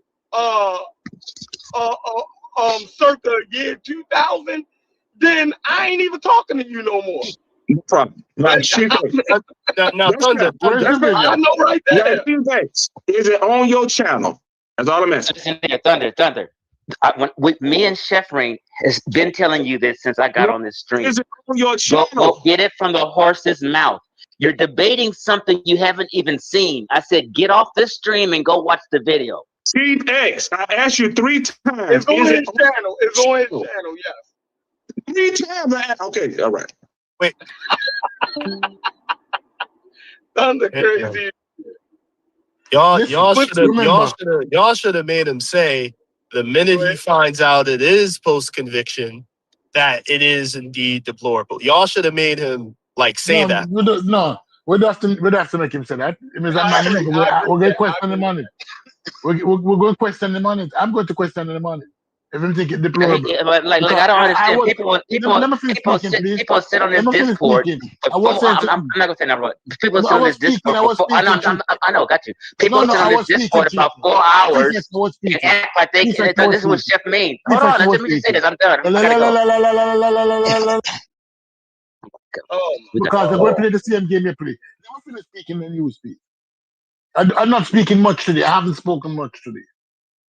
I'm just saying I'm about to leave. I just want to make a statement. Then to leave. leave. Is that okay? Then leave. If Let me it's just an make that emergency, statement and leave. leave. No. If it's an emergency, leave. You're not more important than anybody else on the planet. He's not gonna let you speak, Chief X. Let him talk. I know he's an Why y'all fucking asshole. But let this asshole talk. Impasses. All right. Okay, you can't go on now, Chief X. You have to leave. Let's see if you're going to leave. Speak. I forgot what I was gonna say. Go ahead, bro. You got it. No, because you know that you wasn't going to leave after you speak. I know that you wasn't going to leave after you speak.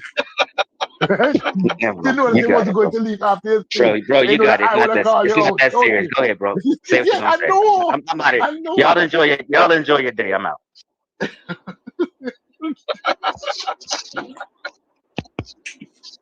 Go ahead, Sheffield. Go ahead. Oh no. So it's almost like I think what happens is, and this is what goes around.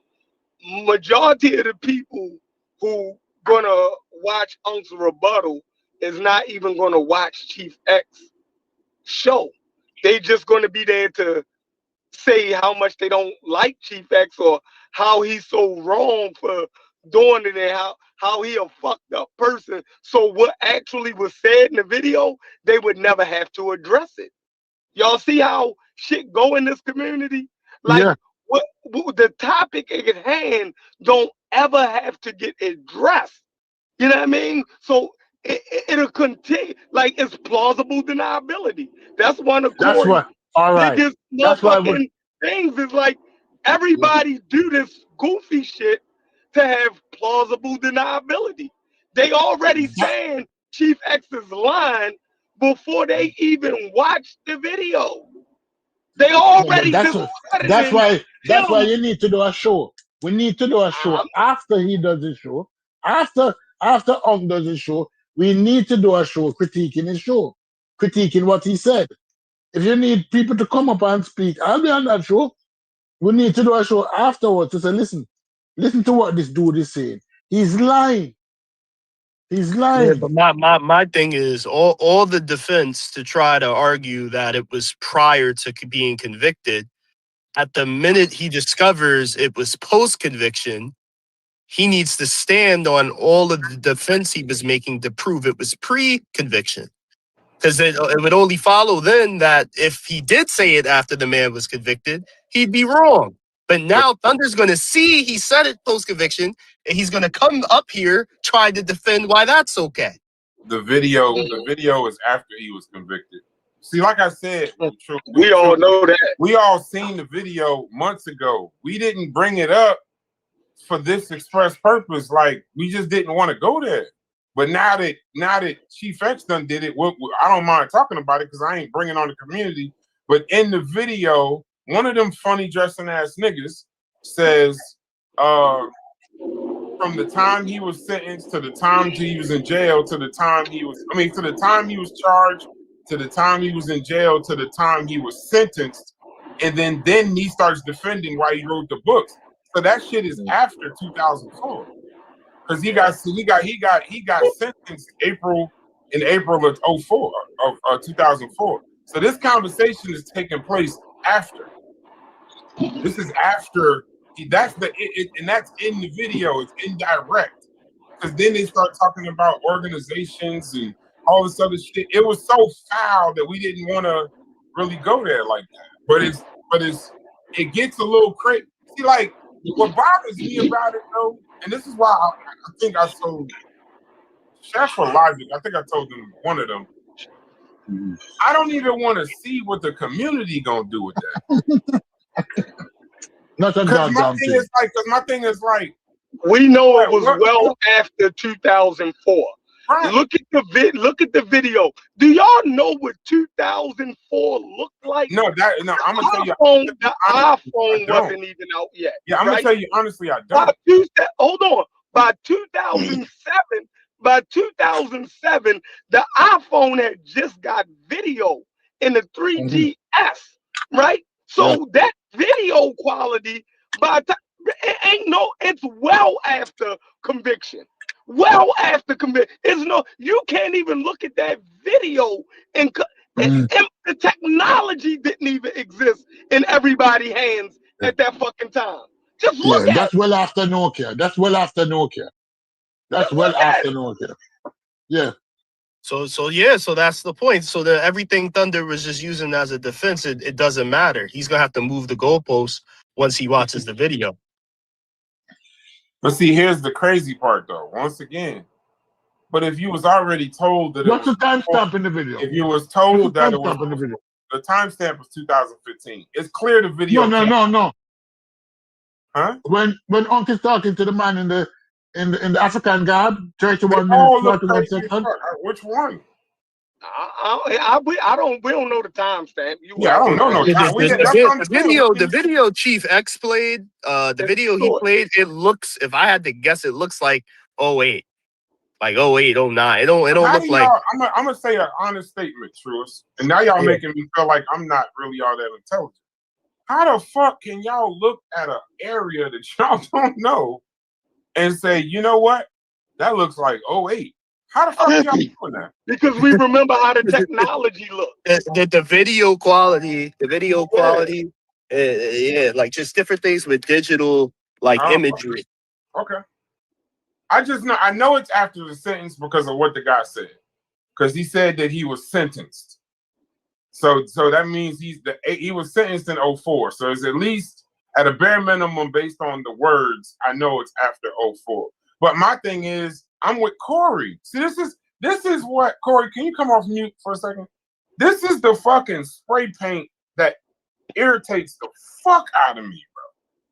That when we start talking, as if whether it was 04 or 03 or 02 or 08 or 2015, it doesn't fucking matter because it don't jive with the rest of it. I think it was 2020. It don't matter. Yeah, it doesn't.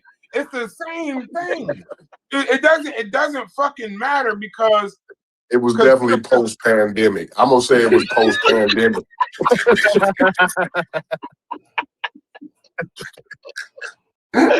2020. You feel me?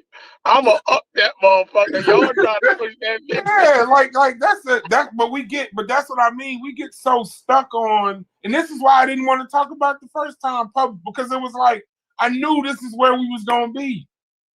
Well, it's like there's a Zapruder film or some shit with Kennedy. It's like now we trying to figure out the nigga on the grassy knoll and the technology. It don't fuck none of that shit. That shit is just minutia that don't fucking matter. The bottom line is he said that shit. Yeah. Or you, if you was told, cause the problem with it, that was deplorable. Because the issue, Chef, the honest issue, Chef, is then what about, based on all the other shit that was said about that particular situation, it don't match that. I'd like to talk to him about it. If we being honest, I hope he never does a response to it. I pray.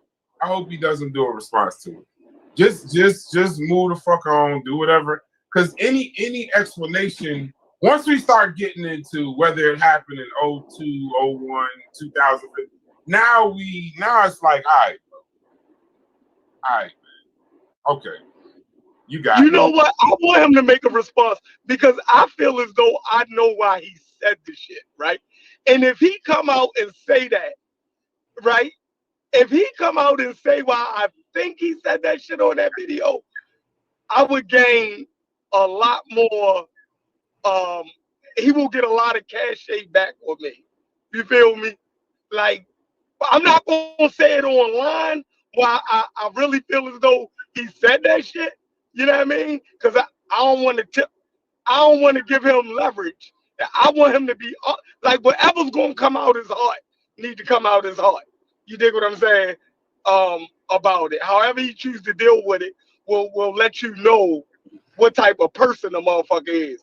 But I think I know why he did it, and if he say why I think he did it or why I think he said that shit, I think he would actually be in a better standing. I think he can neutralize that shit with honesty. You feel me? Like, because a motherfucker can say, yeah, I can see that. Because there's things that I do right now in the conscious community, right? Is kind of how I feel how he was dealing with them niggas right out there on that street corner. And if he come out and say that, then it'll be like, okay, bro, like, yeah, but just don't do that shit no more because people got cameras. You feel me? Like, the funny thing is it was his friend taping him. That's the craziest shit. It wasn't like a random camera was happening, like somebody was there and the motherfucker taped the shit, this, that, and the other.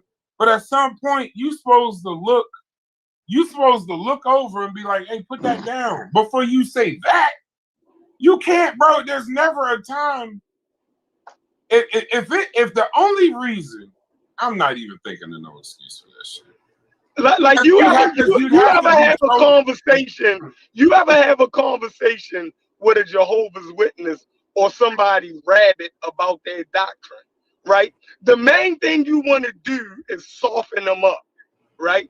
So you lend credence to a position just to get them in the end. That's how I feel as though he was doing that shit. He was playing I was a whole new wappy and shit, and I don't even really believe in a conviction, right? So to say. So I'm really on y'all side. You dig what I'm saying? I'm not coming at y'all. That's how I feel as though he was doing, you know what I mean? But the shit was fucking recorded.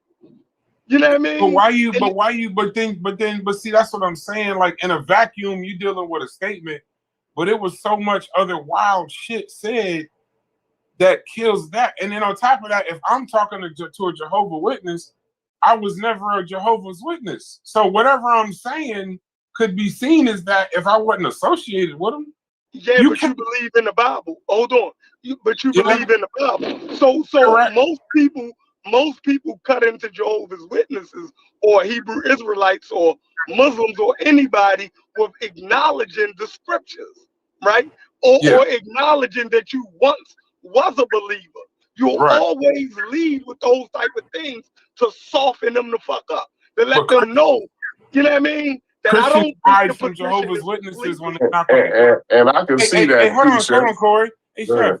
Christians run under the couch when Jehovah's Witnesses knock on the door too. So as much as we are saying, we don't want to open the door for them just as much as a person that ain't Christian don't want to open the door for them. I agree, but when you do when you do decide to engage with them, you try to have a level playing field. You kind of want to, you know what I mean, make them let their defense down a little bit so you can get through something to them. Like you have an ulterior motive. So I feel as though Unc had an ulterior motive and he was trying to disarm them from their shit a little bit. You feel me? But what about the natural shit though? What about the calling them pops? That's a part of it. That's showing commonality. You think he's that much of a? So this was a sting. Look, I just want to be clear. Hold on, Chef. I don't want to defend them, and I know, but I want to be clear. Hold on, Chef. Because now we've reached the level of a sting. This was an undercover video sting. Is that what you? Yeah, pretty much. Unc loves to argue with motherfuckers. This nigga is about to argue with motherfucking Sanchez. This nigga will get in the middle of the street with anybody. And what he uses a lot is the fact that I once was in a cult. I once believed this type of thing. So he do that damn near to everybody to kind of, level the playing field to disarm people so he can, you know what I mean, spin them around with his new information. That's what he did. So why does if it was a planned sting, then why I didn't help the nigga. Why do you gotta find the video rather than he play it himself? Because he embarrassed by it. right? You know No, how it the was a community- sting. No, hold on. No, it was an elaborate sting. You ain't embarrassed. You did good work, good police work. You did good legal work. That you showed that they was wild. You showed that they was crazy. You said common nomenclature and common vernacular, and you eased them off, pause, by showing that you was one of them at one point or same point, whatever. But then you would take that and then put that out, not start saying, well, that video ain't how it worked. That was before the conviction. When you start, you lied about that part. Well, then why lie? Why would you lie about some shit that technically you got right? Why would you then say it was before the? Why would you start defending it versus just saying it? And that's all that lie. See, once you tell one lie, you got to tell me. So you shouldn't even lie about none of this shit. If that's what I'm saying, if to just be honest, the fact that we already know he going telling Thunder and other people, preempting them about the video and explaining it, like I actually feel as though what he did with the Nubians out there was what he normally do. He was trying to disarm them niggas so he can make a greater point. But the fact that he already feel like I fucked up and this shit is gonna be damaging, then he not giving himself no wiggle room. Like, so a nigga can use that shit completely against him because he's not gonna fall on his sword and admit to what the fuck it really was. Now he's gonna lie and try to cover that shit the fuck up. So now Chief X and them can use that shit however they want to use it. Nigga, you can never live that shit down now. Because the truth is always the simplest way to go, yo. People don't believe that shit. You feel me? People do not believe that shit. They somehow believe that the truth will be more damaging. And it won't be, yo. It won't be. It won't be. Like now, I never was a Nubian. Bro, the truth is more like you're making yourself look crazier. Now regular niggas like us can't believe shit you say out your mouth. You're fucking it up even more. You feel me? Like, but that's what I mean by all the other statements. All the other, and I agree with you. When you start saying stuff like that, and you start saying you couldn't be there because XYZ, this happened and this thing, it when you start looking at it, it's like, yeah, that don't. Damn, you don't believe the Egyptians that shit. Black, and you never taught that, all that, nigga. Bro, we all believe that shit. Now we can't believe nothing you say out your fucking mouth.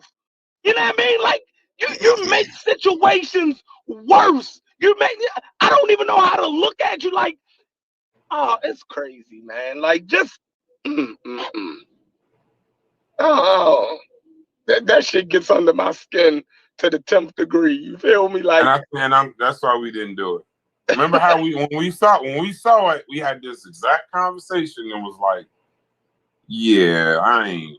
Because it's like, that's what I mean. I just let the shit, because the shit had already come out and nobody said nothing then. So the fact that Chief X did the video, I'm going to go watch this video, but the fact that it comes out now under Chief X, just keep the same energy that fuck it.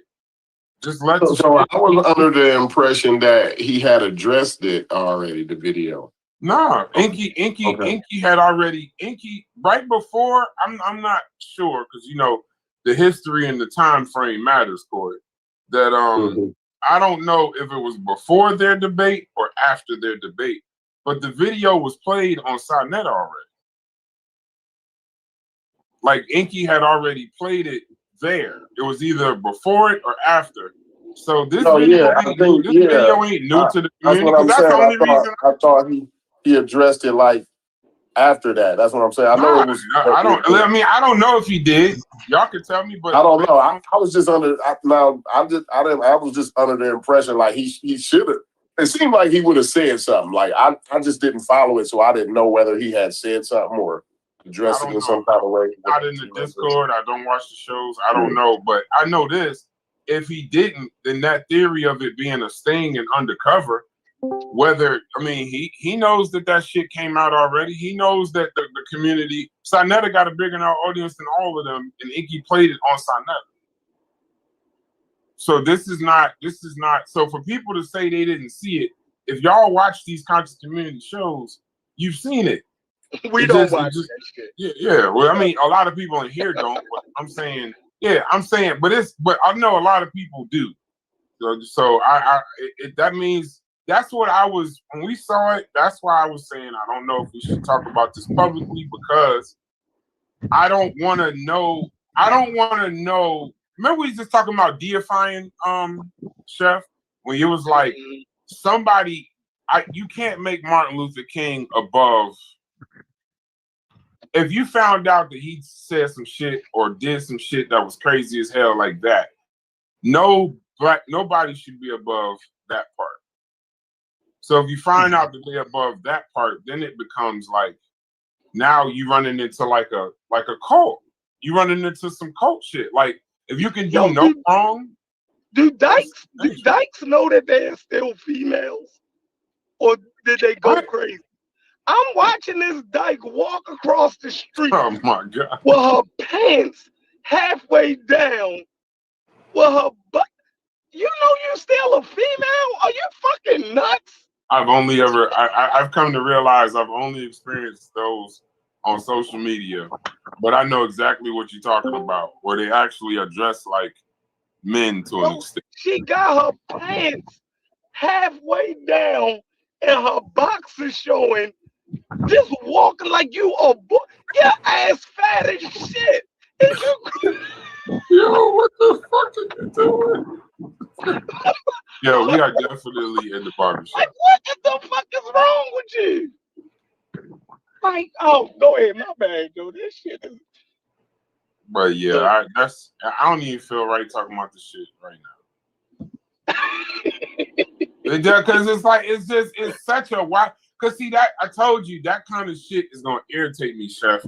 Thunder irritated me immediately. Immediately, it don't matter whether he did or he didn't, but it's just that you would, rather than just leap to what it actually is, just immediately just start capping. Just immediately, I just can't understand that shit. For the life of me, I can't understand that shit. Just immediately, like, well, what if it was when Dr. J was still playing? Would that matter? Like, come on, man. Crazy, just crazy shit. Yeah, that shit don't make no sense. Like, you know what I mean? It don't make no sense, but I guarantee you, what it really is simpler than, you dig what I'm saying? But a motherfucker don't never take the easy road. A motherfucker will always take the motherfucking rough side of the mountain up. You feel me? Like, he'll rather make everybody else feel like they fucking crazy instead of just saying what the fuck it is. Like, he will convince everybody else that you're crazy, and instead of, yo, what the fuck it really is, yo? Like, why shit gotta be that fucking complicated? You know what I mean? Like, so, I mean, some people like the hard way. Like, it's, yeah, for some reason. Narcissism, Chef. It's called narcissism. Yeah, you'll make things more difficult than the fucking truth. Like, bro, I was talking to some Nubians, right? I was trying to make a greater point. I didn't want to argue over everything, and I wanted to soften them niggas up. Niggas would be looking like, now, it'll always be people who would be like, yeah, yo, but you don't never supposed to be agreeing to no bullshit like that. Now, you got to deal with that part. But that's better dealing with that than, I don't know how it was before he got convicted. What the fuck is you going to say? What? Never mind. Yeah, I told you, all you gonna be left with is anger, bro. It ain't no, just let it. Yeah, but Chef, I gotta say, in terms of the prospect of him just wanting to agree with them. He could just use the fact he was a former Nubian to agree with them. He didn't have to go as far as to say he thought the legal system did an injustice to Dr. York. Like, to me, that sounds like something he actually believed. Not only that, the rhetoric, right? The rhetoric was pretty dangerous, right? I was saying that, you know, I would have chose different words, right? To saying that Pops, you know, was getting too much pussy for that. Oh yeah, that was crazy. You know what I mean? I could see what Chef's saying, but when you use them words, I think that in itself is a little bit over the line. Like those kind of a lot of statements shit he's sound like not gonna be able to get around. He actually believed that. Like, that doesn't sound like something I'm just trying to keep the peace with these niggas. This sounds like I actually believe he was wrong. He got a lot of pussy. He would have never needed to do this kind of thing. Yeah. You know, getting on their level will be like, yeah, you know how the white man is, but you know, this, that, you know what I'm saying? He know them niggas. Hold on, hey Corey. He know them niggas. The way them niggas was dressed, they wasn't gonna let him get away with that soft shit. He had to commit a little bit more calling them wild ass niggas. You feel me? They would have sniffed that out. They would have sniffed that out a mile away. Unc knew who he was talking, and he had to commit to motherfucking getting that conversation. That was definitely a commitment. I will say that. he definitely committed. Bro, to sit there and use the words, I think he did a good job. See, like, there's just certain statements that focusing on the one statement is stupid. But when you hear the words, because I think he did a good job with that, and I think we should do that in our organizations, bro. Bro, this is the sting of all stings. This is Law and Order before Law and Order came out. That's crazy. It's not. Just leave it. Just leave it, bro. Just leave. It's too many statements in it that's crazy. It's too many. It ain't that one about him not doing it ain't even, you know, that's not even it. The pot that shit is all uncomfortable.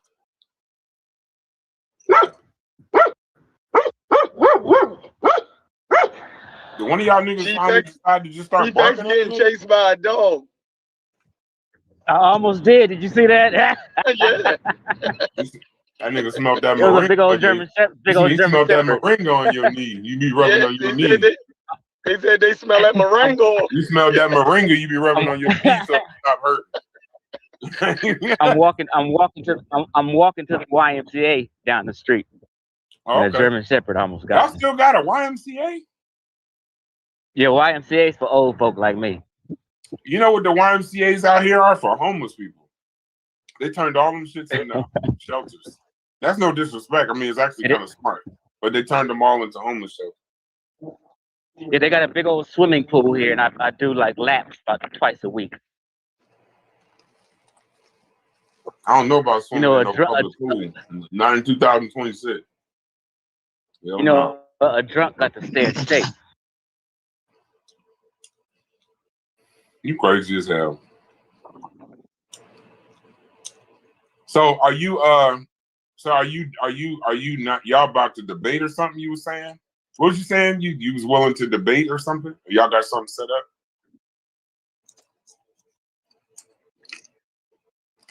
Who? You. Oh no, we don't have nothing set up. Sonetta called and wants to set something up, but I don't think Unc's going to be in agreement with the topic or whatever. What would the topic? Hey, Haskell, we in the Mujasi fire pit room, yo. What would you say the topic would be? Well, 2 days ago, Sonetta told me to give him a topic. I haven't gave him one yet, but I'm gonna make up one where Unc can't wiggle. Because he's gonna do the semantics thing and not act like he don't know what black people is and all that sort of crazy stuff. When you negotiate, you need to say, I need at least 3 times more than what you've given your highest debater. Right. Because I agree with Chef on that. You and him, that would be like, that would be a big deal for that community. A very big deal.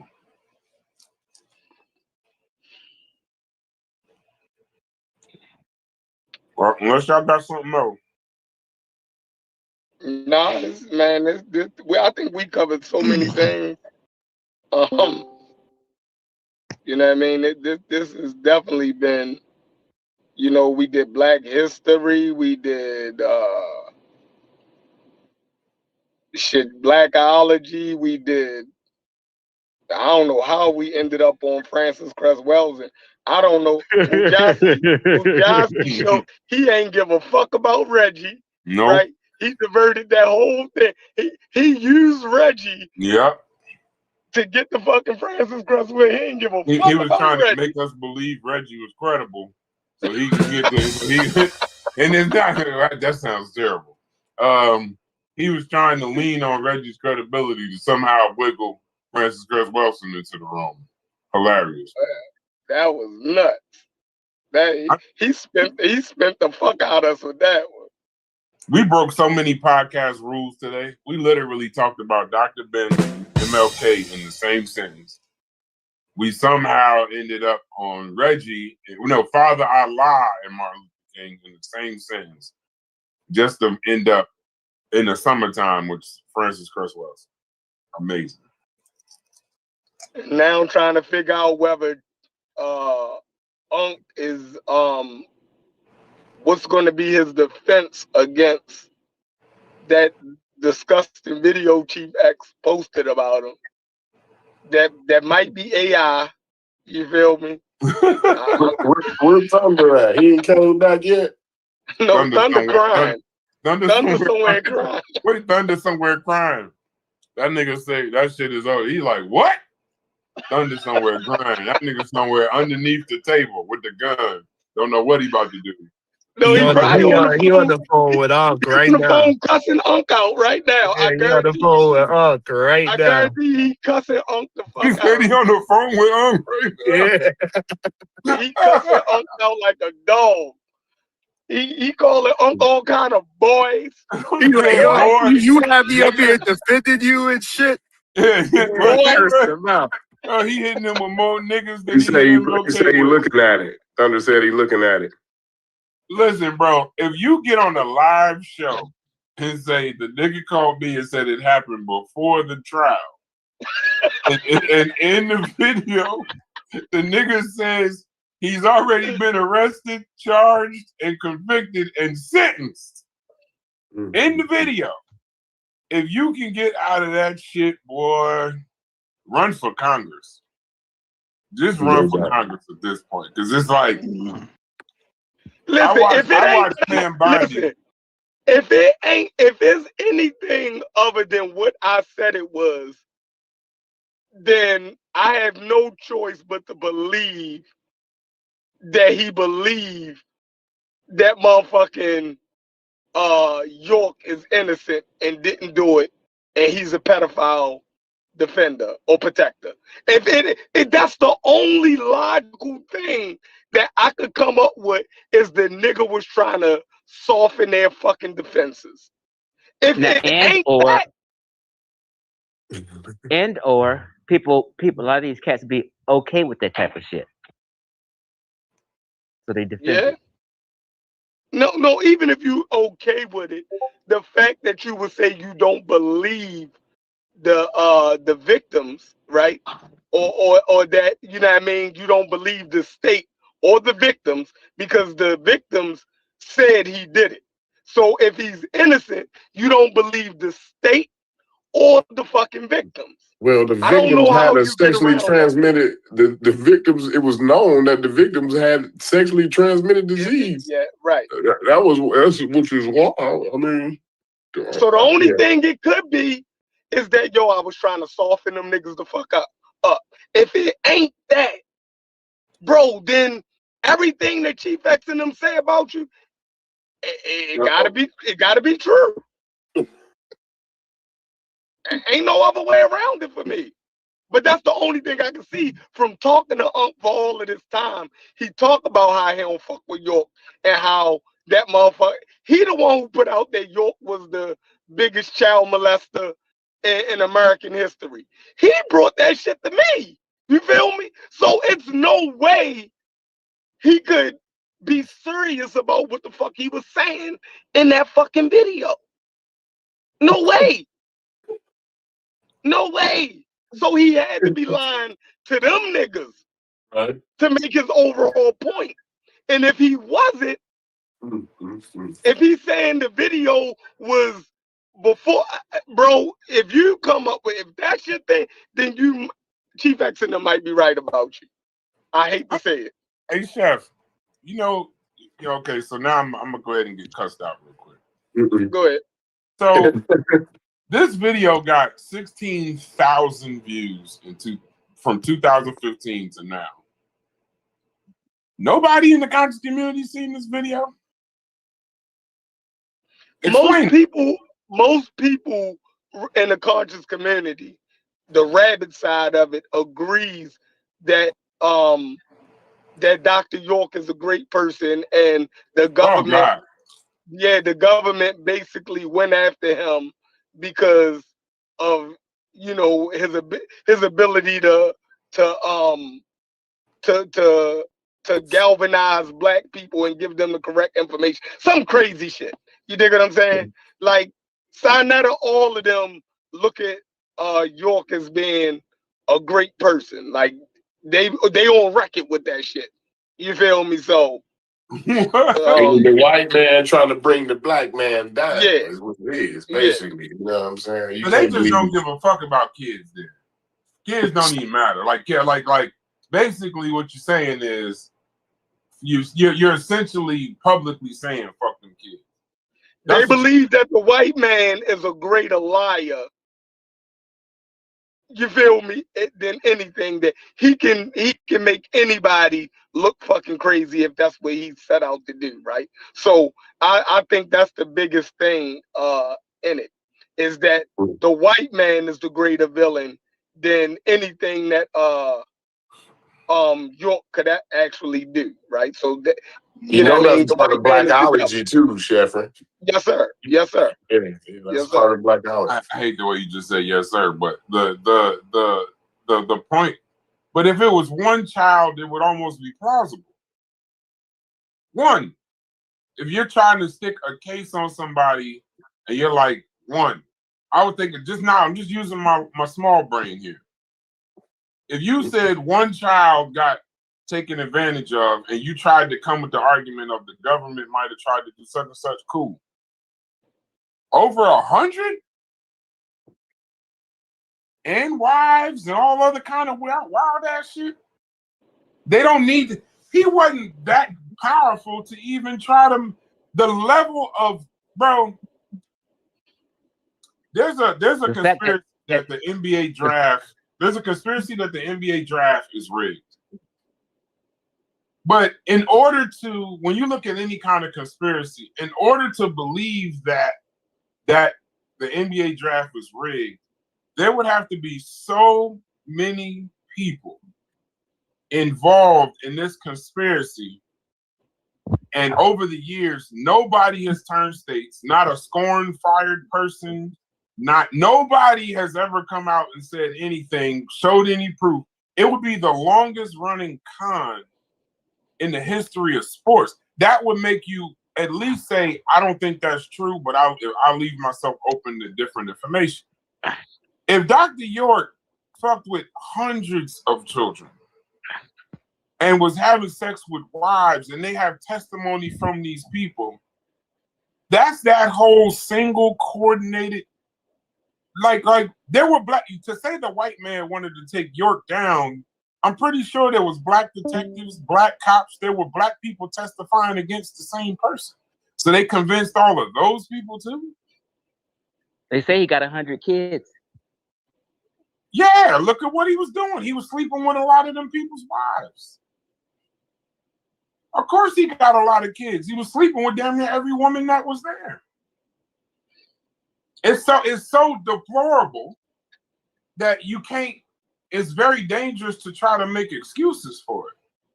Once you start making excuses for it, that's what I'm saying. Just leave it.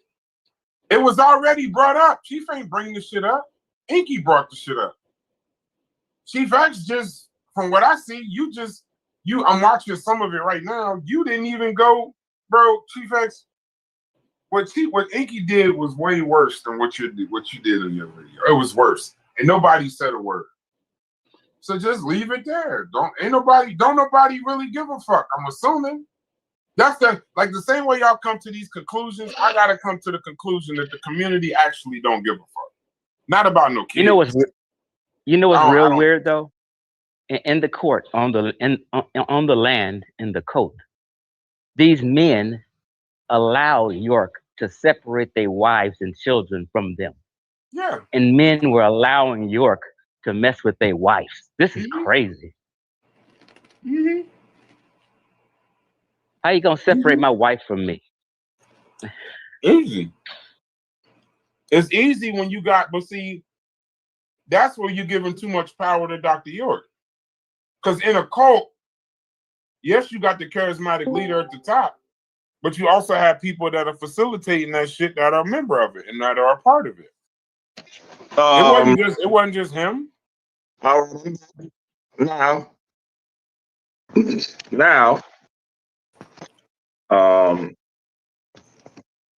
now you got lost for words and shit. What's Chef and Logic? Okay, the other Logic He talking got a that shit. smirk on his face. He got a smirk on his face, so I know he coming to bullshit. He can't even fix his face. The nigga can't even fix his face. Nah, you know what's funny? Hey, Chef, that's what he was doing for the past 20 minutes. He was practicing. He was practicing in the mirror how he gonna do this bullshit he about to do right now. I'm gonna go in here and not bust out laughing before I say that shit. I'm not gonna go in this bitch and not break into full laughter while I'm telling this bullshit. That's a fact. Go ahead.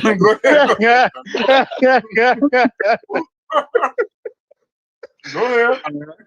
Now, okay. Well, she back. Okay, what she back? He right there. She gone. I'm here. All right, what you wanted to ask me now? I didn't want to ask you nothing. I didn't want to ask you shit. I'm clear on everything. I'm clear on everything. What you want to ask Unc now, Thunder? That's the question. All right. The question is, what do you want to ask Unc? That nigga can't even stomach the words. Them shit's right at the bottom of his throat. Pause. He can't even say them shits. He want his mouth like nope.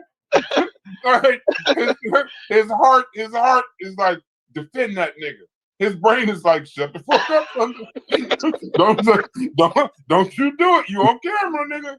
Don't do it. Go ahead, Thunder. Well, my brother said that. Go ahead, Thunder. Go ahead. I'm listening to you.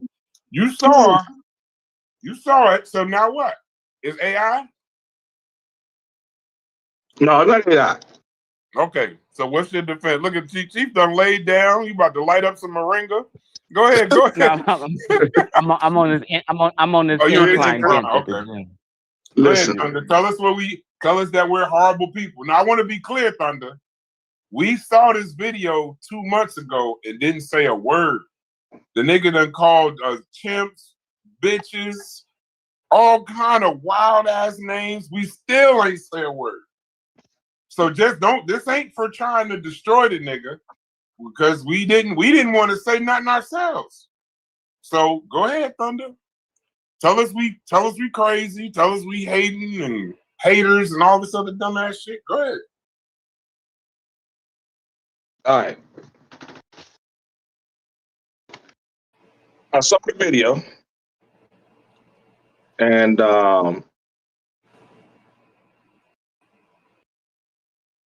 I'm inconclusive, bro.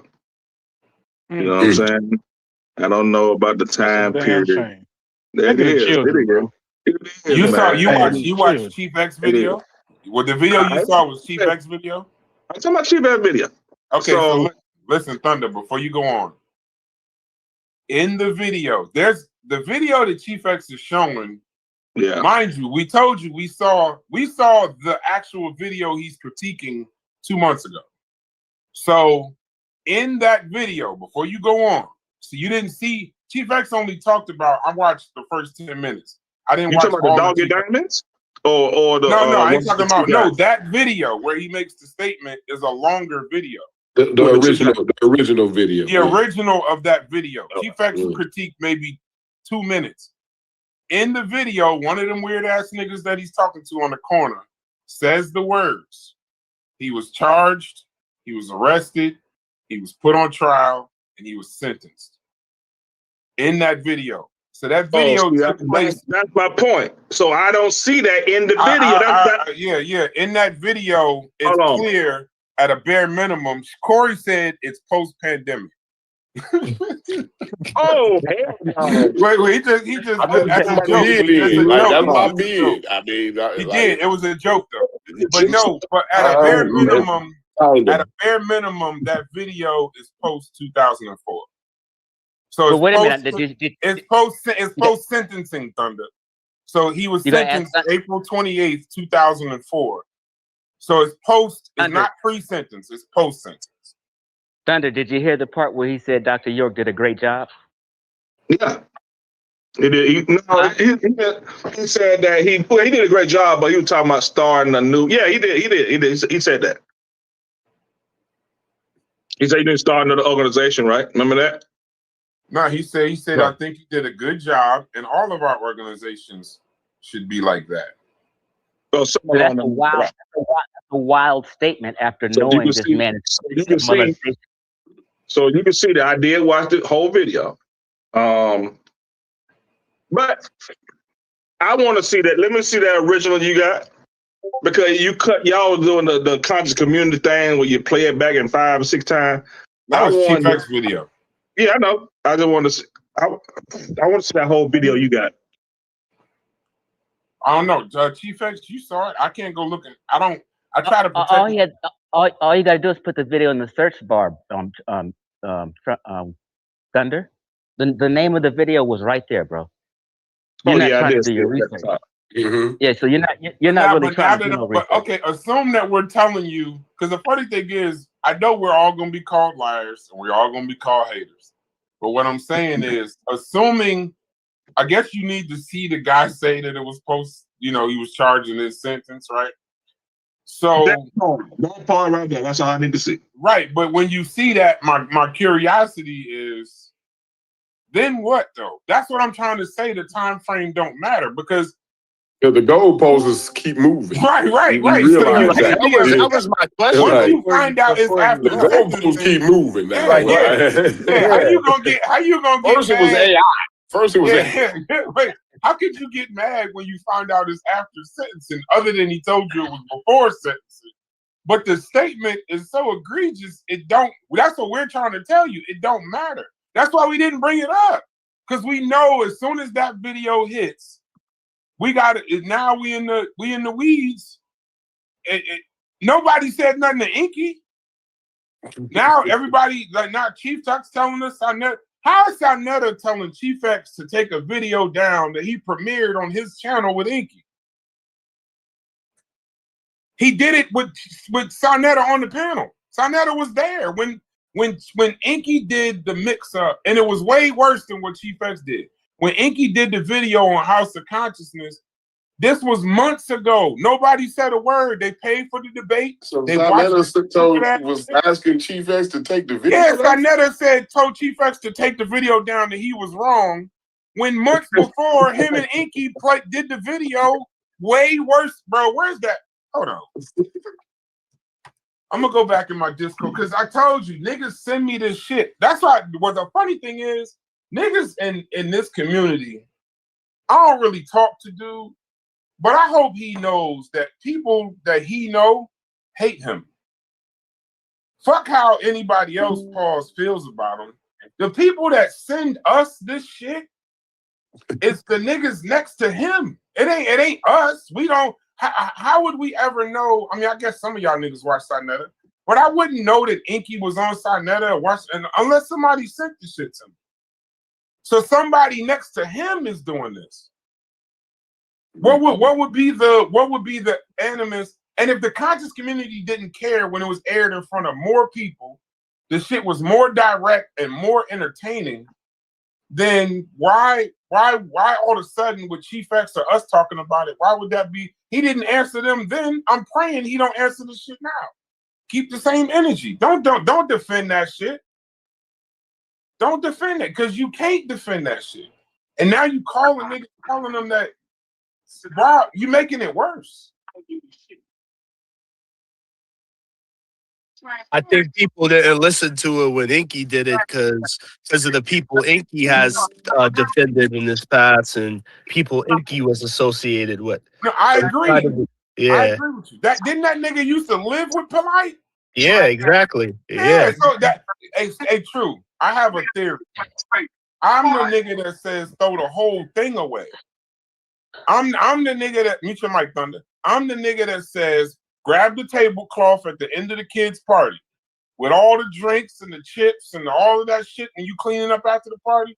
Just wrap up the whole tablecloth and throw that shit in the garbage, because you got a nigga like Inky sitting next to that lived with Polite, trying to somehow smear the reputation of another guy. Like that shit weird as fuck on the platform of a nigga that he smeared on a platform that highlighted that basically amplified Polite and his scams and grifting and his pedophilia. It's all, that's what I'm saying. Once you start getting into the who did this and that and this and this and this, once you start pointing your finger, you in the multiverse with Loki in there. You don't know what the fuck is going on. So, you know, it gets crazy, but then the modus operandi gonna be this. We're crazy, we're hating. We was not the first person to show this video. Inky was. Sanetta was. So the response gonna be visceral, but if it's visceral, that just turn around and point that shit at Sanetta. Because somehow Sanetta snake ass played the video with Inky on the House of Consciousness, and now he telling Chief X to take it down. This shit, you can't make this shit up. If I told you it was a Marvel movie, it wouldn't make sense. It's too many. It's too many different dimensions. Weird. Unc's excuse is gonna be, it's not true because Chief X is a drunk. Yeah, but but see that. But Chief X, that's where I always go to. If that's the case, if that's where we at with it, then the community that's been curated to watch all this shit, and I say this with all meaning and emotion. I don't know if y'all ever watch our show. It's the community itself that needs to be burned the fuck down. It's the community. If you can say that shit like that, then just throw the whole shit away. And then it'll be, well, don't talk about them because these are the people that support us and all of a sudden the other. If y'all will look at something like that and say it's okay because it's him, then y'all, that's the same people that said it was okay when Polite was on the bench with the wild ass hairline. When that nigga said, this was before he became a star in the conscious community. If you can't go back and look at that video and say, we got to throw that nigga in the garbage. He became a star after that, Chief X. After that video of him being on the bench, telling dude, I don't care if my master teacher messed with 100 kids. Crazy. How does he then leave that bench and become a conscious community draw? How does he become I believe the Polite largest said star? the one thing too on the bench. I think in that same video, I think Polite said that Dr. York was getting too much pussy for that to be doing that or whatever. I believe, because that's not the first time I heard that. I heard somebody else say that. Now, I'm not sure if it was on that same video, but I've heard people say, yeah, Dr. York was getting too much pussy. I think Polite said that. Polite said it. There's been other Nubians that was brought onto that platform to defend York multiple times. Yeah, so it's been a bunch of people defending York saying that. So shit. if that's a wild So this is a thing they do. You know what I'm saying? Like that in itself is pretty wild to me. I live in a different world. Like I know that I'm a different person than everybody on the internet because everybody think I'm crazy as fuck. But to me, like it's just certain little things. Like, I don't need a lot of whole shit. But the fact that these motherfuckers like this is a thing that they do, that is wow, bro. To me. But Yeah, even Nature Boy, another character on that platform doing similar things, was defending York in a similar manner. So it's just a similar. Yeah, go ahead. No. You're right. I highlighted the fact you heard that Nature Boy was in the forest and all of that, and everybody's like, "Well, that was the reason why Nature Boy got caught." Bro, he was also, bro. Don't you understand? All right, I don't know if any of y'all is gamers, right? Any of y'all gamers at all? Y'all gamers? You know I'm a gamer. Okay, yeah, used to be, yeah. Okay, when you got a streamer, right? Right now, the game that's popular is Arc Raiders. So in Arc Raiders, games take a hard stance on exploits, and even though it seems like a harsh stance, it's a good stance if you want your shit to be somewhat quote unquote fair.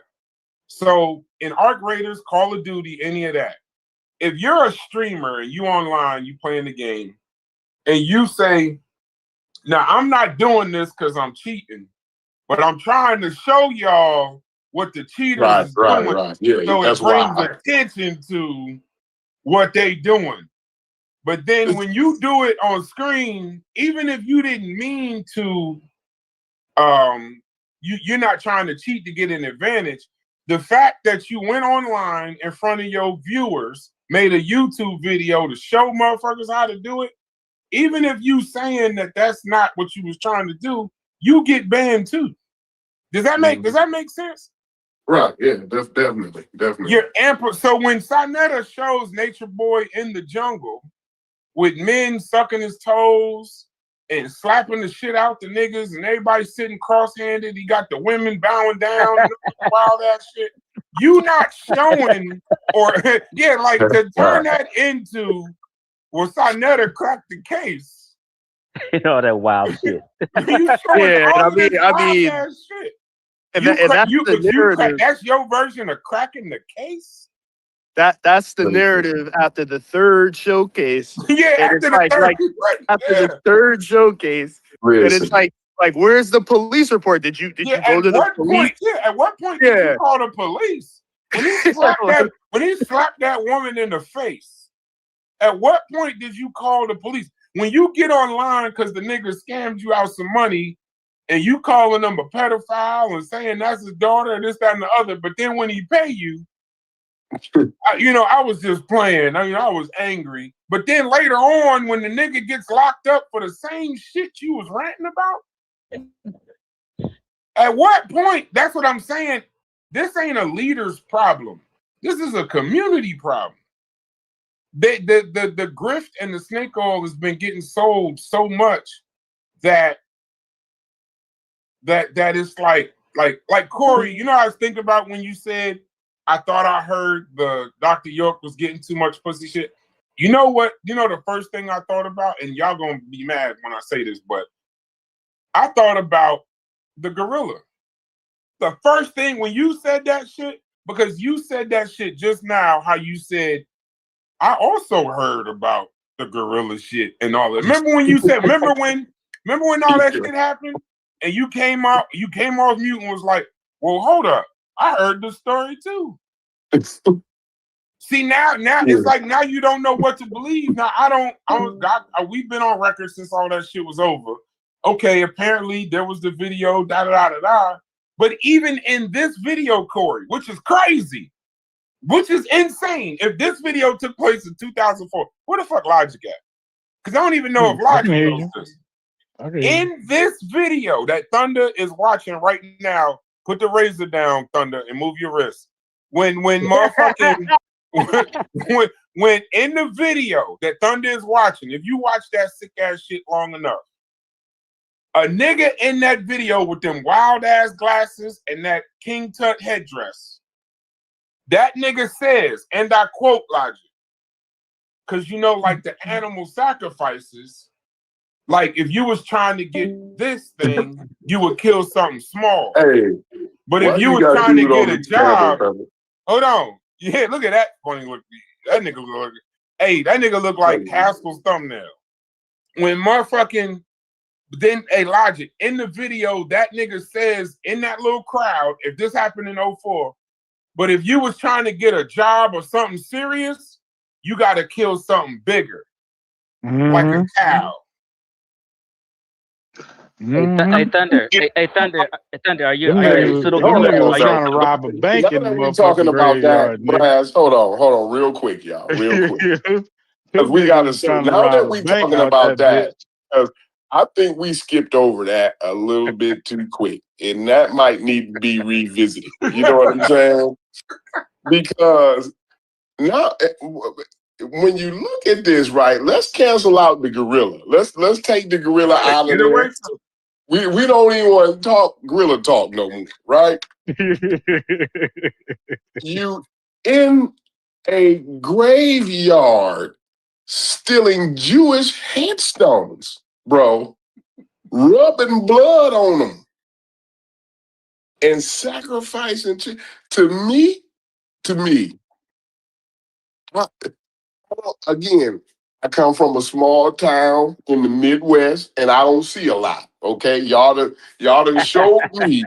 Y'all done showed me that I'm not as worldly as you guys, right? and I accept it. I'm a small town, half a hillbilly, half a redneck nigga, right? I'm gonna accept it, right? But to me, if you come to Indiana and you get caught in the graveyard, in a Jewish graveyard, mind you, right? You get your ass caught in a Jewish graveyard rubbing chicken blood on a headstone, cutting down tree branches. The police is not gonna ask any questions. They just gonna start shooting you niggas. That's how crazy that shit is to me.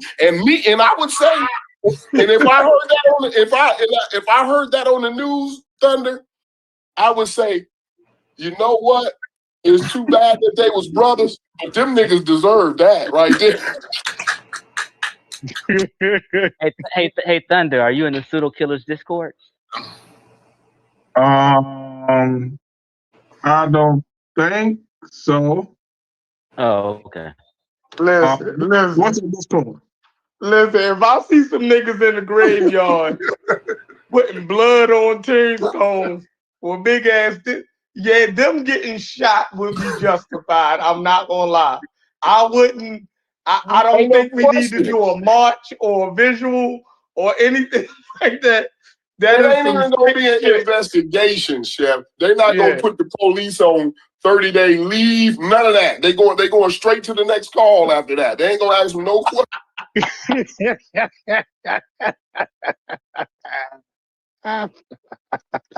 Yeah, that's voodoo. That's voodoo. Them niggas supposed to get shot. I wouldn't even like. How can you even talk to them niggas? How could you even, as a peace officer, go up to them and ask them what the fuck is they doing? Like it doesn't even. You got to remove them niggas from Earth. Yeah, you gotta get them out of here. You gotta get them out of here. But see, that's the crazy part, right? The whole community gonna do what Thunder tried to do 40 minutes ago. They gonna start talking about Nubian and all this other shit. When it was said, fuck what was said. Just it's gonna be all this other shit. In the video, it says in the chat, Steph, he said, don't act like y'all part of the conscious community. What the fuck does that have to do with see, it's gonna be so much other shit. That's why I'm glad somebody else did that shit. I'm glad somebody else brought the shit out. Why y'all keep talking like y'all not a part of the conscious community? If you think I'm a part of the conscious community, you ain't got it. You don't even. Oh man. All right, brother. You got Just go ahead. I'm fully. Hey, what that mean? That's a red herring, Braz. To certain shit you don't address. Like the audience. What they don't realize, we're like the audience. We're watchers of the conscious community. Yeah, the same way y'all watch the conscious community and laugh and shit stuff, we do the same thing. We just made channels where we could motherfucking get together and laugh about the conscious community the way y'all do in the chat. We chat niggas just like y'all. We're trying to help the conscious community. Yeah, we chat niggas. Not me. I don't step in and help these niggas, yo. We told them back when we were pseudo. I know you wanted to jump in on it, but you actually might be a part of the conscious community. We told them back when we were pseudo. There's a long divide between you actually get calls from Sadetta on the phone. You might be that might be enough of a qualification. I'm not saying you're doing all that wild ass shit. Yeah, Chief X, you definitely in the conscious. Yeah, you're in the conscious. Yeah, I am. I'm definitely. I've been in since '91. You debate them niggas. You done debated Jabari. I'm a veteran card. I'm a card carrying veteran. Yeah, you in the greatest, longest beef in the conscious community. This shit between you and Unc. Like ever since that assault flare that y'all niggas been at each other necks. You know what I mean? You didn't expose Garfield. You didn't did a whole bunch of shit. You know what I mean? You conscious community Hall of Fame. Yeah, I sure am. And then I think another thing that makes you conscious community though is, and it kind of goes back to that Black history conversation we was having earlier. Some of y'all's history as far as Black history starts off with niggas like, not starts off, but in the beginnings of your interest, it starts off with real conscious community niggas that the rest of the world really ain't never heard of. Yep. If you telling me like Diop and Ben and like, well, I think yours is Karinga or Kwesi. Matuatar. He said Matuatar. Right. So if your shit start off there, right? I'm definitely you starting off in the conscious community. If my shit start off with Thurgood Marshall, a presentation in middle school about Thurgood Marshall or Frederick Douglass, that ain't the conscious community. I swear to you, bro. To hear people talk about the importance of these guys that y'all talk about, I almost want to go back to my teachers and be mad that they didn't, like, how the fuck did y'all not, how did Dr. Ben and Diop and Unesco and ASCAC and all of this shit that y'all talk about, how does it not, this is fucked up. Check this out. If it's serious, how could it not make it into some curriculum to teach Black kids? Right. Then I gotta say it can't be that fucking serious then. Can't be. Right, check this out. My family, my siblings, mom and dad, my brother and sister, they never heard of no Dr. Ben, no Ashwa Kwesi, and none of these people. Yeah, these people ain't that popular. It's just a small community. That's what I'm saying. You have to be in it. You have to be in it. And here's the thing. At least you're in the shit somehow addressing the actual shit. Like I'm watching the shit from a distance, but part of the reason why I could never actually, I still don't even understand why y'all talk about Egypt so much. So it seems like a distraction because the fact that a motherfucker gonna go live, right? And somehow start in this, it's gonna be Egypt and Nubia and all this other shit. It's like I fully expect everybody to just go right back to talking about this because Chief X is already played on Sonetta. Brass, do you know who Carter G. Woodson is? Yeah. Right, and you know Carter G. Woodson is mainstream, right? Everybody going, right? And then especially Black people is royalty. He started Black History Month, right? He's the father of Black history, right? Now, he started off the history of Black people with fucking Egypt and Nubia. He did that shit back in 1915. So that Egypt shit is ingrained. There's no way around that shit. So the people who talking about Egypt are not as the people who are As talking about popular, Egypt is famous. not as far flung as we try to act like they are today. That's just Early, like, let me the jump in early there, Brad. people to teach us about history started off reading the Bible, right? Most people in the black community in the 1900s, in the early 20th century, I say, at the turn of the 20th century, 1900, right? The smart people in the community was the people who knew the Bible the best. Right. Y'all realize that? When Right, these that's people true. start moving north, the people who had a command of the Bible was looked at as some of the most intelligent people in the community. And then guess what? These people, black people who wanted to have a sense of themselves, they will read about Egypt and Nubia in the Bible and then connect themselves back because that was the only history that they knew. So the shit is ingrained no matter, you feel me? I If mean, you're looking for it's your place in ingrained. this, It's and the ingrained in only popular. history that you're given is the Bible, and then you find out that Egypt is in Africa, right? Then you're going to start to make those connections automatically. You dig what I'm saying? So it's ingrained. You know what I mean? It's layers to this shit. You know what I And mean? then Egypt, It's layers. Egypt is so much a part of popular culture and the education system too, because most anthropology courses, you know, they're gonna basically say that civilization started in the Nile Valley. You know what I mean? And then you got Greece and Rome, and of course, Greece and Rome is the precursors to, you know, pretty much our modern society. So there's no way to tell even human history without, you know, talking about like, there's no way around Egypt, bro. I'm sorry. Like, if you even think about in the 90s when niggas was calling sisters Nubian queens, and niggas ain't know what the fuck a Nubian was, ain't know it. Think about that. That shit diffused into black popular culture to that degree, to where regular everyday, you know, people use the term Nubia to describe Mesopotamia. the. But that A Haskell, I'm gonna tell you what's even more crazy. Early on, they used to say that Egypt was the cradle of civilization, right? But white people felt as though Egypt was black. So they stopped saying it. They moved the origin of civilization to Mesopotamia because they felt as though Egypt was black. They used to push that shit. You feel me? Nah, So I they don't know about that moved. one. No, I they don't know moved about the that one. cradle of civilization. What I'm white people telling was you, they pushing that Egypt was black? What? Who are you talking about? no white people.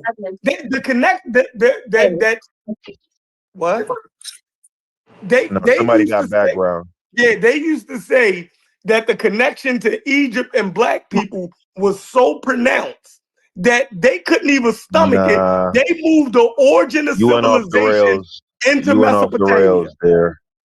Your I answer. promise you. No, listen. Your answer is correct, but when I check your paper and look at your work, you arrived there somehow by chance, because at no point was there anything in the line of like any sort of consensus among white people or white scholars that Egypt was black. That never happened. You had people like No, hold on. see, you jumping the gun. You're jumping the gun. You're jumping the I'm not gun. jumping the gun. You're jumping the gun. I'm saying that the connection to Egypt and Africa and to black people was too pronounced for white people. So they moved what they said was the cradle of civilization out of Egypt and Africa Oh yeah, and put the shit in Mesopotamia. Okay, see, that's why I said I agree with your answer, right? Because that is what motivated them to start pushing that Near East stuff and Mesopotamia being the cradle and all of that. Yes, because Egypt is in Africa, and it's troublesome. You know what I mean? And they don't like it. You know, see, I agree with you on that. Yeah, and it was a lot of them who had to Brad, I'm gonna tell acknowledge. you like this, bro. Just give up, you know, like the Egypt shit and trying to figure out why people talk about like like I tell niggas all the time, dog. Egypt is the '90s Bulls, bro. It just ain't no way around them niggas, dog. I'm sorry to say, it is what it is, bro. They the '90s Bulls, they the '60s Celtics, bro. It is what it is. How you gonna leave the Lakers out? I think when y'all call them the '90s Bulls, the conversation,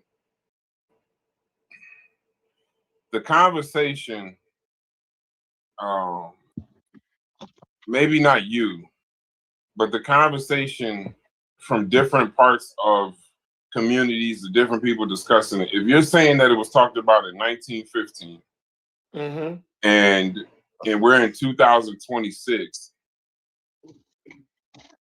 the level of grifting and snake oil sold and predatory behavior gets masked when you just call it the Black Egypt conversation. I When you agree. look at how Let much me ask you this, Bryce.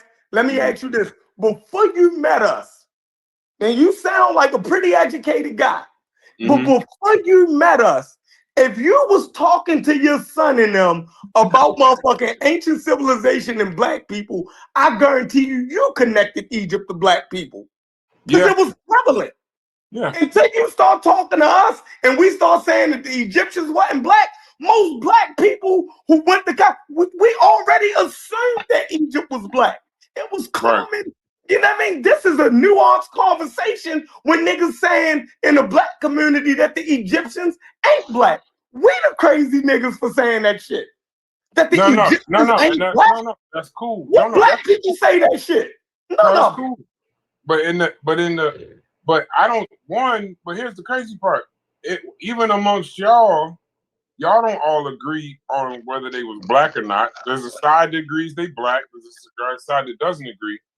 But I'm saying I don't think if everybody was having a genuine conversation, like I believe Haskell's trying to have a genuine conversation.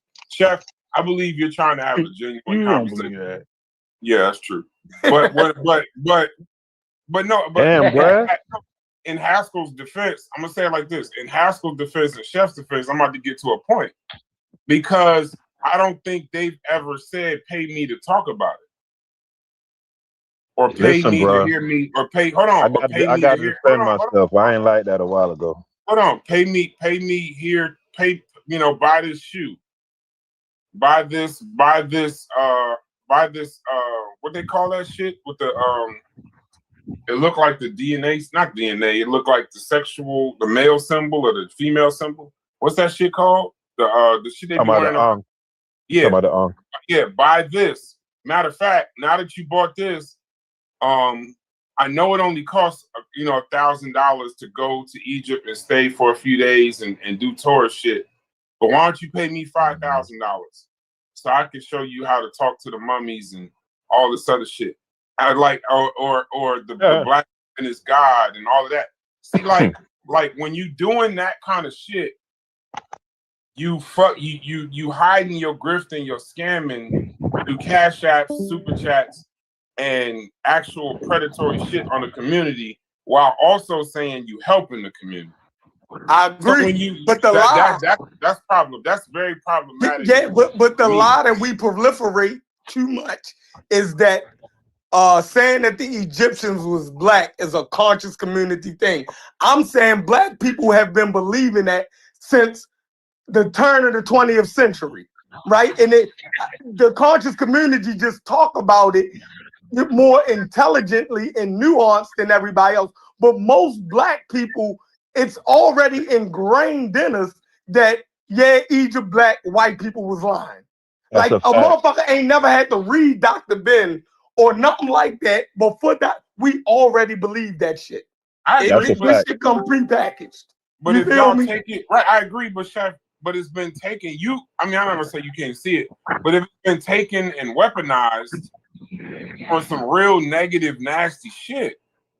If it's been taken and weaponized and politicized in this community, whether y'all have the exact information or the right information, if it's taken to somehow rob niggas and mess with kids and all of that shit it's a furtherance of that kind of shit. And the thing is, it's like, and you can't really call it scamming or grifting because then it comes back to, well, we just talking about Egypt, what the whole world is talking about. So believing that Egypt is black, you think kind of predisposes you to aberrant behavior, or No, it's like I think it hides the aberrant behavior. I think what it does is all black people believe that though. No. I'm not saying. Listen, I'm not talking. We all believe. Nah, Chef. Right? He said no though. He said no. I know, he said but, no. but Yeah, that's you not got my to point. stop that with that all. No, that's not my point. All. I'm saying that all black people, right, have believed that they lied about our history to some degree. That it was a concerted effort to not tell the greatness of our history. In Egypt, and all of the great things about Africa was a part of that distorted history that white people never wanted us to learn completely. That is ingrained in black people without the conscious community. But before I came to y'all, let me say this to you though, Chef. But when I watched the movie Gods of Egypt and everybody in the movie is white, you was disgusted, right? But no. What I'm saying, no. I could be disgusted, but I don't think that I should pay you $5,000 to take me to Egypt to make me feel better. Yeah, but see, I'm talking about on the normal level. That's like not the people that's like gonna ever go to Egypt, just what black people believe in general. And we all believe in general that the Egyptians in them was black and it was a part of the stolen black history that they never wanted to tell us. Yeah. Well, now let me ask you a question. Okay, so then since we're doing the stolen thing and we're trying to right wrongs, why do it seem like Egypt is the only wrong? No, they moved it to the original, all of the people, right? It started to get disgusting. Now the Israelites was originally black. You know what I mean? No. That's not the question he asking though, Chef. He's saying as far as like black folks, why is it the only one that it seems like it's the only one that we're contending for? And I'm saying it's not. And then I went to black people believing that the Israelites. Yeah, that's true. And the Moors, and the Moors, and anybody else, even the Native Americans. Like it gets disgusting. Niggas will keep going. You feel me? Niggas will keep going. But Brass, anything that's in contention is gonna be, you know what I mean? It's got to be in contention for it to be hotly debated. So, like for instance, there was a point in time where they taught that the West African kingdoms, the three classical West African kingdoms, wasn't black. Like science, they used to teach that shit. You know what I'm saying? They used to teach that Zimbabwe wasn't black, like ancient Zimbabwe. But after a while, you know, those places are so black, it's ridiculous. Like they had to let that shit go. But the Egypt shit, you know, there's enough ambiguity there for them to exploit. So they're not gonna give that Egypt shit up to niggas like, nah. Now they done reconstituted some shit to say, oh, yeah, black doesn't even exist. And you know, they range in color from this to that. But that's a disgusting argument. We don't believe in black and niggas eat that shit up and regurgitate it and think they saying something smart. Man. Well, listen, don't let me get in y'all way. Don't let me get in the way. Nah, you can't. That shit is a metal ball rolling downhill, bro. You can't nothing stop that shit. Man. Because it's an opposite side that's pushing back just as hard.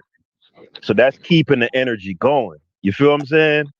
Like a lot of the people what side are you on, Haskell?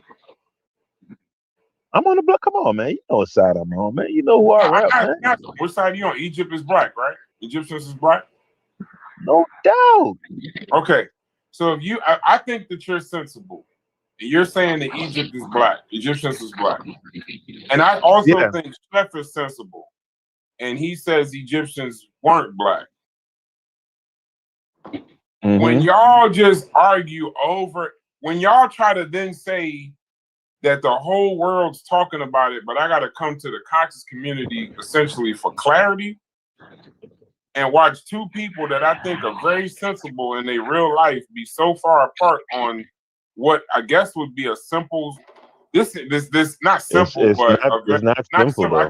I changed the word, political or however you want to word it type of answer. Then that's why I highlight y'all not. Do you know that y'all energy and vigor and research for this is just being snake oil? Like, even if y'all not snake oil salesmen, y'all contribute to this shit too. What are you talking about? I think you're trying too hard now. So you don't. So if Egyptians are black, right? Mm-hmm. What's the word, y'all? Do you have scientific in the proof game? that they were, I can't. Chief X got mute out. Do you have scientific proof that the Egyptians are black, or is that just how you feel? You have scientific proof that would point to that, but somebody being black isn't really a matter of science because it's not a scientific designation. So what's your argument? You get what I'm saying? Yeah, I get what you mean. What's your argument in 2 sentences that they're black? As much as you could boil it down for me, what's your argument? Something that I would understand. I said mainly the artwork. You know, it's just overwhelmingly like, particularly if you start from the Old Kingdom and you come forward, it's just not a question. You know what I'm saying?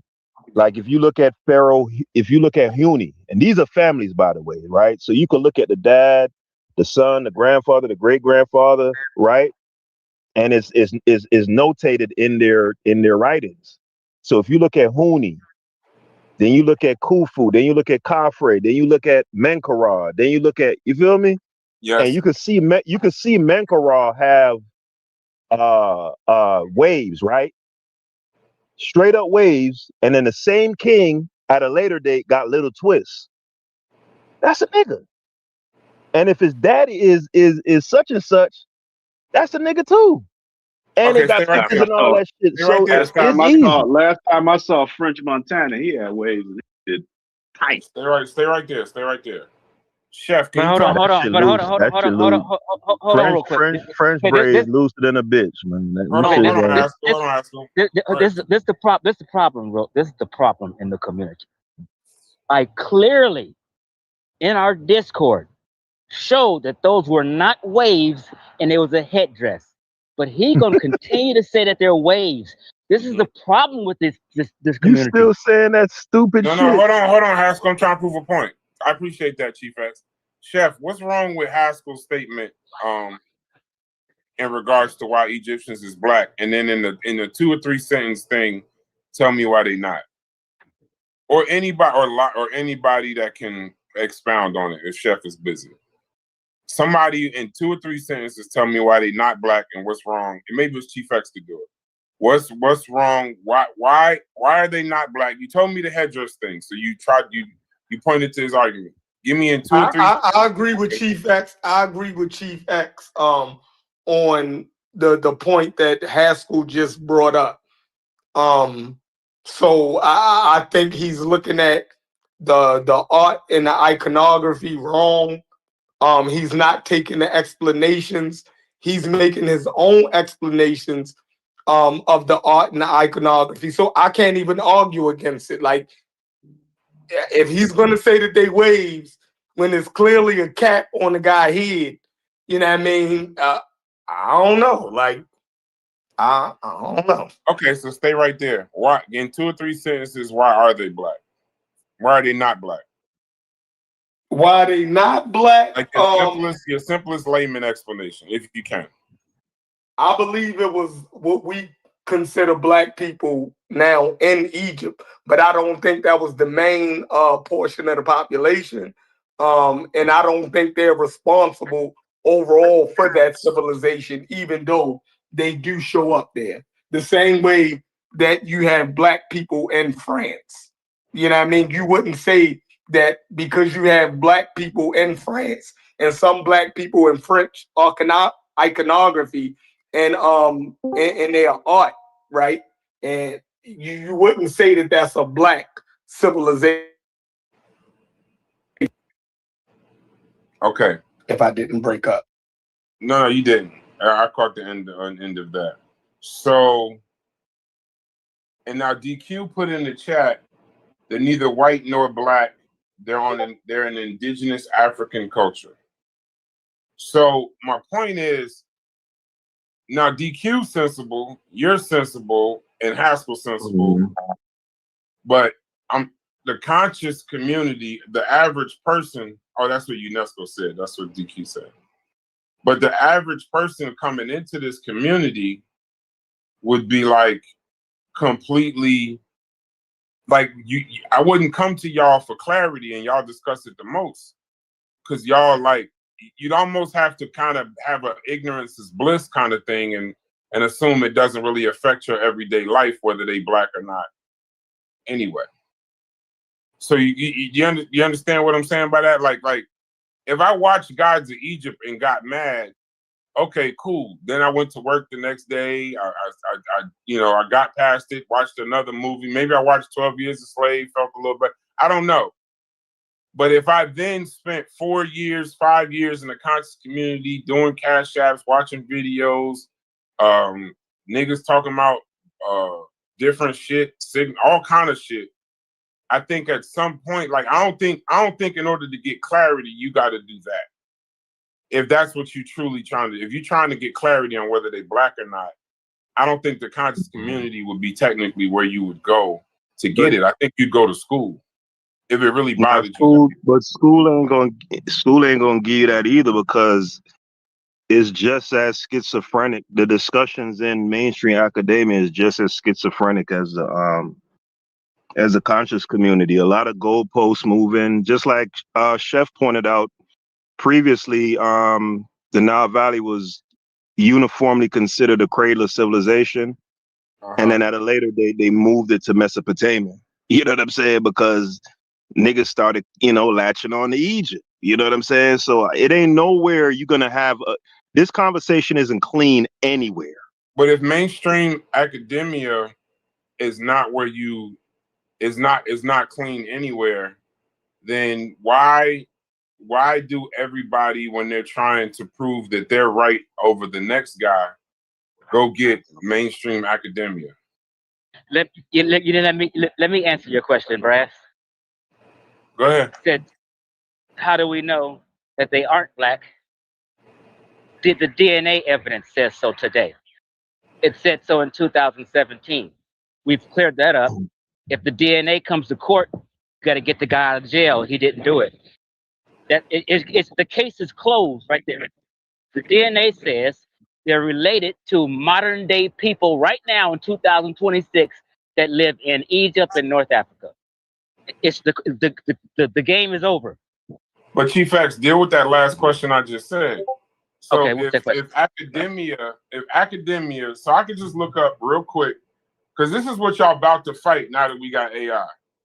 AI says, is this AI ancient Egyptians? It pretty much says what I think those people say, I don't know, but it says ancient Egyptians were a Northeast African population with biological and cultural continuity with populations in the Nile Valley and surrounding regions, not a single modern racial category like black or white. So if that's what academia in a nutshell is saying, why, because Haskell just told me that the conversation ain't clear nowhere, but every time YouTube people are arguing with other YouTube people, they go get Dr. what's his name? Keita or or this doctor or that doctor to come in and somehow referee this whole shit. When if the academia says they neither black nor white, they're a Northeast African population, then why doesn't the conversation stop right there? Or why doesn't it stop? Let me tell you why, because it doesn't give clarity. Say, for instance, a little 10-year-old boy wanted to know if the Egyptians looked like him. If the answer is that they're neither black nor white, they're indigenous Africans, this 10-year-old boy is still going to be confused in his head. I don't understand that. Well, do they look like me or no? Like, who are they? If they're not black, not white, who are they? So it still leaves confusion. Well, I think a 10-year-old, can understand that. But it's the same way. So it's I think a 10-year-old could understand that a Chinese person ain't neither black or white, or a Native American ain't neither black. But then you describe that those But what people the as. hardest thing is for a Hold on, person but Corey, to The truth, we can say what you're. Hold on, no. Let me say this one. It's too many people talk. It's too many people talking. I had just started talking, and then I No. Go ahead, Corey. I'm telling everybody else take a humble out. Go ahead, finish your statement. Yeah. 2 more seconds. I'm saying. No, take your time. You got the floor. I just wanted to say that it wouldn't be confusing in that way. For a 10-year-old boy, he understands that Mexicans ain't neither black nor white, and so I don't think. I just don't think that was a problem. I done forgot my other point that I was gonna make, but go ahead, y'all. Stay right there, Corey. I think a 10-year-old boy is already clear that they're not Japanese or Asian or anything like that, or Native American. No, I'm saying in the same way that they not black or white. Like the thing is, what I was gonna say is. The questions the questions that he want to know, that 10-year-old black boy want to know, is very clear in that. It's very clear. But he want to know the black boy. Hold on, the black boy want to know whether them motherfuckers was black or white. And the question said, no, they are neither black nor white. So the answer is clear. But Corey, if somebody were to ask if that 10-year-old boy were to say, okay, what did your typical Han Chinese look like during the Ming Dynasty, right? They're going to say, oh, they look like Asian people, like Jackie Chan or whatever. Boom, they got instant clarity. They wouldn't describe the Ming Dynasty as, well, they were neither black nor white. Africans, like the people that's there. That's what I was saying. Listen, I'm saying like, what are you guys saying here? Y'all trying to make this harder than what it is. This is what I'm saying, Brass, and I'm glad. You said the ignorance is bliss, right? And I'm glad you got this clean. I'm glad you got this clean, like uninfluenced. Let him finish. He's gonna let you finish. Uninfluenced type of viewpoint. Like it's clean, right? But so everybody else make it complicated because they've been in this community, and it's like, oh, you didn't say any nuance and all that old bullshit. That's what get to play in this community, right? But listen, when the shit is clean, right? Like neither black nor white, right? That's clean. You don't have to ask any more questions. You see what I'm saying? When you start in with all the other bullshit. I disagree with that. Well, can I get my word in, Haskell? I've been waiting. Go ahead. I agree with Corey, but then we have to turn over all the thinking to that Africans all look one way. We know that Asians. No, you wouldn't. No, because he said you could just look at the Ming Dynasty. That's what I was gonna say. Haskell said all you could just off to China. No, listen. It was a good point. No, it was a good point, Haskell said. You can look at the Ming Dynasty and be like, well, what they look like? Well, you can say, well, hell, they look like Asians. Look at the motherfucking Asians right now. Same thing you can do. Why wouldn't you be able to do that with the Egyptians? Yeah, but Corey, that was my point, right? It wasn't so much about did the ancient Egyptians look this way or that way. I'm speaking to the point of clarity as so far as what Brass is asking about, right? And if someone were to ask me about the Ming Dynasty, I wouldn't say they were neither black or white. That would be similarly as nebulous as using that type of language to describe because the question would have to be asked. Obviously, there was a question there asked, Haskell. You cut me off. I'm not done. Okay. I'm not done. If I were to, if somebody asked me about the Ming Dynasty, I would say they look Asian. And people within our cultural container, when you use that terminology, they understand exactly what you mean. They know you're not when you talking say about they look African, people are going to know think a certain type of way, which is the point I was trying to make, Hazel. That's why we need to teach. But It is Howard, more until you specific and you say they look They North didn't say African. they look African. They didn't say they look African, right? Because if they know if somebody say that they look African, they know it's that gonna go right people are back going to to black. mainly think black So they not African. gonna use that So terminology. So they Right, answer. they're gonna So use they that. answer. They don't look black or white. And when the kid says, when that kid, I was about to answer your question, using academia, the truthful answer when that child says, "Do they look like me?" Kid level but accurate. Some of them did. Some of them probably didn't. That's it. So what else? So now what? Now take me to Asia and start talking about the Han Dynasty or whatever the hell you talking about. Hey, Why can't before it you stay do that right though, there? can So you you do need me? more. So do you need more No, clarity listen to that what some did and some didn't?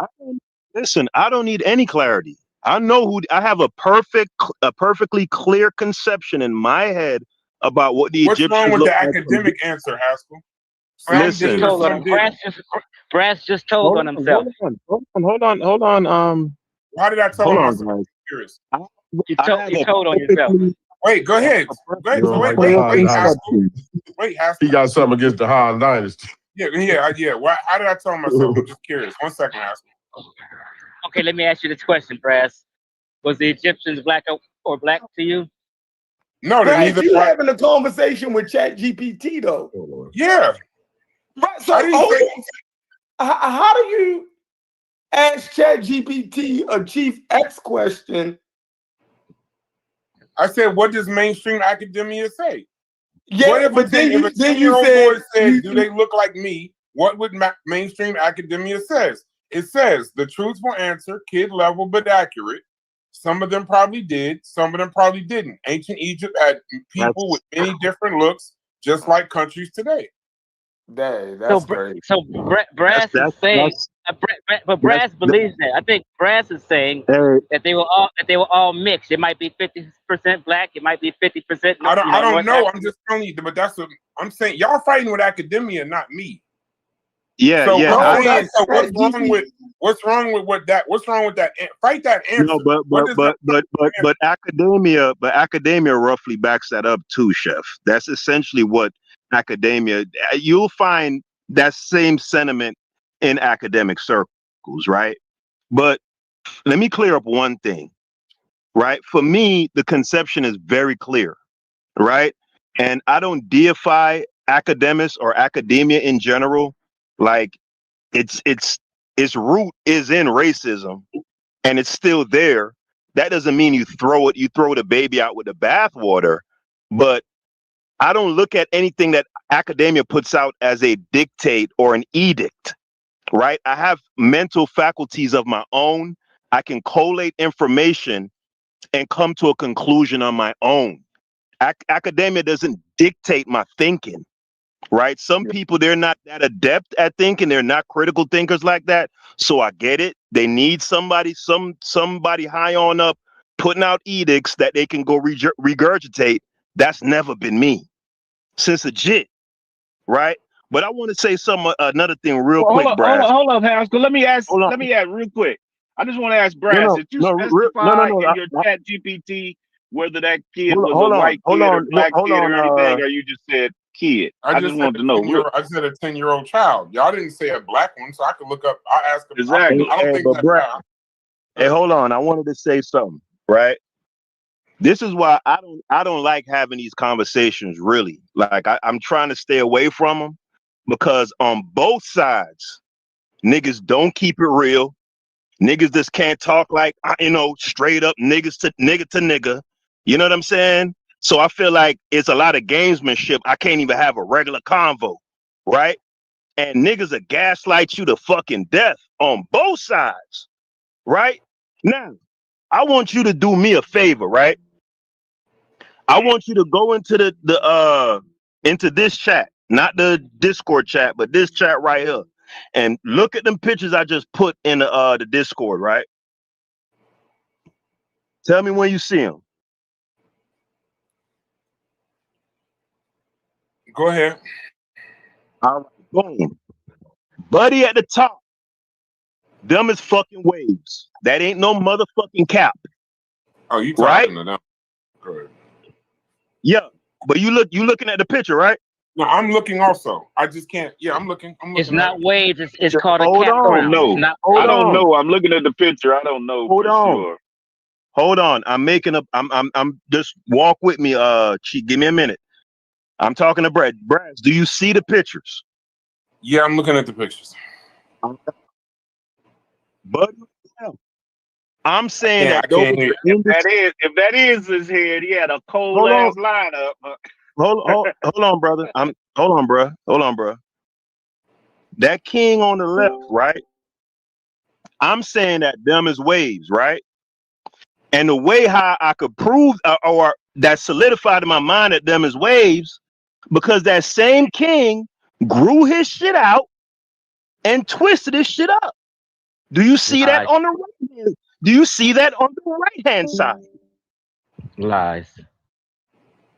Can I? Which picture? I'm not Which talking picture to is you. the twisted? No. Hey, Which so picture- can I give which you my picture is honest the assessment? twisted Can I one? give you my honest assessment, bro? My honest assessment, not knowing nothing. I'm gonna give you just honesty. What other assessment Hold would I on, be looking hold on. for? But hold The on, first Brad. No. No, Hold no. on.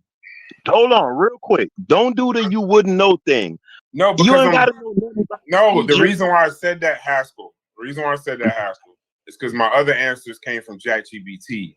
Now I'm gonna give you an answer that comes I from don't get. Okay, go ahead. That's what I'm trying to say. So I'm not gonna put them in ChatGPT and see what they say. Just based off what I'm looking at, that first guy looked like he got 360 waves. That's what the first guy looks like. The other one looks like that's his hair to the right of him. That looks like his hair sitting underneath some form of a headdress of some kind. Right. Hold on. Beautiful, right? Hold on. Wait. And the two underneath that. Don't speak on that yet. Wait. Okay, I'm making a point. I'm making a point, right? Yes. All right. If a nigga say buddy on the left is a headdress, right? Okay, I can rock with it. I'ma entertain it, right? I didn't say that. But if no, man, I'm doing a thought exercise here. Okay, go ahead. Okay. If ex Negro says that buddy on the left got on a headdress, right? Okay, boom. Maybe you legitimately believe that, right? But now, if I show you the same king with twists, that eliminates that headgear shit, right? Because it stands to reason that that's that nigga hair. It grew out and he twisted that bitch up. Cause that's what niggas do. That's how that work, right? That's just regular nigga shit, man. A nigga gonna look at me, oh well, give me all this old bullshit. Right? Now let's go down the dog on the bottom. Let's go down the dog on the bottom, right? And that's my problem with this discussion. And Egyptology does this shit. Anything that looks black or give any inclination of black is something to explain it away. They say them locks that I'm looking at, them ain't locks. That's a wig, right? Oh, what you put in the chat, Chief X got some explaining to do. What you put in the chat is true there, DQ. Oh shit. Right? They say that buddy on the bottom, them ain't locks I'm looking at. That's a wig. It's a nigga name, it's a nigga like Zahir was. He just decided to shave his head off and put some nigga locks on. Okay, fine. Let me rock with it. I'm gonna walk with you, right? But then when you find iconography of the same king with a motherfucking afro, that shit go out the window. That nigga grew his afro out and twist that bitch up and let it lock and grow. That's what happened. But nigga gonna sit there and that's how I know nigga not being honest in these discussions. Now, does that make the Egyptians black? Not necessarily. Maybe predominantly they wasn't this. But Okay, I'm can telling somebody you, else talk? Can somebody else talk for a minute? Go ahead. My bad. Okay. So that what Trick Daddy was talking about back in the day. Yeah. Chief-X, why would you cut him off though, Chief-X? Okay, I'm just asking. He was digging. Listen, if he wasn't saying nothing serious and you got him, let the nigga talk. Continue to talk. Let me know when I can. Yeah, let him go. What the fuck? Are you finished, Haskell? I had to rap my Trick verse, dog. I had to rap for the home team, dog. Niggas had to twist up the fro, let it lock and grow. Quick to go to gunplay about that flow. Yeah, back in the day, and he was saying he had to be talking about the Egyptians because he said back in the days. You know what I'm saying? So real quick, like certain these images, like what the Afrocentric community do, they flooded the internet with certain images, and they use these same old repeated images of what they consider a Egyptian look like, or what iconography look like a black person, right? They ignore the other 1,000 images just to push these same 10 pictures. Now, I challenged someone. I said, I guarantee you, for every one image you post, I can post 10 images that look the opposite way. And nobody wanted to take me up on that challenge. Okay? I've made 2 videos about the wigs and hairdressers and proved them all. And people are still doing this. It's just like willful ignorance. Now, Haskell, we can get on Sheffrin's channel one day and let's post image for image. I guarantee you I'll blow you away. We could do that. Refuse. Okay, so all you're gonna do is post these same 10 images. You cannot deal with me on this. I'll post 100. There's a lot so more you than ignore Mr. you ignore the 90s just to focus on these 10. Hey, it's way more in the silo. I only You ignore use these all as you ignore all them Egyptian women painted yellow and white. no, You ignore This what all I'm that. saying. No, check me out though, right? I'm putting this up not so much to prove that the Egyptians are black or whatever, but it's more to display to brass how dishonest this conversation is, right? Like if somebody posts Ramses II and they say that he's not black based on his mummy, I'm gonna say, you know what? I really can't push back too much about that because looking at that mummy, you could put him in the racially ambiguous category. You see what I'm saying? And I'm a nigga that's pushing back Egypt. Hold on. But what I'm saying is, me making that concession, in my opinion, displays that I'm having a good faith discussion. If a nigga look at the images that I posted and say, "Oh no, that's a headdress and them twist them," well, them ain't really twist. I know you're playing with me. That's my only point. I'm just saying, you know what? I'm having a conversation on a level, and a lot of these niggas is not, bro. No, you're sitting here lying right now. That's what you're doing. You're lying and bullshitting us and What trying to part snake. You're selling us snake oil right listen. now because we went back and forth about headdress in the Discord. Hey, listen. Okay, let's slow walk it. Hold on, Corey. Let me Ain't none of that stuff locked or twist. Let me and Chief X have this dance real quick, right? So Chief X, did you go into the chat and look at the images I posted? I've looked at them. I already knew what they were before you even posted them. We've done this before. Right. So hold on. Let's go slow. So the top image is Menkaure, right? Now I don't know the name. On the left hand side, you said that's a cap or whatever. Fine, not gonna fight you. On the right, what I'm identifying as twists. What are you seeing? None of that is hair. They're all headdresses. So he has a headdress under the headdress. You know what? I'm gonna do a presentation on headdress tonight because we can't solve nothing right here. We're not gonna solve nothing. I'm gonna have to actually visually show.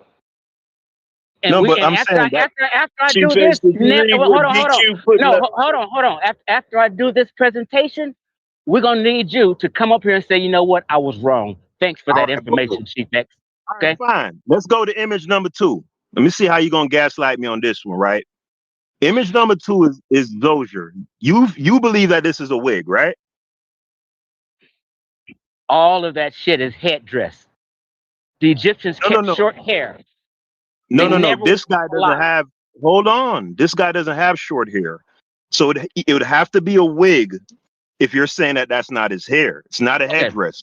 Listen, are you looking at the? You're not looking at the pictures. I could tell. I'm looking at them right now. All right. So the picture below the one with the guy with the short twist. Do you see those 5 pictures? I don't see anybody with short twists. What are you talking about?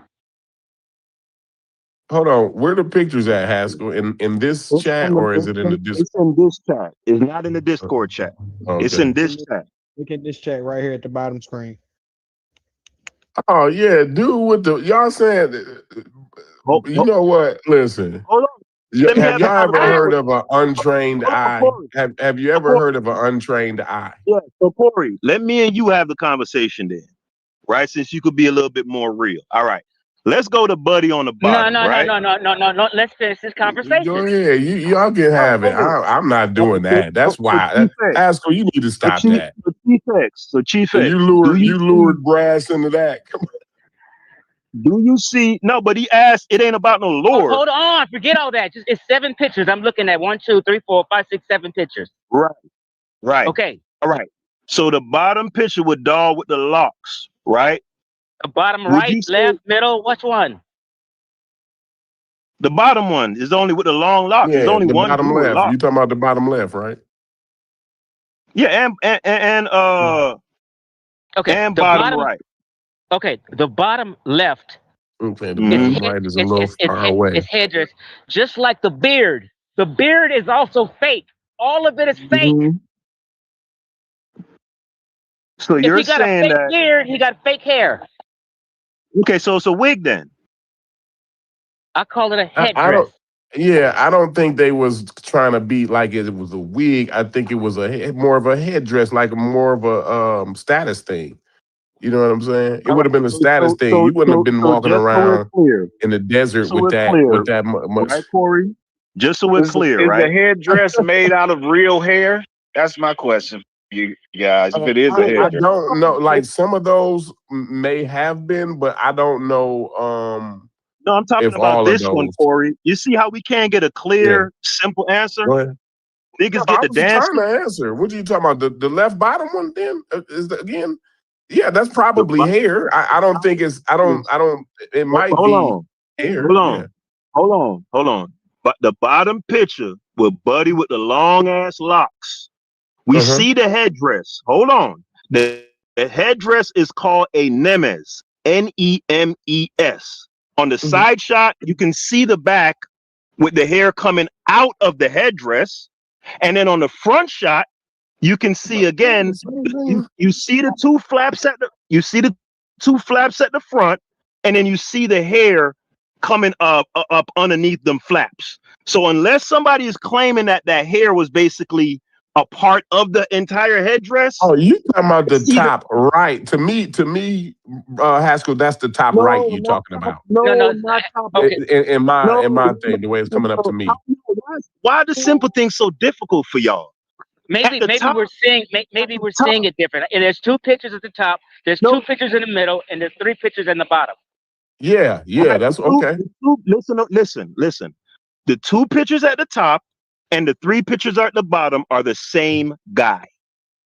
Okay, fine. I'm not disputing whether it's the same guy or not. He got on different headdresses. Hold on.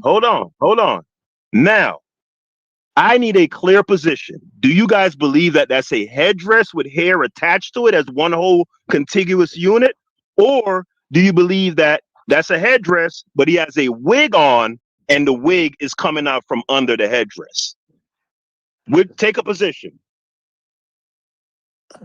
I think it's all a headdress. I don't think he has hair coming out of the headdress. No, if that's the question. Beautiful. Now, if you go to the bottom row and you look at the 2 pictures to the right, is that an afro that you're looking at? No.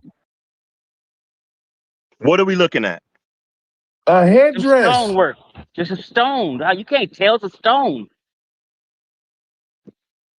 So it's that's eroded. You got to understand, if the definition of the headdress has eroded. You have to understand that, because you can see it coming down on the sides. You know what I'm saying? The headdress, you can see it coming down on its sides, but the headdress has eroded, so you ain't seeing the definition of it. It's looking like a fro. What headdress does he have? You see what I'm saying? So what about the nose and the eyes? Can y'all make out that it's all stone, right? So what about the nose and the eyes, Corey and Chief X? Is that really nose or eyes, or has it eroded and it's not a nose and the eyes no more? No, that you can. Those things are so. The definition of the nose and the lips and the eyes have eroded, right? Because at one point in time, you would have been able to see the eyelids, and you'd have seen the interior, like the pupil and all that. You'd have been able to see like the nostrils. They would have did a good job in carving them lips out. You know how the Egyptians do, but this has been eroded. You can tell. At least I can. Maybe I'm sorry, but that's been eroded, bro.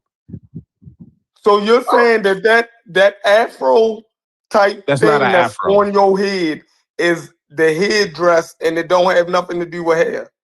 No, that's not an Afro. No. Okay. Yeah. Because look at the shoulders, Chef. You got a more trained eye. Like look at the shoulders. I see the whole head. I see the whole headdress. I see. Listen, I see the headdress.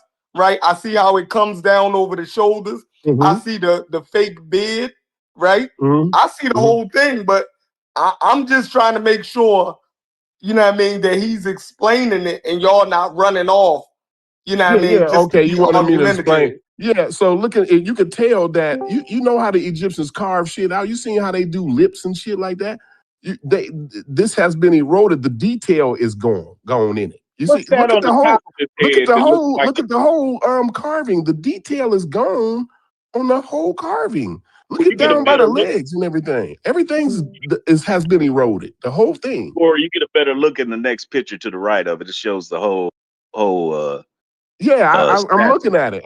That's the one I'm looking at. I never even looked at the shorter one. I looked at the tall one first. You know what I'm saying? Smart move. Yeah. Smart move. It's the same thing black folk do when they see the Buddha statue and they got them twists that really represent snails, and the Buddha has a flat nose. So anything in stone and a flat nose, Black Americans is gonna think it's a black person.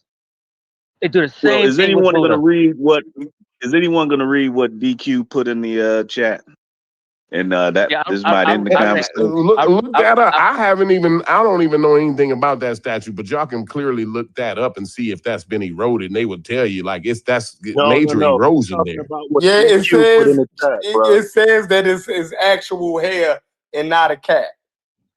On that statue? No, on the one with the nigga with the waves. Oh no, I don't believe that. I don't believe that. Look at Chef. Look at the guy's hair. His hair come way down there. And what is that on the front of it? Hold on. Most people do not have a square hairline. That's something that we draw. More than likely, your hair grows in an oval shape over top of your eyebrows. So if I just you'll see when we shape up women, right? Women don't get that masculine square shape. Yes. A lot of women. So it ain't that far down on their eyebrows like that, though. I can tell you that right now. No. But look at the thing on the top of his head. Hold on, bro. Some people shit do grow down like that, yo. We remove a lot of that shit. Okay. That is not. I give up on that one. Yeah. What is this thing there on the top of his head? Or in the front of his head? That's a snake. Is that the snake? Yeah, that's the snake. So what I'm saying, what are we saying here? I'm just saying what the Chat GPT just said. I don't Chat GPT. I don't believe a word. See, Brad, let me tell you, them clinkers is gonna have everybody fucked up. Y'all need to quit listening to them clinkers, bro. I need you to jump. I'm gonna tell you that right now. I need you to jump in, Brass. Where you at? Yeah, it says the texture is uniform and patterned, resembling tightly coiled or short cropped natural hair.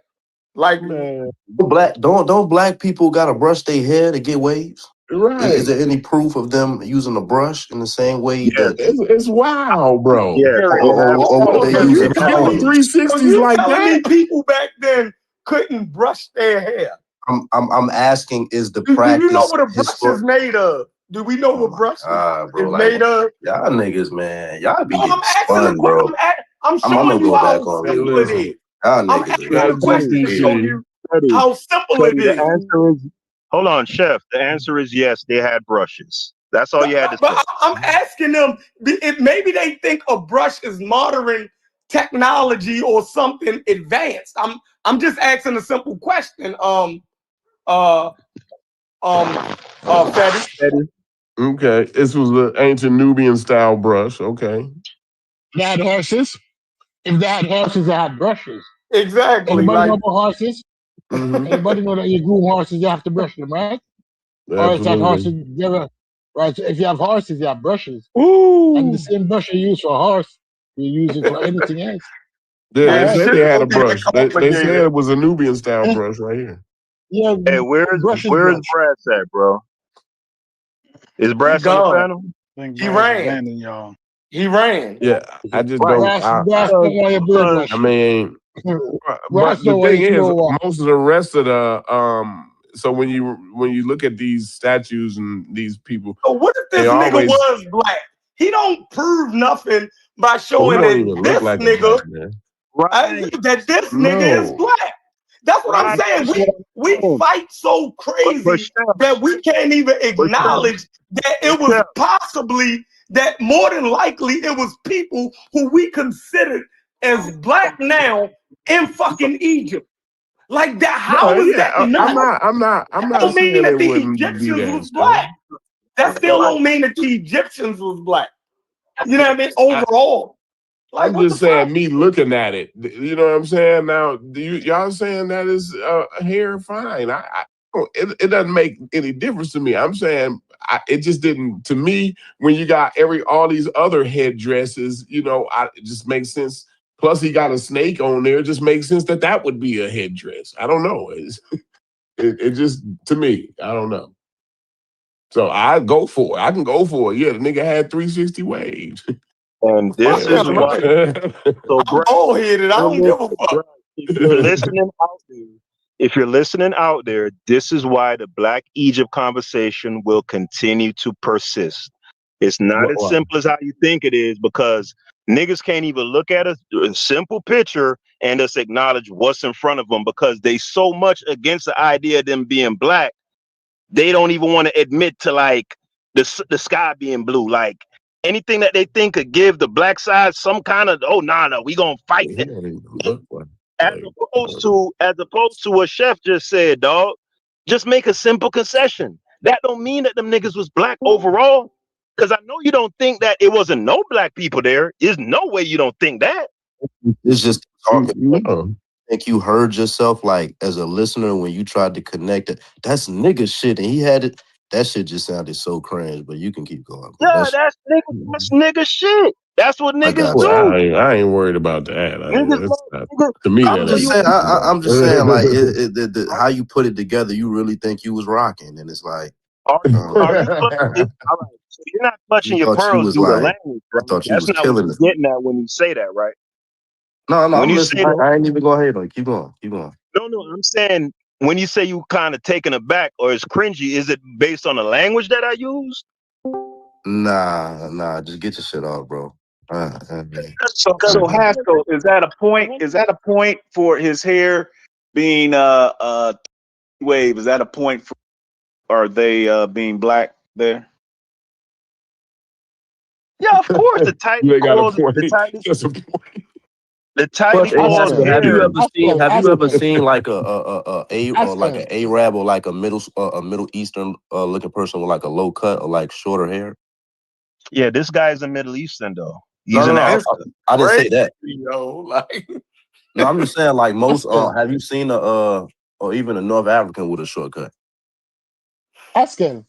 Stop for a second. Asking. Let me ask you a question. Because like the way you using it, you would have to you essentially saying proto waves and brushing your head with all of that.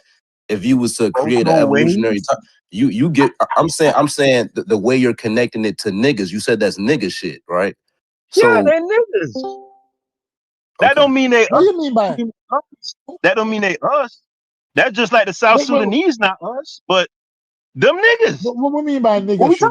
Oh, so say that again. You said like the South Sudanese niggas. Okay. The South Sudanese are not us. I mean, I'm not even mad if you, but again, it's like I get the impression that I get the impression. I'm not saying that's what it is, but that's the impression I'm getting, that you think by me saying that's a nigga that I'm saying that that's me, or I'm directly, No, I or didn't say we're. that. No. But I'm just saying, like ChatGPT is saying it. But you're hold on. attaching modern stereotypes like that's nigga shit. Black people brush. It's like it's shit funny, bro. I don't know. But ChatGPT saying it though. Hold on, Haskell. If ChatGPT is saying it, I'ma just read this. And if y'all don't draw the same, it says this image shows a sculpted head, most likely an ancient Egyptian, or check this out, Nubian style bust, right? And what you're seeing on the surface is intended to represent hair, not a separate cat. It says, how can we tell? It says the texture is uniform and patterned, resembling tightly coiled and short cropped natural hair. Like, so if it's telling you Nubian style, right? And then it's telling you tightly coiled, closely cropped, like it's saying it. Like Is it's that a not. Uraeus? Is that a Uraeus fine. poking out in the front? Is that a Uraeus poking out in the front? I'm just saying with ChatGPT, yeah, that's a Uraeus. Oh, okay. I'm just saying with Okay. ChatGPT. So you saying explaining. okay. Like I don't know how I we don't say get I don't that's get the not combo. This shit is typical of black phenotypic features. You say our niggas gaslight? Oh, I don't get the combo. What I mean, no, I'm just saying, saying, like, to have this, like, to have so much like the way your presentation was, Haskell, is like you really thought So you who was is the working Pharaoh? right. Who is You know this? what I mean? That Who shit is is this? It says the hairline flows naturally. Listen to the hairline flows naturally into the forehead and around the ear area, which is consistent with carved hair detail rather than an added object. In many ancient African sculptures, especially from Kush or certain Egyptian periods, artists carved hair in this stylized texture. I mean, like, But Oh, now niggas went to Kush. Nigga went to Kush. No. Nigga went to Kush. Oh I see man, what this they shit is saying. sad. I see what they saying there, Sheffrin. I got you. I see what's being said there. So let me hear the spin. Let me hear the spin. Hold on. Are they so Chef? Are you now? So, and I'm probably reading this completely wrong because I don't understand it. But you just said that they not black, but that argument supports Haskell, which would mean that they were. No. Because when so I said that The reason why I said has he seen a North African or that population group here? Like I would think regular, like it would depict those population of people. I think y'all missed it. ChatGPT went all the way down the Kush. ChatGPT went all the way down the Kush. So obviously it's saying it's not talking about those people that you keep trying to say. Bro, this shit. So what Pharaoh was that again? And you gotta go argue. Yeah, Charles Murray, right? Charles ChatGPT, Murray. Daddy. Yeah, but answer my question though, Chef. Oh, now your question. This shit is so wild to Agreed. me, bro. Like this shit is I amazing. said the ancient Look at this shit we talking about, bro. Like Daddy, I'm trying to learn some. 360 ways. Yo, man, is ChatGPT. No, I don't. I ChatGPT. I don't know, bro. I don't know, man. So how are you not agreeing with Haskell then, Chef? Hold on. No, I already That's what I'm saying. acknowledged. Chef giving why do y'all keep giving a green light to that fuck shit. Let him finish. I already acknowledged it will be people who we consider black nowadays in Egypt. I'm never saying I said that. Like, I'm not going so far over to say that phenotypic range that we call black nowadays was not present in fucking ancient Egypt. So I when never they say said that. Kush, that's a melodic nigga, huh? That's a dinker. Fatty, I don't know what you're doing right now. I don't know what you're doing. I'm saying you said Kush. What you saying, bro? No, listen, Kerma, right? Like the area of Kerma is what most blackologists use to say like these are descendants. So like they using Nilo Saharan dinka like people have been saying that. So I'm saying when I look at that, in Egypt. when I'm looking at even if you say that's real hair or whatever, that's what it's depicting. At the end of the day, me looking at that isn't going to say they niggas, that's nigga shit, and that's 360 waves, and looking at how black people in 2026 modern times brush their hair. It's like that. The shit is crazy to me, bro. And y'all letting Haskell get it off, so let him get it off. I don't know what you're talking about, Fetty. I got you. You're right. I'm gonna let you get your shit off. Yeah, but the thing is, ChatGPT ain't saying. Hold on. But the thing is, Haskell ain't saying it at this point. ChatGPT is saying that Haskell is correct. So now y'all. I've been told people about chat. If that is a source you want to use, cool. I'm not knocking. I'm saying, but see, this is crazy. Sometimes when I brought in ChatGPT at the beginning, it was like, oh, you got that from ChatGPT. I've been when y'all was using that shit to try to debunk the bell curve. I've been told y'all using ChatGPT. Hold on, I'm not talking about the bell curve. I'm not talking about the bell curve, bro. I'm just saying using ChatGPT without like, I would have to see like Freddie, would you I'm allow not me knocking to it, finish, but you allow me to finish? All right. So, because I also heard you when you said Charles Murray was right, because y'all disagree. I mean, I don't even think y'all interpreted that right. I don't even think y'all interpreted it right. And this is I'm gonna let it rock because I don't want to seem like I'm against it, but I don't think y'all interpreted that ChatGPT. Hey, Corey, and this is what I mean by when you try to tell me that somehow, and when I watched the Gods of Egypt and didn't understand what the fuck I saw, I got to come to the conscious community to discuss the number 7 haircut on the wall of my barbershop, whether it's Egyptian or it's black, and come for clarity. I'm not getting this. This doesn't sound like clarity. Because now y'all disagreeing with Haskell, and Haskell agrees with ChatGPT agrees with him. So now you want to win the argument so bad that now the academia and ChatGPT is somehow now wrong and you right. This shit is crazy. Right. Well, now that's why I'm saying that does Haskell think that gives him a win for Black Egypt? I don't think so, but it doesn't at all. Like the fuck. That's Nubian, no, not necessarily. Remember, why are you saying it's being misinterpreted? Hold on, Brass. Because they're telling you that the hair is supposed to the bust is a Nubian style. Hold on, Corey. Okay, go ahead.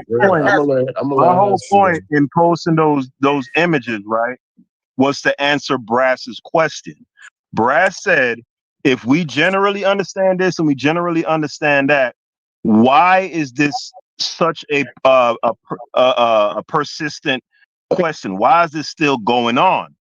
And I did this as a demonstration to him that people can't even acknowledge like reality, what's in front of them. That's how ridiculous this conversation is. So we got to agree to that reality and presentation that you just Fetty, hold on, brother. I'm talking though. Bro, right? I'm talking for some shit. I'm just saying, like, let me just intervene a little bit. I'm just saying, so your whole message that you gave, but that's what's the name of this guy? Who's the name of this pharaoh? But you see what I'm showing you, Brass, is the Yorkian tactics. Just understand that they're employed by both sides, and they're being employed right now. Bro, niggas let you get your shit off for like an hour, and you mad because a nigga interject for 5 seconds? The interruptions, deflections. Hey, Haskell, what's the name of this guy here again? This pharaoh. The one at the top? Yeah, I think you said all of them was the same guy. I imagine, but no, the go bottom. Ahead. What's his name? Is all the same. The wavy hair man. What's the wavy the 360 wave guy's name? Menkara. Wait a minute, Haskell. You said he grew his hair from the waves into some locks. You said that. Now it ain't the same guy. That's what I'm saying. Y'all acting like, bro, he said all that. He like the nigga grew his life, bro. This shit was crazy. Like wild hypothesis. Like who's that asking me? Was that Thunder? Who's that? Because I know it ain't nothing but pushy. Who was that? You said that he grew. Hey, Haskell, before y'all continue on. Hey, hold on. Before y'all continue on with Egypt, I just want to add to it 2 things. 2 seconds, quick. That whatever Thunder saw in that video, that nigga left and he ain't been back. That's 1. 2. this is exactly how all shit gets pushed under the rug, because somehow we're now talking about Egypt. Yeah, but wasn't that what y'all was talking about? Nope. Earlier with when Reggie was on. No, that we was talking about trying to figure out if Thunder was gonna stick to that stupid ass story. He watched the video and left. Hey, but look though, I want to make a point, right? You asked a question. Go ahead, brother. You asked a question. Why you does got to Egypt answer that question that you said why that was Egypt, his hair. who was and he that just drew it asking the out question about blocks. the dude? Who's that asking me that question? Top Dollar King. All right, Howard. Howard is good for me. All right, Howard. Are you looking at the images currently that I posted? Yes, but yes. Oh, currently you posted some new ones? No. Okay, yeah, I'm saying I see your that. eyeballs on the images right now as we speak. Yeah, I see that. Okay. When I said that the person was the same guy, the top two pictures, so the guy with the waves, right? And then the guy right next to him with the little small twist coming out of the cap. Those are two. Those are the same guy you saying? Okay. That dude, I'm looking at it. Two are He the was in same. Cairo. He wasn't even nowhere near. Those two. Hold on, everybody can't talk at once. Let me clarify for this brother, and then y'all could jump in. Those two pictures are of Pharaoh Menkaure. The bottom 5 pictures are of a different king. Pharaoh. Gotcha. I thought they were all the same guy. I mistook it. Okay, gotcha. Gotcha. Hey Haskell, the dude Menkaure, it says most of his shit was in the Giza plateau near Cairo. Yeah, that's where his okay. pyramid was. Okay, so read off. So the Kush thing. Go back. Everybody go back. I can't wait to talk because I got some shit on my This shit is crazy, bro. This shit retarded, bro. Like nigga in Cairo. So what?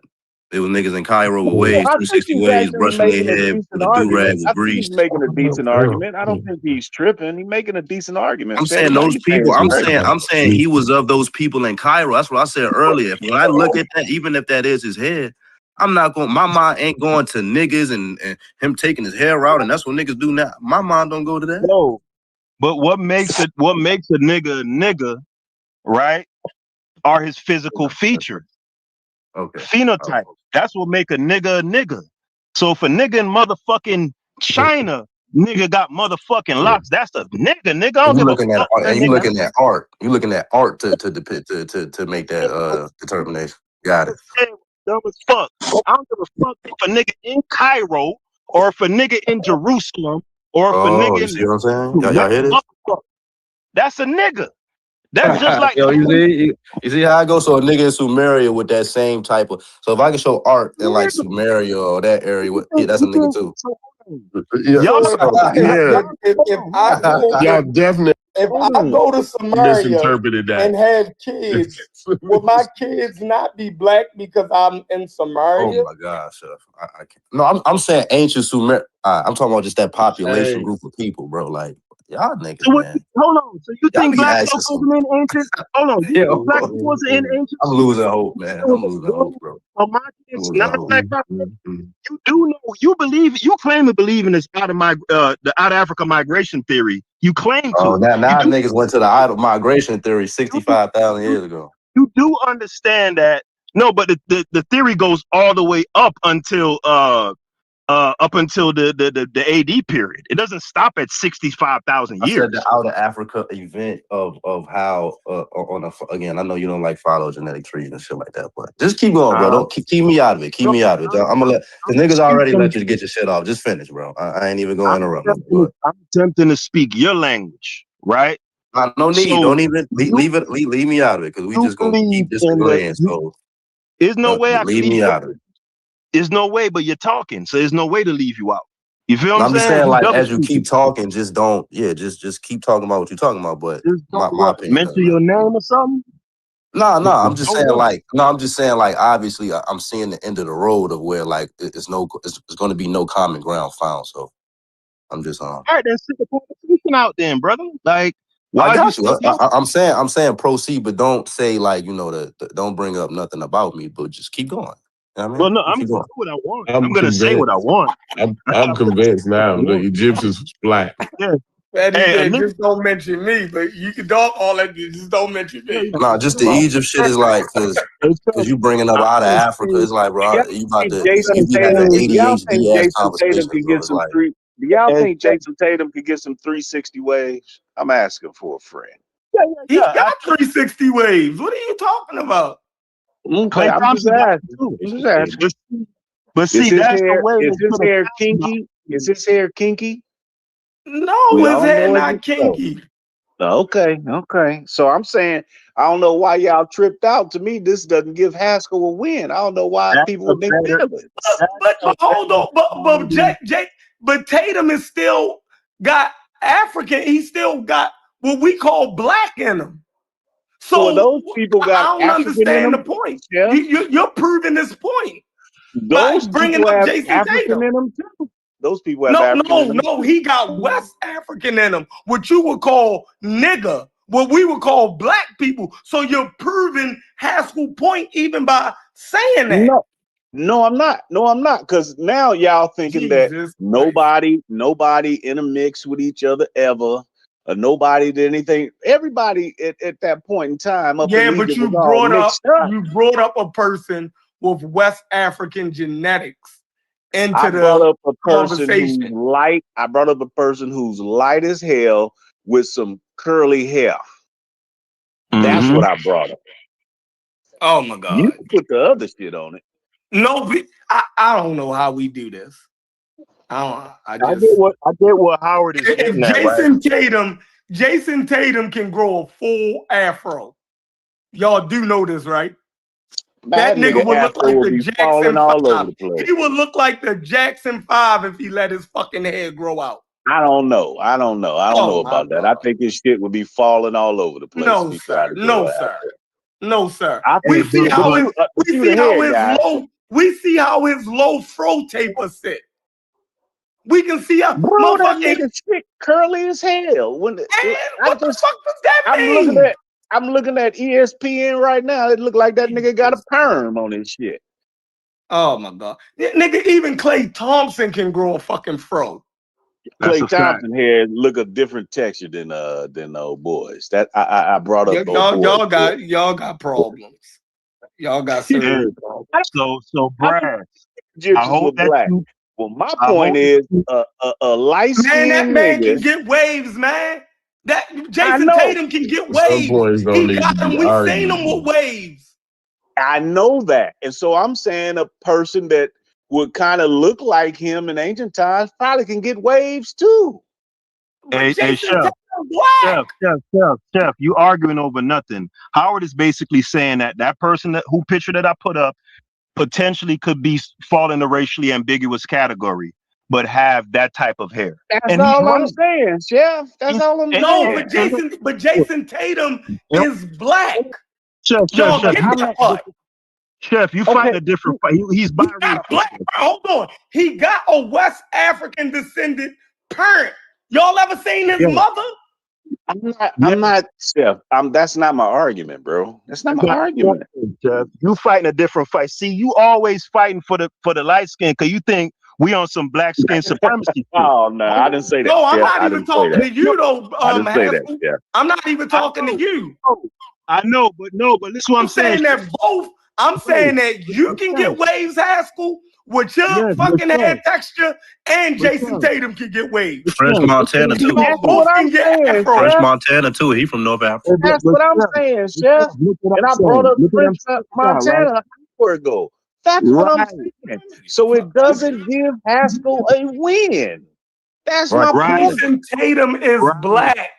It does give him a win. Use French Montana instead, Chef. Use French Montana instead. He from our. I used French Montana an hour ago. Okay, you getting stuck on you getting stuck on Tatum, but he just used that as an example because he looks. Well, then he lost that argument. Oh my God. Oh my God. Now y'all want to go to French Montana.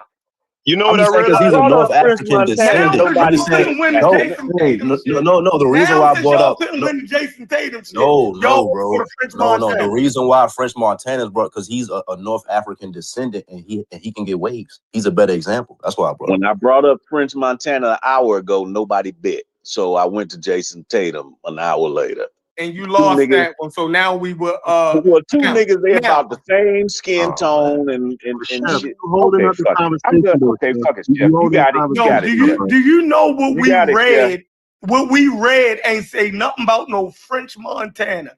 It pointed to the people in fucking Kush. And the hairstyle in Kush. So that French Montana shit don't even fucking fly. You got it, Chef.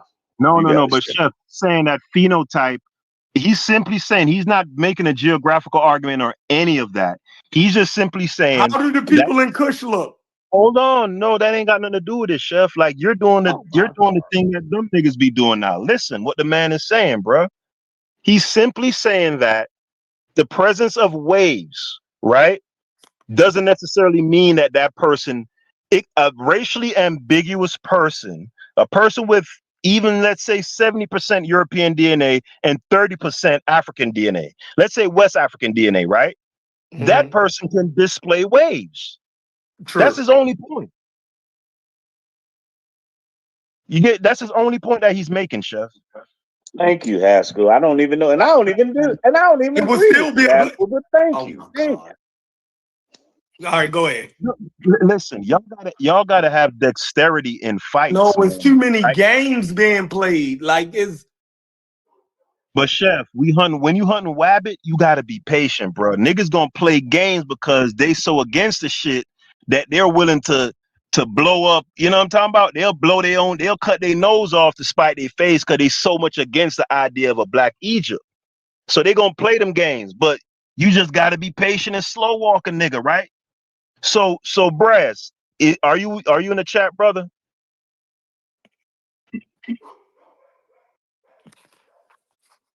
I guess he's not here. But the only reason I posted that shit was to make a point. It wasn't even to prove that the Egyptians was black.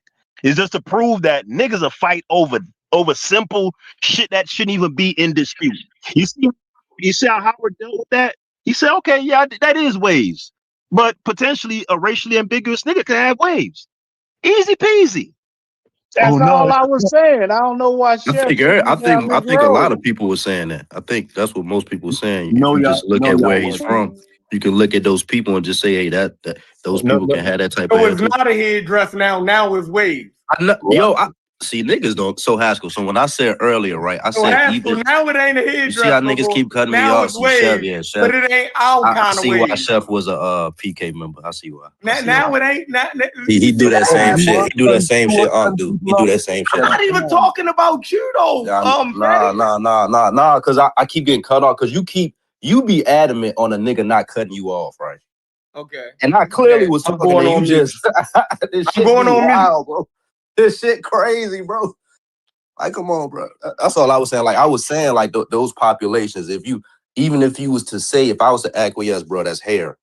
I'm looking at those populations of people. I'm going to look up where the nigga was at and say he was in Cairo.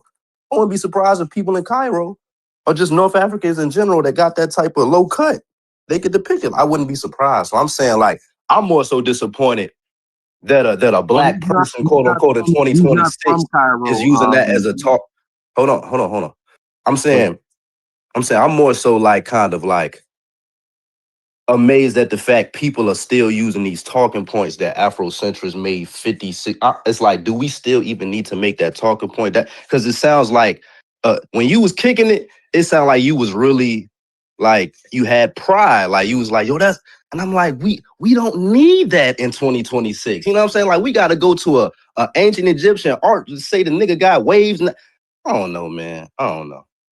Yeah, but you're letting your cosmological view get in the way, right? If you feel It's not that, even that. It's just that I know that those fights was being taken like in a time where, of course, like I'm not knocking it where, but like in 2026. but what I'm saying is all that is irrelevant, right? Okay, whether or not you think this stuff has any utility, or whether or not you think it's a waste of time, or whether or not you think the arguments are old, that has nothing to do with the discussion at hand. Now, if you think the discussion at hand is lowbrow and meaningless, then the sensible thing to do, the same thing to do would be to not engage. But you can't engage. It's not that. It's like the answers that we may give a person who, like, say you may disagree. It's like you got to have some accountability too. It's like a person may say, "Hey, I think that's a person of North African descent." You get pushback. Like the pushback is, "Wait, you don't think about it the same way I do." I'm not saying you may have did that verbatim, but I'm just saying like that's why the shit be contentious, because a person may get their opinion that ain't black people, treat it lightheartedly, and some gonna be said to where it's gonna be a serious convo and motherfucker. So that's why I said earlier, it's not gonna be no common ground. Once you give pushback, you're in the ring now. So if you say that's a headdress, you can't then double back and say, why are you taking pride in this? And I know in the 60s, I didn't say it was a headdress. I was asking if it was a Uraeus. I didn't know. I was asking. No. Even if it's not you personally, I'm saying a person will get in the discussion and say, that's a headdress or that's a wig or whatever, and then double back and say, oh, why are you taking pride in that? And the language that, no, I use colorful language. Like, that's how I talk, bro. Like, we could talk on any subject, and I'ma always try to relate the shit back to regular life, like to where people could connect with it in a relatable way, in a way that makes sense. That's just like when they teach DNA, they'll analogize it to like a library of books. They might say the SDR represents the library, and then the LLs represent the books, and then the words in the books represent a smaller unit of measure. You get what I'm saying? It's analogy. So I'm saying the same way how a nigga grow his afro out, and then when that bitch get long enough, twist that bitch up and let it grow. That's what Buddy did in that pit. That's what he did, dog. That don't all that other shit about, well, you trying to take pride, and that's you. You're superimposing Is that your opinion, or are you saying that's a fact though? That thing are you saying that's your opinion, or are you so confident? Fact. Okay, see what I'm saying? That's why you go get pushback. Hold on. That's not a fact. What do you mean? You just gotta hold on. It's a fact that those are waves. Right? Oh, I'm thinking you saying it's a fact that he's doing it like a nigga would by taking it out and growing it. The way you broke it down earlier, he took it out. What proof do you have of that? It has to. Hold on, bros. If I show you pictures of the same king, in one picture you add a fro. Hold on, bro. I'm talking, dog. All right, go ahead, bro. Go ahead. I'm talking, bro. But it's a depiction of a human being. Like if I were to show you a Caesar Augustus's bust, is it Justinian, whatever the fuck his name is in Rome. If I were to show you his bust and say, oh, that's loosely curled hair, and that little twist in front is the little Superman Christopher Reeve shit that he had in the movie, is a nigga gonna fight me down about that shit? No, I'm describing physical reality, right? So if I say niggas twist they shit up, right? Niggas was twisting they shit up in ancient Egypt. That's a fact. I'm saying with art, how are you supposed to know if the artist is adding sensationalism to, like, how are you supposed to even judge any of that? Like, how do you know they not finding inspiration to art? Well, go ahead. Yeah, but the jump goes like this though. You can't make a realistic jump to say that that's what people was doing, to then make the jump to that's what he did. You don't know what that man did.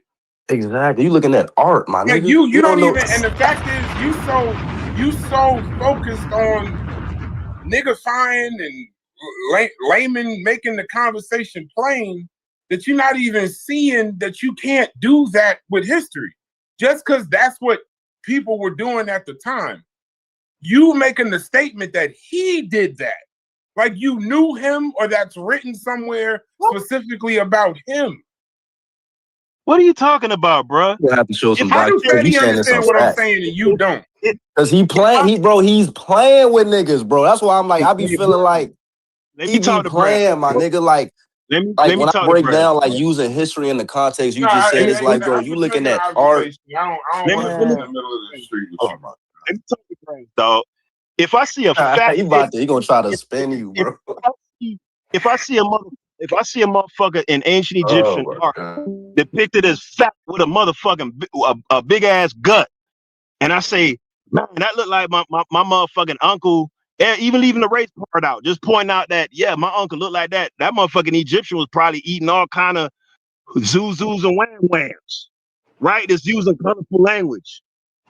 I'm saying, that nigga was a glutton. Like gluttons existed in ancient Egypt. Like but you don't know that, right? but you see how you use the word probably. When you was talking about that man, you said that's what he did. You don't understand the difference between that. So what you want me to say? That's what the artwork. I don't want you to say anything. I'm just saying, for a person that is careful with his language and pays attention to to not go too far per se, you can say with all intents and purposes, yes, that's what a lot of them did, or that's what the majority of them did. As soon as you somehow, without no evidence, nothing in academia, nothing written, say that that's what that particular person did, you going into some shit that you going too far. No, you're not, bro. If I could see, I guess what you're saying is potentially that the artwork isn't necessarily depicting reality. That's the only way that argument. I'm saying that potentially what you're saying he did, he didn't do it. You're saying that he did as if you got some kind of corroborating information that that's exactly what he did. So if that's what he did, then this is what I'm gonna ask you. Hold on. I'm gonna ask you, if that's what that man did, can you show me anywhere specifically that that's what that man did, not what most of them did at that time? Man. That's silly, bro. That's silly, bro. I'm saying that predicting what an ancient Egyptian doing. Let me answer your question. I'm not predicting anything. The statements that I've made are based on the artwork that I'm observing. In one iteration of the same king, he has a low haircut. In the other iteration, he has small twists. The only way you can go from a low cropped hairstyle like this to twist is you have to grow your hair out, and someone or you or whoever has to twist it. That's how humans work. That's how that type of hair works. It worked the same way 100,000 years ago as it does today. So you're comfortable saying that that's what that man did? Beyond a shadow of a doubt. Go back to the pictures again, right? What's his name? No, what's his name? Menkare. Spell that for me. Menkaure. Okay. But do me a favor, right? Go back to the pictures again. 1 second. Okay, go ahead. All right. At the very bottom, it's another dude with a fro. You see that picture? Yeah. All right, bam.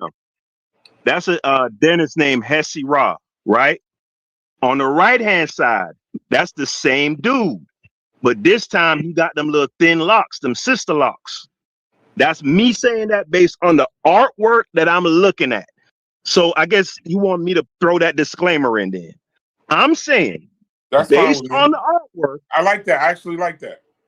Based on the artwork, but in these discussions, certain things shouldn't have to be said. Like it makes conversation extremely tedious, to where you have to explain things that should be given to intelligent people. So look at that picture that I put at the bottom, right? Buddy got an afro. I dare a nigga to say that's a headdress, right? And then on the picture to the right of that, that's the same dude.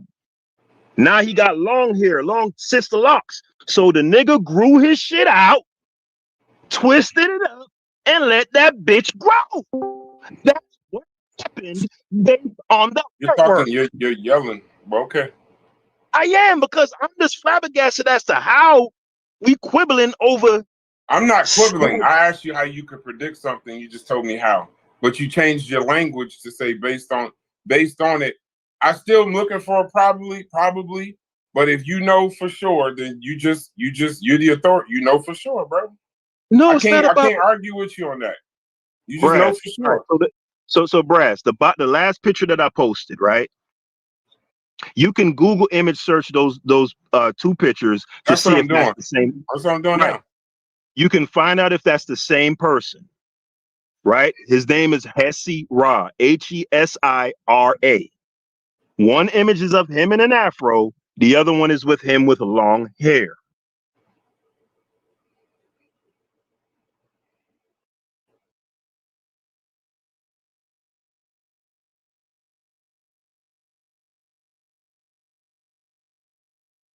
Where's DQ at? Where's this picture? Yeah. What did you put in to say that was natural hair? What was the question that you asked? I asked ChatGPT. My bad, hold on. Was it a cap or hair? Nigga on your seatbelts. Yeah, I typed in, was this a head? Was this a head cap or was this his natural hair? Okay. Because I asked my ChatGPT that a couple times dealing with Tutankhamun, the Mexican, where they say the Aztec warrior or whoever, was he wearing a headdress? Was his hair? Was it a feather and shit like that? So my ChatGPT kind of honed in on them type questions. Okay.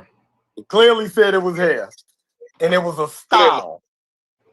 And just to add in another tidbit, we are literally going back a couple years. I remember verbatim Chef putting this shit to rest years ago. Like literally, I remember this shit, and he was the authority on it because he knew about the hair situation. Not saying authority on ancient Egypt, but talking about Nubian wigs and the different hair textures and certain Egyptian shaving, the ones who didn't and why they did it, the lights, all that type shit. We've been here before. Hey, DQ. What are you saying, DQ? You think it's hair? I told you, I think they a splinter group of Crips that made it over there. I don't know. I ain't. I'm serious. Do you think it's hair, DQ? Yes, I do. Hold on. You breaking up? Is that hair, DQ, to you? Some of the images, I think they're hair. Some of them, I think they're hair dresses. The one with the 360 weight. The one with the 360. Hold on. The one we're talking about with the 360 wave, so called. Is that hair to you? That's hair. Huh? That is hair. Okay, gotcha. Hey. So I want everybody to pay. I want everybody to pay attention. In a couple hours, I'm doing a presentation on this hair. I pulled it up. Shit, man. No, listen. I pulled up the cap crown and all that old shit. And it's not hair. Shut your ass up, nigga. Shut your bitch ass up, nigga. Hold on. DQ. You mad because your boy got exposed, nigga? Fuck out of here. My boy? Whoever talking this shit to me right now. That's Haskell. That's Haskell. Yeah. Oh, okay, yeah. You would be incorrect right there. Big incorrect. Haskell mad at the motherfucking Egyptians ain't black. Incorrect with that one. Well, real quick, DQ. Trust me on this. I got you covered tonight. Okay, so this is why. Hold on. This is why I asked. So I just put in my maybe all our ChatGPTs is different, right?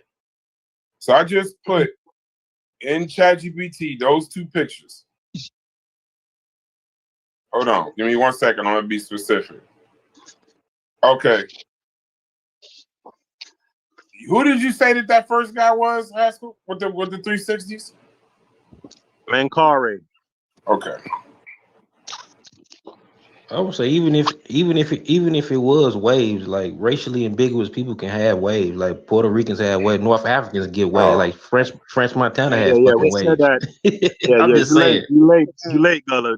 Everybody done made them same arguments already. No, I'm just saying. I'm just saying. I ain't arguing shit. I'm just saying. Just calm down, nigga. You can't argue and then say you're not arguing.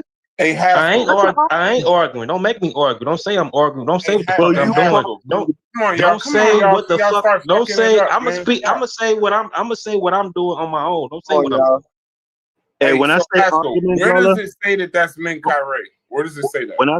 when I say argue, I'm talking in the intellectual sense, Gullah, meaning your. I'm just saying, I ain't doing none of that. I'm just stating something. I ain't saying doing none of that. Where does it say? Hold on. Where does it say that? Where does that say that that's Menkaure? I don't know. Why don't you put his name in Google and see if one of those? No. I'm asking you because you said that's Menkaure. So where did you get that was Menkaure? When I Google the name Menkaure, I'm telling you. that picture with the waves. Well, how did you tie that picture to him? I'm telling you how I did. Okay, go ahead. I'm listening. I Googled the word, the name Menkaure, went to Google Images, and then I went to the Egyptian Museum. And that's how they have this particular picture identified. Got it? With the 360s. All right, let me help you out. I'm gonna go find it for you since you wanna, I guess. But look, real quick, I want to do another experiment. DQ, No, you get there? back though, please. Hold on, man. Can I do my dollar? Because it's saying that it's not him. All right, bro. I got you, bro. DQ, you there? I'm here. Do me a favor, brother. Go in this chat right here. That's Menkaure. So how do I find that out? Go to Google Images and put in Menkaure and put and ask for images. So just type Menkaure. The buried statues of King Menkaure. So go to I'm pulling from Menkaure National Geographic. Okay. Give me 1 second. Go ahead. All right. So DQ, you looking in the chat? Yeah, what's wrong? All right. You see the very last picture that I put in there? With the brother getting twisted, with dude getting twisted up? Yes, sir. All right. Ain't that a nigga with an afro getting twisted? You can see the hair standing up that they sectioned off. You can see that, right? Yeah, most definitely. That is a man getting hair twisted. Haskell cooking y'all for real. A nigga getting twisted. Hold on, a nigga getting twisted up, right? Ain't it, DQ? What them other two niggas doing to the left? Waiting. They waiting. They sitting waiting they motherfucking turn, nigga. So keep a horn on the deck of okay, so look. Yeah, that's an Afro-Asiatic thing. A lot of them Cushitic groups, do that anyway. You ain't making no argument, right, Gullah? You just throwing that out there, right? A lot of like the Afar, the Bija, them type of groups do that shit anyway, like them Cushitic Afro-Asiatic groups. Yes, and that's the point that I'm ultimately making, because the Afar as a group is indisputably black in my rubric of what I call black. It doesn't mean that they're Niger, Congo, and West African, and I don't give a fuck about none of that shit. When I say a nigga black, I'm talking about what a nigga look like. That's it. And that ain't no wild shit to say that the Egyptians was black. It's not. You feel me? And all I'm saying is a nigga could feel different, but don't gaslight me. You feel me? Let's have a good base. Them Cushitic type groups is the base groups that was in the era before. Like, you know what I'm saying? That's like that shit always been around. Like the Cushitic big group. And them niggas mix with Eurasian too anyway. Yes, absolutely. Just like a lot of them people in Chad is mixed with Eurasians. But if you was to say, is Chad black? I'm gonna tell you undoubtedly. Yeah, but it is a process. Yeah, the process because them niggas mixed with Nilo-Saharan groups and Chadic motherfuckers. That's how Chadic became what it was. That's my point, dog. Is I don't need to get into the minutia of what percentage this mix and what language group. I'm just saying the history, bro. I ain't getting over. I'm just what the fuck it is. Yeah. I'm making a general statement. I'm saying if I go to the bank and a teller helps me, and I leave that bank and I have a conversation with my wife or girlfriend, and I say, yeah, it was a black lady that helped me at the teller, right? She know what I'm talking about. I know what I'm talking about. We damn sure ain't talking about no Niger, Congo, Afro-Asiatic, and the that, and the you talking about East African, Northeast African population. Huh? Just talking about Northeast African populations. Well, if I was to go in a bank and I see a black teller, I'm talking about Northeast Africans. I'm talking about the people you showing, bro. Like, yeah, if I go to fucking thing, motherfucker, I see it and I see an East African nigga, I know he ain't African American. Like, motherfucker, when we go to the Ethiopian corner store, we know them niggas ain't African American. When we go to the corner store and the Ethiopian behind the counter, we know them niggas ain't us. Yes, but I could say that they're racially ambiguous too, right? You asked for this, asshole. By the same token, I know that's why I don't like having these conversations because niggas will drive you crazy. Now, if I go into a store and I see a South Sudani, I can immediately tell that nigga ain't like me or like a nigga from America. Nigga black as fuck, black as midnight. The nigga hairline start in the middle of his head, right? You know what I'm talking about? But I would say with 100% certainty, that's a nigga. You do too much nigga in your shit. Man, niggas drive you crazy with this fuck shit, man. Fuck all the books. That's a nigga. Fuck all the books. Fuck all the Egyptology. That's a nigga. Come on, man. Stop that. It's almost saying that what he's saying that we act like the range of black gotta look exactly like us in order for it to be black, and that's insane. Like we act like people can't have their own geographic look and still fall into the range of what we call black. Like that's all he's saying. Like a nigga can recognize that a nigga ain't me, but I can still recognize that nigga falls into the range of what we call black people. Hey, Brad, that's why I don't really fuck with this shit. Man, I just do what I do, yo. I just do what I do. I don't really fuck with all that shit. That's crazy. If I said to No, you, it ain't Brad, crazy. I'm just being me. I don't gotta be you. I don't gotta be y'all niggas. If I said Manute, Brad, if I said to you, Manute Bowl is undoubtedly, unambiguously, 100% a black man. No, right? he's African. No, he's African. Right. But then a nigga counter with, well, you know, he's actually East African, Cushitic, R3B3, R2D2, L1B1. Ain't nobody said no DNA, none of this shit. I'm just that's an East African dude. That's all I'm saying. Right. So that's my point. The fact that a nigga from East Africa, when I say a person is black, I'm talking about what the person look like. I don't give a fuck where they from or where they at. The Andamanese Islanders are black. And science will tell you, oh, they're closer to Asians. Don't give a fuck. Hey, Haskell, what does this mean to you? So, why you just like to be simple. You just like to draw with big crayons. That's cool.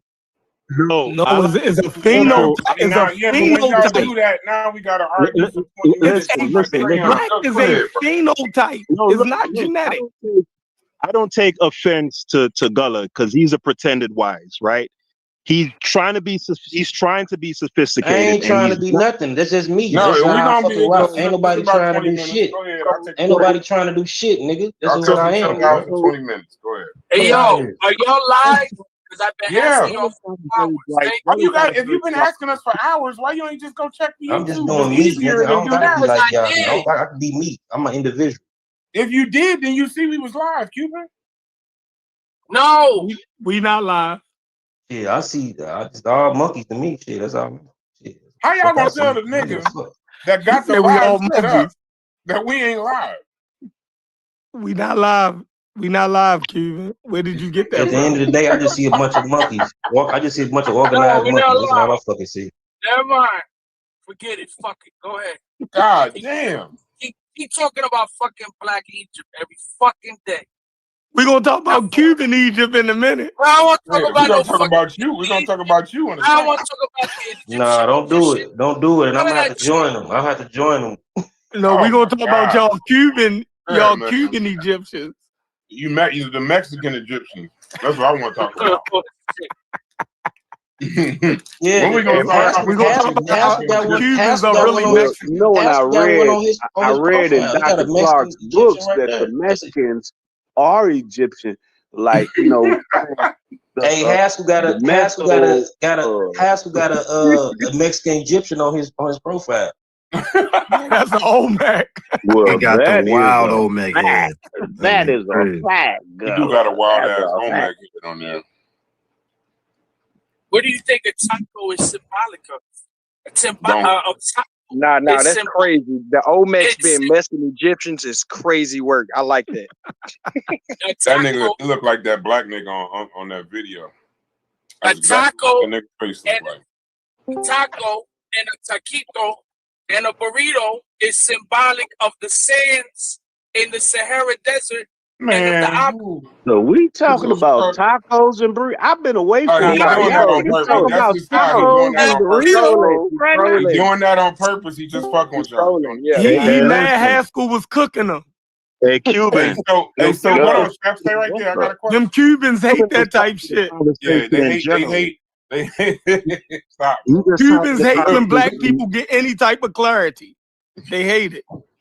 Oh, shit. It's not that. But goddamn, man, we the blackest. Cuba's the blackest motherfucking place. Here we go. Hey, y'all, if y'all can't see that y'all being, if y'all cannot see that y'all being baited, it is. Jamaica is black. Jamaica is black. Jamaica is right next to Cuba. Jamaica is black. Y'all seen them niggas. You seen them niggas. Y'all don't know Jamaica is black. How silly y'all! Yeah, you seen them niggas look like they from Detroit. Say a sentence Jamaica is black. Like that. Jamaica is black. Y'all Cubans. Y'all racially ambiguous. No, we ain't.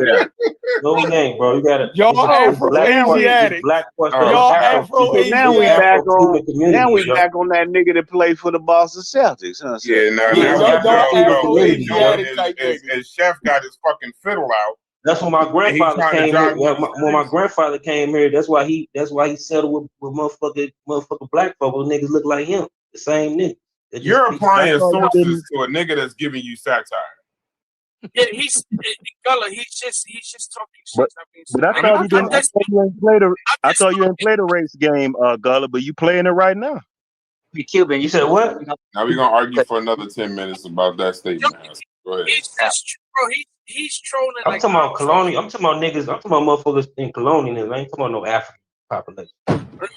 Man, where the fuck is Concrete Corey? He can get this. He's smarter than us because he left this dumbass shit. Hey, listen. Yeah, I'm gonna leave you in a minute too. So did you find Minkare yet? Yeah, I did. So listen, right? So you're correct. It's Minkare, right? You're correct. That's because I found it in the Egyptian museum, right? I didn't find it in the Boston Museum. So, but it says this. This is what Egyptologists say about it. Mm-hmm. The niggas y'all would go get to sort out the conversation between YouTube channels. These are the experts, quote unquote. So William Stevenson Smith, he says the hair of the Old Kingdom statues is usually represented by a close-fitting wig rendered in patterned ridges rather than naturalistic strands.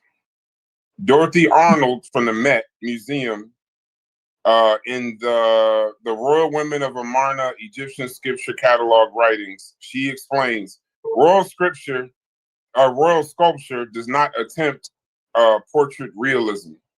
Wigs and hairdresses are rendered schematically as part of the formal image of kingship. Don't do it. Don't do it, Brad. I was gonna break this down in my video in an hour. No, I know. Niggas gonna still watch the video. Hold on one second.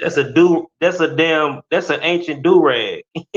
So George Reisner, the actual excavator of the Minkare Temple, this is from the Giza excavation reports. Reisner consistently describes royal statuary as formalized ideal figures rather than anatomically correct portraits. He notes that the statues represent the king and canonical. I don't know how to say that word. Canonical from rather than individual appearance. This is why hair texture is not treated as literal evidence. Beautiful. From the Egyptian art handbook, from the Metropolitan Museum of Art. Hold on. Egyptian sculpture follows strict conventions in which the king is shown wearing wigs or headdresses that symbolize status rather than recording. I'm gonna land my plane here. Natural hair. So it says, why does this apply specifically to the Minkare head? Because the alabaster head comes from a royal statuary program, shows patterned ridged carving, matches known wig rendering conventions of other sculptures, so Egyptologists interpret the surface within that framework. What you will not find in scholarship. No Egyptological publication describes the ridged surface as waves, textured natural hair, or locks. That interpretation only appears in modern identity debates. Thank you. I was gonna break this down, but people are tripping. I said earlier, looking at art and trying to put your interpretation on it, saying is crazy because you don't know the intent of that artist and if it's used in a sensational way or like so to look at some shit like that and to make the talker points Pascal was making. I mean, I'm not gonna knock it, but I mean, you can't get mad if somebody look at that as well. So soon, I'm gonna get off here right now and I got my screens lined up already. Those are not waves, people. Trust me. So Brass, just so you know, Haskell, can I say something quick? Just DQ. Yeah, go ahead. Yeah, hey, Chief X, if that's the proper information, I do apologize, brother. Okay, yeah, no problem. I'm just here. Yeah, I'm just here to help. That's what I'm saying. Yeah, I've done a presentation. This is what I'm saying. I've done a presentation on headdresses before. I already know what they are. I'm trying to help y'all. Yeah, that's why I put those pictures up to get the discussion going, right? I wanted to get people. No, you're debunked, bro. Stop. Hold on. Stop. That's why I asked Corey and them if they believe that in regards to Dozier, the second person, if they believe that those locks are a wig. Corey said he believed it was basically a continuation of the headdress. And I said it can only be three things. It can only be a depiction of his natural hair, a wig, or some sort of headdress, locks headdress. It's either one of those three things. So the Egyptians. Go ahead. I'm sorry. Go ahead. I don't have an issue with any Egyptologists taking the position that they do, because that's what they do, right? Now, just so you know, Brass, I don't know if you're familiar with who George Reisner is, because many of this idea of all of Egyptian art basically being stylized, its genesis is with him, right? And then subsequent Egyptologists pretty much just parrot what he says, right? Now, just so you know, George Reisner says that the Cushites, not the Egyptians, he said that the Cushites. No, don't. Hold on. Oh my goodness. Hold on. I'm talking to. George Reisner says that the Cushites were not responsible. I was talking a minute. I was talking, and you was cutting me the hell off and insulting me. What I mean, like what the hell? And I was talking too. You can be rude and cut people off, but nobody else can cut you off. Yeah, so you're giving a snake oil bullshit.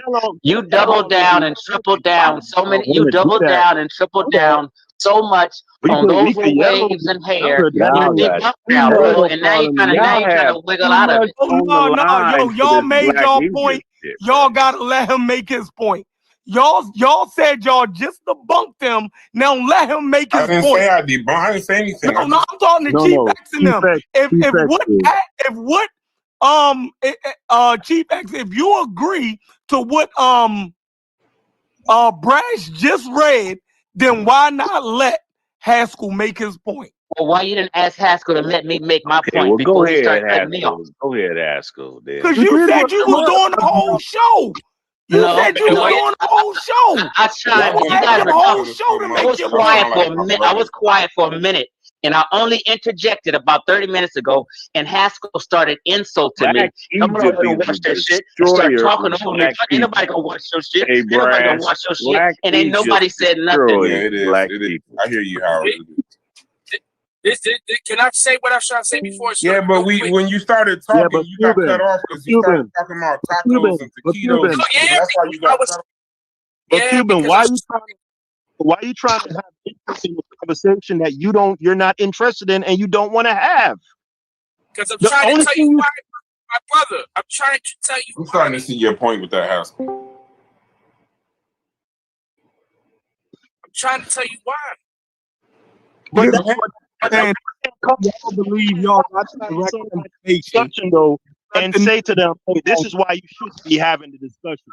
Like, no matter what you say, Cuban, nobody's gonna not stop having these discussions. So unless you have something to contribute to the topic going on right now, there's no what's the point of you speaking? I do have something to contribute to the conversation. Contribute, bro. Go ahead. But it might not be what you want to hear. But go ahead and contribute, though. The point that I'm trying to make, the sarcasm I was trying to bring is this. You guys are intelligent people. All of you are intelligent. Don't you see that the conversation is not going nowhere? That's what I'm trying to bring out in this. That's all I'm trying to say. I can agree with that. I fully agree with that. Yeah, the conversation is gonna go somewhere because I'm gonna prove it all shortly.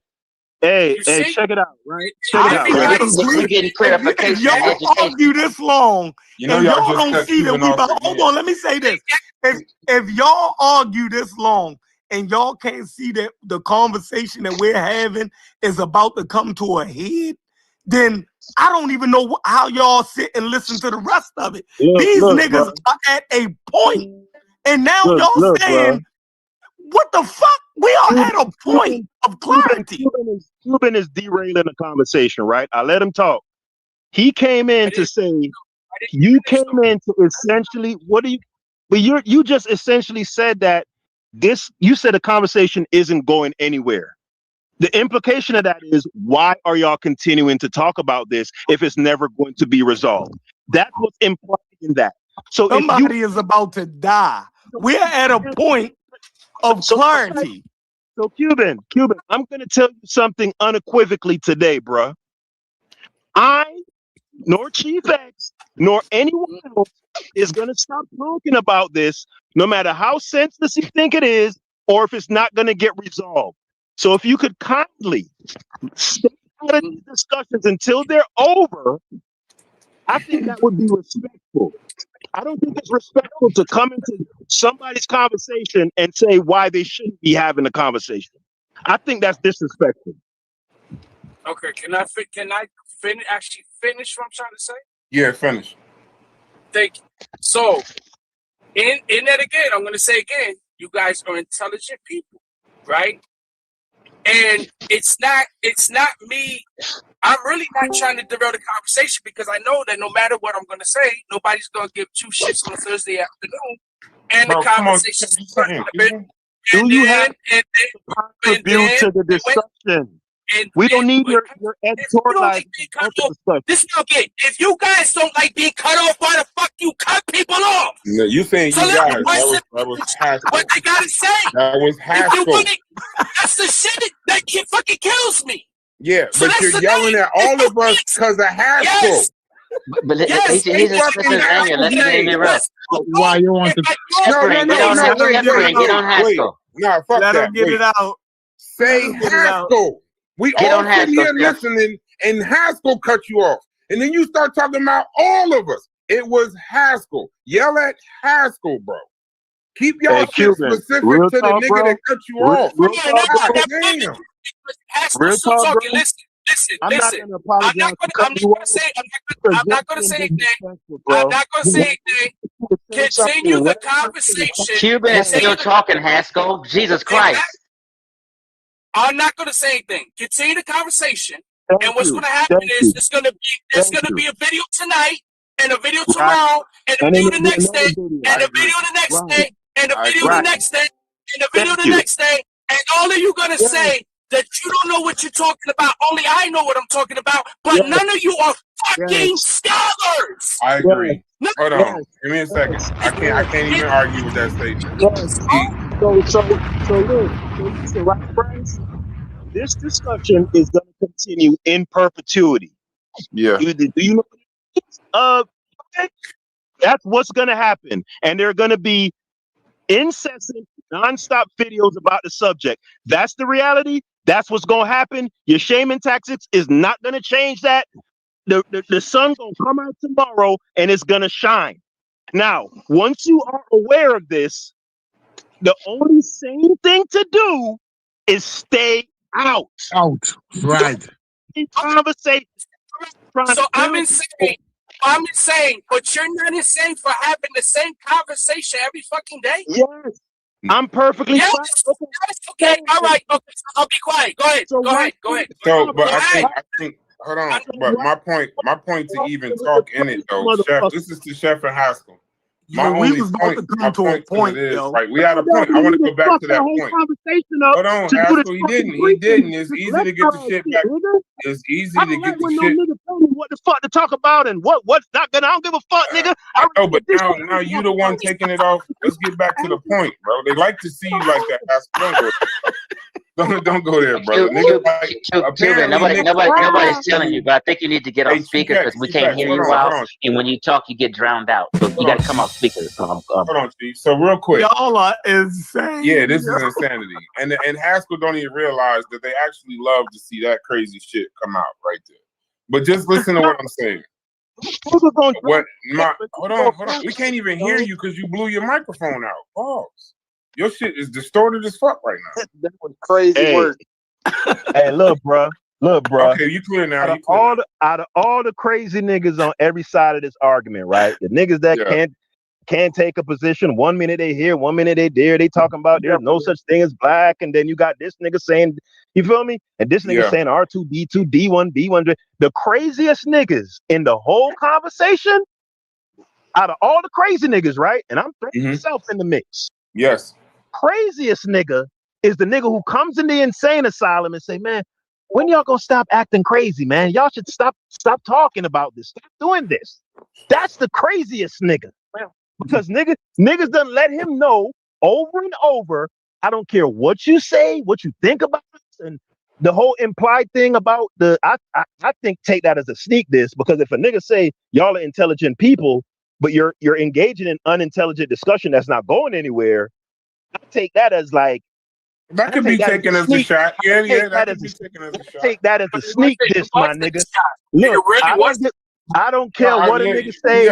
But you can't tell how you gonna take the shot. I'm taking it how I'm gonna take it is what I'm telling you, bro. Okay, but I'm the one who said it. It wasn't. So all I'm saying is, Cuban, I don't care about none of that shit. Y'all both in Florida. Y'all could just go talk. We ain't talking about none of that. Them niggas 0.5 miles away from y'all like 0.5 miles. Y'all like 0.5 miles away from each other, yelling. Y'all around corner from each other. Let's sort that shit out, bruh. So is y'all serious? Y'all serious or y'all playing, nigga? Like Chef said, right? Like Chef said a while ago, right? We was getting somewhere in the discussion, dog. And then a nigga gonna come in, and then a nigga gonna jump in with a lecture. He's not a nigga, he's a Cuban. I'm saying to the man, bruh, do you have something to contribute to this topic? And then the nigga goes roundabout to say, man, why are y'all talking about this? That's what he did. But we were at a point. I kind of want to stay there though, Haskell, before y'all sort y'all shit out. Y'all not that far. Nigga, get an Uber not interested in the conversation or think the conversation is a waste. We got your point, Haskell. If a nigga think the conversation is a waste of time, then get the fuck on. Haskell, you win. Haskell, you win. Have the conversation. Thank you, bro. You'll be back to the same shit. You gotta throw in the bullshit. And now y'all about to talk. Y'all both in Florida. Just get in the car. I told Haskell we need to smoke a blunt and we can have a conversation. No, Haskell might smoke your ass. No. I don't dislike anybody. No, Haskell. You don't like Haskell. Bro, somebody was about to die on the wig in the head. Listen, bro. Listen, dog. I'm trying to get back to it, but Haskell keeps talking listen, bro. Disrespect. A nigga, no, because I'm sick of this shit, bro. We got you though. We understand. Niggas is sit and talk about LeBron and MJ all fucking day. It's channels on the internet literally centered around that content making thousands of dollars a month.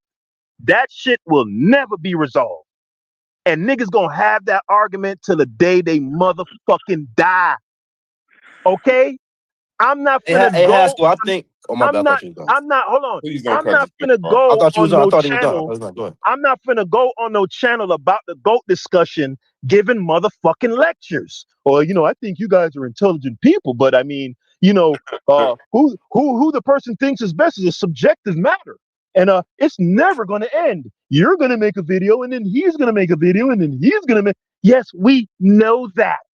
You think we don't? You think you're the only one who made that astute observation? I know it appears We so know that it. I think this space is diverse, though. I don't think this is We know, and we don't care. We're gonna keep let these having the niggas work discussion, that bro. out, Freddie. All right, brother. You All gotta right, let hey, them work Pastor, it out. we got it. So now that we at the point where I'm telling you what Egyptology is saying, I think I'm saying a little bit of a different version of that. You don't have any problem. I know you say sometimes these guys are problematic, but I didn't only quote Reisner. I didn't hear what your Kushite thing about Reisner, but based on Kushite, Egypt, Reisner claims that Kush wasn't started by the indigenous people there. It came from the Near East. Black Egypt will break up your goddamn Okay, but I want to get relationship. stuck on that because I wasn't the only source. I quoted like 3 people in 2 different museums that's saying different than from what you saying respectfully from YouTube and niggatry. Which person I'm supposed to listen to? I don't know what this niggatry thing is about, but I'm telling you. No, because I say niggatry meaning I say niggatry. I want to explain. Yeah, no, you don't need to. It's fine. I do. Go 1 second. We've been listening to you. Just listen to me. I don't mean it disrespectfully, but you'll say things like when you and Fetty was talking. You'll say things like, "I don't understand why I can't say da da da da," and that's a nigga, or we can't just have barbershop conversation. Barbershop conversation. No, all I said was I don't understand what you meant by it. That's okay. I didn't say nothing more than that. Right? So answer that question. If I quoted 2 museums, 3 Egyptologists, why would I take what you saying about you it? Don't you don't have to take anything. No, but why do you? Okay. Then I'm gonna ask you. Why do you think that? Why would you? Because I know how you are in other conversations when people present sources. If I present 3 museums and 2 Egyptologists, and I need to read the rest of them, but just that much sources information on that is not waves. What in you in this particular part of the conversation? What makes you fight them without any qualifications other than you've studied it a lot, you've talked about it a lot, but you're going against museums and Egyptologists. Why are you comfortable doing that? Well, because the matter of observing artwork, any human being can do. Like you can know about the cultural conventions and all that stuff, but not in this case, though, Haskell. And you said your observation was a fact. No, but in this case, the reason I'm saying I'm cutting you off on purpose because we can have a conversation. I'm not gonna go too long. But I can find Egyptologists that say the opposite. Okay, no, do that. I'd love to look at it. I'm saying in this, saying I don't need an Egyptologist to say that this person is depicted wearing a Nemes crown. Like I can observe that, or that is a uraeus on this person's head. Or if I didn't know the term uraeus, I could say, oh, that's a little snake thing on the guy's head. But the reason why you would need an Egyptologist, what I'm saying is because, or if a guy has on sandals, if a guy can we talk to each other, bro? If a guy is depicted wearing you just want to go ahead and just keep going. Let's talk to each other. Let me just make this one last. If a guy is depicted in artwork with sandals on, I can say, oh, in that portrait, that guy has on sandals. I don't need an Egyptologist to tell me that. Okay, so if an Egyptologist says to you, don't mean he black though. But if an Egyptologist tells you that the reason why it can't be identified as waves is because the pattern is schematic, not naturalistic, and those ridges being evenly spaced, geometric, and repeated, real hair, including waves, isn't carved that uniformly in Egyptian art. When Egyptians showed natural hair, they carved irregular curls or individual strands. So the reason why you might need an Egyptologist is because your common sense might not match up with what actually is, because we're in 2026. You applying 360 waves in our time to some shit in ancient Egypt and a sculpture. I'm saying maybe you're not qualified to do that. To say you don't need any. You don't need any qualifications to observe.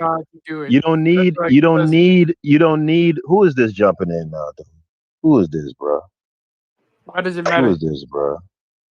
No, but because why would you say? But why would you say you other don't need niggas fucking up. Other niggas, you know, other class clowns and shit fucking a convo up. I'm just seeing who's the next. Who's the next? That was Mel. That was Mel. I know who it is with a little snarky shit he said, why, bro. why would you ask? Why would you ask?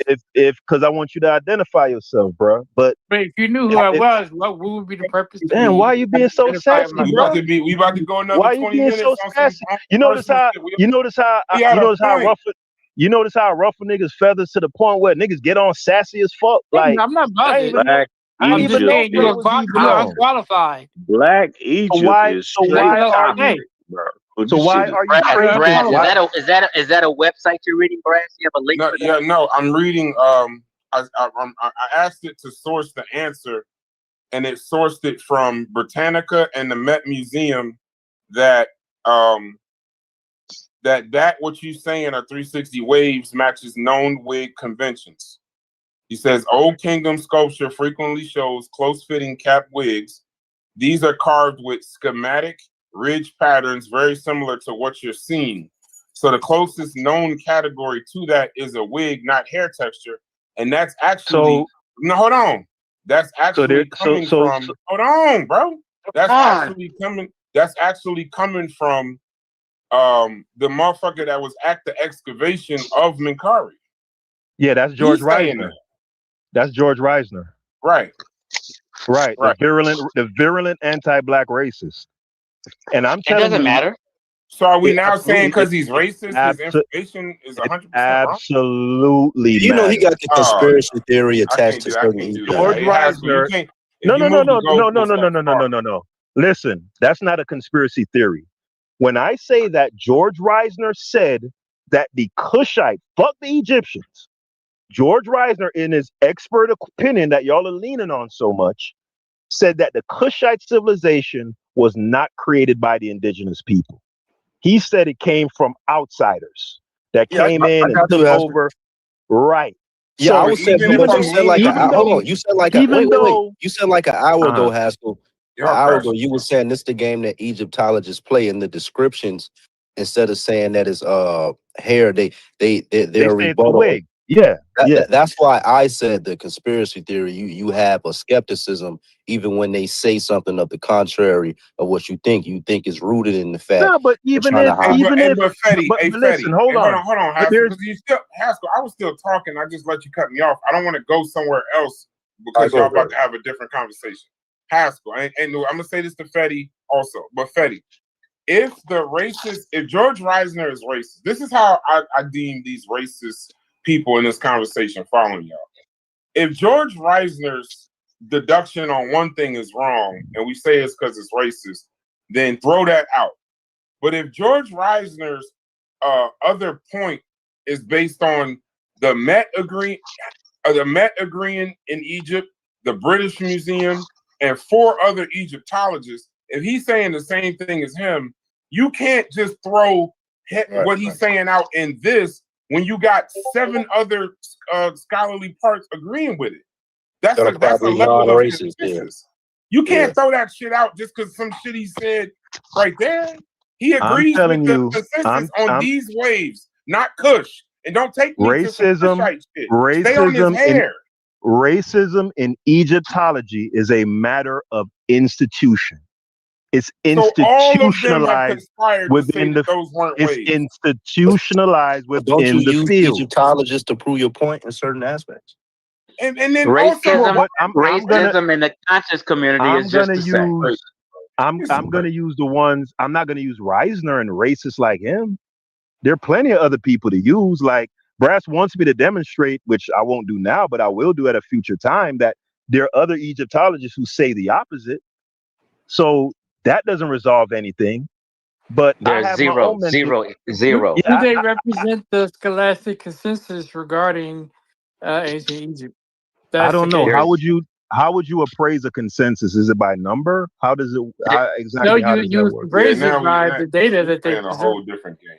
No. But I'm saying there's zero Egyptologists that say those are waves. Not one. Yeah, I don't think that's not true. I don't think you don't ever want to play the game. He's going against the yeah. You don't ever want to play the game. You don't never want to say zero. never. You're gonna get yourself in trouble. Yeah. You don't ever want to play the game of zero. I have one loaded up. There's no Egyptologists that say that. Oh, you still fucking up because I have one in the stash right now ready. Right now ready. I think the guy you got in the stash is racist. I don't want to listen to him. And she's a white woman. Okay. I think she's racist. That's besides the point that I want to make right now, right? What's her name? All right, look at the I'm not gonna say it right now. I'm keeping it in the stash because me and Chief X supposed to have a showdown. So if you look in the again, go back to the chat, Brass. Yes, right? sir. Okay. I'm a human being. I have the ability to reason, right? I can go to a mechanic and I don't know a 20th of what that mechanic knows about cars. But if he says something that is inconsistent with something that I know, I can know this nigga trying to game me. You get the point that I'm getting at? Yes. Right. All right. Look at that picture at the very bottom. The last one I put in there.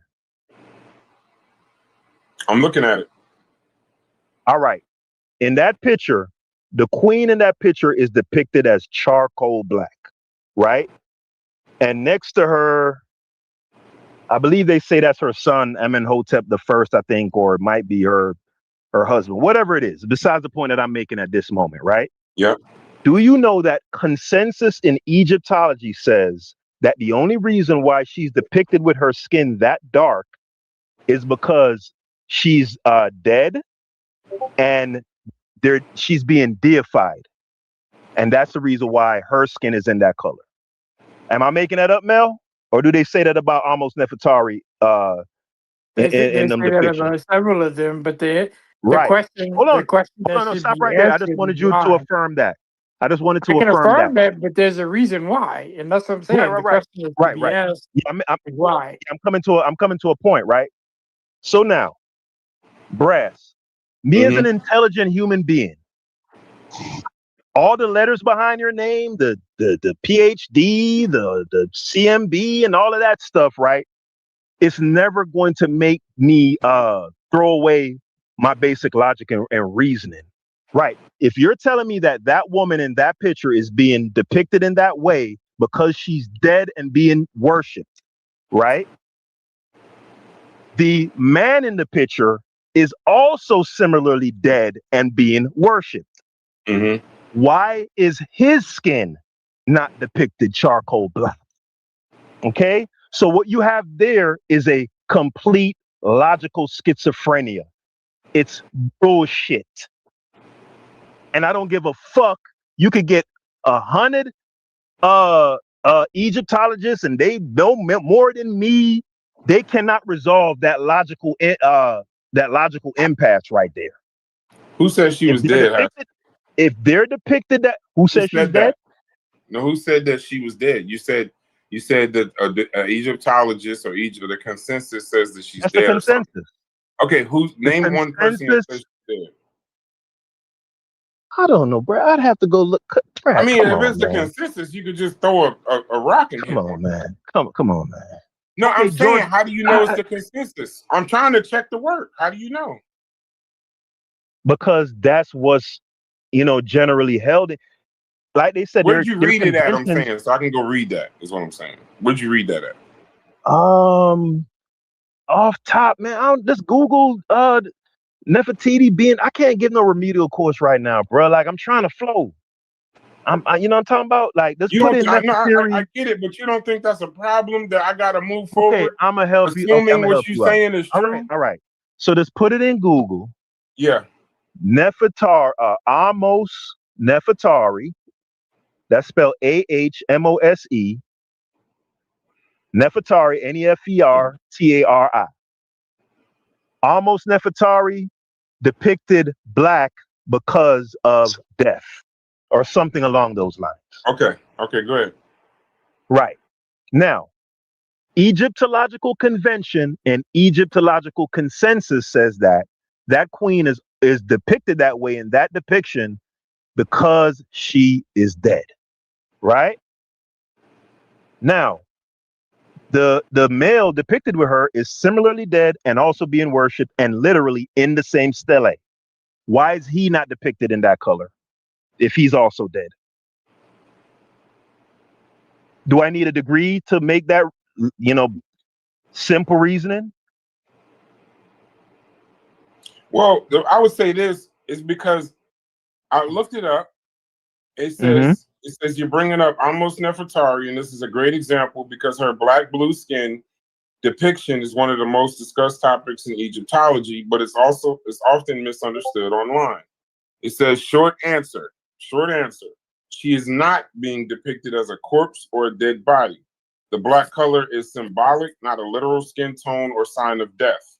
It says Egyptologists interpret this, her painted black or dark blue, as fertility and rebirth symbolism. It says association with divine status. So Gay Robbins, it's a funny, get past the name. Gay Robbins, an art historian, Betsy Bryant, John Hopkins, Egyptologist, notes that her coloration reflects her cult status and regenerative symbolism. And I got what I want to say. Aidan Dotson, Egyptologist, connects the black coloration to funerary and rebirth symbolism, not physical appearance. So it says, is she depicted as dead? No. This is a misunderstanding. Hold on. This is a misunderstanding.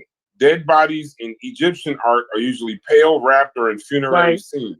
Yep. It says Amos Nefertari is usually shown upright, regal, wearing crowns, and alive in divine form.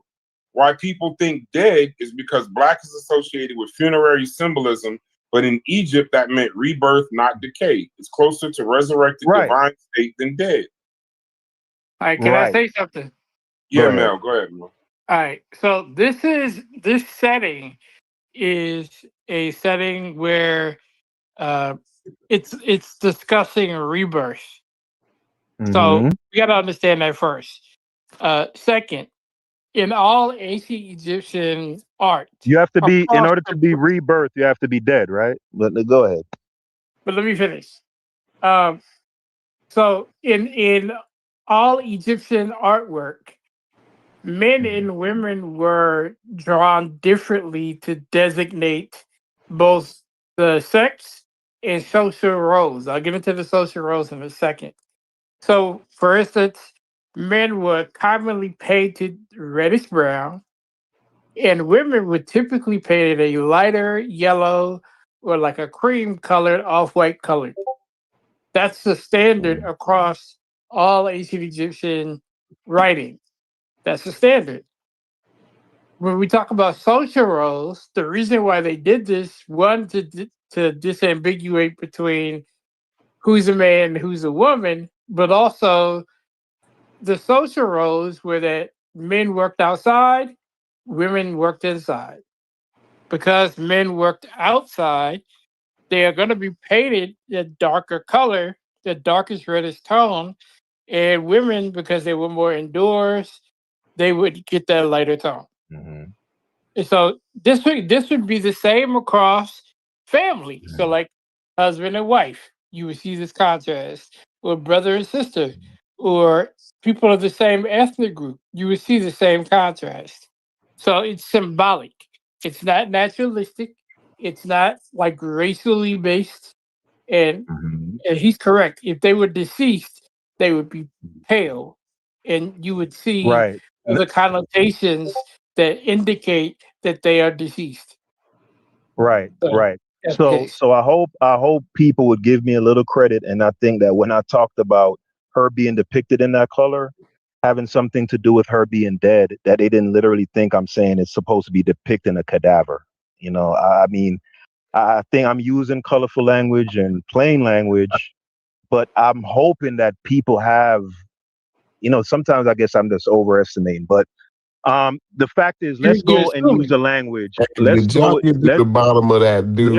Let's go and use the language. We already let's did. use a language that. Let's use a language that. let's use the language that that Brass found in the funerary thing. Okay, so she's depicted like that because it's a funerary setting and she's depicting rebirth. So now I reissue the question. The king next to her is also in a funerary setting, same setting, right? And he's also being deified, right? Because below that, it shows the worshipers. That's only a part of the stele, right?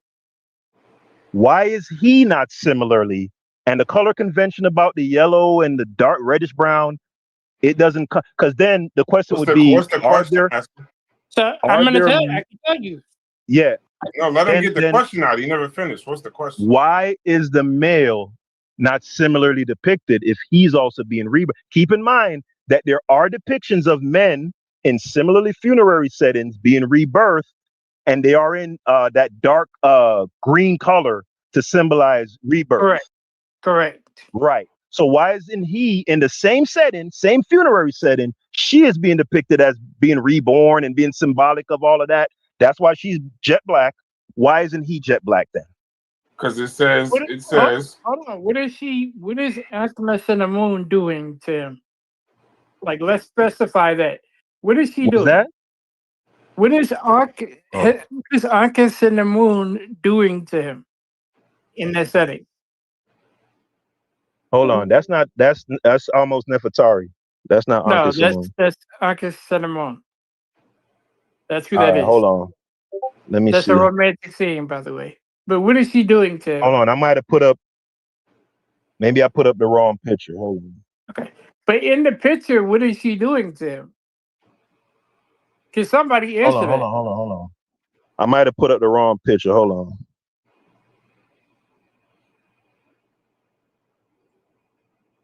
I'll answer it. Hold on, don't answer that yet. Hold on.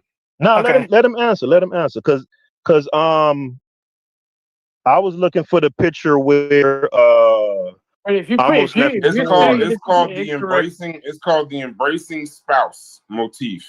Correct. It symbolizes marriage, support, unity, eternal companion. Yeah, that picture symbolizes marriage, support, unity, eternal companionship. It is one of the most common gestures in Egyptian tomb art. Yeah, so I use they're showing their relationship.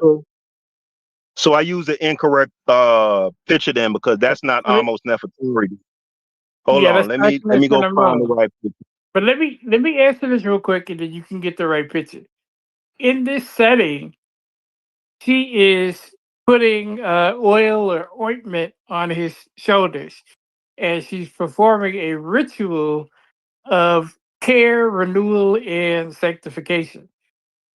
So she's basically applying love to him, which restores him, which is why it's another case of why he's also that color, and she's not. And this is also why you can't just freestyle this shit. Correct. And this is why when you say, why do you need an Egyptologist? That's why. So when somebody says you're unqualified, no, right. I uploaded the wrong picture. I thought I uploaded this picture. I understand. It happens. That's not, but there's a reason why you don't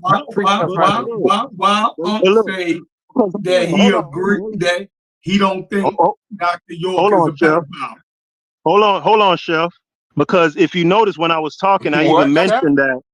I mentioned that at the bottom that the worshipers were in the picture. You feel me? And there's not no worshipers in that picture. There's not no worshipers in the picture that I put up. So I just put the wrong picture up. Now go back to the chat. I got the right picture up. All right, give me a second. I'm trying not to die here. I feel like y'all running from the real question. Ain't nobody running from the real question. Why say he don't think he said he don't think York molested them kids.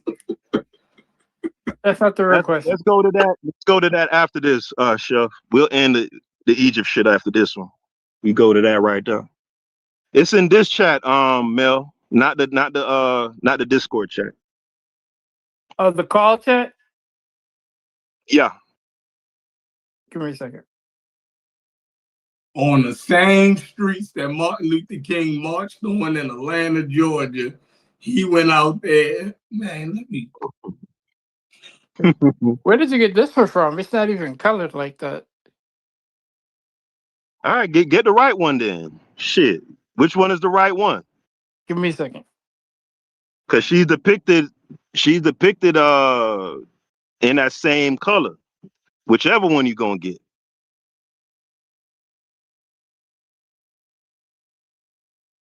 Okay.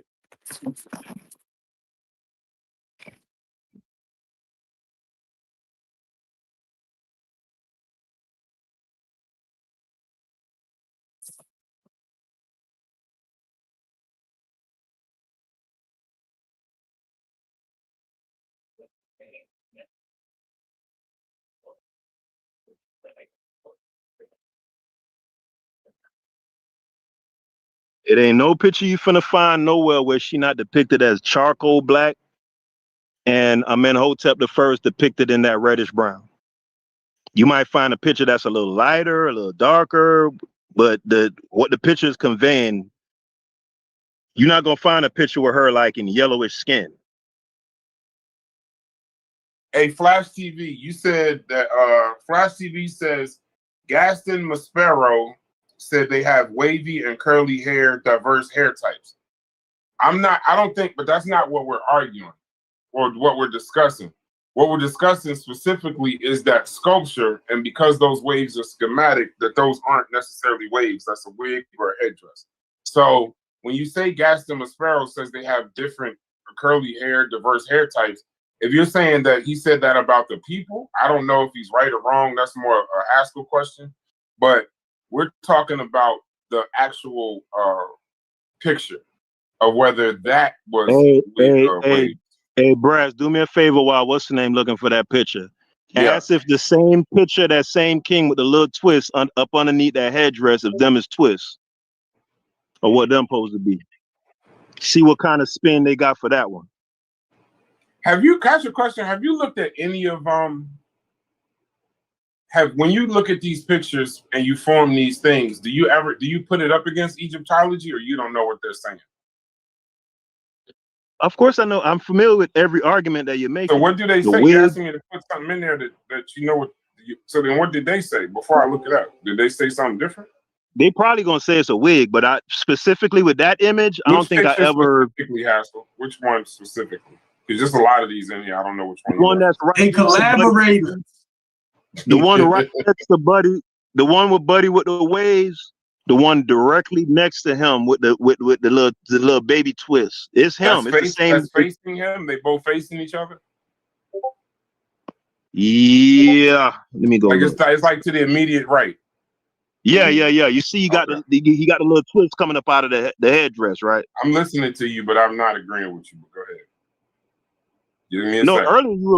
Earlier you agreed that them look like. I said the guy with the 360s out of my. I mean, I don't know. I said, yeah, that does look like waves, and the other guy looked like he got a hat with hair coming out. Yeah, but the point I'm making is that's the same guy. Do you get that? I'm about to find out, because so far you've been awfully wrong about these, but I'm gonna find out. What have I been wrong about? Well, you sent us the wrong picture. Hold on. You sent us the wrong picture. Then Egyptology says that what you call the 360 waves are schematic and not naturalistic. So it has to be a wig or a headdress. That's the consensus that it has to be. That's a difference of opinion. That's not me being wrong, because they don't know what it is either. They looking at the art just like I'm looking at the art.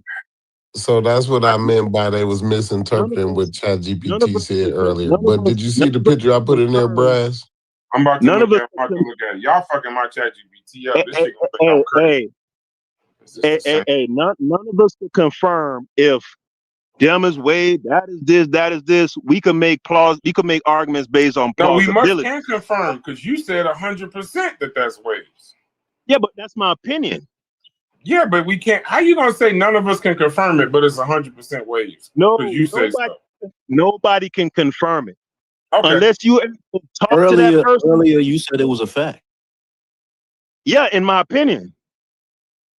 Your opinion can't be fact. I'm not trying to mess up the words. We're having that's a semantic conversation.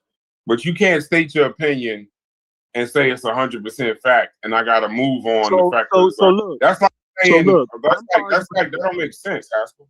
I'm arguing plausibility, right? If they saying that, that's defending me right now.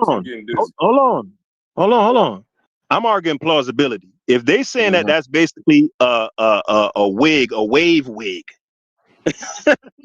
This sounds ridiculous even saying it out my mouth.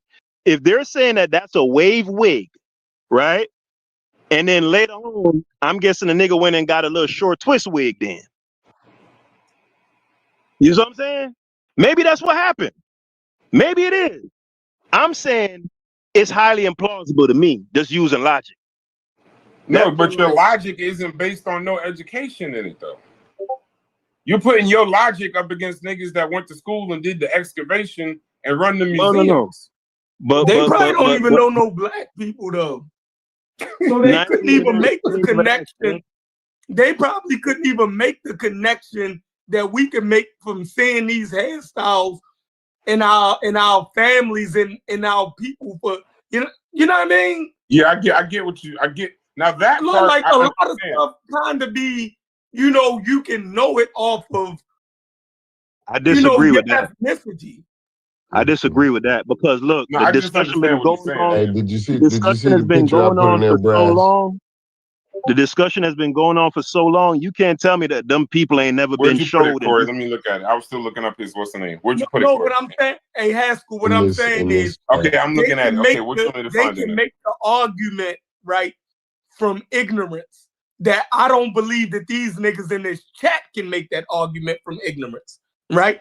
I think these niggas in the chat, know the hairstyles of black people. Sheffrin, listen. So I don't think we can make that argument, but I'll give white people credit and say they can misinterpret hairstyles of ethnic hairstyles that we might wear. I'm saying white people can be mistaken. Yeah, I mean they can give them an educated excuse about it. I think y'all going too deep on this. I think y'all done went too deep on this, Chef. If you look at the picture, do you see the picture that I put I'm looking at it, Corey. What did you want me to do with it? Is what I have. What you want me to do with that? I don't want you to do anything. I just want you to look at it. I'm looking at it. You see the picture. This is the statue, the bust that Haskell shared with the waves, right? Okay. But this is the front of it in color, right? Okay. Now look at the beard. Look at the beard, right? Mm-hmm. Now look at the hair. Don't you see the similarity? Now you know the beard is fake, right? Look at now when you're looking at this bust from the front side. Line striations on the beard and the line striations on the head. Hold on, I ain't hear what he said. What that nigga holding in his hands though? But go ahead. What is the finish with the beard? What you saying about the beard? No, I'm saying you can tell that this bust you can tell that that's symbolic or whatever. That's artistic. That's not his hair. That he didn't. And fine. I think what ChatGPT was saying earlier is that it was meant to represent hair, not necessarily meaning that he actually had this hair. That doesn't necessarily mean that. Corey, I haven't spoken in longest. I agree with Corey, but the problem I have with that bust, Corey, those big Negro lips and that broad Negro nose is not symbol. It's not symbolic with what exists now in Egypt. Your Egyptian don't look like that now. I just don't want y'all to go for the headdress bullshit, bro. It's clear. Yeah, but no, you're bringing the nose and the mouth in. And then again, Brass, when you look further down to the last picture, you'll see that's the guy. That's the guy in his family right there. This is another picture, a statue of him. Basically, what they try to say is this is a representation of the black family.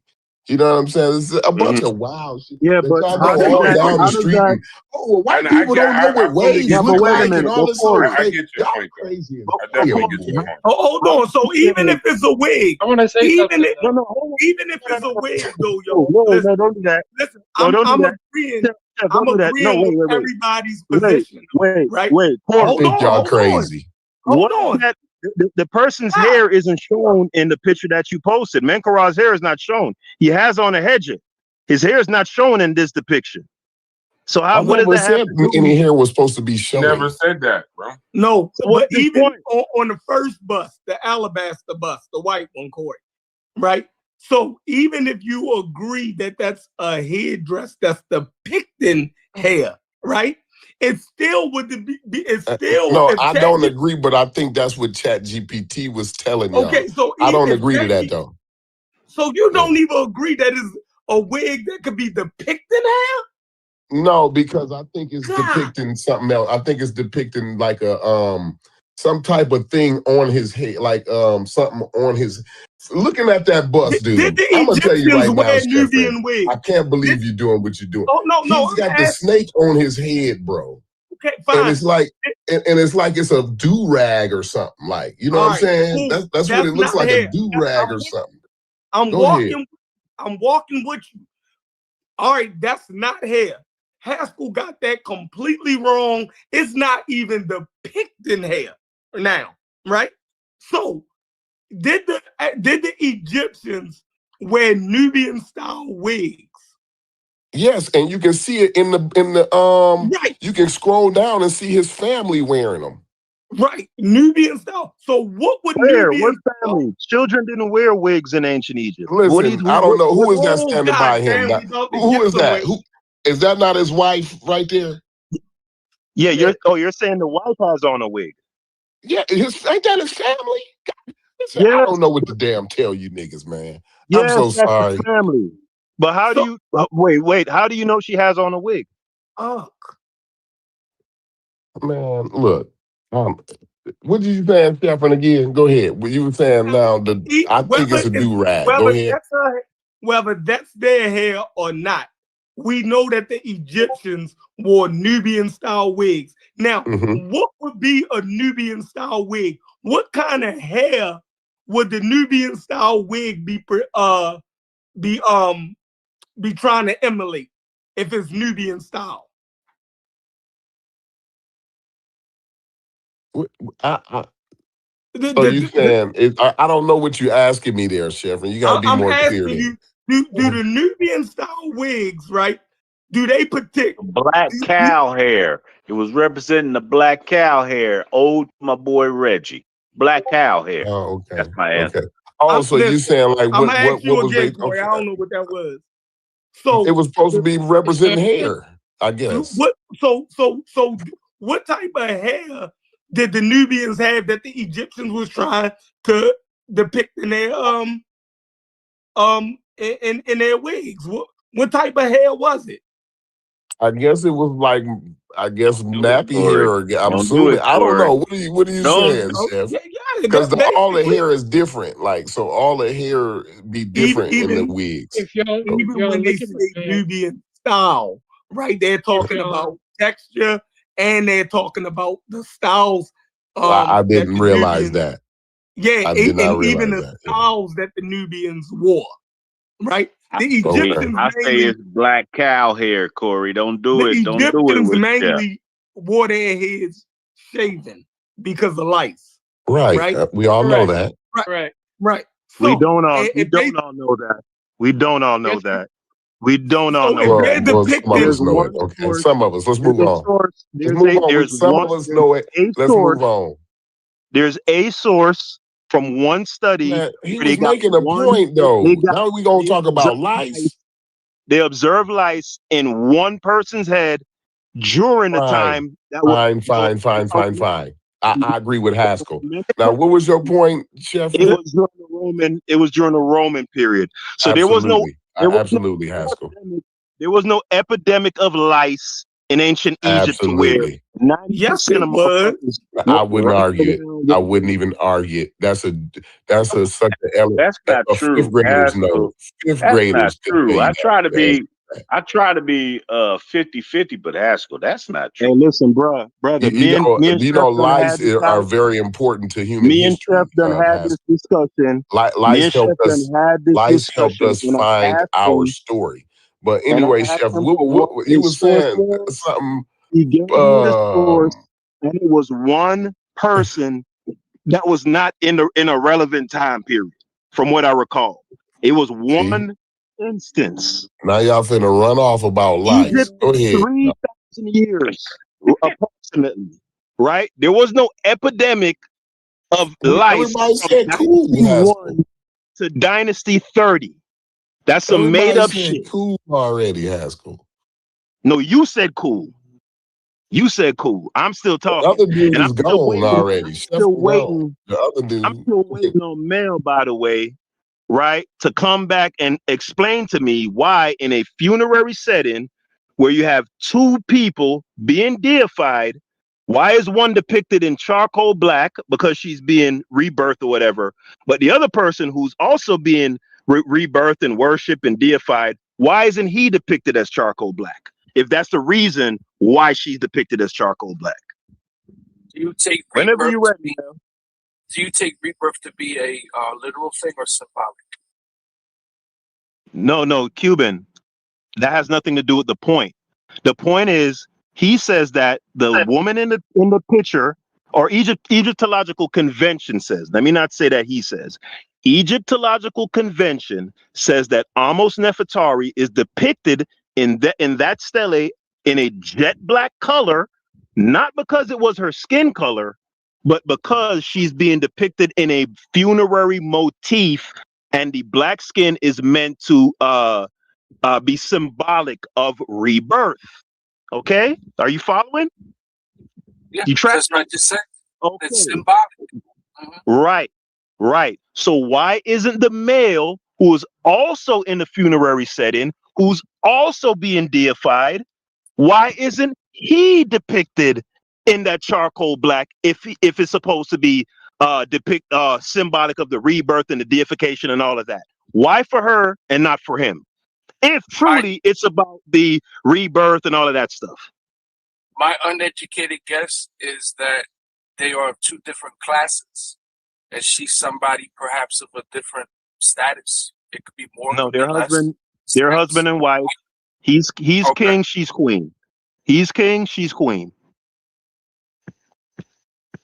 I'll wait on Mel, because I ain't gonna put that on you, Cuban. This ain't your wheelhouse. You don't give a fuck about no Egypt. But Mel been doing this for a minute, so I'm waiting on what spin, because he's spin doctoring right now, and I'm intrigued to hear the spin. Hey, Haskell, real quick. Don't you think possibly this would be a better StreamYard kind of show, or no? Nah, for sure. Yeah, I think maybe see if Chef gonna go live, fire up Ecamm or something, so that people can actually pull up like pictures and sources and shit like that. Because we just talking, we just barbershopping right now. But I think some of the arguments that y'all making deserve a little bit more respect than just the barbershop Discord conversation. How about this, Brass? Can you hear me good? Yes, sir. Okay, how about this? But Chef don't use StreamYard though. He do use some other stuff. He can't. He use Zoom. He use Zoom. Okay. Yeah, Zoom. Well, I could have done my presentation on Chef's channel. Go ahead, but you gotta get Chef though. I'm only familiar. I'm in here right now. Just text him. I don't know how long he ain't been here. I'm doing something else right now. Yeah, I'm about to go live on my own channel and do it. Why don't we just go on your channel then? Do you mind? Nah, I don't mind. Yeah. All right, go fire it up. You start talking and then invite everybody. That's hey, I won't. Hold on, wait. Was that Reggie? I know Reggie was in here. When Reggie hell out of here. Hey, Brad, just so you know, I won't be there. Just giving you a heads up. Yeah, I won't be there. Okay, we'll do it on Chef's show. God damn, bro. Fuck out of here. Nice try. I know you was there, Reggie. My bad. No, it's okay. Hey, look. Nice try. Hey, look, a nigga taught this Egypt shit, but when a nigga was damn near celebrating the prospect of Ahmaud Arbery's killers getting off and saying black people just gonna have to eat that, I don't fuck with Chief on no I'm calling this nigga Chief. I don't fuck with Chief on no level. Never going that nigga channel. You're mad because your ass got destroyed intellectually today. You got exposed for lying about waves. You're calling it fact. All that shit you talk was garbage, and you're mad that I'm about to expose you with this headness right now. Shut your ass up. Wait a second, Chief. You said what was he? Wait, what? He said, I don't want. Hey, let's not start. Let's not go from Egypt. Hey, let's show some. Hold on. Let's show some restraint and respect to Ahmaud Arbery that we don't go from Black Egypt to his death. Let's not do that. Let's just move on. Let's just that ain't got move nothing to it do with forward. Black Egypt. I'm telling you No. why I understand that, but Cuban was asking for clarity, and we're gonna spend 30 minutes now talking about. Bro, do y'all realize we discussed 7 different topics today on the same show? I gotta chop this shit up 8 different times. We talked about Francis Cress Welsing, Dr. We did a whole bunch. Let's just not add another topic. Let's just go live for real, and then y'all present sources and have a good conversation.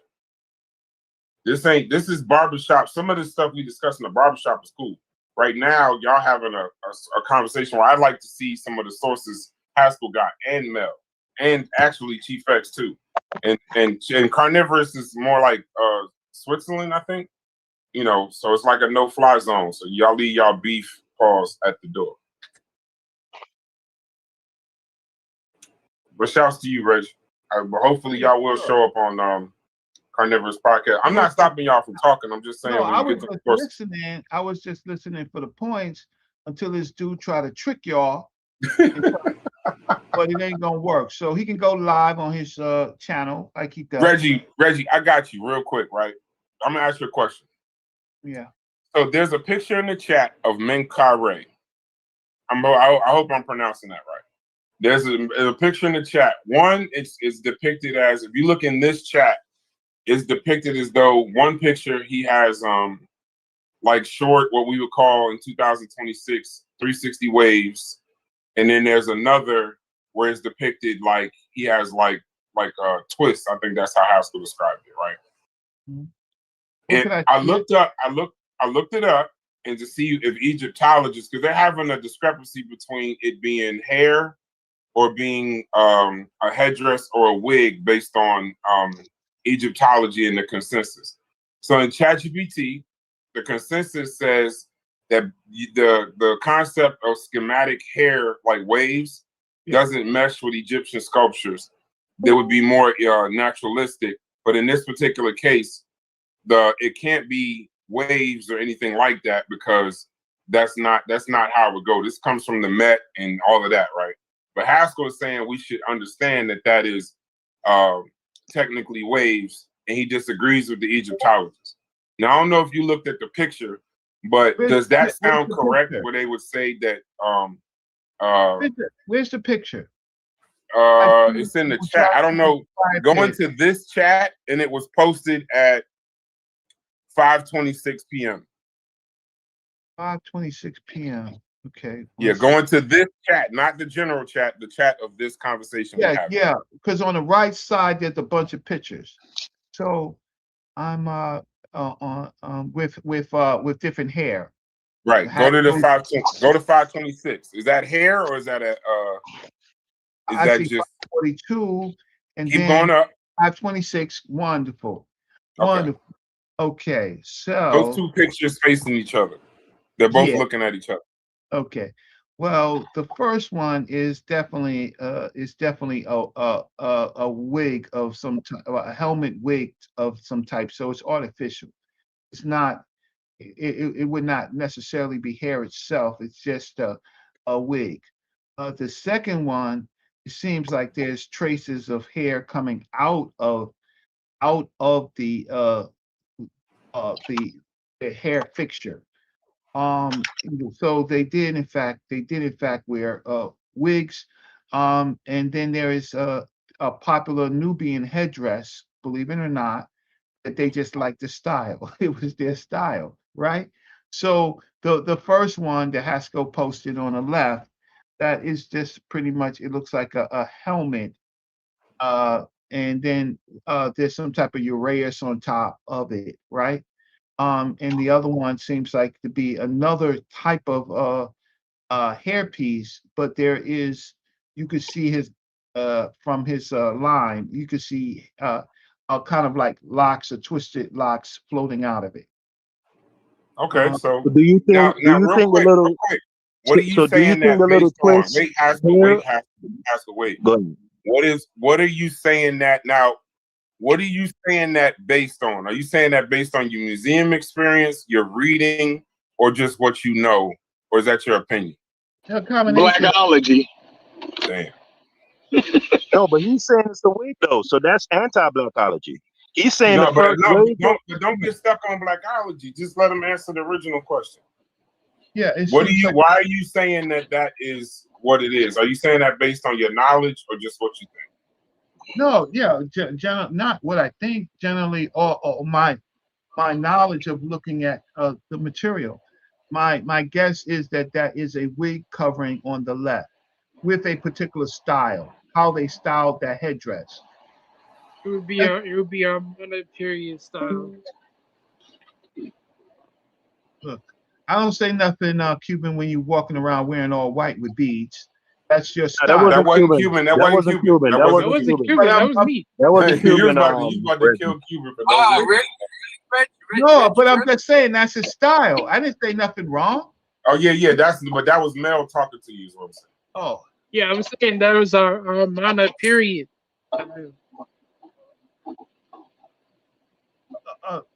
Okay, so that's you say, but the amount of period, yeah, okay. That's their to me that's their style. You could just clearly see it's an artificial. It could be some type of leather wig or something like that, but it's certainly something wig. Right? Okay, Reggie. Okay, all right. So real quick, Grass. No, like, Chef is here. I don't know how long you're gonna stay, Haskell. Hey, Chef, can they go? Can you go live tonight? Or are you busy? I'm at a bar right now, so. Are you busy? So what? Can you go live tomorrow? We'll do it another day. We'll do it another day. We'll do it. Yeah, we just ain't doing it on that fake X channel. We're not doing it there. No, we'll do it another time. Why y'all stop shooting at each other, bro? We'll do that another time. No, I'm always gonna shoot at. Jesus Christ. What we going live about? Now they want to show because even Reggie is saying that that's a wig and not hair. So I want to give them. I think this conversation is a little limited in the Discord because they can't present anything, so they want to do it in more of a. Let me ask Reggie a question, right? Reggie, you believe that's a wave wig on the left, a do-rag with striations in it, or whatever, a leather hat with striations in it? Yes. Completely ridiculous to me, but fine. On the right-hand side, you said that you noted twists of some sort, right? Yeah, I see something peeking out from the headpiece. From the headdress, right? Right. Now, are you of the opinion that that's also depicting a wig? No, I'm not. At that particular point, well, first of all priests, almost all elite were bald-headed, and they all put on wigs, right? That's correct. Mm-hmm. That's correct. They all put on wigs for cleanliness. You can't be walking in Africa in a temple. I cannot believe that somebody like you believe that Egyptological convention nonsense. I know because I go into museums.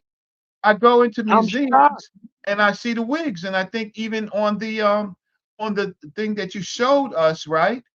There are there's another on Corey McKinney at 736 sent another very similar headpiece kind of wig. Somebody had that on a headset. No, in that picture that Corey put on, the Menkar. By the way, just so you know, those two pictures are both Menkar. You're aware of that, right?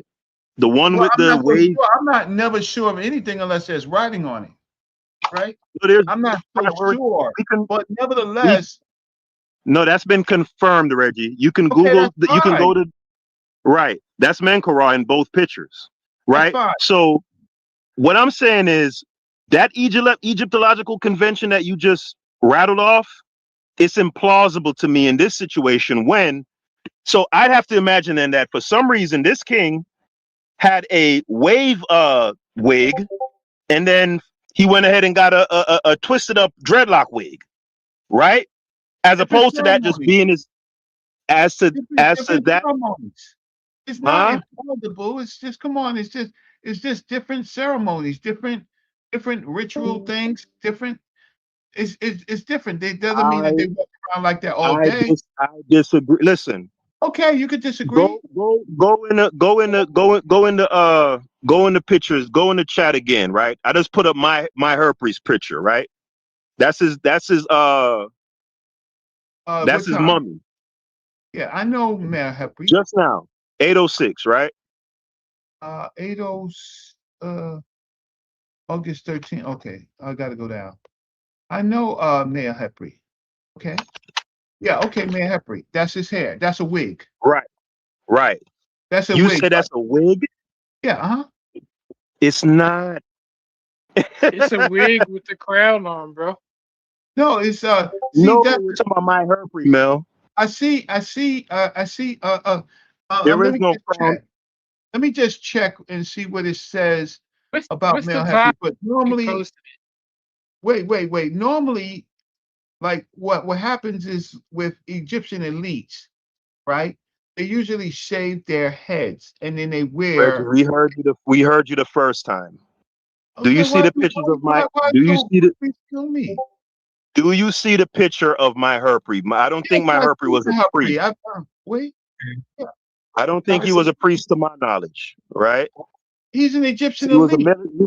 he was a military guy, as far as I know, and he was the viceroy of Kush, and he had some other titles. Was he a priest? You can let me know. I don't recall him being a priest. I said Egyptian elite. Okay, so Wikipedia, go to Wikipedia. Herpes' tightly curled woolly hair was actually a wig that had been glued directly onto the scalp when it was mummified. So because it got what? Hold on. It got what to the scalp because of being mummified?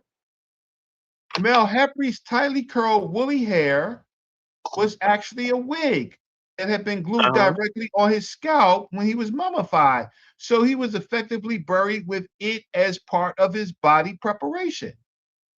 So they glued a wig to this nigga's skull. Okay. And you believe that shit.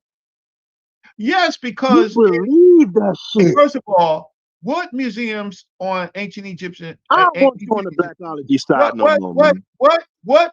Wait, first of all, man. What museums have you been in? You're off the squad, man. I'm cutting you, bro. Effective right now. Oh, come on, Haskell, talk to me. You just listen. I'm just telling you what the. Okay, so now I have to disregard. Look, it says go to Mayor Herpes. Everybody go to Mayor Herpes, MAIHERPRI, Wikipedia. It's gonna say. Don't you notice a pattern? Don't you notice a pattern? Unwrapped by George Darcy in March 1901, revealing a mummy whose dark skin matched the depicted of his copy of the Book of the Dead, and thought that he was like Mayor Herpes' natural color, unchanged by the mummification process. He also had tightly curled woolly hair, which turned out to be a wig glued to his scalp. Then there is a footnote. Then we go to Forbes, right? Tombs and Treasures, Mummies, 7 Great Discoveries of Ancient Egyptian Art and Chemic Communications, where I guess they actually talk about his mummy there. Are there any other instances of a wig being glued to a mummy's head that you're aware of? Many of the mummies where you so-called mummies, Sahu or however you want to say Caress, they have wigs buried with them. Sometimes no, that's not what it said. Why are you doing that? I hate when people do that. I asked you, do you have any other instances where a wig is glued to a mummy's scalp? I'm saying most of them, when they are buried. Wait. There's 2 ways. There is, watch this. When they unwrap a mummy, usually the mummy has hair. Not all the time, but usually the mummy has hair, right? So most of the time, the hair is attached, the wig is attached to the mummy. Now, glued. I don't say all of the mummies. Is Queen T's hair glued to her head on her mummy? Let me just check. No, Egyptology says no. You know why? Because she has that long flowing hair that could be potentially ambiguous. It could be potential. Listen, what I'm trying to show people. I'm trying to get people to think. Right?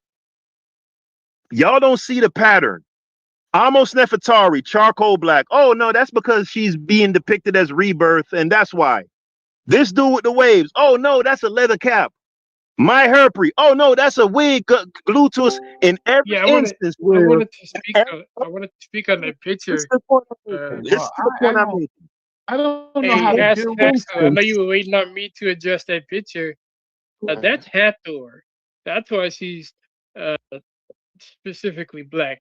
Deities are always going to be colors that are very expressed compared to the normal reddish brown or the lighter hues.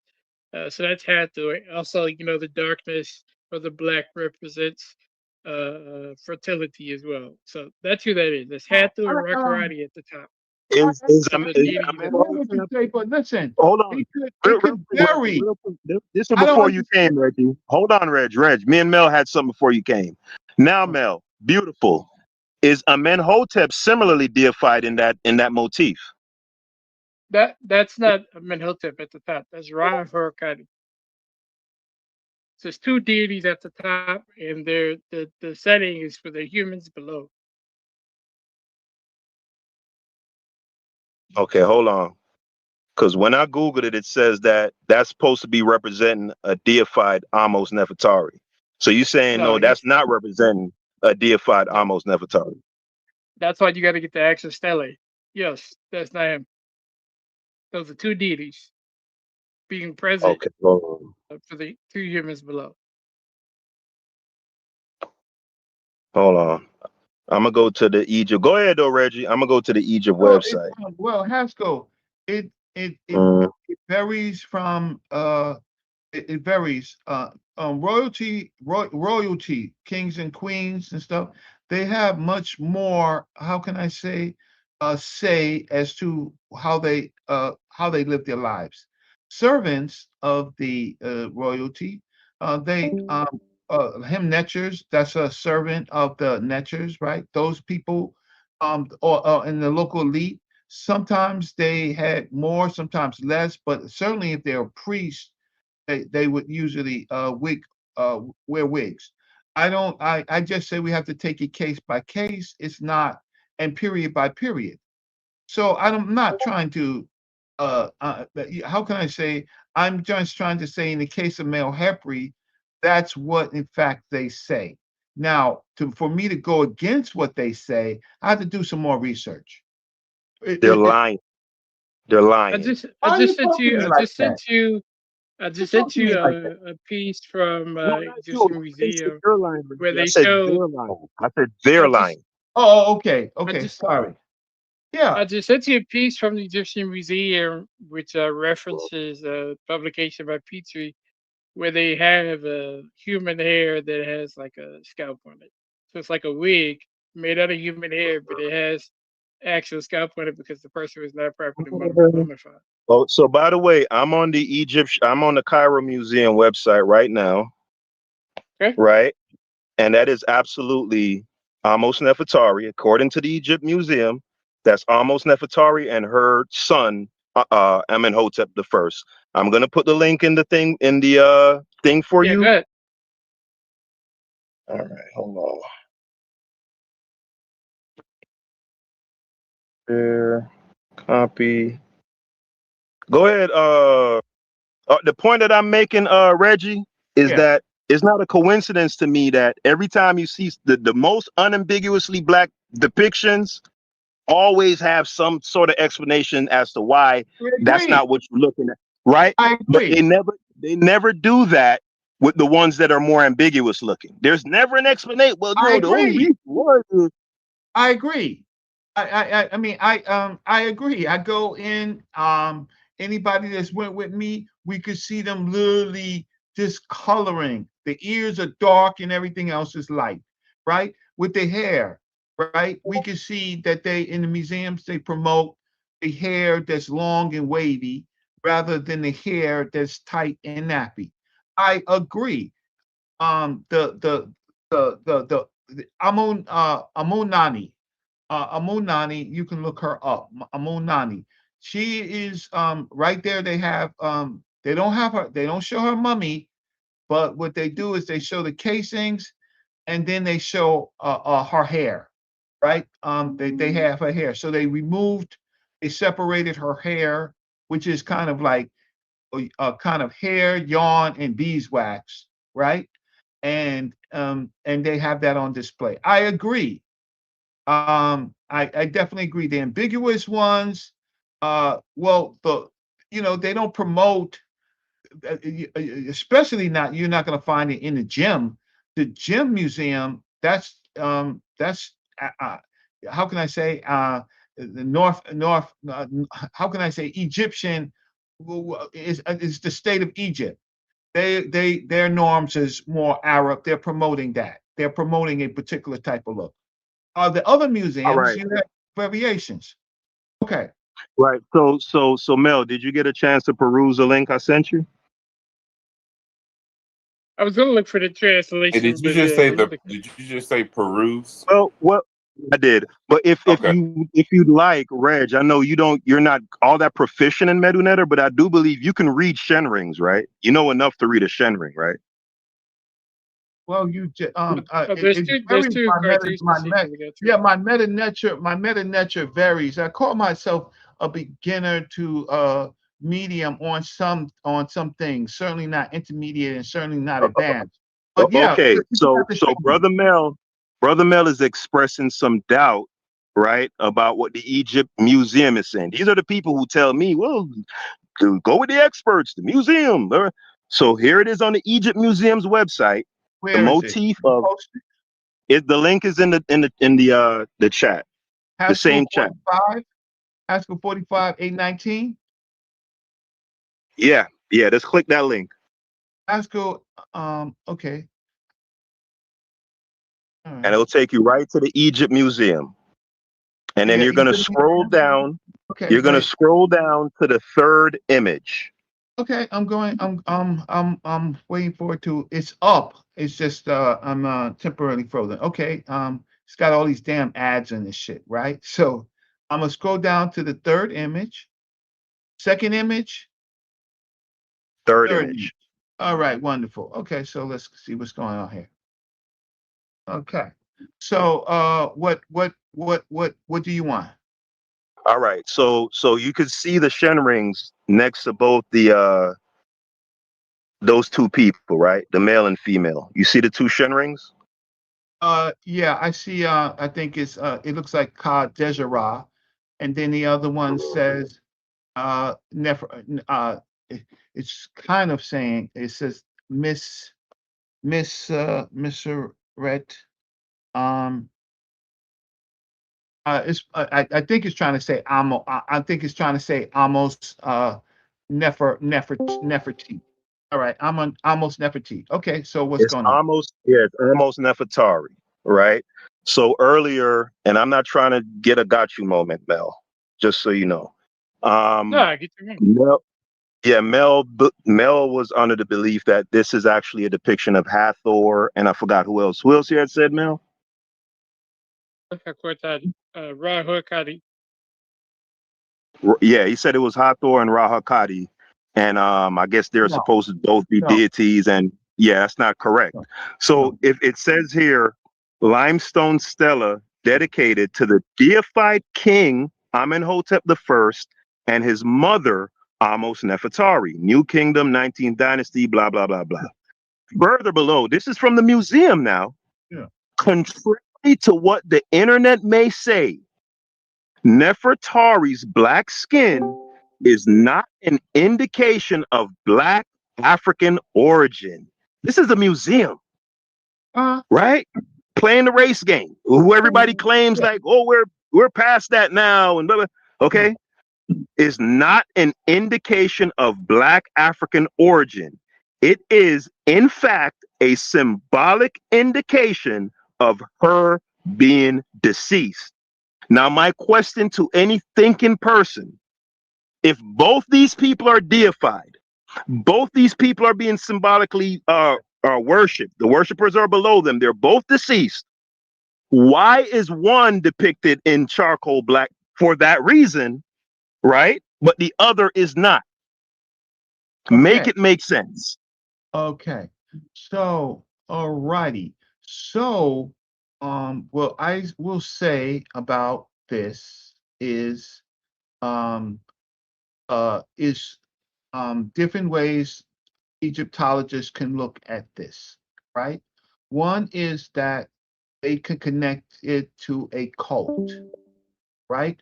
They they connect it to cult thinking, right? Another And is you have two cultists. Sorry to cut you, Reg, but there are two cultists in that depiction that's below worshiping these two people. So just so you know, he's being cultivated. No, Go I ahead. understand that.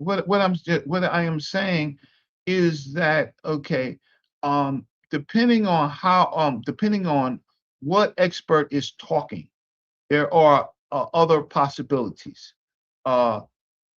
It could in fact be that she is darker and he is lighter, right? It's just simply as that. And what they would do is make a person much more darker and lighter, right? Because you got like you got happy the black and happy the red. They may do that. She may be darker.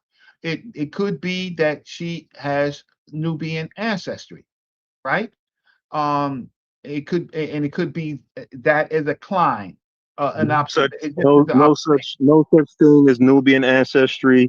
I just can't imagine. How do you? Oh man, you go for all these canards, this Nubian bullshit. I'm just giving you the people in this area are very diverse. And yes, but she's not. She don't have nothing to do with Nubia. Nothing. You say what? We don't have any indication that almost Nefertari.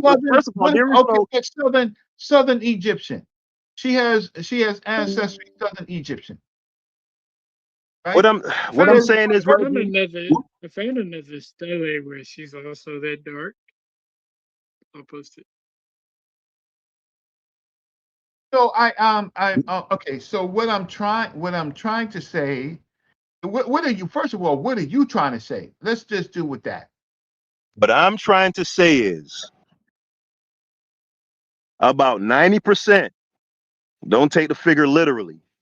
Of a lot of these Egyptological conventions that you people so slavishly adhere to. I don't. I actually challenge many of them, but I want to hear what not you. I'm speaking generally.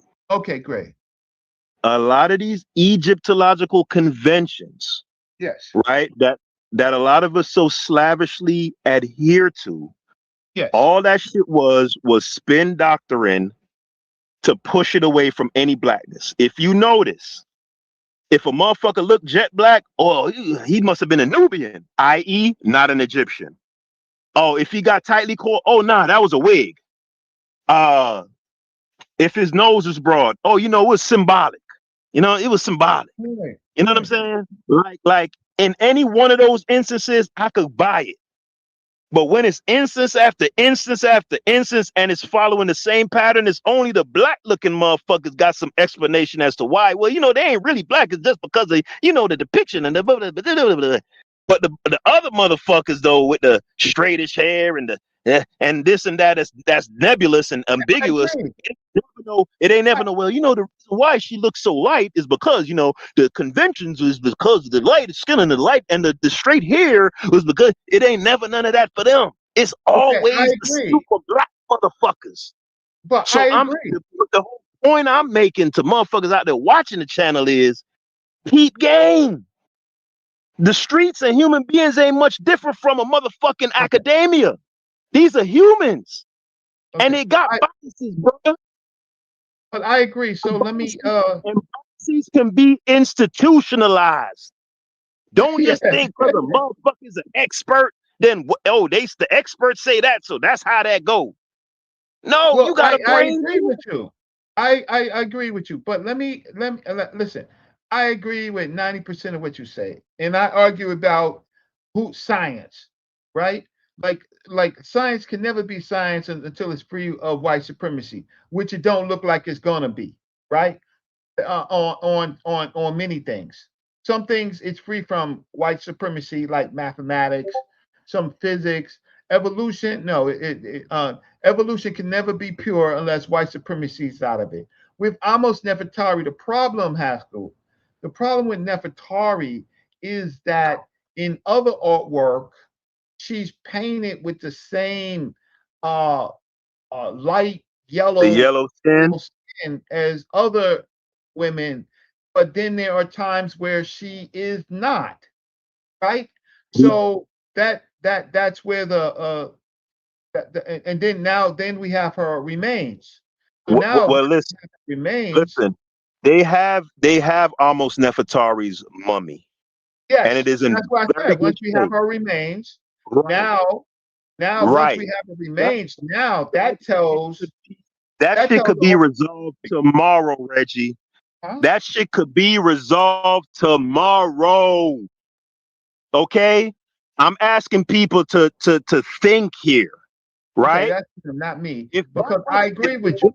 Once If we there's have a discrepancy, if there's a discrepancy, if there's a discrepancy in if she was really that color or if she was the yellow sort of supposed color that they depict or whatever, that's very easy for them to resolve. The mummy is right there.